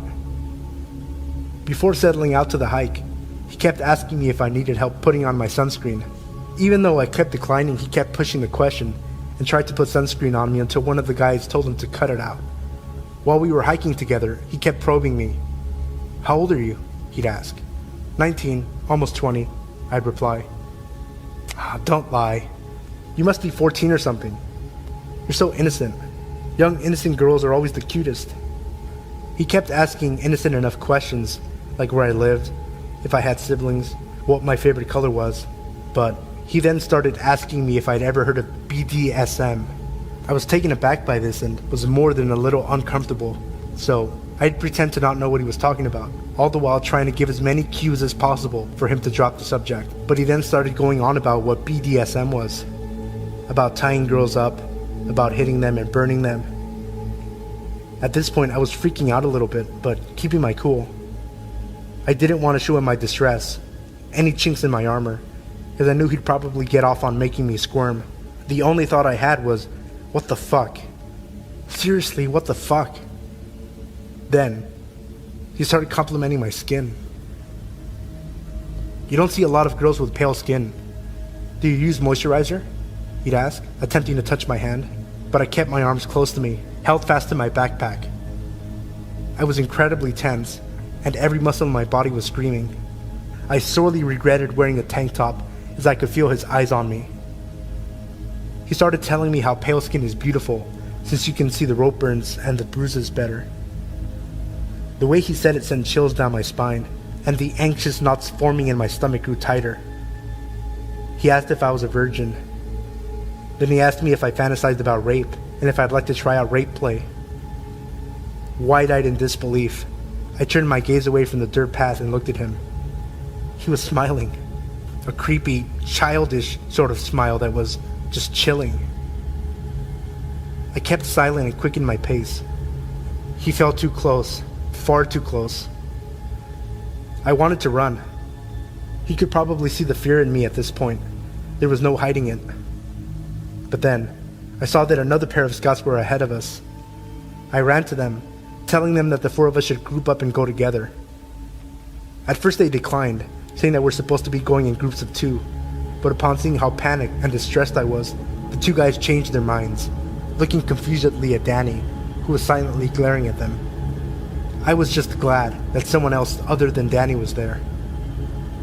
The 4 of us went up the mountain, and I tried to keep close to the other 2 boys and as far away from Danny as possible. Upon reaching the end of the trail and regrouping with the others, the 2 Boy Scouts offered to switch partners to descend the mountain path. Danny looked downright upset, angry even. He was looking at me as if he were betrayed, but I didn't care if it pissed him off. I accepted the offer of switching partners and was able to get back to camp in relative peace. On the way down, the Boy Scout I was with asked me if Danny was bothering me or something. I lied and said he wasn't bothering me too much. After all, I was 19. I thought it would be pathetic to get so distressed about some weird 15-year-old kid. I figured that so long as I stuck with the other guys, I'd be fine. But then, that night, I was alone in my tent. Everyone else got to sleep in pairs of 2 or 3, but since I was the only girl, I had to be alone in my tent. It's always a little creepy being alone and isolated in the forest, away from everyone else. The scoutmasters insisted my tent be far away from the boys' tents so that they wouldn't bother me, but it only put me in a more vulnerable, isolated position. I sorely wished I'd been closer to the protection of the rest of the group. Late at night, I heard rustling outside. I figured it was just a deer or an elk or something, as it usually was, and went back to sleep. But then I heard my tent opening. Opening my eyes, I peeked through the crack in my sleeping bag to see what it was, and there, I saw the white of an eye looking back at me. Looking through the opening of my small tent. It was Danny, staring at me. I froze, holding my breath. I held my dad's hunting knife close to me, hiding in my sleeping bag, not moving a muscle, staring Danny down, pretending to be asleep, ready to fight at any moment should he take one step into my tent. But he didn't do anything. He just stared, watching me, breathing heavily and muttering incoherently to himself. "Are you there?" I thought I could hear him say. Eventually, after what felt like an hour, he left. The next morning, exhausted, I caught naps when, and if I could, and kept close to the other scouts in my group. It was difficult to maintain my calm and cool composure. The scout leaders were a little frustrated with me, since it seemed like I wasn't paying much attention to their instructions. But at this point, I didn't care much for it. I was always on some level of alert, as Danny would sometimes creep up behind me and caress my neck, or play with and try to smell my hair. And every night, Danny was there, watching. One night, he went digging through my backpack, looking for something. Unfortunately for him, I kept all my clothes and personals tucked away with me in my sleeping bag. He left with nothing. I grew up in rough situations and circumstances, so I always felt I can only rely on myself. Asking for help was never an option as a kid. Asking for help meant you're weak, so it hardly even occurred to me. I was prepared to tough out the rest of the week, but a little over halfway through the week, Danny was called away by the scoutmasters and sent home. I got the feeling that the Boy Scout that helped me before saw what he was doing and sent in a complaint about him to the staff. While everyone else was confused and happily saying bye, he just crossed his arms firmly and stared as Danny left. Danny looked so bewildered and confused by it all, like he didn't understand what he did to deserve being kicked out of camp. It was so strange. I tried my best to forget about it, and the rest of the week went off without a hitch. But the more I think back on it, the more I realize how damn freaky and bizarre that kid really was. I fear he may end up being some kind of serial rapist or something when he grows up. All I know for certain is that he was very disturbed. I'm just glad my dad told me to take his hunting knife in with me, even though knives weren't allowed at this camp. My father insisted I keep it for protection, and I don't regret it.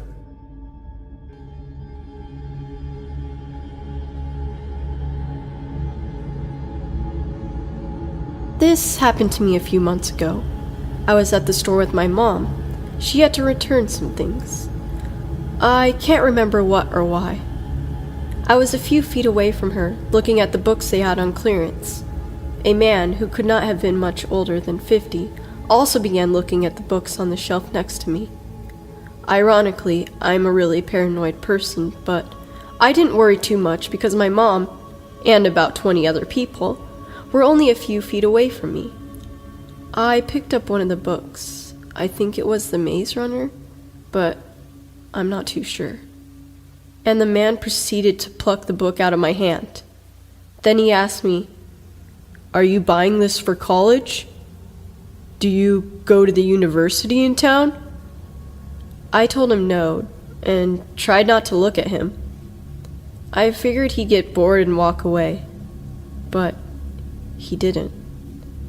Every book I picked up, he picked up.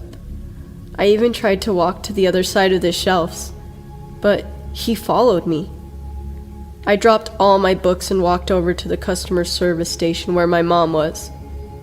I told her about him, but she told me to knock it off, that I was just being paranoid.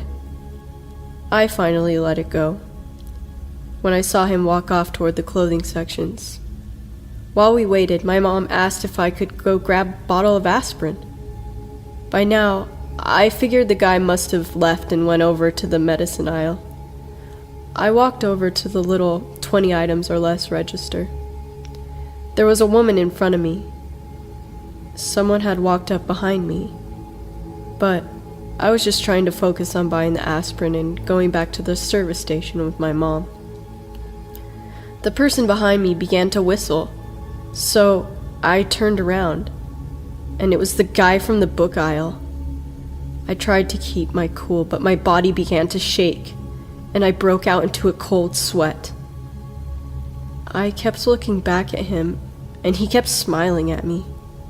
The woman in front of me seemed more nervous than I was. She kept looking at him, and then to me. She was finally done checking out, and I started to scoot closer to the register. He also scooted closer, to the point he was almost completely pressed into me. I urged the cashier to hurry and just scan the bottle of aspirin. I snatched my change from her, grabbed my bag, and ran toward the customer service station. My mom was sitting on the bench, waiting for me, and I started crying my eyes out the moment I walked up to her. When I told her what happened, she became angry this time, and started walking towards the register I was at. But he had already left. In a hurry, the cashier told her. For a month, I refused to go into the store. I would opt to stay at home in fear that he would be there. Dear creepy man at the store, let's not meet again.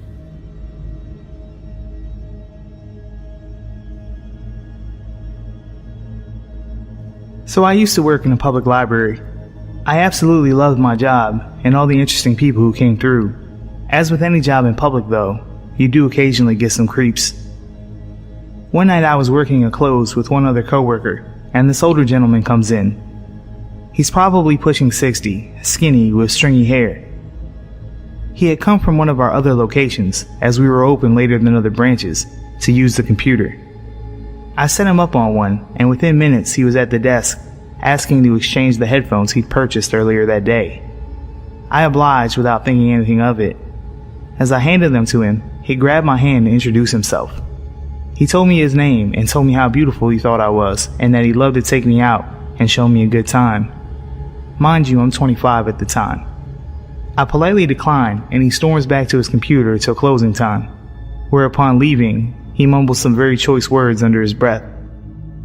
The next day, I was working again, but setting up for a program in the conference room. One of my good friends who I work with came running in and told me some old dude came barreling through the library, mumbling about the girl with dark hair. She came to warn me, but luckily I was heading out for the night.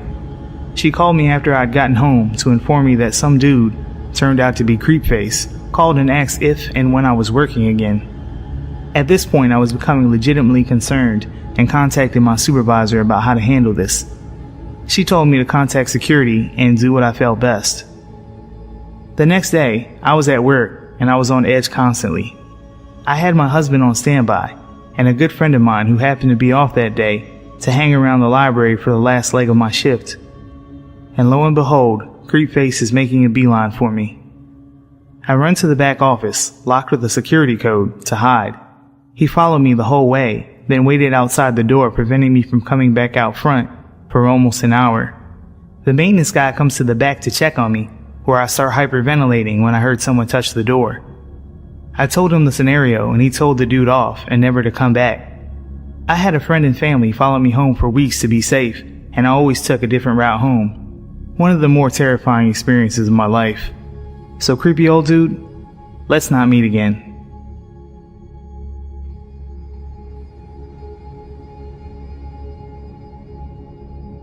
In 2008, I worked at a retail clothing store with my girlfriend Chelsea. We were both 18 years old, and we tried to work as many shifts together as possible to maximize our time together because she was still in school. My grandfather had recently purchased a Dodge Sprinter van for his business, and my car was being serviced overnight, so I got to drive the van. Chelsea and I loved the nights that we got to take the van, because it usually had back seats installed, and the tinted windows meant that we could have some privacy, which is great for teens who still live at home. That night, we only had one row of seats in the back, and it was the row just behind the driver and passenger. Chelsea and I parked near each other, like we always did, and worked our evening shift, closing the store with a few of our coworkers. We all leave together, and I helped the manager lock up because the glass doors need to be aligned properly for the lock to engage. It's early March in Pennsylvania, and it's still very cold outside. So Chelsea usually starts her car to warm it up, and then sits with me as my car warms up. When I get to the vehicles, her car is idling because she is already in the van. I don't even realize that I still have my keys, and I never unlock the doors. She sits with me chatting for a while. She sits on my lap, and we kiss in the front seats, and we decide it's too late and too cold to have a little fun in the back. Every night, we drive home separately from work while talking on the phone. She usually gets home first, and I stay on the line while she walks up her long driveway in the dark. That night, I made it home first for some reason, and I knew I had a lot of stuff to carry in, so when I'm close to home, I tell her I'll call her in a little bit. She asked me to stay on the line because she's almost home, and she doesn't like walking past the dark bushes next to her driveway. I stay on the phone and fumble with all of my things that I'm carrying out of the van. I know I locked and armed the van because I was using a key fob to lock the vehicle. I dropped a few things while struggling to keep the phone to my ear. The motion lights have illuminated the whole area, so I'm able to see everything that I dropped. We both make it inside safely, and then we also decide not to stay on the phone because she had school in the morning. I began to doze off immediately in my bedroom.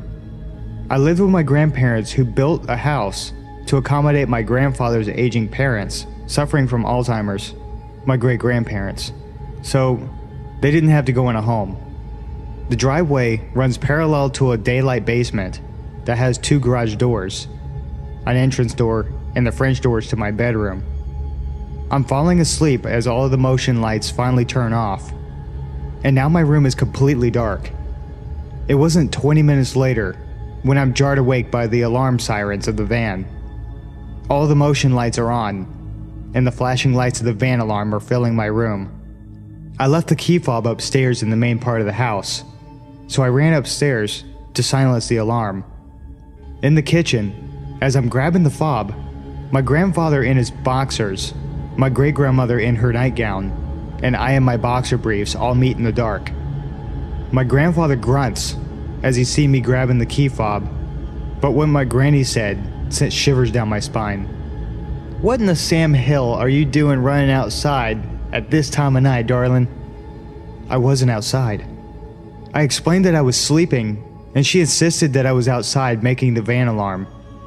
My great-grandparents' bedrooms sits above the garage doors looking down and over the driveway and the van. I'm assuming she's confused. She has Alzheimer's after all. The goosebumps from her exclamation prompted me to grab a knife from the butcher's block, and my grandfather followed with a baseball bat. We both walk outside wearily, in our boxers, in the cold, but highly illuminated and loud dead of night. The van is still going crazy. The interior lights are all flashing, and I remember that specifically because I'd never seen a car alarm do that. We silence the alarm and start looking around. My grandfather says he thinks a deer may have ran out of the woods in the dark and hit the van. I don't say anything as we investigate. When I reach the back of the van, I notice the door is wide open. That explains the alarm. The van has a feature that if the vehicle alarm is armed and the door is open somehow from the inside or outside, it alarms. But how? I locked it and armed it, hence the blaring alarm, but that's when I realized the door was open from the inside. My blood ran cold. The door is open, so the inside lights are still on. I see the empty space behind the row of seats, and there are wadded up napkins and a chip bag. They weren't ours. Someone was in the van with me the entire time. I must have left the van unlocked by mistake when I went into work, and that's how Chelsea was able to get into the van without keys at the end of the night. Was it a homeless person escaping the cold, or someone with more sinister intent? What if I hadn't gotten off the phone like I wanted to? If they had ill intent, the fact that I was on my phone might have saved my life, because Chelsea would have raised hell if she had heard me being attacked. I get chills every time I think about it. We didn't call the police because my grandfather was skeptical of my conclusion, but my gut tells me that I didn't drive home alone that night. Person in the back of my van, let's not meet.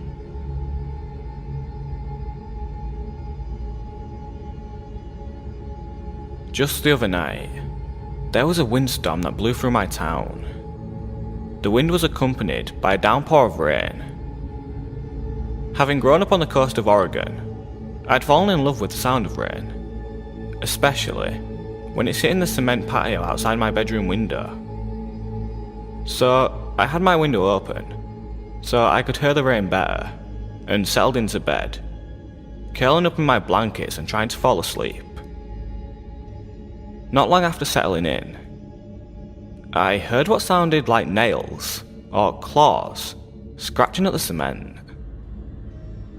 This wasn't entirely out of place, seeing as I have two wolf hybrids who usually sleep out back at night, so I brushed it off and tried to drift off again.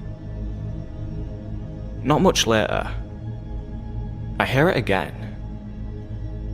I opened my eyes and focused on the sound. The more I listened, the more it became obvious that this wasn't Kova or Anya. If they were moving around, I would hear their tags jingling. I would hear the distinct pattern of them walking. But this was as if someone was taking their nails and scratching at the cement. Being too lazy to get up and put pants on to check if the dogs were inside, I texted my stepdad and asked if he'd let the girls out or not. He told me no, that since the wind was blowing so hard and there was so much rain, he brought them inside about an hour ago. I told him about the sound I was hearing, so he got up and grabbed a flashlight. I heard him walk by my bedroom door and open the back door directly outside my window. He came back in and told me he didn't see anything, but if I heard it again to just look outside.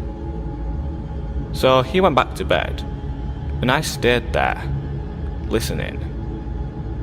It was quiet for a bit, so I figured maybe I was just hearing leaves sliding across the ground.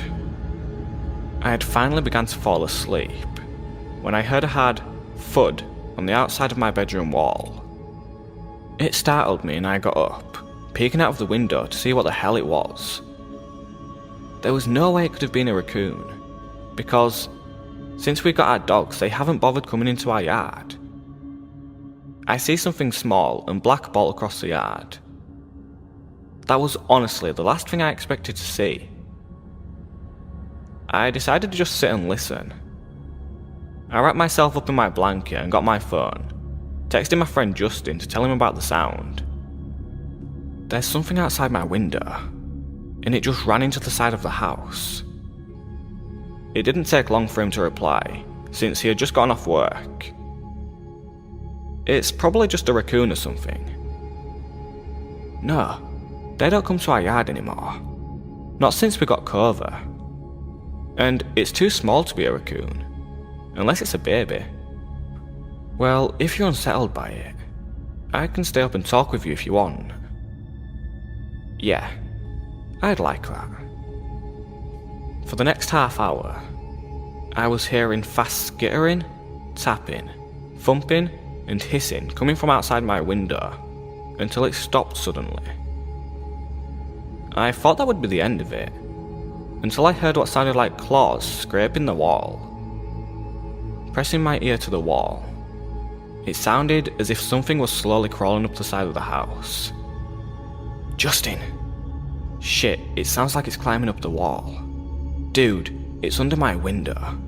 What the fuck is this thing? Shit, that's creepy. Just try to relax. Thanks, man. Real helpful. Continuing to listen, the sound stopped and I was thinking I was just tripping myself out, until I heard a soft tap, tap, tap on the glass. By this point, I'm freaking the fuck out. Justin, it's tapping on my window. It's tapping my goddamn window. Of course. Now of all times, he doesn't answer, and I yell for my stepdad, who is snoring like a bear in the other room. But almost as soon as I yell for him, my two dogs come bolting into my room, barking and growling. As soon as the dogs came in barking, I heard whatever it is hiss and scrape down my wall, before I heard the grass in the yard being disturbed. I was sitting in my bed, freaking out as Clover and Anya lay beside my bed and stare at the window. After a few minutes, I get a text from Justin. Shit, my roommates needed help with something. Is everything okay? I told him yes, that the dogs had scared it off, and I was going to go on my laptop to distract myself. He ended up calling and talking to me until I fell asleep. There's no way it was just an animal. If it was, the dogs would not have reacted the way they did. I've encountered a lot of things, but never at my own home. I really hope that it never happens again.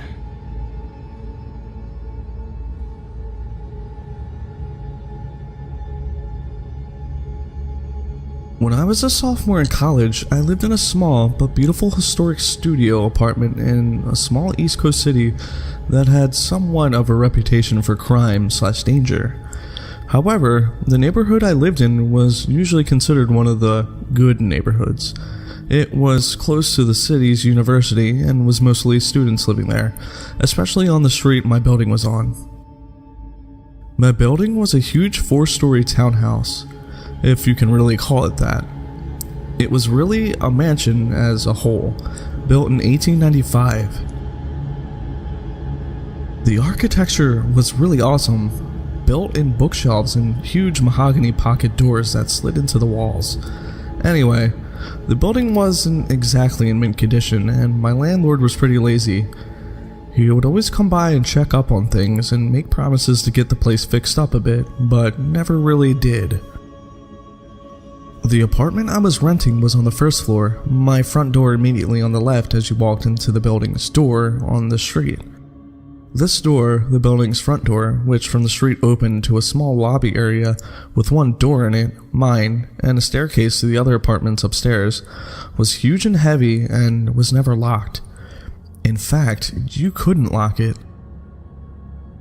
So, basically the door to my apartment was open to the street. I asked my landlord countless times to please do something about the front door, but he never did anything.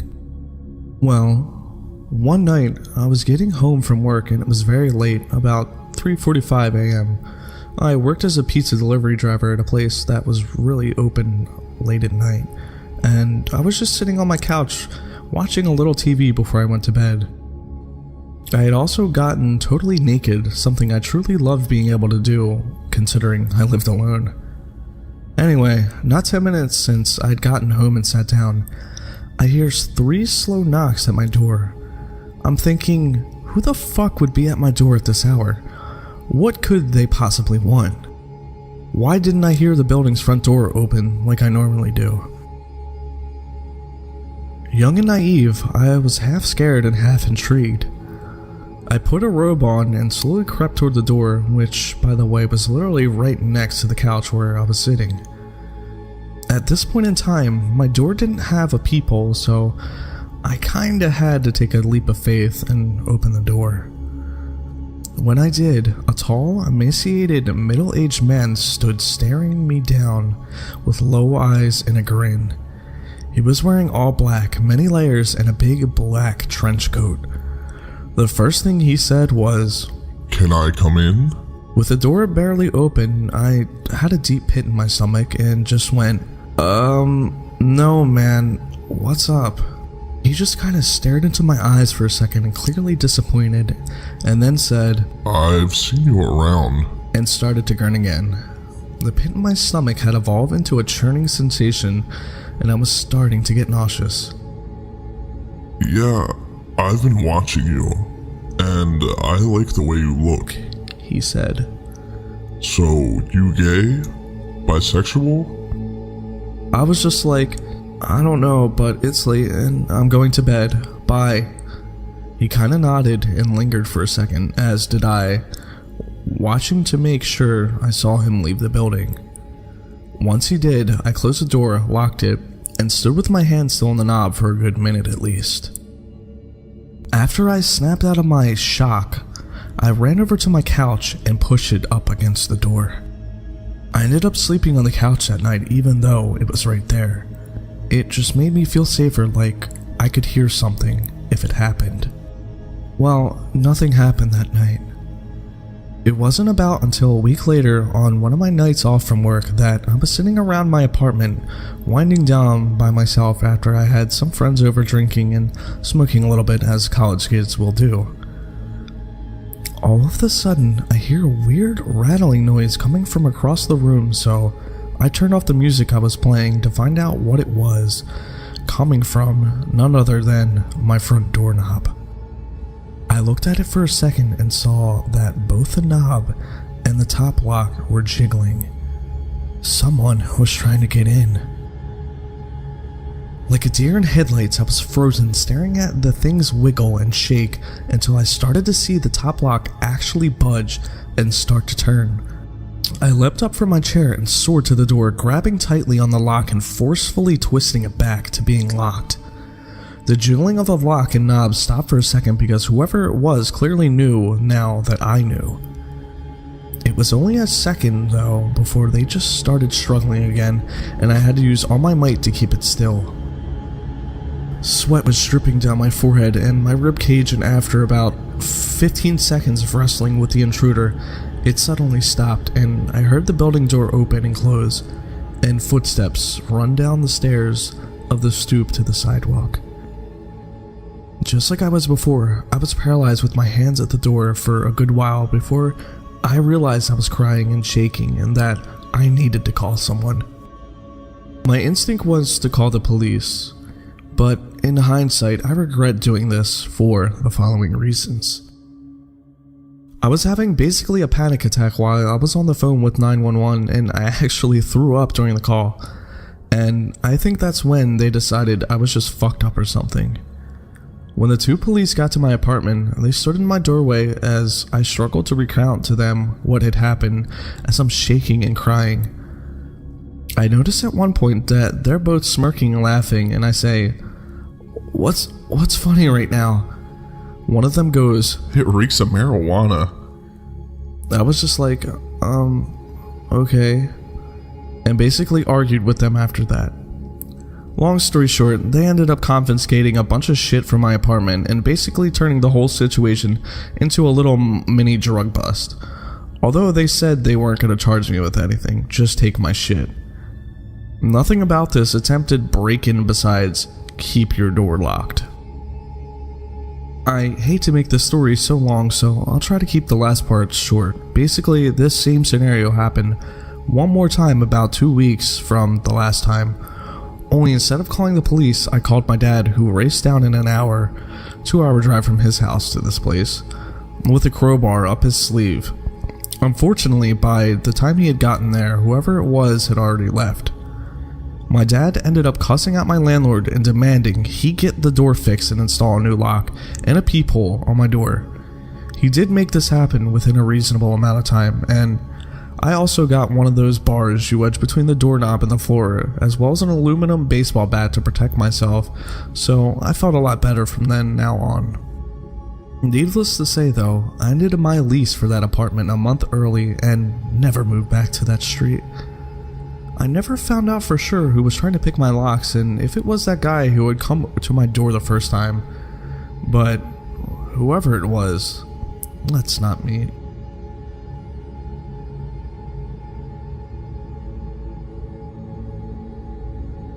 Around March of 2014, I started talking to this girl on Tinder. She seemed cool and fun, and after about a week of talking, she suggested that we meet up in person. She invited me to this cafe shop. I accepted. However, the day of, she started messaging me saying she had to tell me something. Her pictures on her Tinder weren't actually of her, and yes, she was a guy. He claimed he really liked talking to me though, and begged me to still meet up with him. Naturally, I declined. I blocked his profile and continued on with my life. About a week later, I started talking to another girl. Once again, she seemed cool and fun and we hit it off. She asked me if I spoke to people on Tinder frequently, and rather stupidly, I told her about my previous encounter with the man lady. She asked me if I wanted to meet up. I said sure, as long as it was in a public place. We decided on a cafe. The next day, I sat at a table waiting. 5, 10, 15 minutes had passed, and she was nowhere to be found. I then peered out the window and saw from across the street a man staring at me intently.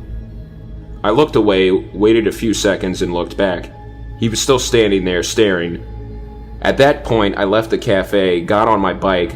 I always bike everywhere I go, and booked it home. I was definitely a little freaked out, but tried to pull myself together, and a reason that no one could have followed me. I then deleted my Tinder profile, and things were normal for a few weeks. About 3 weeks later, I started getting phone calls. The numbers all showed up unknown. I picked up the first few times to some guy breathing heavily into the phone. I was already a little freaked out. After about a day, I stopped picking up any calls unless it displayed the caller's name. I then started receiving texts. At first they were pretty harmless, calls for attention and begging me to meet up in person. It then changed to very sexual texts until eventually the messages became threatening, and whoever was messaging me started throwing out my family and friends' names and whereabouts, saying he/she would get them involved unless I answered. Because they were texting me, I could see the displayed number. But when I called phone providers, they told me the number couldn't be traced. It was probably a track phone. Great. I waited about 2 weeks not responding to texts, thinking I shouldn't feed the troll, but eventually it became too much. I started getting upwards of 50 calls and texts a day. I would wake up to 10, 20 texts every morning. I then decided to change my number altogether. The texting and calls stopped for a while, but sure enough, it started happening again. I called my phone provider asking if they gave out numbers at users' requests. They said their policy stated that they wouldn't/couldn't unless a valid identification was provided. Then one day, I tried logging into Facebook, but was denied. Within a day, friends started contacting me asking me what the hell I was doing, saying they were getting terrible messages from my account. In particular, one of my girlfriends was receiving messages about her mom who died years ago. I apologized profusely and told people what was going on. I contacted Facebook and explained the situation. They helped me access my account again, at which point I deactivated it for a while. Enough was enough. I decided to contact the FBI, explaining what had been going on for a month now. Documented everything, but told me since I or any of my friends/relatives were in no immediate danger, they probably wouldn't be able to do anything. At that point, I felt stuck. I thought about hiring a private investigator or a hacker. I decided against it, however, just hoped it would fade out. I never answered. I left my Facebook deactivated, ignored any text/phone calls. I never had any trouble at home, but some of my closest friends would receive an occasional text as well, which weirded us all out. I hated that they got dragged into it. One day I came home and things felt very eerie. Door unlocked, windows open, no one home. A strong breeze running through the apartment. I did a check of the place and found nothing else weird, so I locked everything up and just waited for my roommates to get home. Been almost 7 months now. The text/calls have more or less stopped. I get an occasional text, but at most every 2 weeks. At the peak of it, I was receiving almost 100 texts a day. It definitely affected my social/personal life. I became more wary of people around me and my surroundings. I just felt like I couldn't really focus on anything until this stopped. Work was very difficult though. I tried to maintain my composure as best as I could. Everything was just weird. Life was weird. I've since stopped using all forms of dating apps/websites. Things are getting back to normal. At this point, I just wanted to put all this behind me. I'm moving at the end of this year, so it'll be nice to have a fresh start in a new place. I'm not going to sit here and say all dating apps are dangerous and no one should ever use them, but definitely cover your bases. Ask more questions before meeting someone. FaceTime them first, Skype, anything. I was naive about it, and I regret it. Be safe, stick close to your friends, and try meeting people in more traditional ways. Weird Tinder stalker, let's not meet.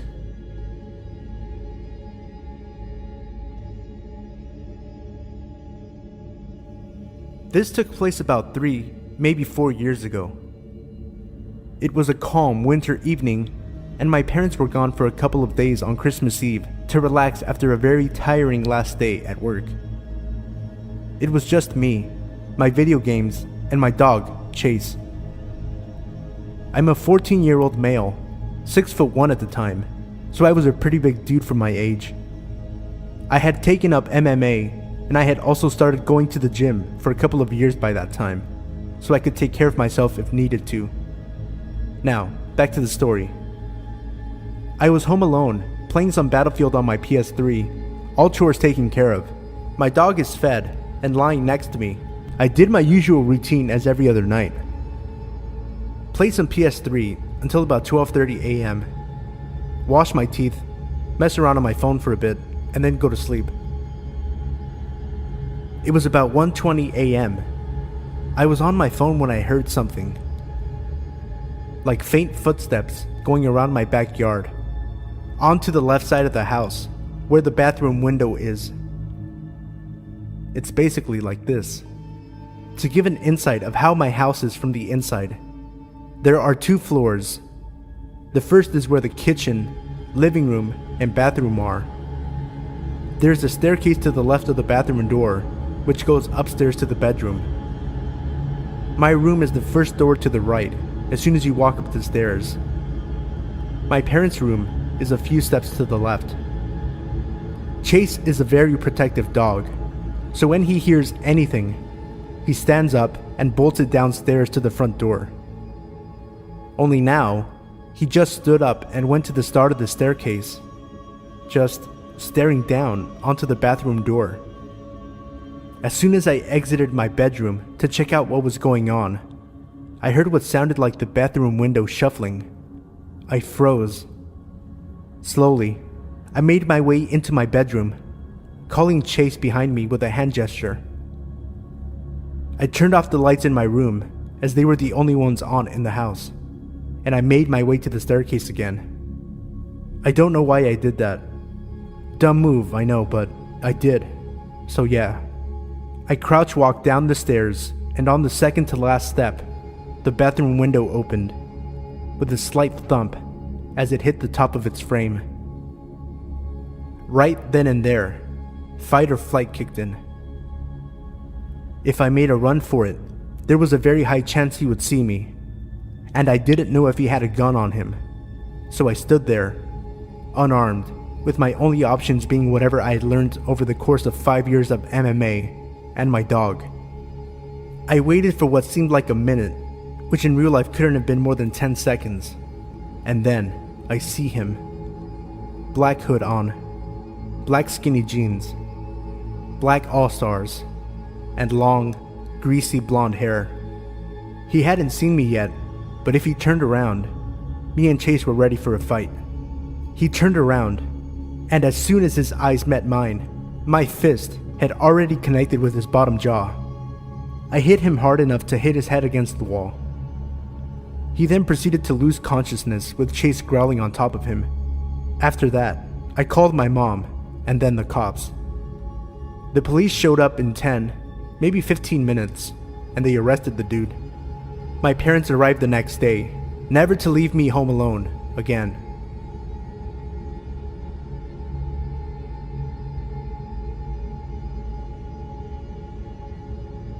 A couple of years ago, I was working front desk at a hotel in a small town off the interstate in Pennsylvania. I'm not sure how other hotels do it, but unless it was a busy summer, front desk agents worked alone on every shift. Since it was second shift, that meant that all the housekeepers had left hours ago. My manager was gone for the day, the maintenance man was gone, and I was the only person in this 3-story hotel, with the exception of about 4 rooms that were being rented. Since it was about 7 at night, I'm pretty sure all but one of the guests were out to dinner. Even as a woman, it never really bothered me to work by myself at night. I was cautious, but never creeped out too badly. I mostly spent the long, boring hours either catching up on homework or watching Jeopardy on the lobby TV, but I'm not sure what I was doing when he walked in. The sun had already set, but it was still light out. He came through the front doors and walked over to the desk. I couldn't see his car anywhere, which was odd since usually check-ins parked under the overhang to unload luggage. I didn't think much of it and asked him how he was doing. He was maybe 5'8", medium build, dark hair, glasses, looked like a normal 20-something kid. He said he wanted to know if I could help him, and proceeded to go into a very heartfelt story about how he had been to other hotels off this exit, and they all turned him down. He said his sister ran away from home a while ago and that he came all the way to California to pick her up, from, I think, New Jersey? Being that he wasn't from California, it was starting to be gross winter weather here. I laughed a little and said, "Yeah, sorry it's so awful here." He paused. He stared at me completely stone-faced, as if I had just made a joke at his expense. "What do you mean?" "Just the weather," I tried to recover. I was used to making worthless small talk and jokey observations with guests, but nobody had ever taken anything I said casually or so seriously. "It's not exactly California weather outside." "I love it here. I think it's beautiful," he said, and again stared. I didn't know what to say. Think about it. What would you say to that? I tried to laugh it off and said I'd trade him, but he just stared. Finally he goes, "Anyway, the reason I'm here is that I've been driving almost non-stop for a couple days and I've honestly got almost no money to me." Here it comes. I thought some guy is gonna ask me for a room at a crazy low rate because he sees the parking lot is almost empty. Before I can say anything, he continues, "I don't want a room. I just need a place to take a shower really quick. I swear I won't touch anything or mess anything up. I honestly just need a shower really badly." I thought about it for a minute. At the time, I hated my manager. I knew she'd never allow it. And for whatever reason, nothing in my brain screamed stranger danger, so I finally agreed. He told me he could give me his driver's license to hold on to until he was done, but I trusted him. He ran out to his car to get some clothes, and I gave him a handful of tiny soaps and shampoos, and some towels so he didn't fuck up the ones the maids put in the room this morning. I put him in a room right down the hall from the front desk so that I could keep an eye on him. He went in, and I went back to watching YouTube videos. A couple minutes later, he comes down to the desk. I don't know what's wrong with me. I can't figure out how to turn the shower on. Could you come show me? I'm sure you're thinking exactly what I was thinking when I looked back on this situation, but no, I didn't see why this was a dangerous situation at the time. A young woman, alone in a hotel room with a stranger who hasn't left any kind of trail or identification, with no other employees on property, and almost no other guests. Yeah, I'm stupid. I got up and switched the phone lines from switchboard to cordless and took the receiver with me into the back. I grabbed the keys and locked up the front desk area before following him down the hallway to his room. I had easily 50 pounds on him and about 2 inches height, so I felt secure. I opened the door and walked in while he followed behind me. I heard the door click and realized immediately that I wanted to leave. I walked to the bathtub, turned on the water, easiest to understand tabs by the way, and ran my hand under the stream a few times. Just pull up that when you're ready, I said, and scurried to the door. I could hear him saying something behind me, but I opened the door and walked out. I got back to the front desk, locked the door behind me, and sat down. At this point, I was a little shaken at what just happened, but talked myself down by reminding myself that if he was going to rape me, murder me, he would have done so by now. Again, dumb. Finally, he comes down the hallway and hands me the towels and empty bottles of shampoo, body wash. He says he's hungry, so I point to the breakfast area in the lobby and tell him there's some apples and bananas sitting out from breakfast and that he could take some for the road.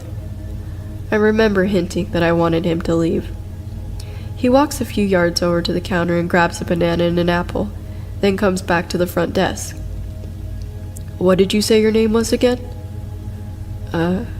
Queenie Frostine, I said hesitantly. He could see my name tag.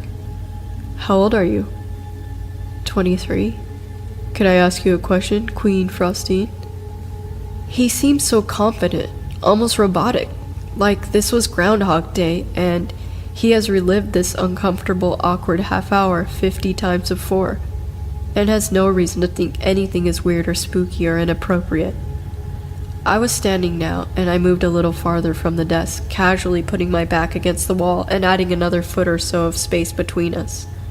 Do you have a boyfriend, Queen Frostine? I said I did. He asked me, really? I wasn't lying, but perhaps he thought I was. I wondered.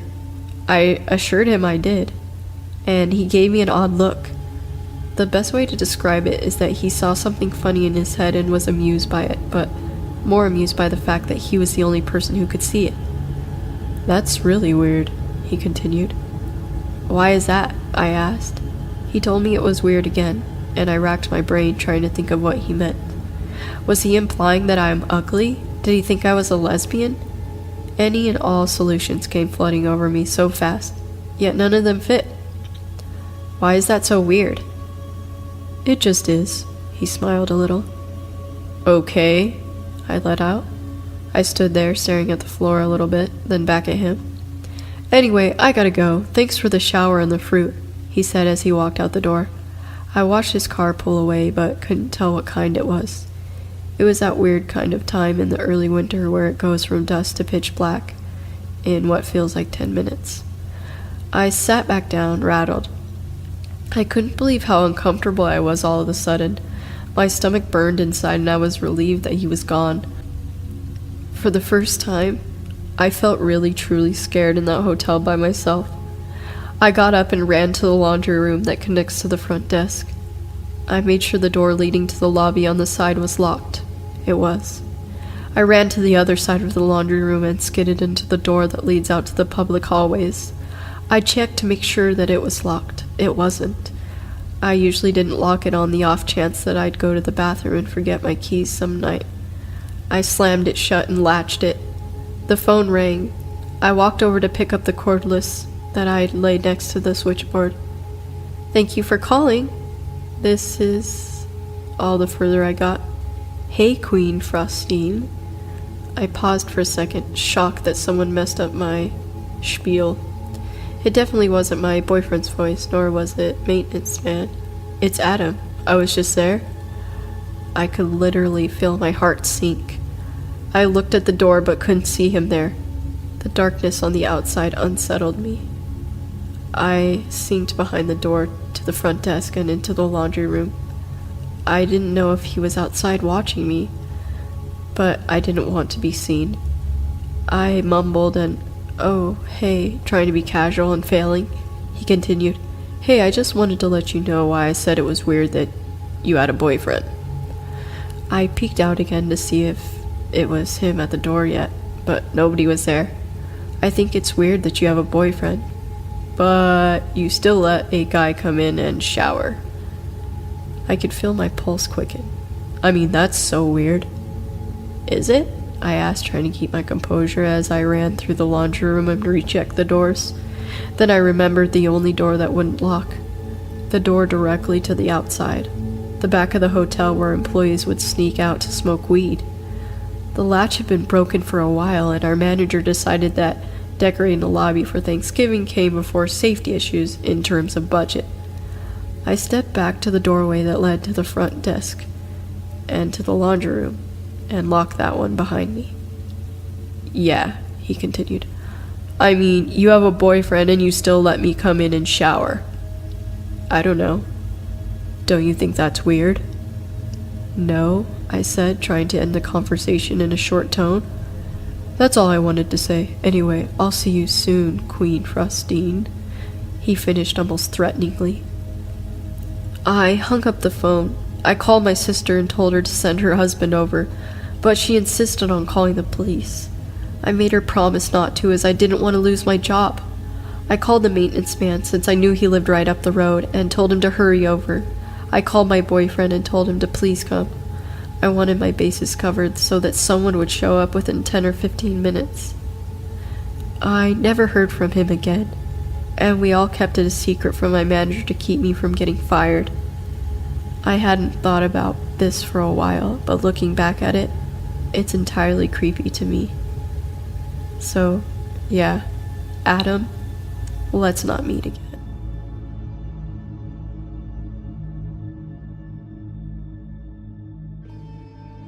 About 3 years ago, I moved into my first apartment. I lived alone on the first floor of a 3-story shotgun house built in the mid-1800s. The house was beautiful, albeit a little creepy due to its age. It was on the nicer end of a rough neighborhood near the university I was attending at the time, and break-ins were pretty common. But I always felt safe because my landlord and his wife lived in the 2 floors right above me. They were in their late 60s, but it felt good to know that I wasn't totally alone. It was the first fall I was living there, and the days were getting shorter. On this particular evening, it was already good and dark outside by 6 p.m. I was in the kitchen making dinner when suddenly the power cut out. I was a little startled, but luckily the flame from the gas range was still going, so I could see well enough to grab my phone to use as a flashlight. Aside from the flame flickering under the pot of soup, the house was pitch dark. I double-checked the light switch in the kitchen, but got nothing. The only thought that occurred to me was that it was a strange time for the power to go out. It wasn't storming, and it wasn't particularly hot outside or anything. I used the light from my phone to navigate from the kitchen towards the front of the house. I peeked out the blinds in the living room, but couldn't see from that vantage point whether any of the other houses had lights on. I decided it would be a good time to call the landlord, because I sure as hell wasn't going down to our creepy stone basement to mess with the 100-year-old fuse box. I knew they were home since I kept hearing them go up and down the stairs earlier, so I rang them up.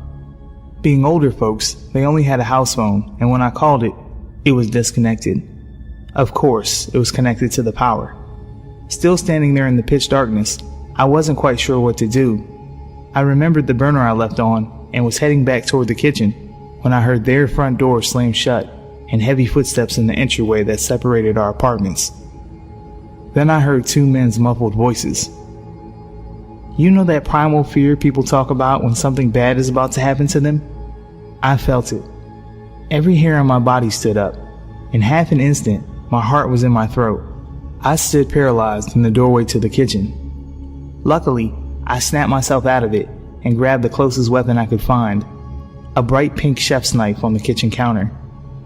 I'm a small woman and certainly not strong. I had my doubts about whether I could fend off one intruder, but two? I crept as quietly as possible back toward the front door, clutching the knife in one hand and my phone in the other. I stood a couple feet from the door, and the men were still out in the entryway talking. Their voices were rough sounding and definitely not from the area. "Well, do what you gotta do. I'll be waiting in the van," said one. With that, I heard the front door open and close. At this point, my heart was beating out of my chest, and I felt like I was going to be sick. Were they just breaking in, or did they intend to hurt me? Had they already hurt the landlord and his wife? Shit. I made my way over to the blinds and peeked out the window again.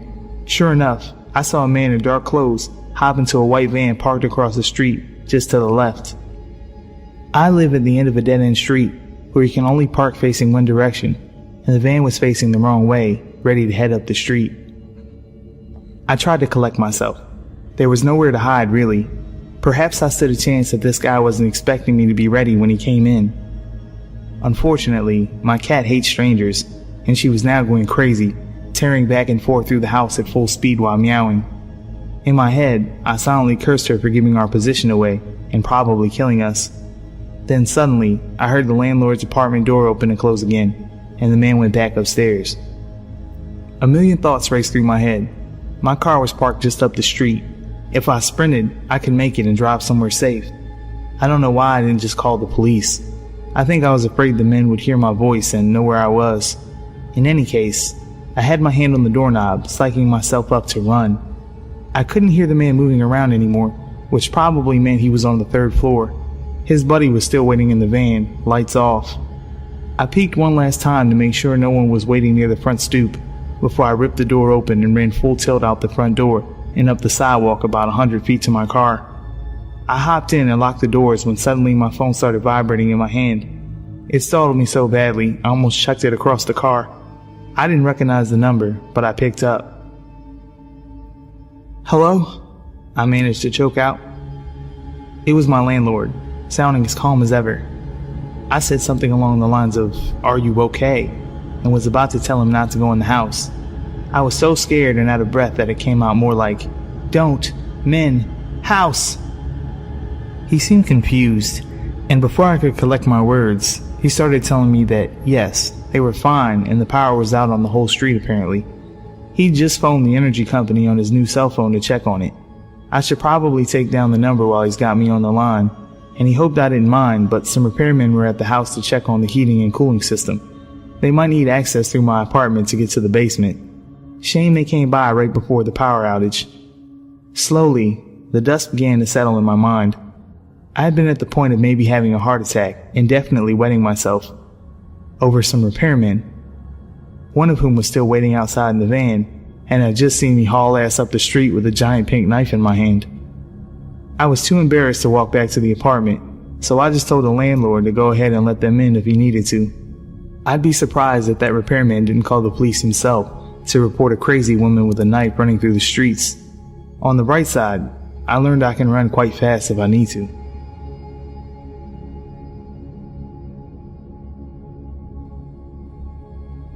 Some information about me is that I am 15 and was at the time of the encounter. I am male.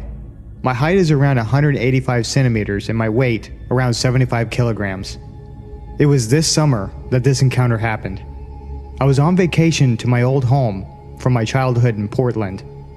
It was a fairly large home with a huge backyard surrounded by a fence. Behind that was a forest. The only problem with this house is within 1 kilometer, there is only one other home and it is empty. A girl with her parents lived there. I had a crush on her when I still used to live there, but they very rarely visit that house anymore as they live in Germany and go there in the winter. I am 15 at the moment of writing this. I was alone at the house for 2 weeks as my grandfather had to watch over a hotel, and I was used to being alone, traveling across the cities in Portland. I felt kind of lonely at this point, because my German Shepherd passed away 2 years ago, and no one I knew lived within 1 hour of walking time from there.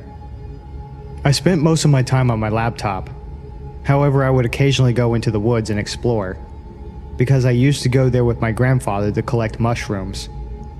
I even went to the woods 3 times that night to watch the wildlife in the forest, as it was very peaceful. It was 5 days before my grandfather would come back. It was 1 a.m., and I was watching television downstairs when I felt like I was hearing something that wasn't in the television. However, every time I turned the volume down, I could hear nothing, so I just thought I was imagining things, as I often thought someone called my name when I wore a headset. After a bit, I just decided to go to bed, and when I suddenly turned off the television, I heard sound of footsteps for a second before they stopped. I was sure this time I wasn't imagining, and quickly got up from the sofa and headed upstairs, going into my room and locking the door behind me. I was completely quiet and tried to listen if there was any more footsteps, but I didn't hear anything since then. I walked over to the window from where I could see the whole backyard, and as I pulled the curtain, I could see someone standing in a backyard. There was no light to the backyard, so I could barely see him. I pulled out my phone while staring at the figure, quietly calling the police. However, as I started to speak to my phone, I could see the figure quickly rush to the side of the building. Soon after that, I could hear glass break downstairs. I quickly threw my phone on the bed after I told the police where I lived and dragged the desk over to the door of my room. I moved back from the door and grabbed my butterfly knife. I remember how much I was shaking at the time, the knife almost falling out of my hands. I heard footsteps on the lower floor of the house for a few minutes before I heard him going up the stairs. However, whoever that was stopped right before my door and started banging on the door more and more violently. I stayed quiet in the room with my knife still in my hand. Then I heard him speak. "I know you're in there, open up!" I was afraid to do anything. I just stood there, completely frozen from fear. After a bit, I heard the sirens of police and heard the man rush down the stairs and through my backyard, climbing over the fence and disappearing into the woods.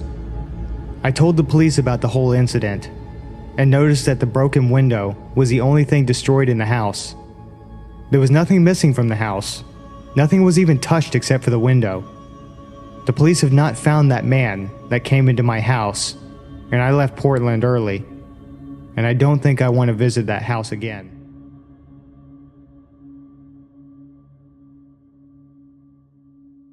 In 2007, I was 20 years old and lived with my girlfriend. Neither of us had a vehicle at the time, so when we got into an argument one night, I left and started walking the 8 miles to my mum's house to give things a chance to settle down. This was around 1 a.m. As I'm walking, a small goldish car pulls up beside me, and the driver, a middle-aged black man with a slight speech impediment, asked me if I need a ride, which I declined. He asked me if I was sure several times, and I said yes, but thanked him, and he drove off. For the next couple of miles, he was idling at every major intersection, sometimes honking his horn at me slightly. Every time I noticed him, I made a conscious effort not to look at him again, or invite any more of his attention. I thought he had got tired of messing with me, until I walked in front of a small used car dealership. I heard someone say, "Hey, come here," from the parking lot. It was him again. I stopped, obviously startled, and he tries to calm me down. "Whoa, chill, dog. Hey man, you sure you don't need a ride? I'm not busy at all, and I really don't mind." I again declined, and he starts asking me questions left and right. I talked to him for a good 45 minutes or so, hoping it'd make him leave me alone before I go on a less busy street. He asked me what my name was several times, as if to check if I gave him a fake one. I did, but I lied consistently. He also kept asking me if I had any weapons on me, or if I was violent. I told him no, which was probably stupid. He then started trying to get me to step closer, so he didn't have to yell to talk to me. No. Finally, I tell him I need to keep walking. He again offers me a ride, is again rejected, and then says, "Look man, I'm really just trying to get some weed." What the fuck? Given his behaviour and the circumstances, that seemed very unlikely. I walked off and crossed the street and zigzagged through some shopping centres to lose him. If I did, it was only temporarily. At this point, I was confused, slightly freaked out, and mildly paranoid. But what happened next really freaked me out. An hour or so later, I was on a quiet street, almost to my mum's house. Psst! I look to my right, and I see a chubby but attractive Hispanic woman smiling really big and waving me in to approach her. She was in a driveway of a yard full of plants, a man-made jungle type thing. Can't see a lot of the yard from the street. She did not live there. Yeah? What's up? I asked her, not moving towards her at all. Hey baby, wanna come home? No thanks, I told her. Oh, you have a girlfriend? I just don't know you, I say, and then continue walking. I honestly thought at the time that this was a setup for a robbery or something, but it appeared she was alone, and there was no one else in the truck. I glanced back towards her, and she's now got her truck door open, like she's going to leave, but the back of her shorts are pulled down, with her ass fully exposed and staring up at the sky like a lunatic. Are you alright? I asked. I was genuinely concerned. Yes, I'm just waiting for someone. Waiting for someone in the sky at 2:30 AM in a stranger's driveway, hidden from the view of a street? Okay, good luck, weirdo. She had to be on something. I kept walking. She backs out of her truck and drives past me. As she does, I see there was someone else in the truck the whole time. Must have been hiding for some reason. It was the black dude from earlier. Staring. Eyes like daggers. No smile, or anything this time. I get chills even now thinking about realising for the first time that this guy really wanted me for something, and I probably almost became a victim of some major crime. Shortly thereafter, I made it to my mum's. 5 freaking years pass. It's 2012. I have a car, but decide to walk to Walmart for dog food. I'm in the same general area, with my iPad mini in my pocket and earbuds. I see a car pull up next to me in the parking lot. Hey dog, do you know how to get to the Landmark Apartments? I recognised him immediately, even after 5 years.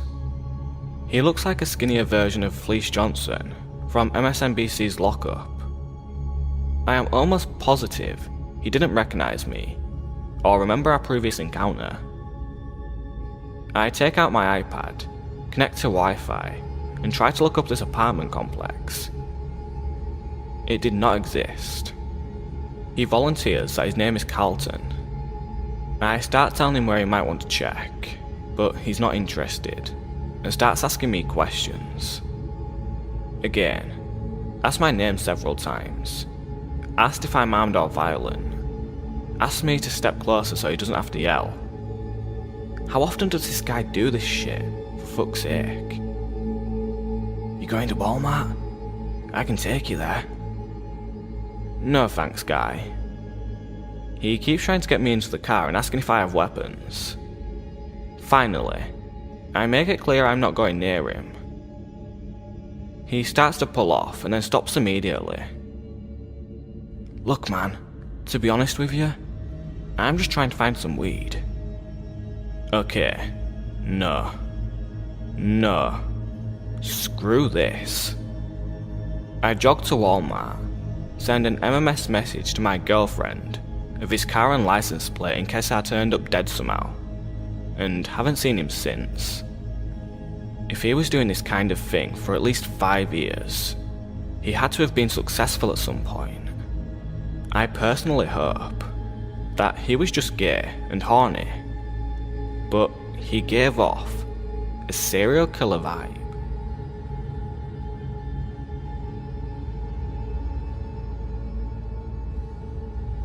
So, I'll start off by saying that this story is pretty long and is gonna make my friend and I sound like complete fucking idiots.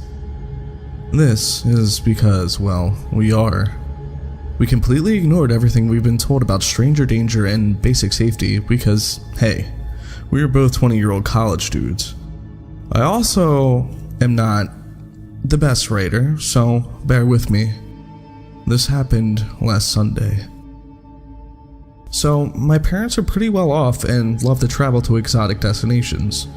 They planned a trip to St. Lucia and extended an invitation to my sister, her boyfriend, and my friend Vince and I.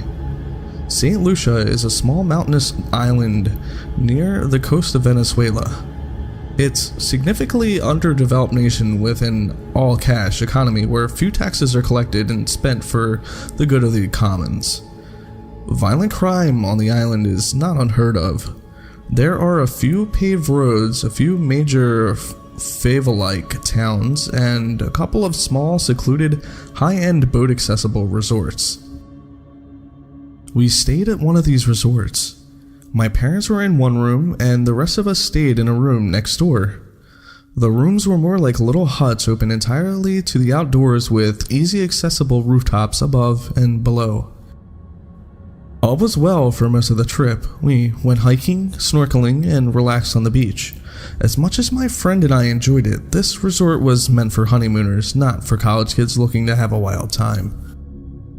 One night, Vince and I were up drinking late at the bar, which was not extremely lively as usual, and we get to talking with the bartender, Gustavo. We bond with Gustavo over our interests in Easy Weezy and girls, and nothing seemed off at all. We asked him if he knew any clubs or where to go to have a good time in town. He told us about how we really had to leave the resort to experience St. Lucia as we expected. He offered to take us to his place sometime to show us the good time we'd been looking for. He then showed us a picture of his house. This should have been the first red flag, but we were drinking and had no reason not to trust our new friend. Gustavo had a massive house for St. Lucian standards, complete with a huge flat-screen TV, pool table, bar, and a Camaro. We'd been around the island a bit at this point and had not seen a house or car half as nice as his. We told him we'd be interested, but would have to let him know when we could go later. The next day, we get a text from Gustavo midday saying that a boat was at the dock to pick us up. This was strange to Vince and I since we didn't really agree upon a time. We told him that we had plans and couldn't go during the day anyway. This seemed to piss him off just a little bit. The next day, whenever Vince and I would see Gustavo at the resort, he lacked enthusiasm and ignored us as we said hello to him. The following day, however, Gustavo was off work and texting us like we were best friends again. He asked us if we could come to his place and told us he was making pizza, had girls lined up, and some of that good. Knowing that my parents would never let me do something so risky, we told them that we would go out after 10 because my parents were most likely going to be asleep at that point. He agreed, but was kind of annoyed and made it sound like we owed him and better not bail again. On a side note, I've never done coke, but my friend Vince has. I was slightly worried, but I figured I'd just say no, like Dare taught me or whatever, and still could have a good time. Besides, we couldn't really bail on him twice. As 10 o'clock rolled around, my parents had gone to sleep, my sister and her boyfriend had gone elsewhere, and Vincent and I had finished up pre-gaming at the bar near the dock until it closed for the night. It started getting very dark, and soon Vincent and I were about the only ones down at the dimly lit beach area. This is when things really started to get sketchy. Around 10:15, we get a call from Gustavo saying something along the lines of, "The plans have changed. The boat taxi is no longer being arranged through the resort. My guy is coming to pick you guys up. The fare is going to be a little more expensive now, around $100 plus tip. He's nice, but he has a little temper, and he's in a hurry, so don't piss him off. Look for the green and yellow boat and just get in." The unfamiliar flat and low tone of his voice that he used sent chills down my spine, and suddenly we knew we were in serious trouble. We only had $140 on us together and immediately agreed that we would wait for the boat, give him the cash, and say we couldn't go anymore.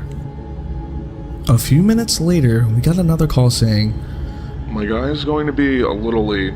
He has some drop-offs to make, but if you're not gonna dock when he gets there, he will be knocking on room 17. Don't make him knock." Room 17 is the room my parents are staying in. Vincent is about to throw up at this point. Trying to calm down, I suggest that we hide our phones and wallets nearby just in case they try to mug us. There was nobody but us at the beach at this point. I could barely make out some small boats far out in the bay, but they hadn't moved in a while. We were standing on a small rock peninsula at the side of a cliff surrounded by black water with a single dim lamp overhead. We cannot run and we cannot hide. My parents and my sister and her boyfriend may be in serious danger if we do. 11:30 p.m., we get another call from Gustavo. "There will be 3 boats coming. Just get in." This is now obviously fucked. We are fucked. We are so fucked. Why the fuck are there 3 boats? Vincent and I are pretty skinny guys. There's no way we could fight more than one person. It's the perfect kidnapping, I thought to myself. Vince and I are weak young adults who come from apparent well-off families, who didn't tell anyone where they were going or what they were doing. Gustavo knew all of these things and obviously had the resources and connections to pull abduction off, or worse. I spot what appears to be a security guard making rounds down the beach a ways and immediately walk as fast as I can to him with Vincent. I explained, without using Gustavo's name, that we were supposed to be picked up by 3 boats and we feel extremely uncomfortable after recent events and just want to pay the boat captain and leave. My hope was that if we did get kidnapped, at least one person would know where the fuck we went or what happened to us. He assured us that no boats come around this time of night and we shouldn't wait too much longer. We walk not 100 feet before we get the single most chilling text I've ever read. "Did you just talk to the security?" Vince and I both froze and stared at each other for a few seconds. We decided to reply and said we were just chatting with him and heading back and that we can't go anymore because it's too late. He quickly replied, "Don't worry, haha." We replied, "Seriously, don't send the boats, we're not going anymore." Once again, his response was, "Don't worry, haha," followed by another "Don't worry, haha," and that was the last we heard of him. I've seen this shit in the movies. Coke dealers don't usually treat rats very nicely. Maybe Gustavo knew that I didn't use his name, and maybe that's why we were able to get out of that mess. Was the security guard in on it, or were we being watched the whole time? I will never know. Not knowing what to do, Vincent and I started climbing the few hundred stairs up to the mountain, back to our room with purpose. It was dark now, with the only occasional dim lamp along the way. Every single sound, every single movement in the surrounding jungle scared the living shit out of us. I've never felt this afraid in my entire life. We get back to the room, lock the door, and I go out to the patio, silently watch the climbable roofs like a fucking hawk. Vincent swears that he saw hands on the edge of the roof, but they were gone when I pointed my phone's flashlight at them. For the next 2 hours, I sat there, head on a swivel, ready to fucking scream to wake up my family and fight for my life. While freaking the fuck out, I saw a meteor burn up in the clear night sky, which was easily the highlight of my night. So that was pretty cool, I guess. Eventually, we figured it was over and went to bed. Relieved to wake up in the morning without my throat slit, I relaxed a bit.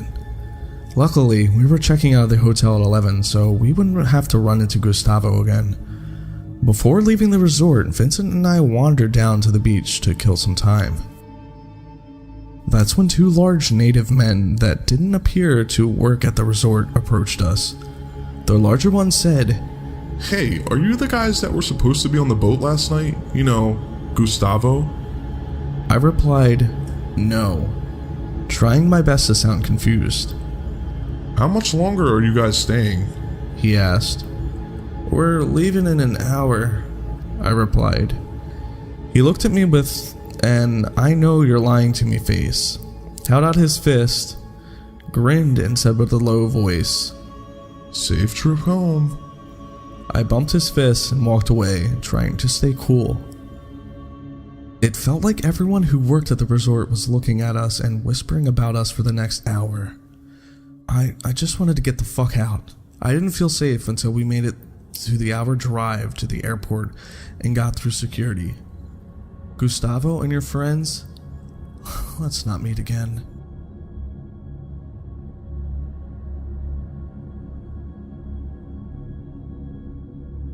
I've only ever mentioned this story in this video, but I'll never truly feel ready to go into details about what really happened that night on my YouTube channel. Just a warning, I'm no English major, so sorry if it goes off on tangents or doesn't make sense. But feel free to ask questions and I'll clear things up. Some names have been changed to protect the innocent. I was 18 at the time I got accepted into university. The same day, me and my then boyfriend got into a fight. I decided to have a few drinks with my cousin Becky, her boyfriend whom she had a child with, Eugene, his housemate, Ken, and the neighbor Hadley. Sounds like a safe scenario, right?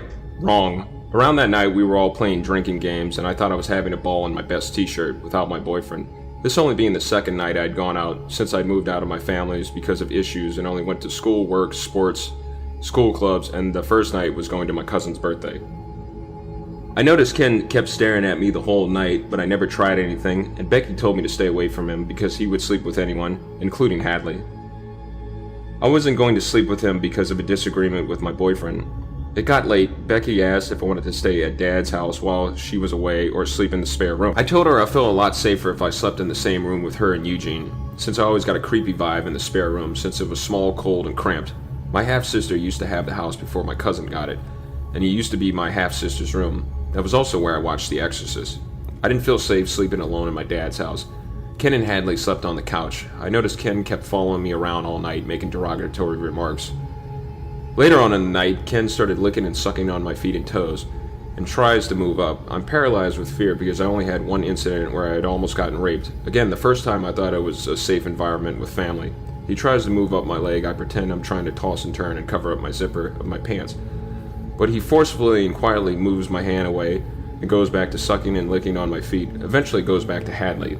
I hear her giggling. Prepare myself for the worst and think if he comes back in here, I'll wake up my cousin. Of course he comes back in. I nudge and shove and shake my cousin's arm quietly, fearing Ken would do something violent if he found out. Turned out to be Eugene's. He grabs my hand, I squeeze it tightly, once again tossing and turning so Ken doesn't travel any further up my feet. Eugene apologizes when Ken leaves and tells him he didn't do anything and feels guilty. Maybe it's because Ken was bigger than him and he was under the influence of drugs. I didn't know he did crystal meth until later, but Eugene says he'll say something if he came back in. Yep, and he did. Eugene asked, "What the fuck are you doing in my room?" Ken nervously musters up an "oh, I'm sorry" and quickly walks off. This is now dawnbreak. Eugene profusely apologizes when I told him he could have woken up Becky. Then Eugene grabs my hand and I feel something erect. I pull my hand away. He tries it again. I move my hand away and tell him I gotta go back to my house. I take the longest shower of my life. Then I couldn't even wash the disgusting feeling I felt. I walked back to my home. I'm greeted with why it's my fault and I should have never left or fought or an argument unfinished business with my boyfriend's mom. I burst out crying, tell her everything for the first time. She hugs me, they call the police, and report both of them. I never went to work that day. Around then, Ken decides to quickly move the fuck out. Eugene and Becky are confused and ask my cousin if it wasn't touching what I think it was, what the fuck was I touching then? That was so important that I had to remove my hands twice. Eugene wanted to talk to me, one-on-one, but I refused. 2 weeks and 2 days later, he hangs himself, writes a letter to my cousin. I had no idea I was actually at my dad's house at the time, after another argument with my boyfriend. Eugene only lives next door. His workmates actually found him when he didn't show up to work for 2 to 3 days. My dad tricked me into going to Thailand, said it was my fault I almost got raped. He drugged me. I'll never know if this was true. Against my will, the police decided to drop the charges since I was living in another country. That was 7 years ago, I gotta say. Ken does a damn good job at hiding his tracks. While I was writing this story, I did manage to find his Facebook. Please do not mention that you found this story out of respect for my family, in case he finds my YouTube channel or Facebook and intends to hurt me.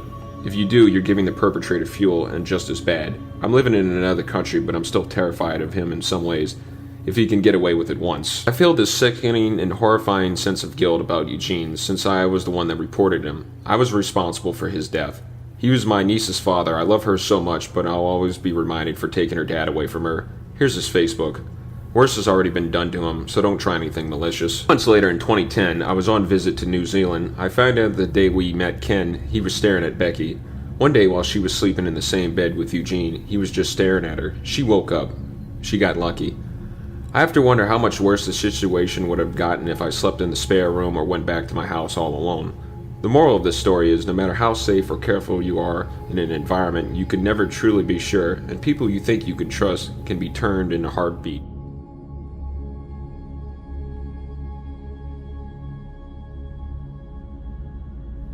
I was seeing this guy Jack for a couple of months, and when I broke it off, I thought he was okay with it. He took it well, said he'd see me around, and we went our separate ways. I lived on a dead-end street at the very end of the street. I had huge windows and knew my neighbor's cars, and I knew Jack's car. About a week after we broke up, I started to see Jack drive by my apartment and quickly pull into the back parking lot that went the whole block, parallel to the street. Sometimes I would walk outside and see his car parked at the end of the street. I once circled the block and came up to his car and asked, "What the fuck are you doing here?" His response was something along the lines of, "Just seeing if you were home." "Okay, you fucking weirdo." I went back inside. At first I let it go. I was a full-time student and worked full-time, so I hardly had time to placate a man I wasn't interested in anymore. Not to mention I was young, 19, and I for sure didn't believe or think anything bad could happen to me. After a couple of weeks, it got a little creepy, and I would find things on my car or in my mailbox from Jack. Stuffed animals, candy with notes like, "Please don't leave me," or "I'll wait." Nothing too crazy or anything that scared me. He was a good-looking guy, had a good job, and took care of himself. How dangerous could he be? Jack started showing up at my school's gym and cafeteria. He didn't go to the college, and as far as I knew, had no reason to be there. He would just watch me, and a few times, he tried to corner me to talk to me or give me a hug. This is where I started to get a little freaked. I finally went to the cops because I was just tired of him always being around. Plus, I had started seeing a new guy, and it was always awkward for me to see Jack when I was holding hands with the new guy. He hadn't actually done anything illegal, but I lived alone and far from any good friends or family at the time, so I was a little nervous. After I went to the police, he completely changed. He would drive up and down for hours around my block. I would see him at the grocery store or the local ice cream shop, like he knew my schedule. One day, I left to go for a run like I usually do. I always went around the same time in the late afternoon and always the same route. The neighborhood I lived in connected to the Horsemen's Association. They were allowed to have horses in the city proper, so, conveniently, there was a well-maintained path for them to use to get to the forest preserve. From the start of the trail in my neighborhood to the parking lot/trailhead was about 2 miles. It went through empty fields and retention ponds. No houses or other people, but that never bothered me. So, off I go into my own world, as I concentrated more on the crunch of the gravel under my feet, or the fall colors starting to pop. As I closed the distance to the trailhead, there were 4 cop cars just waiting. Weird for where I lived. Very low crime, and a quiet part of town. A cop stops me and asks my name. I give it, and he asks me to come with them. Now I am freaked. I was shitting bricks. Finally, we get to the station and they explain everything. Jack had been picked up for loitering and suspicious behavior. I happened to live across the street from the police chief of the town, whose house sided up to the entrance of that running path. He knew about Jack, as I had mentioned about a month before, that someone kept coming by and hanging about. The police had noticed Jack's car earlier in the day, and when Jack spent hours hanging around, he got suspicious. He had Jack tracked down and asked him questions. He admitted to letting them search his car. They discovered that Jack had duct tape and a bottle of chloroform. I quickly moved.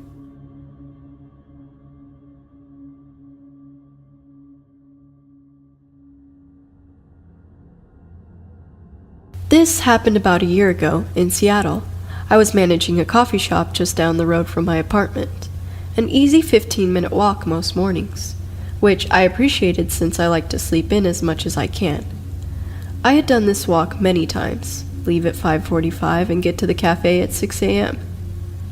But what happened this morning would shake my comfort about early mornings, my neighborhood, and my city. Because I would sleep in so close to when I would have to leave, the walk to work would usually be the thing to wake me up. I stepped off the steps of my apartment building and maybe took 5 steps before feeling extremely uncomfortable. A man had just crossed the street and was walking towards me. Something in my body told me not to make eye contact with him. But just as passing, I couldn't resist and looked into his eyes. His eyes were piercing, and my heart started to race. To the best of my abilities to describe him, he was at least 6 feet, wearing all black, a hoodie pulled over his head. But his eyes are what haunt me to this day. I wasn't sure if he was African American because his skin was black, and there were large white circles around his eyes, almost as if he had painted black onto his face, which I am certain to be the case. With that one glance, I knew something was wrong. I walked quickly and crossed the street to the other side. I glanced back and he was standing at the foot of the stairs of my apartment building. Certainly he had seen me come out of there. At this point, I was about a block away from him, hiding behind a tree in the doorway of another apartment building, calling my boyfriend over and over. I watched as he looked at my building for what felt like an hour, and proceeded down the sidewalk the opposite way I was walking. I was shaken and relieved. I was thinking about all the things I would have done, running to the police station that was 2 blocks away, calling the security guard I knew was working in the building I worked. All of these different things came to mind. I continued to walk down the block, but felt the urge to take a glance behind me. And thankfully I did. I couldn't see the man walking on the block. He surely would have still been on. I wasn't sure what to make of it until I saw him, on the same block as me, across the street, coming closer. I started to run and he matched my pace. I ran the 2 blocks to the police station, and he was gone. I went in and made a report and called the owner of the cafe to come get me. It took a while before I felt comfortable walking to work alone. Even alone, I couldn't listen to music or anything, always aware of my surroundings. Thankfully, I have never had another encounter with this man. So, weird creepy dude on 12th Ave, let's not ever meet again.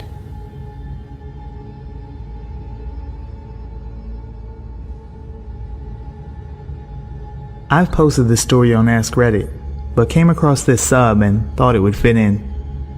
In my childhood neighborhood, my neighborhood's pool was larger than the other surrounding neighborhoods, so people often visited ours instead. When I was 8, I went to the pool with my sisters on the first day of summer, as I always did. When the lifeguards kicked all the kids out for the adult swim, I sat down on a pool chair next to my sisters. This guy, probably between 11 and 13, laid down on the chair next to me and said, "You're beautiful. Will you go out with me?" My sisters thought it was funny and teased me about it, so I just kind of laughed, but it made me uncomfortable. I was really shy back then, so I wrapped my body up in the towel I brought to cover my body, which he was staring at very openly. He introduced himself as Chris and kept trying to talk to me, and I was too shy to tell him to go away, so I let him keep the conversation going. Even though it made me uncomfortable, I soon forgot about it, until I went back to the pool next time. There he was, telling me how pretty I was, petting my hair, asking me to go out with him, and introducing me to his disabled grandmother, who brought him to the pool. Anyway, one day this girl came up to me and asked me if Chris was bothering me.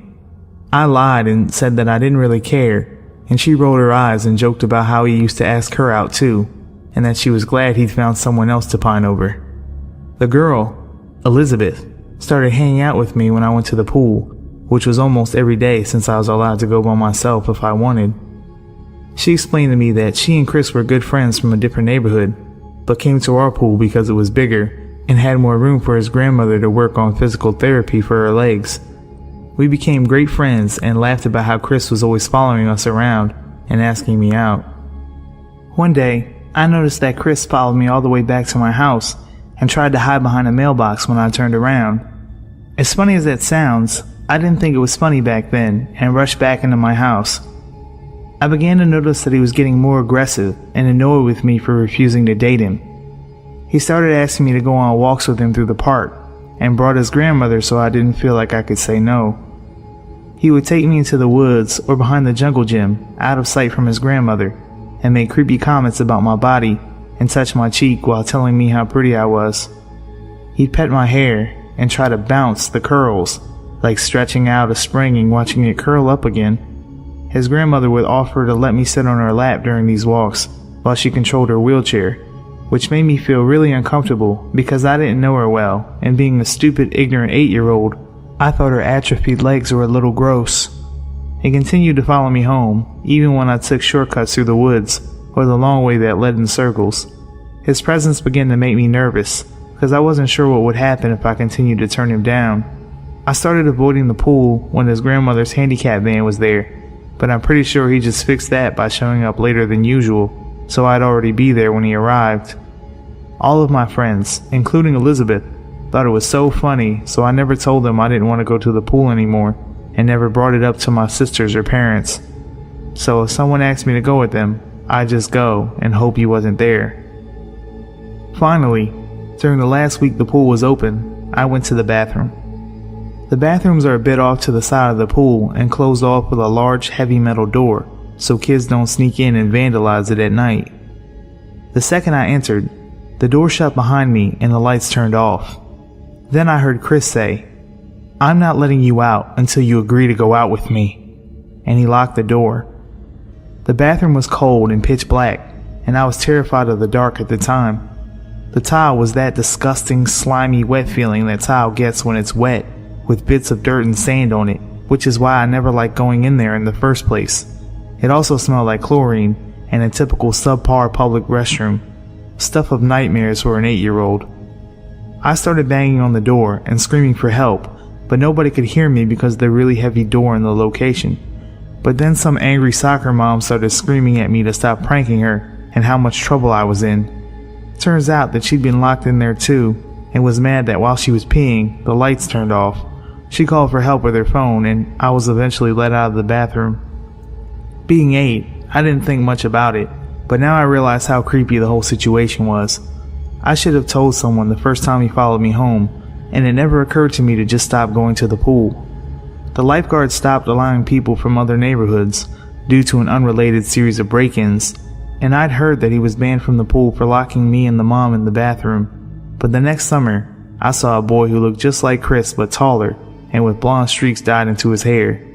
It might have been his brother or a spot-on look-alike, but I never went to that pool again after that, and I never met Chris or Elizabeth again.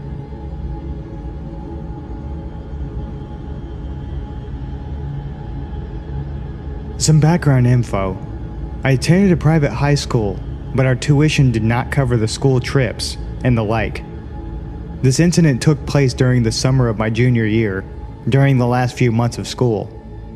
During high school, I was part of the Language National Honor Society, a club that will only let you in if you have an A and are overall level 3. 3 years of language study in a non-English language. Mine was Japanese. I had taken several classes over the summer and tested from level 2 to level 4. I was ecstatic to join the club and do all the activities advertised, including traveling to our respective countries of study. That meant if I kept my grades up, I would be able to travel to Japan just over summer for a home stay. Part of the way us students raised money for our trips was to recycle all of the school's recycling and turn it in for a collective fund. Again, private high school. I guess we just did things differently. Anyway, the jobs for recycling were divided between the students who sorted the recycling and dug through the trash at school, and ones who drove the bags of bottles to the local recycling center. I was in the latter group, since my family owned a Suburban, which could fit most of the bags in one trip, with all the other seats down. So during late April, early June, I was signed up to take the bags. My mom offered to drive, since she wanted to use the truck to go shopping later in the day. It was surprisingly hot for the west side of Oregon. I was dressed in jean short shorts and a t-shirt and sneakers. No way I was going to wear flip-flops at the center, even with the heat. Old soda feels disgusting as it dries between your toes, trust me. At this time, my mom and I were not in a good spot in our relationship. We butted heads over every little thing, including recycling. She couldn't understand why I insisted on going to the recycling center early in the week. It was wasting time because she needed to buy something for one of my siblings' school projects. If you want, you can just drop me off. I'll grab a soda or something and text you when I'm done or walk home, I said, annoyed. She sighed. I'll wait around for a bit. When we reached the center, which was connected to a QFC, she parked one row from the entrance and I hopped out, dragging 3 huge bags with me. I returned to the car to grab the second batch when I felt it. That tingle go up your spine when someone is watching you. I frowned and then looked around. There was no one around really, except for an elderly-looking old man sitting in his car in the row behind us. He was looking right at me. I did a quick check to make sure there was no soda streak on my bare legs. Shit, there's a hole in my shorts. Jerk. So go ahead and laugh at the dumb teenager with bright pink panties. He wasn't laughing, but I was more embarrassed by the staring than creeped out. With a huff and a grumble, I dragged the remaining bags to the recycling center. It's a small open room that you can see into from the parking lot. Recycling machines lined the walls, and I got to work. A few minutes pass, and I get a text from my mom. I'm going ahead to the mall. Text me when you're on your way home. I don't want you waiting around for me to pick you up. Great, I text back. A few more minutes later, and I hear a car pulling up into the parking spot right in front of the recycling center opening. I look up as a reflex, and I felt my heart sink. It's the old man from before. The tingle down my spine is made of ice this time, settling in my gut. This was not okay. The man was watching me. Even if he was waiting for somebody, why not remain in his original spot? Why pull up in front and park instead of driving closer to the grocery store entrance? Still, I try to ignore it. That is, until I hear a creak of door hinges. My head snaps up, and I see the man has opened his door and has one leg sticking out. I text my mom, "Can you come back?" She asks why. There's this guy watching me and is creeping me out. Just go tell one of the employees if he's really bothering you.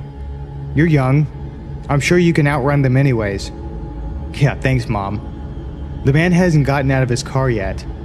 He's just sitting there, watching me. Watching me stand there with my phone in my hand. That's when I noticed a very rhythmic movement of one of his arms. Hell no. Abandoning my bottles and walking out of the recycling center and heading towards the entrance of the QFC. As I pass the car, I can't help but look, just to make sure I'm right. And lo and behold, the man is sitting there half out of his car watching me. He's exposed and pleasuring himself. That sight makes my lip curl in disgust. I hurry into the QFC and tell the first employee I see what's going on. She just says, "Oh, that's gross," and walks away. Yeah, fuck you too, lady. I feel gross. Violated almost. It makes my skin crawl, but I'm too nervous to go back out of the store again. I linger by the doors, like a creep myself. Nervous. After about 5 minutes, another employee, a man this time, comes up to me and asks if I'm lost, and reminds me that there's no loitering in the store. I have no choice but to go back out again. Thankfully, the man is gone. I finish the recycling, turn in the receipt for cash, buy the damn soda and walk home. I never saw that man again, and opted for sorting bottles at the school instead of taking them to the recycling center. On the plus side, my relationship with my mother has gotten a lot better since. The downside, it wasn't the last, or even the most extreme creepy encounter I've experienced.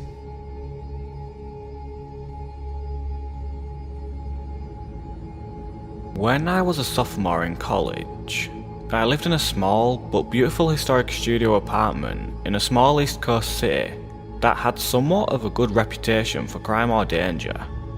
However, the neighbourhood I lived in was usually considered one of the good neighbourhoods.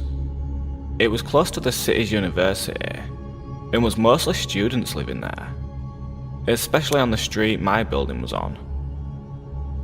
My building was a huge 4-story townhouse, if you can really call it that. It was really a mansion as a whole, built in 1895. The architecture was really awesome. Built-in bookshelves and huge mahogany pocket doors that slid into the walls. Anyway, the building wasn't exactly in mint condition, and my landlord was pretty lazy. He would always come by and check up on things, and make promises to get stuff fixed, but never really got around to doing much of anything. The apartment I was renting was on the first floor. My front door was immediately on the left as you walk into the building's door from the street.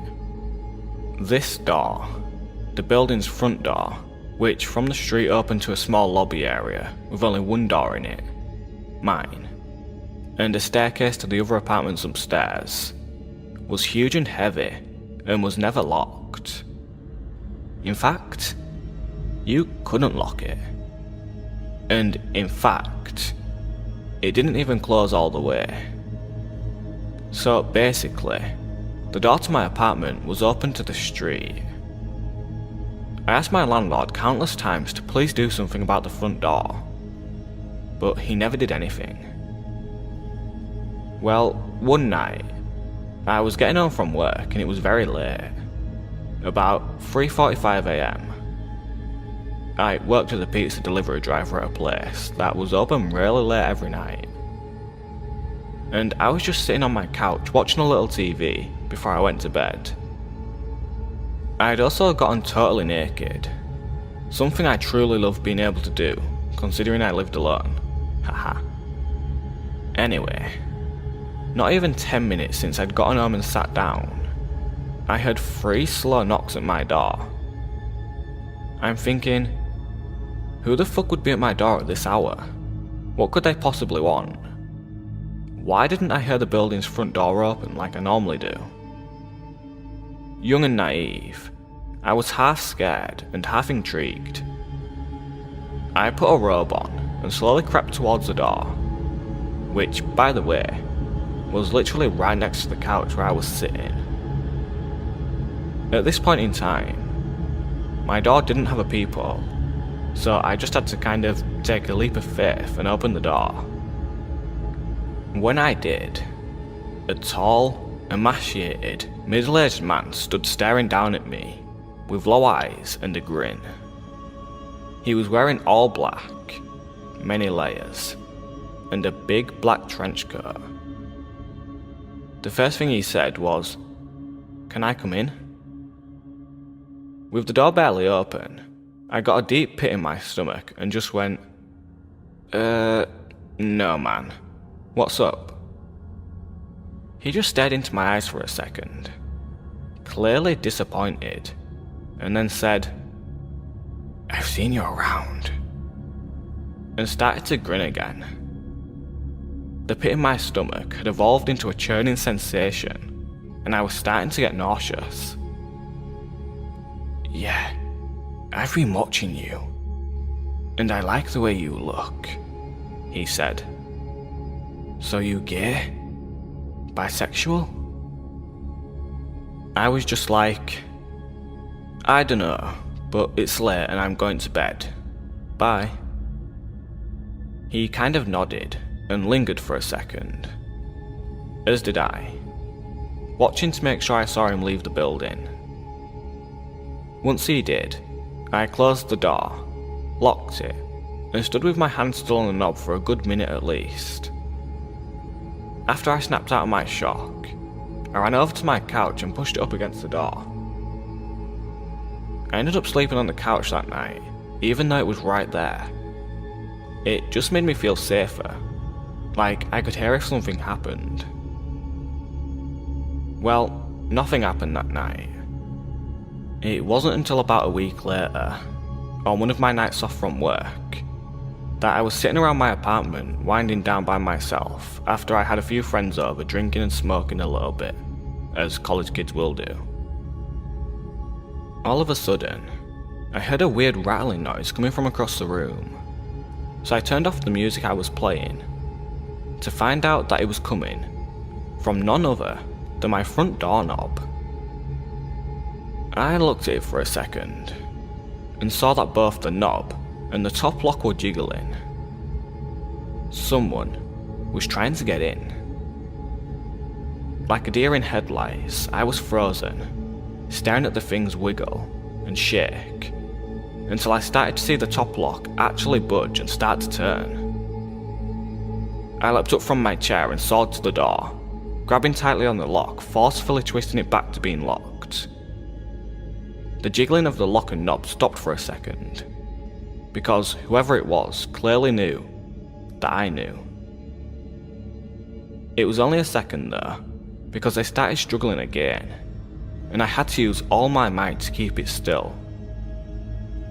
Sweat was dripping down my forehead and my ribcage, and after about 15 seconds of wrestling with this intruder, it suddenly stopped, and I heard the building door open and close, and footsteps run down the stairs of the stoop to the sidewalk. Just like I was before, I was paralysed with my hands at the door for a good while before I realised I was crying and shaking and that I needed to call someone. My instinct was to call the police. In hindsight, I regret this for the following reasons. I was basically having a panic attack while I was on the phone with 911 and actually threw up during the call. And I think that's when they decided I was just fucked up or something. When the two police got to my apartment, they stood in my doorway as I struggled to recount to them what had happened, as I'm shaking and crying. I noticed at one point that they're both smirking and laughing, and I say, "What's funny right now?" One of them goes, "It reeks of marijuana." I was just like, okay, and basically argued with them after that. Long story short, they ended up confiscating a bunch of shit from my apartment and basically turning the whole situation into a little mini drug bust. Although they say they weren't going to charge me with anything. Just take my shit. Nothing about this attempted break-in besides keep your door locked. I was devastated and felt so helpless. I hate to make this story so long, so I'll try to keep the last part short. Basically, This same scenario happened one more time about 2 weeks from the last time. Only, instead of calling the police, I called my dad, who raced down in an hour, which is a 2-hour drive from his house to this place. And he had a crowbar up his sleeve, haha. Unfortunately, by the time he had gotten there, whoever it was had already left. They didn't struggle very hard this time. My dad ended up cussing out my landlord and demanding he get the door fixed and install a new lock and a peephole on my door. He did make this happen within a reasonable amount of time. And I also got one of those bars you wedge between the doorknob and the floor, as well as an aluminium baseball bat to protect myself with, so I felt a lot better from then on. Needless to say though, I ended my lease for that apartment a month early and never moved back to that street. I never found out for sure who was trying to pick my locks, and if it was the guy who had come to my door the first time. But whoever it was, let's not meet.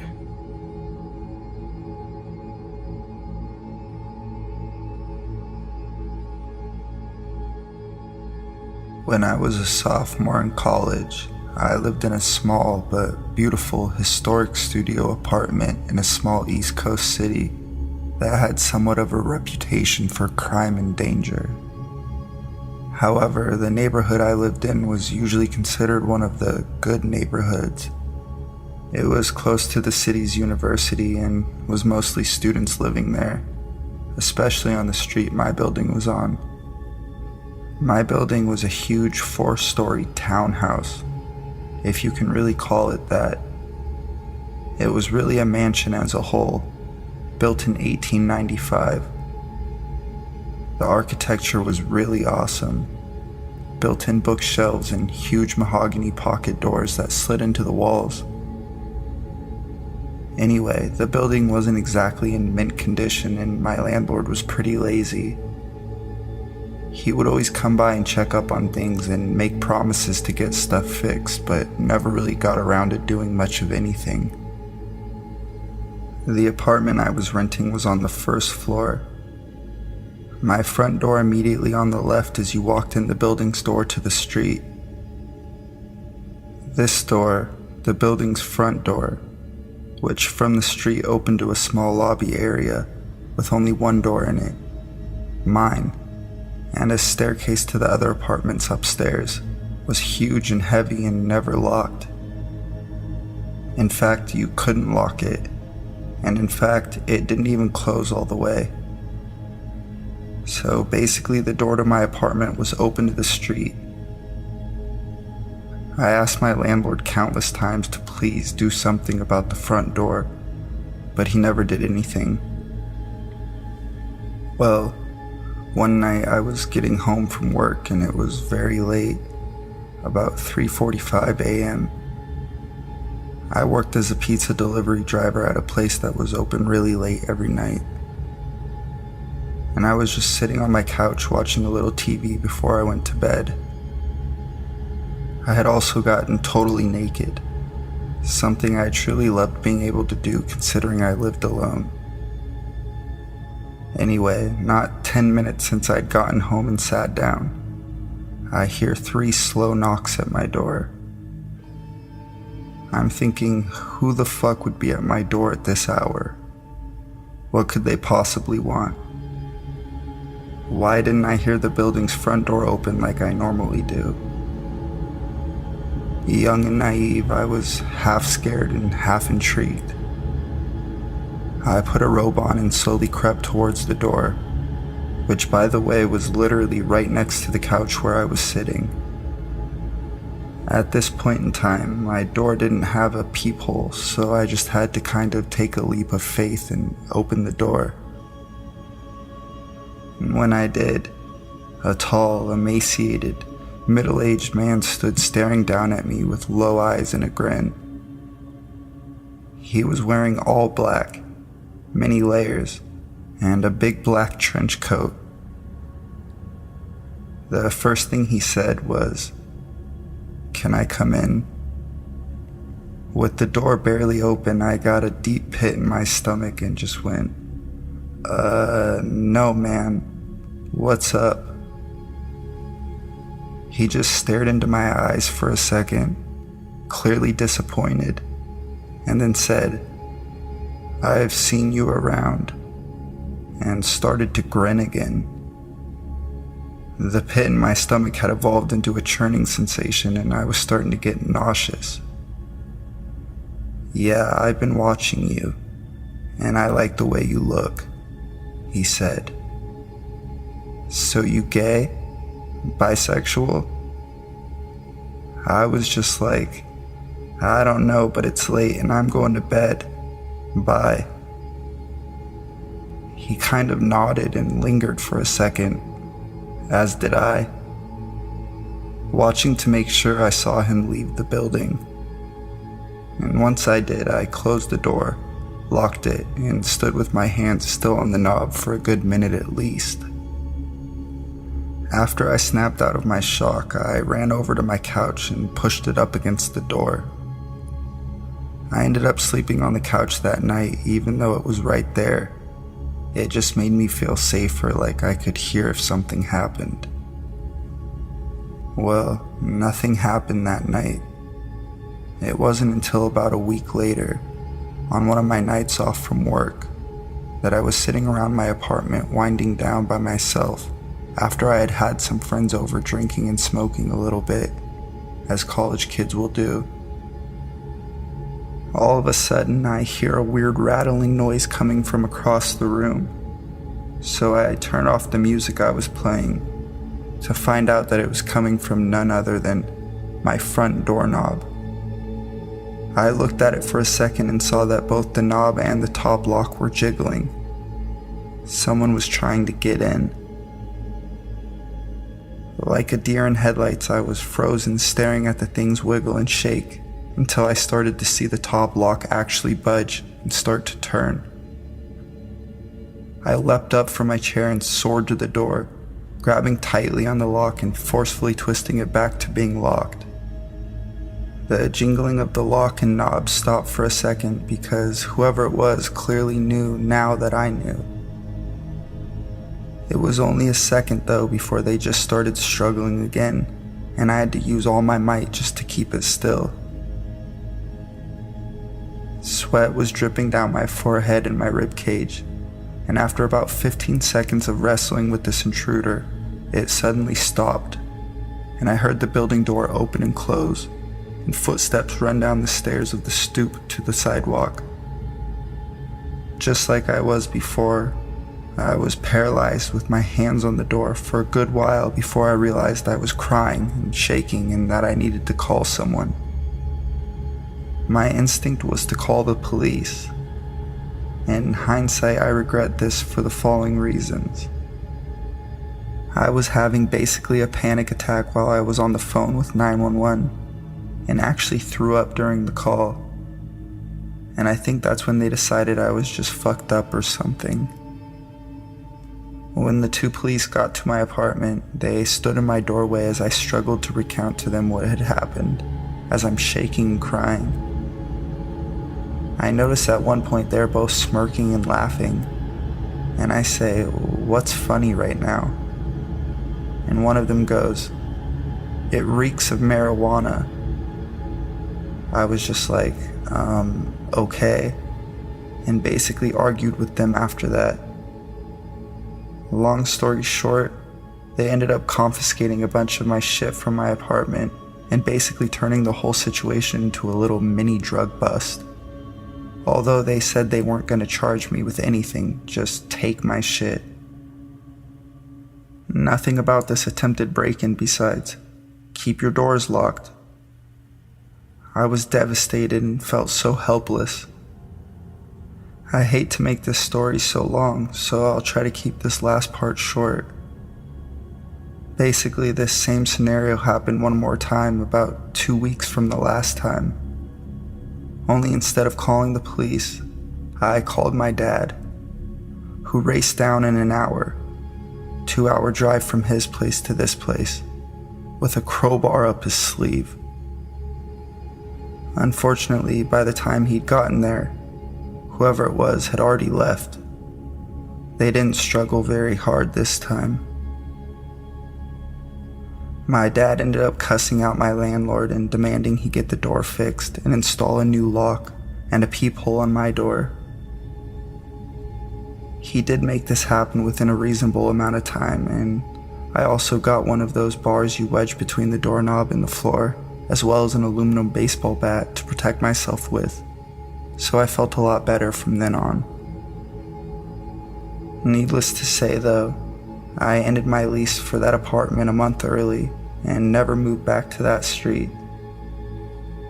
I never found out for sure who was trying to pick my locks and if it was the guy who would come to my door the first time, but whoever it was, let's not meet.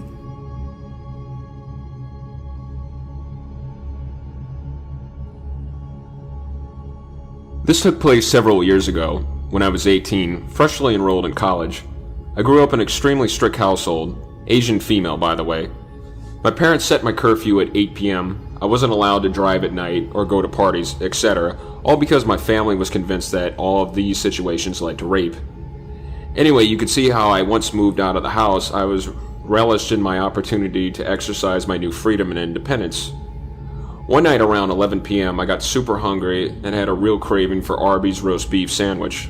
My roommate was tired and didn't want to go with me, so I hopped in my car and decided to go make a quick trip by myself. To get to Arby's, I had to take a stretch of the road that was really secluded and not well lit, of course at the time of night. There were barely any cars on the road. At the stoplight just a few blocks away from the Arby's, I was the third car waiting at the red light. Car A was very front, Car B was behind it, and I was behind Car B.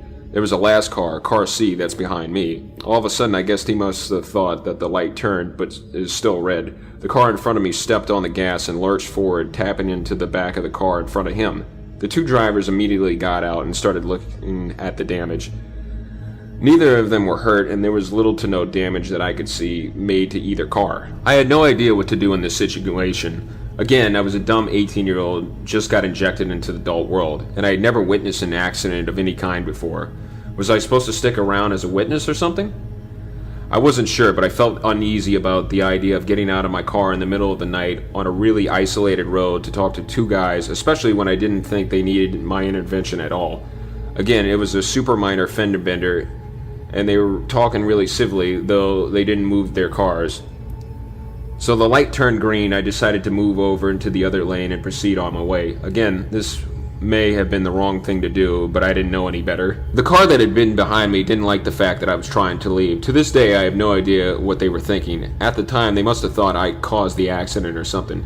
Anyway, as I shifted over into the other lane to leave, they started blasting their horns at me. I got super scared and proceeded down the road, past the green light. And Car C, the one behind me, took off after me. What ensued was still the most terrifying experience I've ever had. The car, which I could dimly see had two male figures in front seat, followed me closely for quite a while, occasionally blasting their horns aggressively. They would speed up until they were just about to hit the back of my car when I was starting to get really freaked out, so started making random turns to lose them, or to see if they were really following me. They definitely were. I made 3 left turns and they were still on my tail. Eventually the car pulled over into the lane beside me and kept speeding and nudging into my lane, as if to cut me off or run me off the road. I was actually crying now and called my then boyfriend, telling him what was happening. I initially wanted to drive to his house, but then I realized I didn't want these psychos knowing where he lived. I tried to avoid making eye contact with the 2 men in the car beside me, and tried not to let them imitate me off the road. They kept blaring the horn, and then eventually the driver rolled down the window. I was too scared to talk to him, but I could hear what he screamed clearly through my window, which had a slight gap in the top that never sealed up.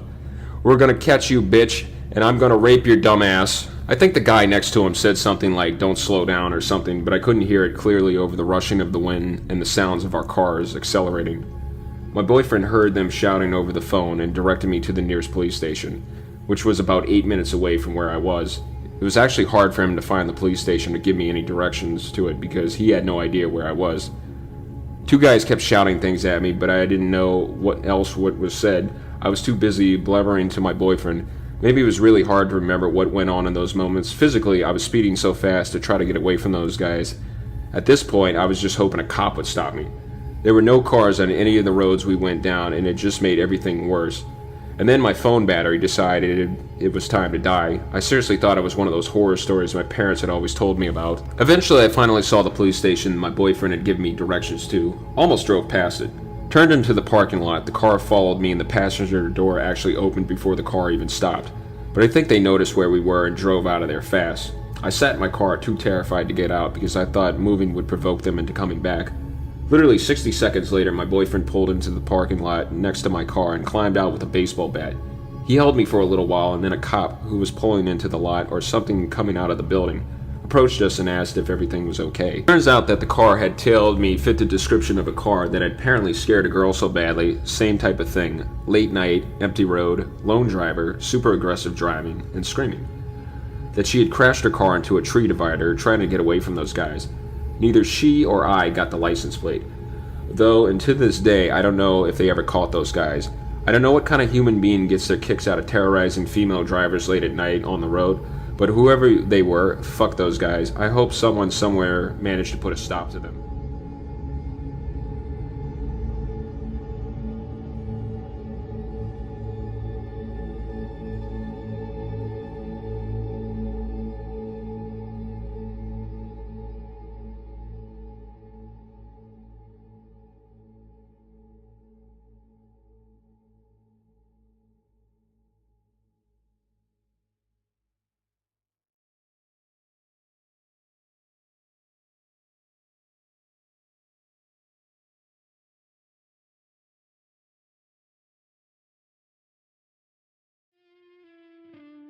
Hey everybody, it's Sino. Before the video gets started, I just wanted to thank you all for all of your support. We hit 9,500 subscribers a few days ago, and we have 10,000 right around the corner. So remember that when we do hit 10,000, I'm going to be doing my face reveal on this channel. Let me know what you guys think of the story in the comment section down below, and if you enjoyed the story, remember to leave a like, and if you're new, consider subscribing. Starting this Friday, May 26th, I'm going to start uploading daily videos to this channel featuring scary stories from Reddit. I'll be finishing up finals this Thursday, May 25th, so after Thursday, I'll be free to start uploading daily videos featuring scary stories from Reddit. I hope you guys enjoyed the video, and if you do, remember to leave a like and subscribe for daily videos starting Friday, May 26th. Thank you for all the support, and I hope you enjoyed the video.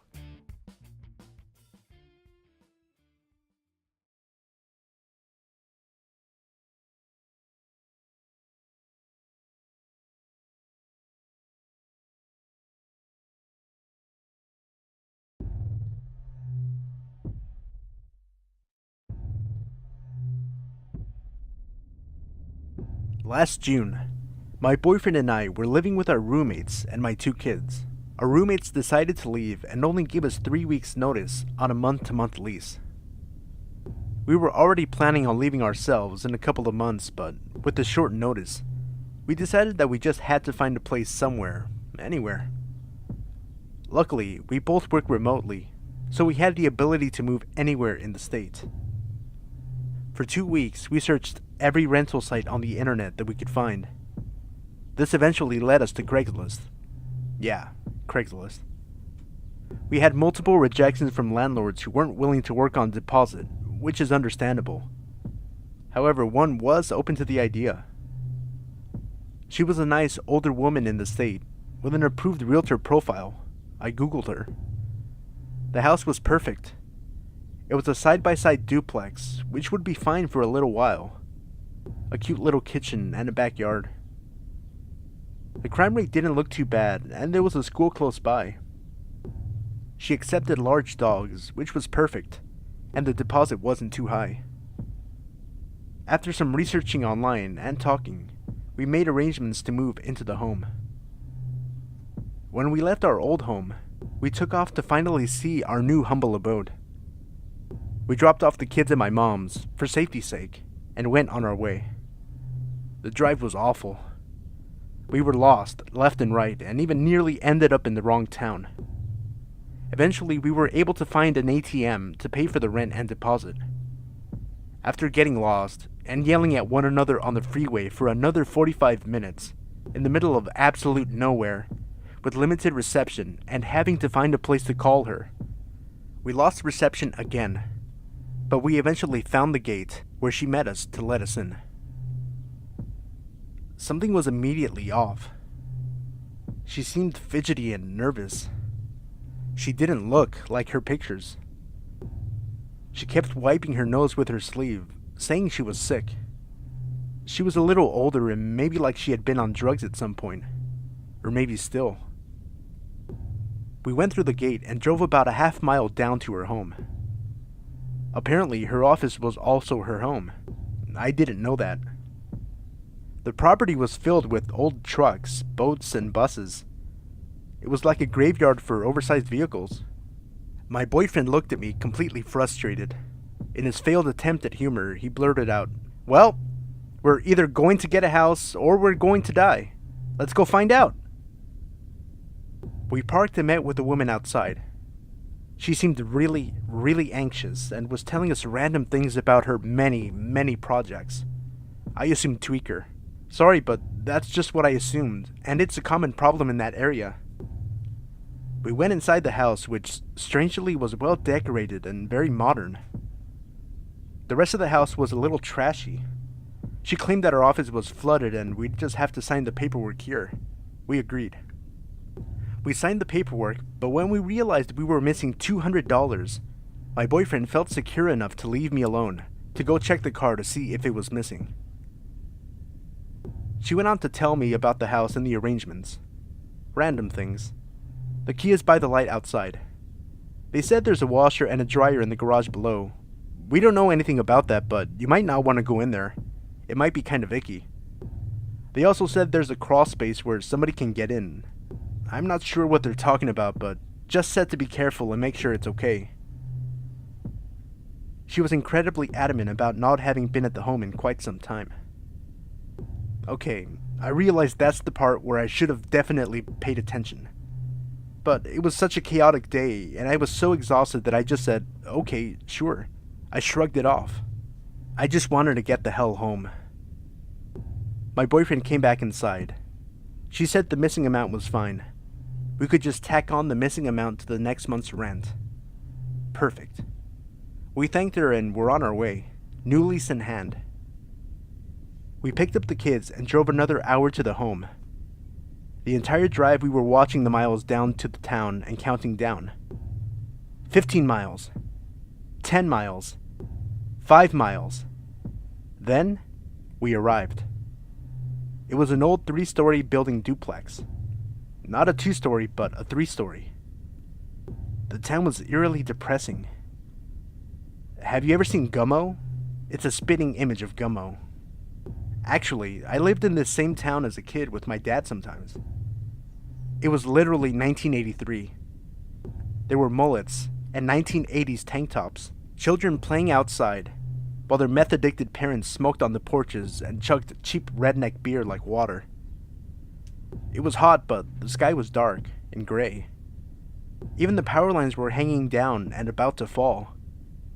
There were drug addicts walking around and small children playing outside. Other children played by themselves, running their bikes through the streets unsupervised. This was not Mayberry. That beautiful yard had grown into a jungle. This beautiful duplex was practically abandoned and nobody was living on the other side. My boyfriend and I looked at one another with a sense of dread. "Is this it?" I asked. "This is it. This is where we live now," he told me. He grabbed the key by the light and we walked into the house. It was worse. The floor was covered in water.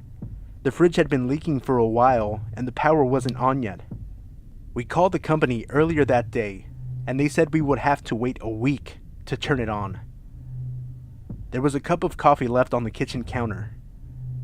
I noticed the locks had been recently changed, and the door had obviously been broken into several times, so much that the locks were completely useless. There was like this weird gap between the door and the frames. There was a horrible smell, like the stench of rotting flesh or something. My boyfriend went to grab the things while I watched the kids. I walked in the living room. The house had been painted that day. It was roasting outside, and the smell between the paint, the smell of the mold, and overwhelming smell of death. I had to open a window. I tried. He tried. The windows were broken and painted shut. This place was a train wreck. The pictures online had to have been from a few years ago. Whoever painted the house painted quickly and got the hell out of there. It was poorly done. Even the door frames were painted. They painted the walls, ceiling, the banisters, and even the stairs this ugly, depressing salmon pink color. That instantly set me off. I think there was blood in here, I told my boyfriend. Why do you say that? He asked, dropping down more boxes onto the floor. That's the only reason to paint it this god-awful color. Blood will seep through white paint, eventually, and it's impossible to get rid of. The only reason I know this is because I remember hearing about a news story where a woman took over a murder house. As I walked further into the living room, I realized there was a huge bleach stain, about 2 feet wide on the dark carpet. The house was lifted so high with the garage or basement, whatever it was, below. I didn't understand how it could feel like it had been flooded or why the carpet was so badly wrinkled. We scoped out the house and went upstairs to the bedrooms.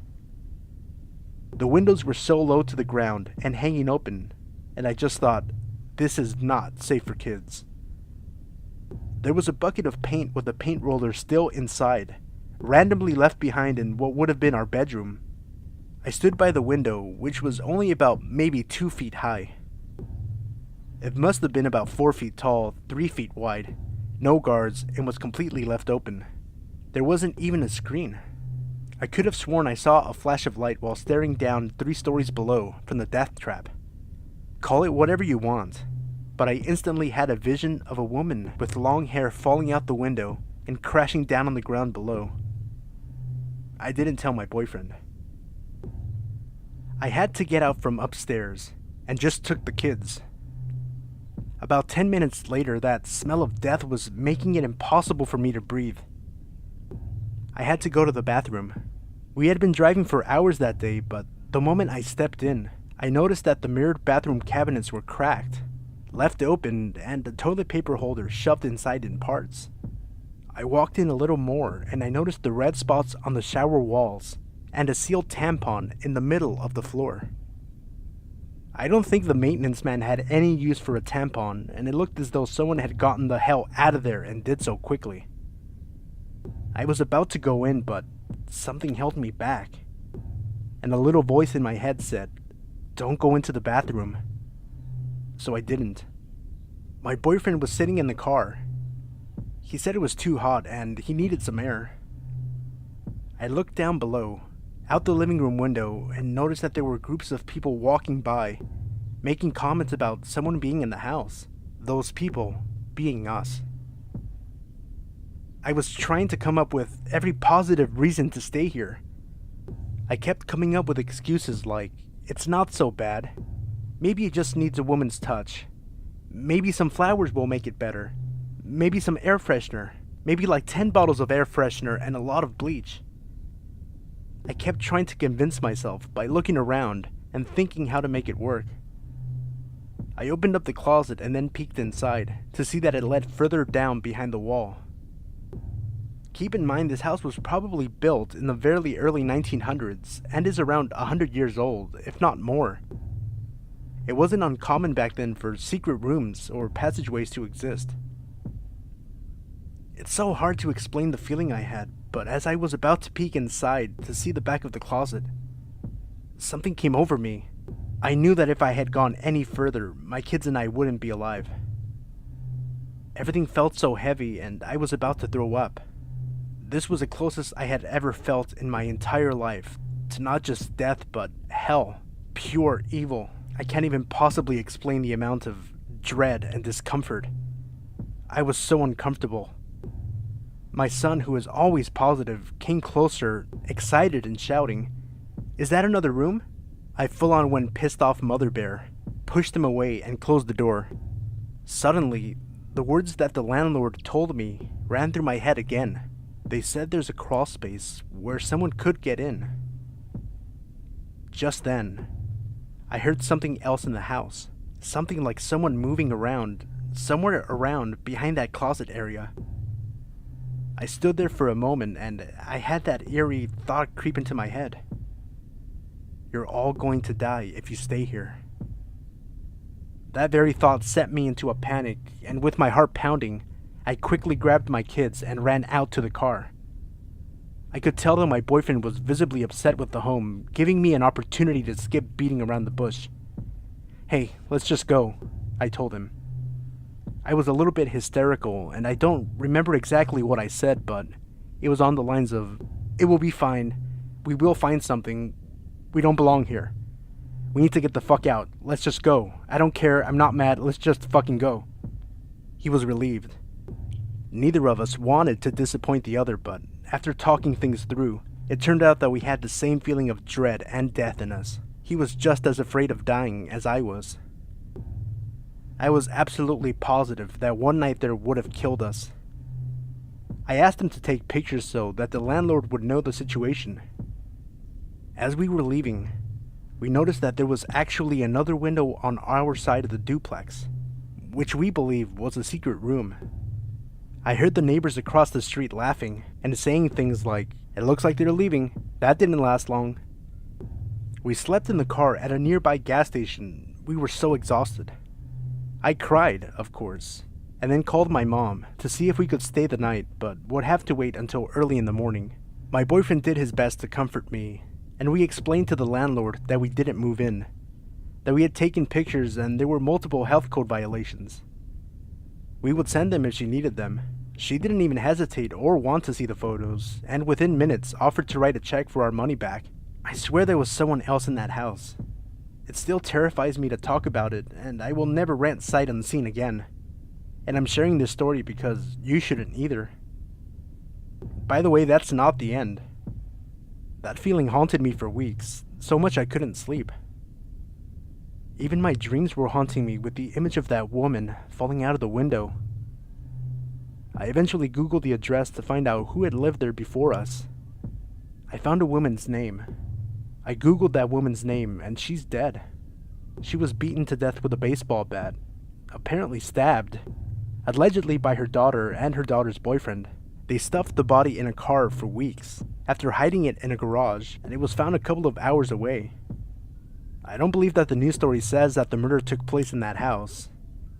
I don't even know, but it still feels like it was somehow involved, or something else happened. I'm not sure.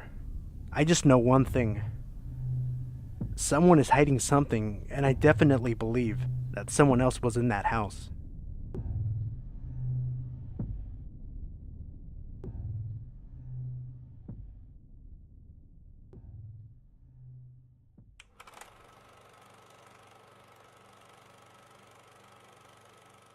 Hey everybody, it's Sino. A few quick notes before the video. If you enjoyed the video, remember to leave a like, and consider subscribing for daily uploads of scary stories from Reddit. I'm including a link to my playlist featuring videos sorted by popularity in the video description below. And finally, this Sunday, June 4th, I'll be hosting a live stream on my wrestling channel for WWE Extreme Rules, where I'll be doing live commentary and coverage. If you're interested in joining me and checking out the channel, I'll include a link in the video description below. Again, thank you for all the support, and may your wildest nightmares come true. When I was about 17 or so, I had moved back home to the beach after staying out in Washington for a bit after earning my GED. Not long after I got back, I made some new friends, with one in particular, Chris. This story isn't about him, but how meeting him was probably the worst thing that could have happened. Now, we used to hang out all the time and smoke weed, drive around aimlessly, go out to bars, etc. Just your everyday teenager stuff. We were, however, pretty into urban exploration, I guess you could say. We used to go into the woods all the time, in random places, just to explore. We live in a big city, so there isn't much adventure in the concrete jungle. Anyway, one night we're driving along this huge stretch of road, one city over. Chris, a female friend, B, and myself. It's probably about 7:30 p.m. in the middle of summer. There are usually street lamps in most parts of the city, but it was pitch black, with thick woods on either side of the street. The sun hadn't set yet, but you couldn't see anything below the tree line. Chris decides to tell us about this path in the woods that connects to neighborhoods he used to use as a kid, and how it's a cool spot to smoke up, with rope swings and benches and stuff. So, of course, we're like, yeah, let's go. We make our way into the woods, down the only path we can see, and it's well beaten, a clear sign it's used often. I never worried about weird things happening because, they always happen to someone else. As we got to the bench in the middle of the path, we sat down and rolled up. B was making a spectacle of playing on the rope swing that hung over a ditch that was about 6 feet or so deep. So we finished rolling up and have 2 really nice blunts. We're just sitting there bullshitting, having a good time. And out of nowhere, the air seemed to get really thick. It's hard to explain, but my throat started getting tight. It was harder to breathe. I started getting lightheaded for seemingly no reason at all. It took me a minute to realize what I was feeling was dread. Just sheer terror. And I didn't know why. Before I could even ask my friends if they felt it, we heard footsteps. And no sooner did we take notice that 3 men were standing within 5 feet of our circle. Now it's pitch black. We have no lights, just the cherry of our lit smoke. These men look like nothing but shadows in the dark. We can't see their faces, clothes, anything. It was extremely unnerving to say the least. After what felt like forever, one of them spoke to us. "Hey, what are you guys doing out here so late?" "Oh, we're just cutting through and stopped to smoke up," I answered them. "Mind if we join you?" Now, obviously, it would have been better to tell these guys to fuck off, but I didn't want to set anyone off, so I told them yes. One of them sits next to us on the bench and just starts small talk, asking things like, "What do you guys do for work? Where are you from?" etc. It wasn't polite small talk. It was like he was trying to keep us distracted, which I didn't notice at the time. He kept talking as he gave one of our blunts to his friend, who, I'll remind you, haven't said a word and didn't sit either. The other 2 just stood next to the bench, looking like they were waiting for something. I passed the other blunt to our new friend, just hoping they are trying to get a free smoke out. I couldn't have been more wrong. No sooner than the 3 men have both of our smokes do they all get really stiff, like statuesque, and reach into their pockets and, you guessed it, all 3 of them were armed. Now I'm standing there, thinking that they just wanted our weed and didn't want to argue about it. Then came the very stereotypical, "Now, give me everything you have."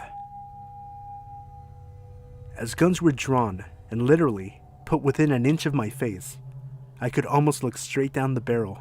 Damn the darkness. I was so close to it. I just stood there. I didn't move at all. I guess I was kind of in shock, like I really didn't believe what was happening. Then, out of nowhere, the man to my left let a round off right next to my ear. If you think a gunshot is loud when you hear it on your street, you have no idea how loud it is when it goes off right next to your head. I jumped about 10 feet and rushed to empty my pockets. I gave them my phone and my wallet without hesitation. My friends followed suit, and I thought that was the end of it. We weren't so lucky.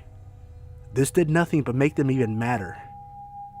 They were pissed they only got 2 cell phones and maybe $40 from 3 people.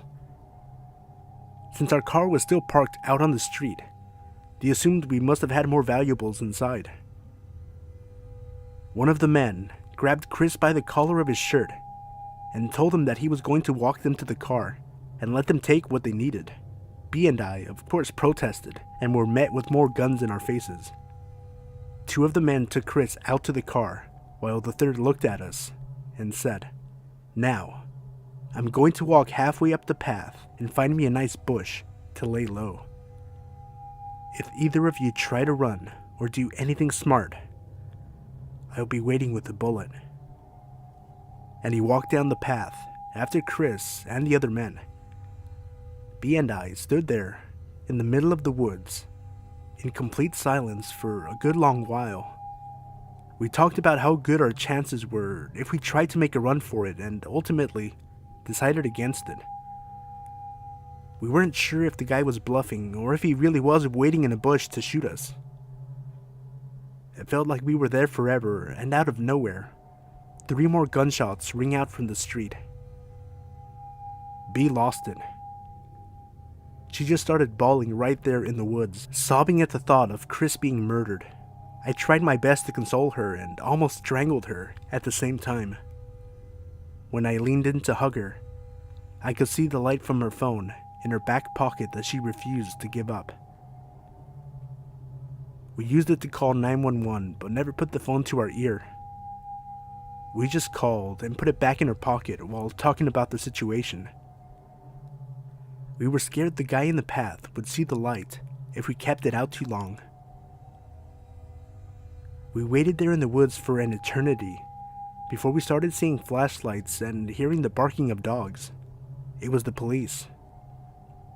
I couldn't have been more relieved, and neither could B. She started sobbing all over again, and we walked out of the woods with the cops. They took B to the side while they zip-tied me and put me in the back of a police cruiser. I started staring out the window, wondering why and where they took B, before I noticed Chris was sitting next to me. I started crying myself, out of relief that he was alive and wondering what happened when they got to the street. He told me that they brought him to the car and had him let them in. He said he let them take whatever they wanted, which still wasn't much in terms of sellable. He said they got pissed and hit him, then shot off a few rounds before running into the woods on the opposite side of the street. I asked him if he told the cops that, and he said they wouldn't listen. It didn't take me long to find out why. They pulled me out of the car after talking to B, and I insisted they remove the zip ties if I wasn't being arrested. Why should I? Apparently, the police thought the B was in danger of us. Granted, I realize now they were only being diligent, but at the time, I was not only offended, but pissed off. They thought that Chris and I were back there trying to rape B or something just as heinous. It was pretty shocking that they straight up accused us of sexually assaulting her in the woods and refused to listen about the men. That is, until B calmed down enough to tell them the same thing we did. Eventually, they believed us, but it was too late, since it had been almost an hour since the men took off into the woods. They told B that she could drive her car home, but because Chris and I were adults, they wouldn't allow her to give us a ride back. So I asked the cop if he would take us back home, and he declined, and not politely either. It was pretty clear they thought we weren't being 100% truthful about not messing with B in the woods.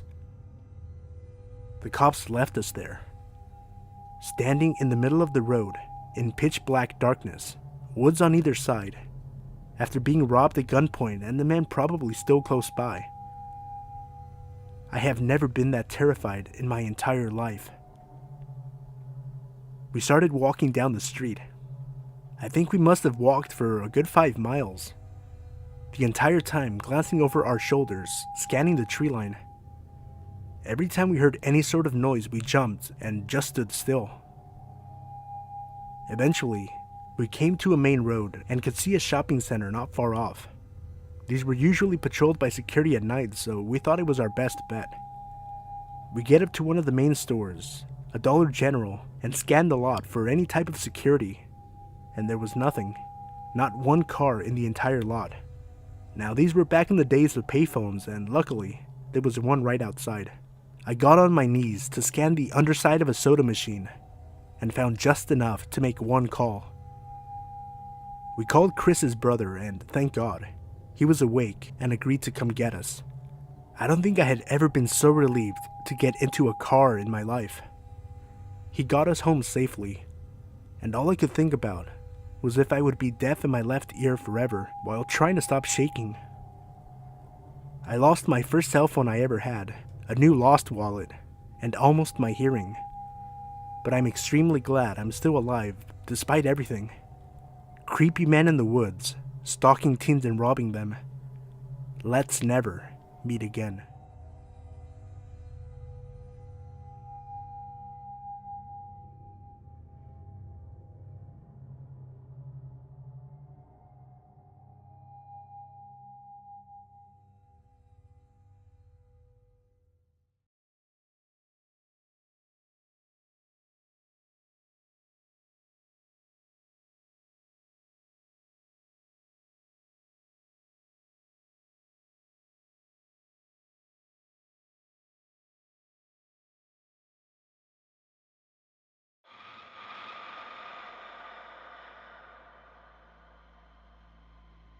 Back in 2012, when I moved 1,200 miles away from my home state, I didn't know anyone in the area. Despite being a rather introverted 22-year-old, I thought it would be good for me to get to know some locals. After joining Meetup.com, I browsed several groups until I found one that looked perfect. It was a nearby holistic healing center where they held events ranging from Tibetan singing bowls to psychic fairs. Given my lifelong interest in things of the alternative nature, I was excited by the thought of making some new like-minded friends. I signed up for the next event and attended a few days later. Upon my arrival, I was enchanted by the scent of incense and abundant good vibes. The owner was warm and kind as she introduced herself and the other attendees. Everyone I met was genuine, inclusive, and made me feel very welcome. I am someone who is incredibly close with my family, and it was my first time living alone and far from home. For these reasons, it was wonderful to feel such an instant connection with others. I had a great time getting to know everyone, and before I left, the owner, Rebecca, invited me to come back. That turned into me frequenting the center 4 to 5 times a week. Early on, I met a guy named Rodney at a Reiki circle. Reiki is a Japanese relaxation technique. He was a middle-aged man who was at the early stages of balding and kept his long hair in a low ponytail. His skin was tan and he was in good shape with muscular arms. Compared to my petite frame, he towered over me at about 6 foot tall. Following the Reiki, everyone would always hug one another and chat. Rodney was the first to come over and give me a very long, tight embrace. As we spoke, he told me how he was a single father and introduced me to his teenage son. The three of us hit it off immediately. Rodney and I seemed to have a lot in common, from our love of raw vegan food to scuba diving. It felt like I'd met a kindred spirit, and the energy he exuded was calm and peaceful. He was easy to trust and open up to. Over the coming months, I became Reiki certified and was spending a lot of time at the center. There was a core group of us that became inseparable. Rodney was always part of the gang. We would hold full moon ceremonies at the beach, drum circles at night, and healing sessions by day. Once a week in the evenings, we would go to Panera to get some tea and enjoy each other's company. All in all, it was a very fun time in my life. As time went on, I would see Rodney often. We would meet at farmers markets. I volunteered to help him run a haunted house attraction he was managing, and attended his yoga classes while he was getting his instructor education completed. Rodney and I developed a deep friendship, but nothing more than that. After all, I didn't have those feelings for him. I never got the impression that he did either, and I was close with his girlfriend, who he seemed to be very much in love with. If anything, I would say he was more of a fatherly figure to me. For all these reasons, I let my guard down. A year later, the lease on my apartment was ending, and I decided to move in with my boyfriend who lived about 40 minutes away. The distance, combined with a busy new job, left me with less and less time to visit the center. Eventually, I stopped going, other than the occasional trip to their little gift shop to buy sage and crystals. Rodney and I kept in touch a bit through Facebook, mostly him liking or commenting on my photos. Life happened, and it had been about 2 years since we had last seen each other in person. One day I was on my lunch break at work and went to a nearby grocery store to get some summer rolls. As I walked by the coffee bar, I saw Rodney and his eyes lit up while he opened his arms wide. I was given one of those infamously long hugs while he slowly rocked back and forth. He told me I looked great, and we caught up on what we'd both been up to since we saw each other last. I explained how I started another job not far from the center, so I'd be in the area again. He told me that he and his girlfriend had broken up. Apparently she was incredibly needy and insecure, which seemed untrue, as I knew her pretty well. Then, he started to tell me about his new business plans to teach, quote, rich older women yoga. After all, they are lonely and neglected by their husbands, so they want to be touched. Taken aback by his intentions, I continued to listen as he went on. I have a private studio space now. You should come by sometime. We can lay naked in the sun and do some stretches. It would be very healing.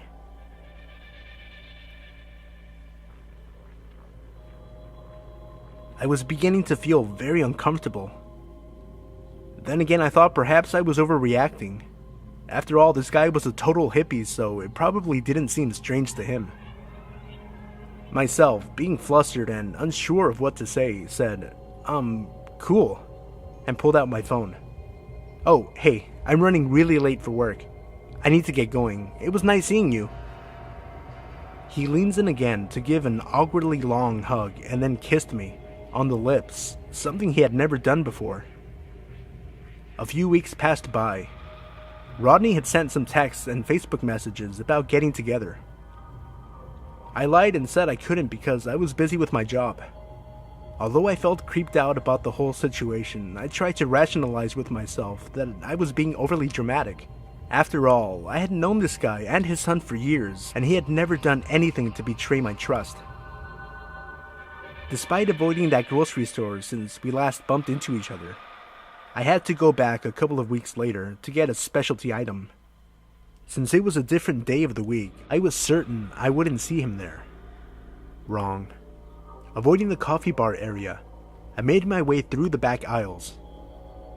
Suddenly I felt a hand on my shoulder, followed by Rodney saying my name from behind me. Despite being unable to shake the anxiety I was feeling, I slowly turned around with a forced smile and said hello. Once again, there was another long-ass hug. He then told me he wanted to hire me for a project he was working on, knowing I was having a bit of a tough time financially.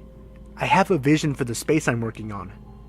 I'll do yoga poses naked and have them shot in black and white. I'll hang the pictures in the studio. I want you to be the photographer. He also knew fully well that I used to be a photographer. I paused for a moment and told him I wasn't sure if I would be able to do it. Most of my equipment is still up north, and I don't have the lenses I would need. Another lie, but I really thought we were friends and didn't want to jeopardize that with some weird Leo Kate Titanic-ish photo shoot. Then he tells me that he's sure whatever lens I have will be just fine, and I should stop by the studio tomorrow after I'm off work. He gave me the address, and I tell him I really wouldn't be able to stay long as I need to get home to let my dogs out. Still, he insists I should check the place out, that he wants to give me a tour and he cannot wait to show me. The next day, I drove by the location on my way home, contemplating on whether or not I should go in. My brain kept telling me it was fine. I knew him very well. I knew his son. He was a harmless hippie. Then why couldn't I shake the uneasy feeling in the pit of my stomach? So I decided to turn around and went straight to my house. Once I was home, he called me 9 times that same night, but I didn't answer. In the messages, it sounded like he was really angry, but was trying his hardest to come across as calm. The following day, he called me 14 times, mostly just calling, and hanging up repeatedly.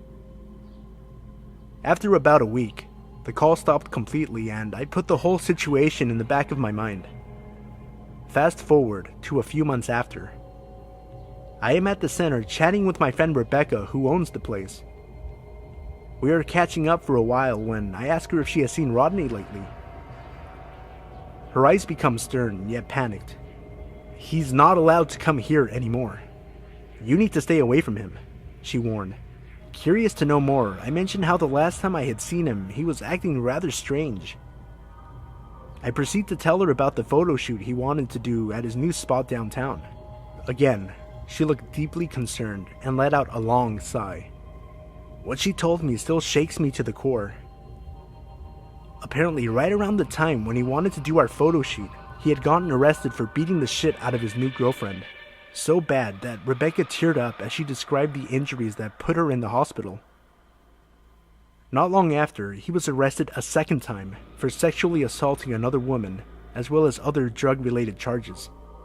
She continued on to inform me that he had never had any intention of opening a studio. He was totally broke and couldn't afford the lease, but he did know the guy who owned the building. Rodney had a key to look after the place while the owner was out of town. Rebecca knew all of this because she was good friends with Rodney's ex-girlfriend who told her everything while she was in the hospital. My mouth dropped and my heart sank when I heard all of this.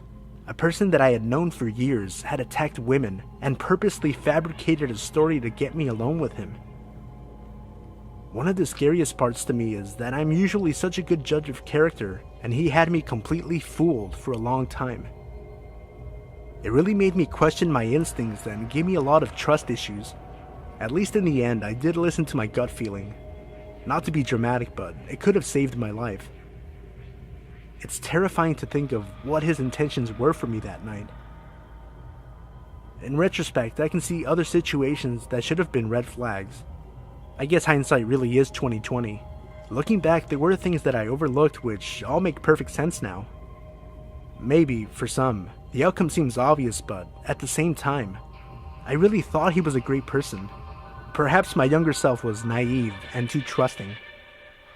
All things considered, I can certainly say that I am much more cautious now. I'm sharing this story in the hopes that even just one person will learn something from my cautionary tale. And Rodney, please, let's never meet again. Update. While obtaining verification documentation, I discovered that Rodney is a sexual predator and had a felony warrant issued shortly after our encounter.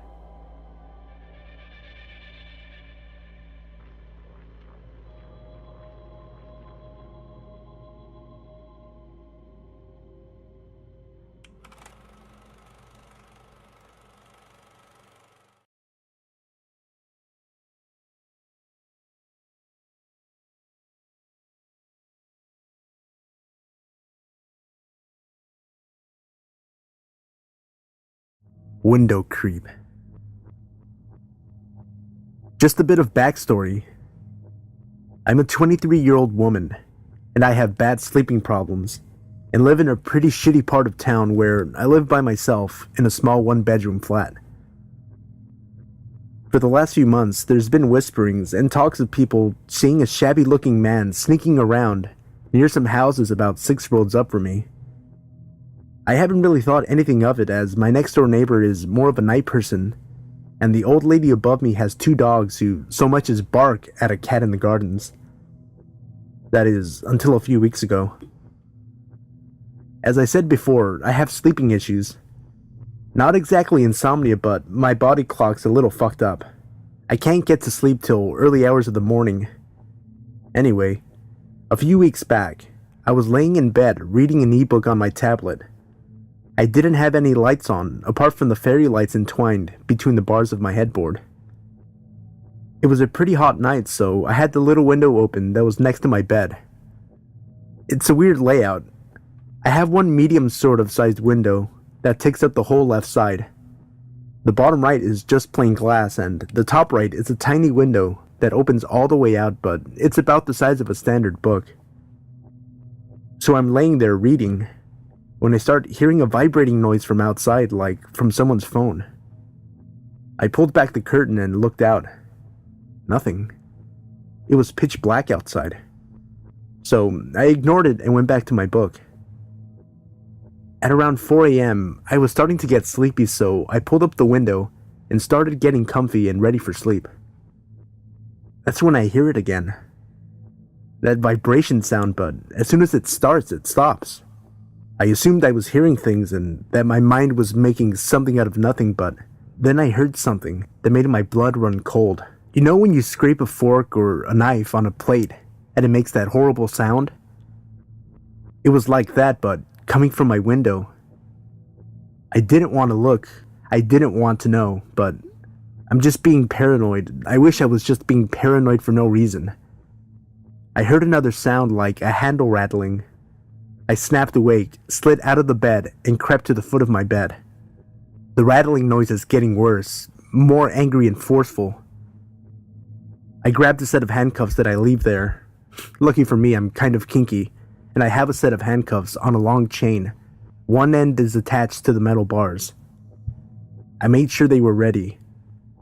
I reached for the curtains and practically pulled them off. All I saw was an arm and a hand that was reaching through my little window, trying to open the bigger one. I didn't hesitate, and I slapped the cuff over his wrist before he pulled it out of the window. That sure got his attention. So, little kitten likes to play rough, huh? He leaned into the glass, so close his breath is fogging the window. Well, Daddy likes. He finishes and starts thrashing, trying to get in. I bang on the wall between my room and the neighbor's, hoping my neighbor hears. I go to grab my phone off the windowsill where I always leave it, but in my panic, I knocked it off. Something grabs my hair and pulls hard. Now this creep has me by the hair as he tries to reach through with his other hand that I now see it. He's holding a knife. I scream as he pulls my hair, ripping it out, the tears streaming down my cheeks. I grab his other arm, trying to push it away. "Kitten, open the window," he said. When I don't answer, he brings the knife closer. "Do it now, or I'll have to cut up that pretty face." The dogs upstairs are going mad, and I scream again, trying to pull away. He pulls his other arm and smashes my head against the window. And that's when it happened. My neighbor barrels through the garden and almost tackles him to the floor. I say almost because he's still cuffed through my window.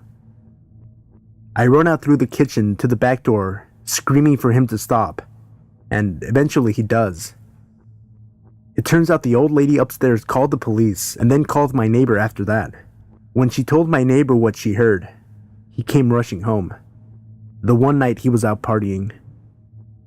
The police came and did their business and called the paramedics for me and the creep. I had to go to the hospital and I got my head sorted. I split my head open pretty bad when he smashed it and ripped me a bald spot where my hair and skin was. The creep got away with some cuts, a broken arm from where he was cuffed and tackled, and a fractured cheek. It turns out the guy was a convicted rapist and had prior convictions for breaking and entering. I'd hate to think what would have happened if I'd taken my sleeping tablets and been knocked out, or if my other window was opened.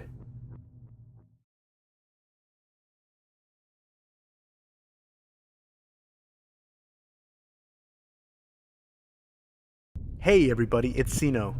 A few quick notes before the video. If you enjoyed the video, remember to leave a like, and consider subscribing for daily uploads of scary stories from Reddit.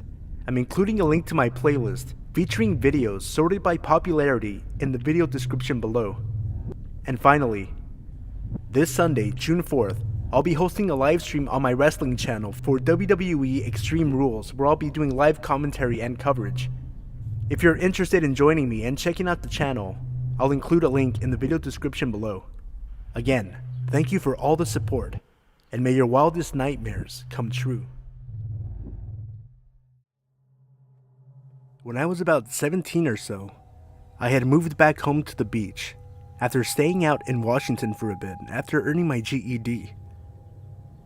Not long after I got back, I made some new friends, with one in particular, Chris.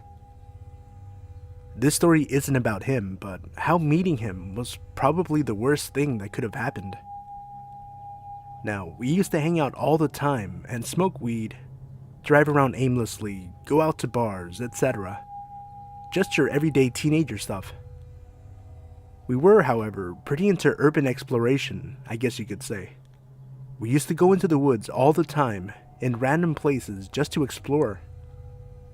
We live in a big city, so there isn't much adventure in the concrete jungle. Anyway, one night we're driving along this huge stretch of road, one city over. Chris, a female friend, B, and myself. It's probably about 7:30 p.m. in the middle of summer. There are usually street lamps in most parts of the city, but it was pitch black, with thick woods on either side of the street. The sun hadn't set yet, but you couldn't see anything below the tree line. Chris decides to tell us about this path in the woods that connects to neighborhoods he used to use as a kid, and how it's a cool spot to smoke up, with rope swings and benches and stuff. So, of course, we're like, yeah, let's go. We make our way into the woods, down the only path we can see, and it's well beaten, a clear sign that's used often. I never worried about weird things happening because, they always happen to someone else. As we got to the bench in the middle of the path, we sat down and rolled up. B was making a spectacle of playing on the rope swing that hung over a ditch that was about 6 feet or so deep. So we finished rolling up and have 2 really nice blunts. We're just sitting there bullshitting, having a good time. And out of nowhere, the air seemed to get really thick. It's hard to explain, but my throat started getting tight. It was harder to breathe. I started getting lightheaded for seemingly no reason at all. It took me a minute to realize what I was feeling was dread. Just sheer terror. And I didn't know why. Before I could even ask my friends if they felt it, we heard footsteps. And no sooner did we take notice that 3 men were standing within 5 feet of our circle. Now it's pitch black. We have no lights, just the cherry of our lit smoke. These men look like nothing but shadows in the dark. We can't see their faces, clothes, anything. It was extremely unnerving to say the least. After what felt like forever, one of them spoke to us. "Hey, what are you guys doing out here so late?" "Oh, we're just cutting through and stopped to smoke up," I answered them. "Mind if we join you?" Now, obviously, it would have been better to tell these guys to fuck off, but I didn't want to set anyone off, so I told them yes. One of them sits next to us on the bench and just starts small talk, asking things like, "What do you guys do for work? Where are you from?" etc. It wasn't polite small talk. It was like he was trying to keep us distracted, which I didn't notice at the time. He kept talking as he gave one of our blunts to his friend, who, I'll remind you, haven't said a word and didn't sit either. The other 2 just stood next to the bench, looking like they were waiting for something. I passed the other blunt to our new friend, just hoping they are trying to get a free smoke out. I couldn't have been more wrong. No sooner than the 3 men have both of our smokes do they all get really stiff, like statuesque, and reach into their pockets, and, you guessed it, all 3 of them were armed. Now I'm standing there, thinking that they just wanted our weed and didn't want to argue about it. Then came the very stereotypical, "Now, give me everything you have." As guns were drawn and literally put within an inch of my face, I could almost look straight down the barrel. Damn the darkness. I was so close to it. I just stood there. I didn't move at all. I guess I was kind of in shock, like I really didn't believe what was happening. Then, out of nowhere, the man to my left let a round off right next to my ear. If you think a gunshot is loud when you hear it on your street, you have no idea how loud it is when it goes off right next to your head. I jumped about 10 feet and rushed to empty my pockets. I gave them my phone and my wallet without hesitation. My friends followed suit, and I thought that was the end of it. We weren't so lucky. This did nothing but make them even madder. They were pissed they only got 2 cell phones and maybe $40 from 3 people. Since our car was still parked out on the street, they assumed we must have had more valuables inside. One of the men grabbed Chris by the collar of his shirt and told them that he was going to walk them to the car and let them take what they needed. B and I, of course, protested and were met with more guns in our faces. Two of the men took Chris out to the car, while the third looked at us and said, "Now, I'm going to walk halfway up the path and find me a nice bush to lay low. If either of you try to run or do anything smart, I'll be waiting with a bullet." And he walked down the path after Chris and the other men. B and I stood there in the middle of the woods in complete silence for a good long while. We talked about how good our chances were if we tried to make a run for it and ultimately decided against it. We weren't sure if the guy was bluffing or if he really was waiting in a bush to shoot us. It felt like we were there forever, and out of nowhere, 3 more gunshots ring out from the street. B lost it. She just started bawling right there in the woods, sobbing at the thought of Chris being murdered. I tried my best to console her and almost strangled her at the same time. When I leaned in to hug her, I could see the light from her phone in her back pocket that she refused to give up. We used it to call 911, but never put the phone to our ear. We just called and put it back in her pocket while talking about the situation. We were scared the guy in the path would see the light if we kept it out too long. We waited there in the woods for an eternity before we started seeing flashlights and hearing the barking of dogs. It was the police. I couldn't have been more relieved, and neither could B. She started sobbing all over again, and we walked out of the woods with the cops. They took B to the side while they zip-tied me and put me in the back of a police cruiser. I started staring out the window, wondering why and where they took B, before I noticed Chris was sitting next to me. I started crying myself, out of relief that he was alive and wondering what happened when they got to the street. He told me that they brought him to the car and had him let them in. He said he let them take whatever they wanted, which still wasn't much in terms of sellable. He said they got pissed and hit him, then shot off a few rounds before running into the woods on the opposite side of the street. I asked him if he told the cops that, and he said they wouldn't listen. It didn't take me long to find out why. They pulled me out of the car after talking to B, and I insisted they remove the zip ties if I wasn't being arrested. Why should I? Apparently, the police thought that B was in danger of us. Granted, I realize now they were only being diligent, but at the time, I was not only offended, but pissed off. They thought that Chris and I were back there trying to rape B or something just as heinous.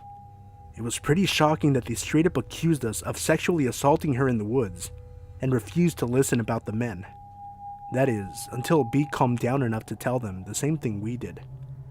Eventually, they believed us, but it was too late, since it had been almost an hour since the men took off into the woods.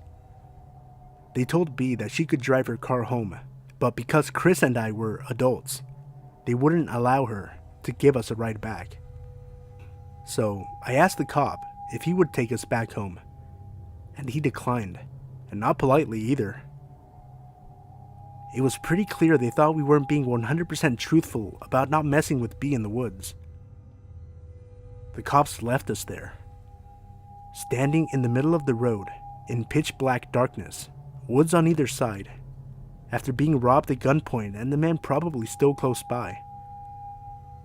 I have never been that terrified in my entire life. We started walking down the street. I think we must have walked for a good 5 miles, the entire time glancing over our shoulders, scanning the tree line.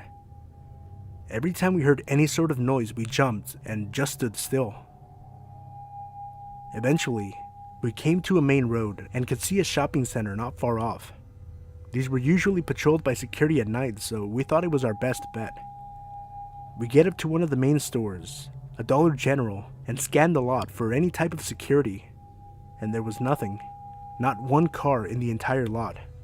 Now, these were back in the days of payphones, and luckily, there was one right outside. I got on my knees to scan the underside of a soda machine, and found just enough to make one call. We called Chris's brother, and thank God, he was awake and agreed to come get us. I don't think I had ever been so relieved to get into a car in my life. He got us home safely, and all I could think about was if I would be deaf in my left ear forever while trying to stop shaking. I lost my first cell phone I ever had, a new lost wallet, and almost my hearing. But I'm extremely glad I'm still alive, despite everything. Creepy men in the woods, stalking teens and robbing them. Let's never meet again.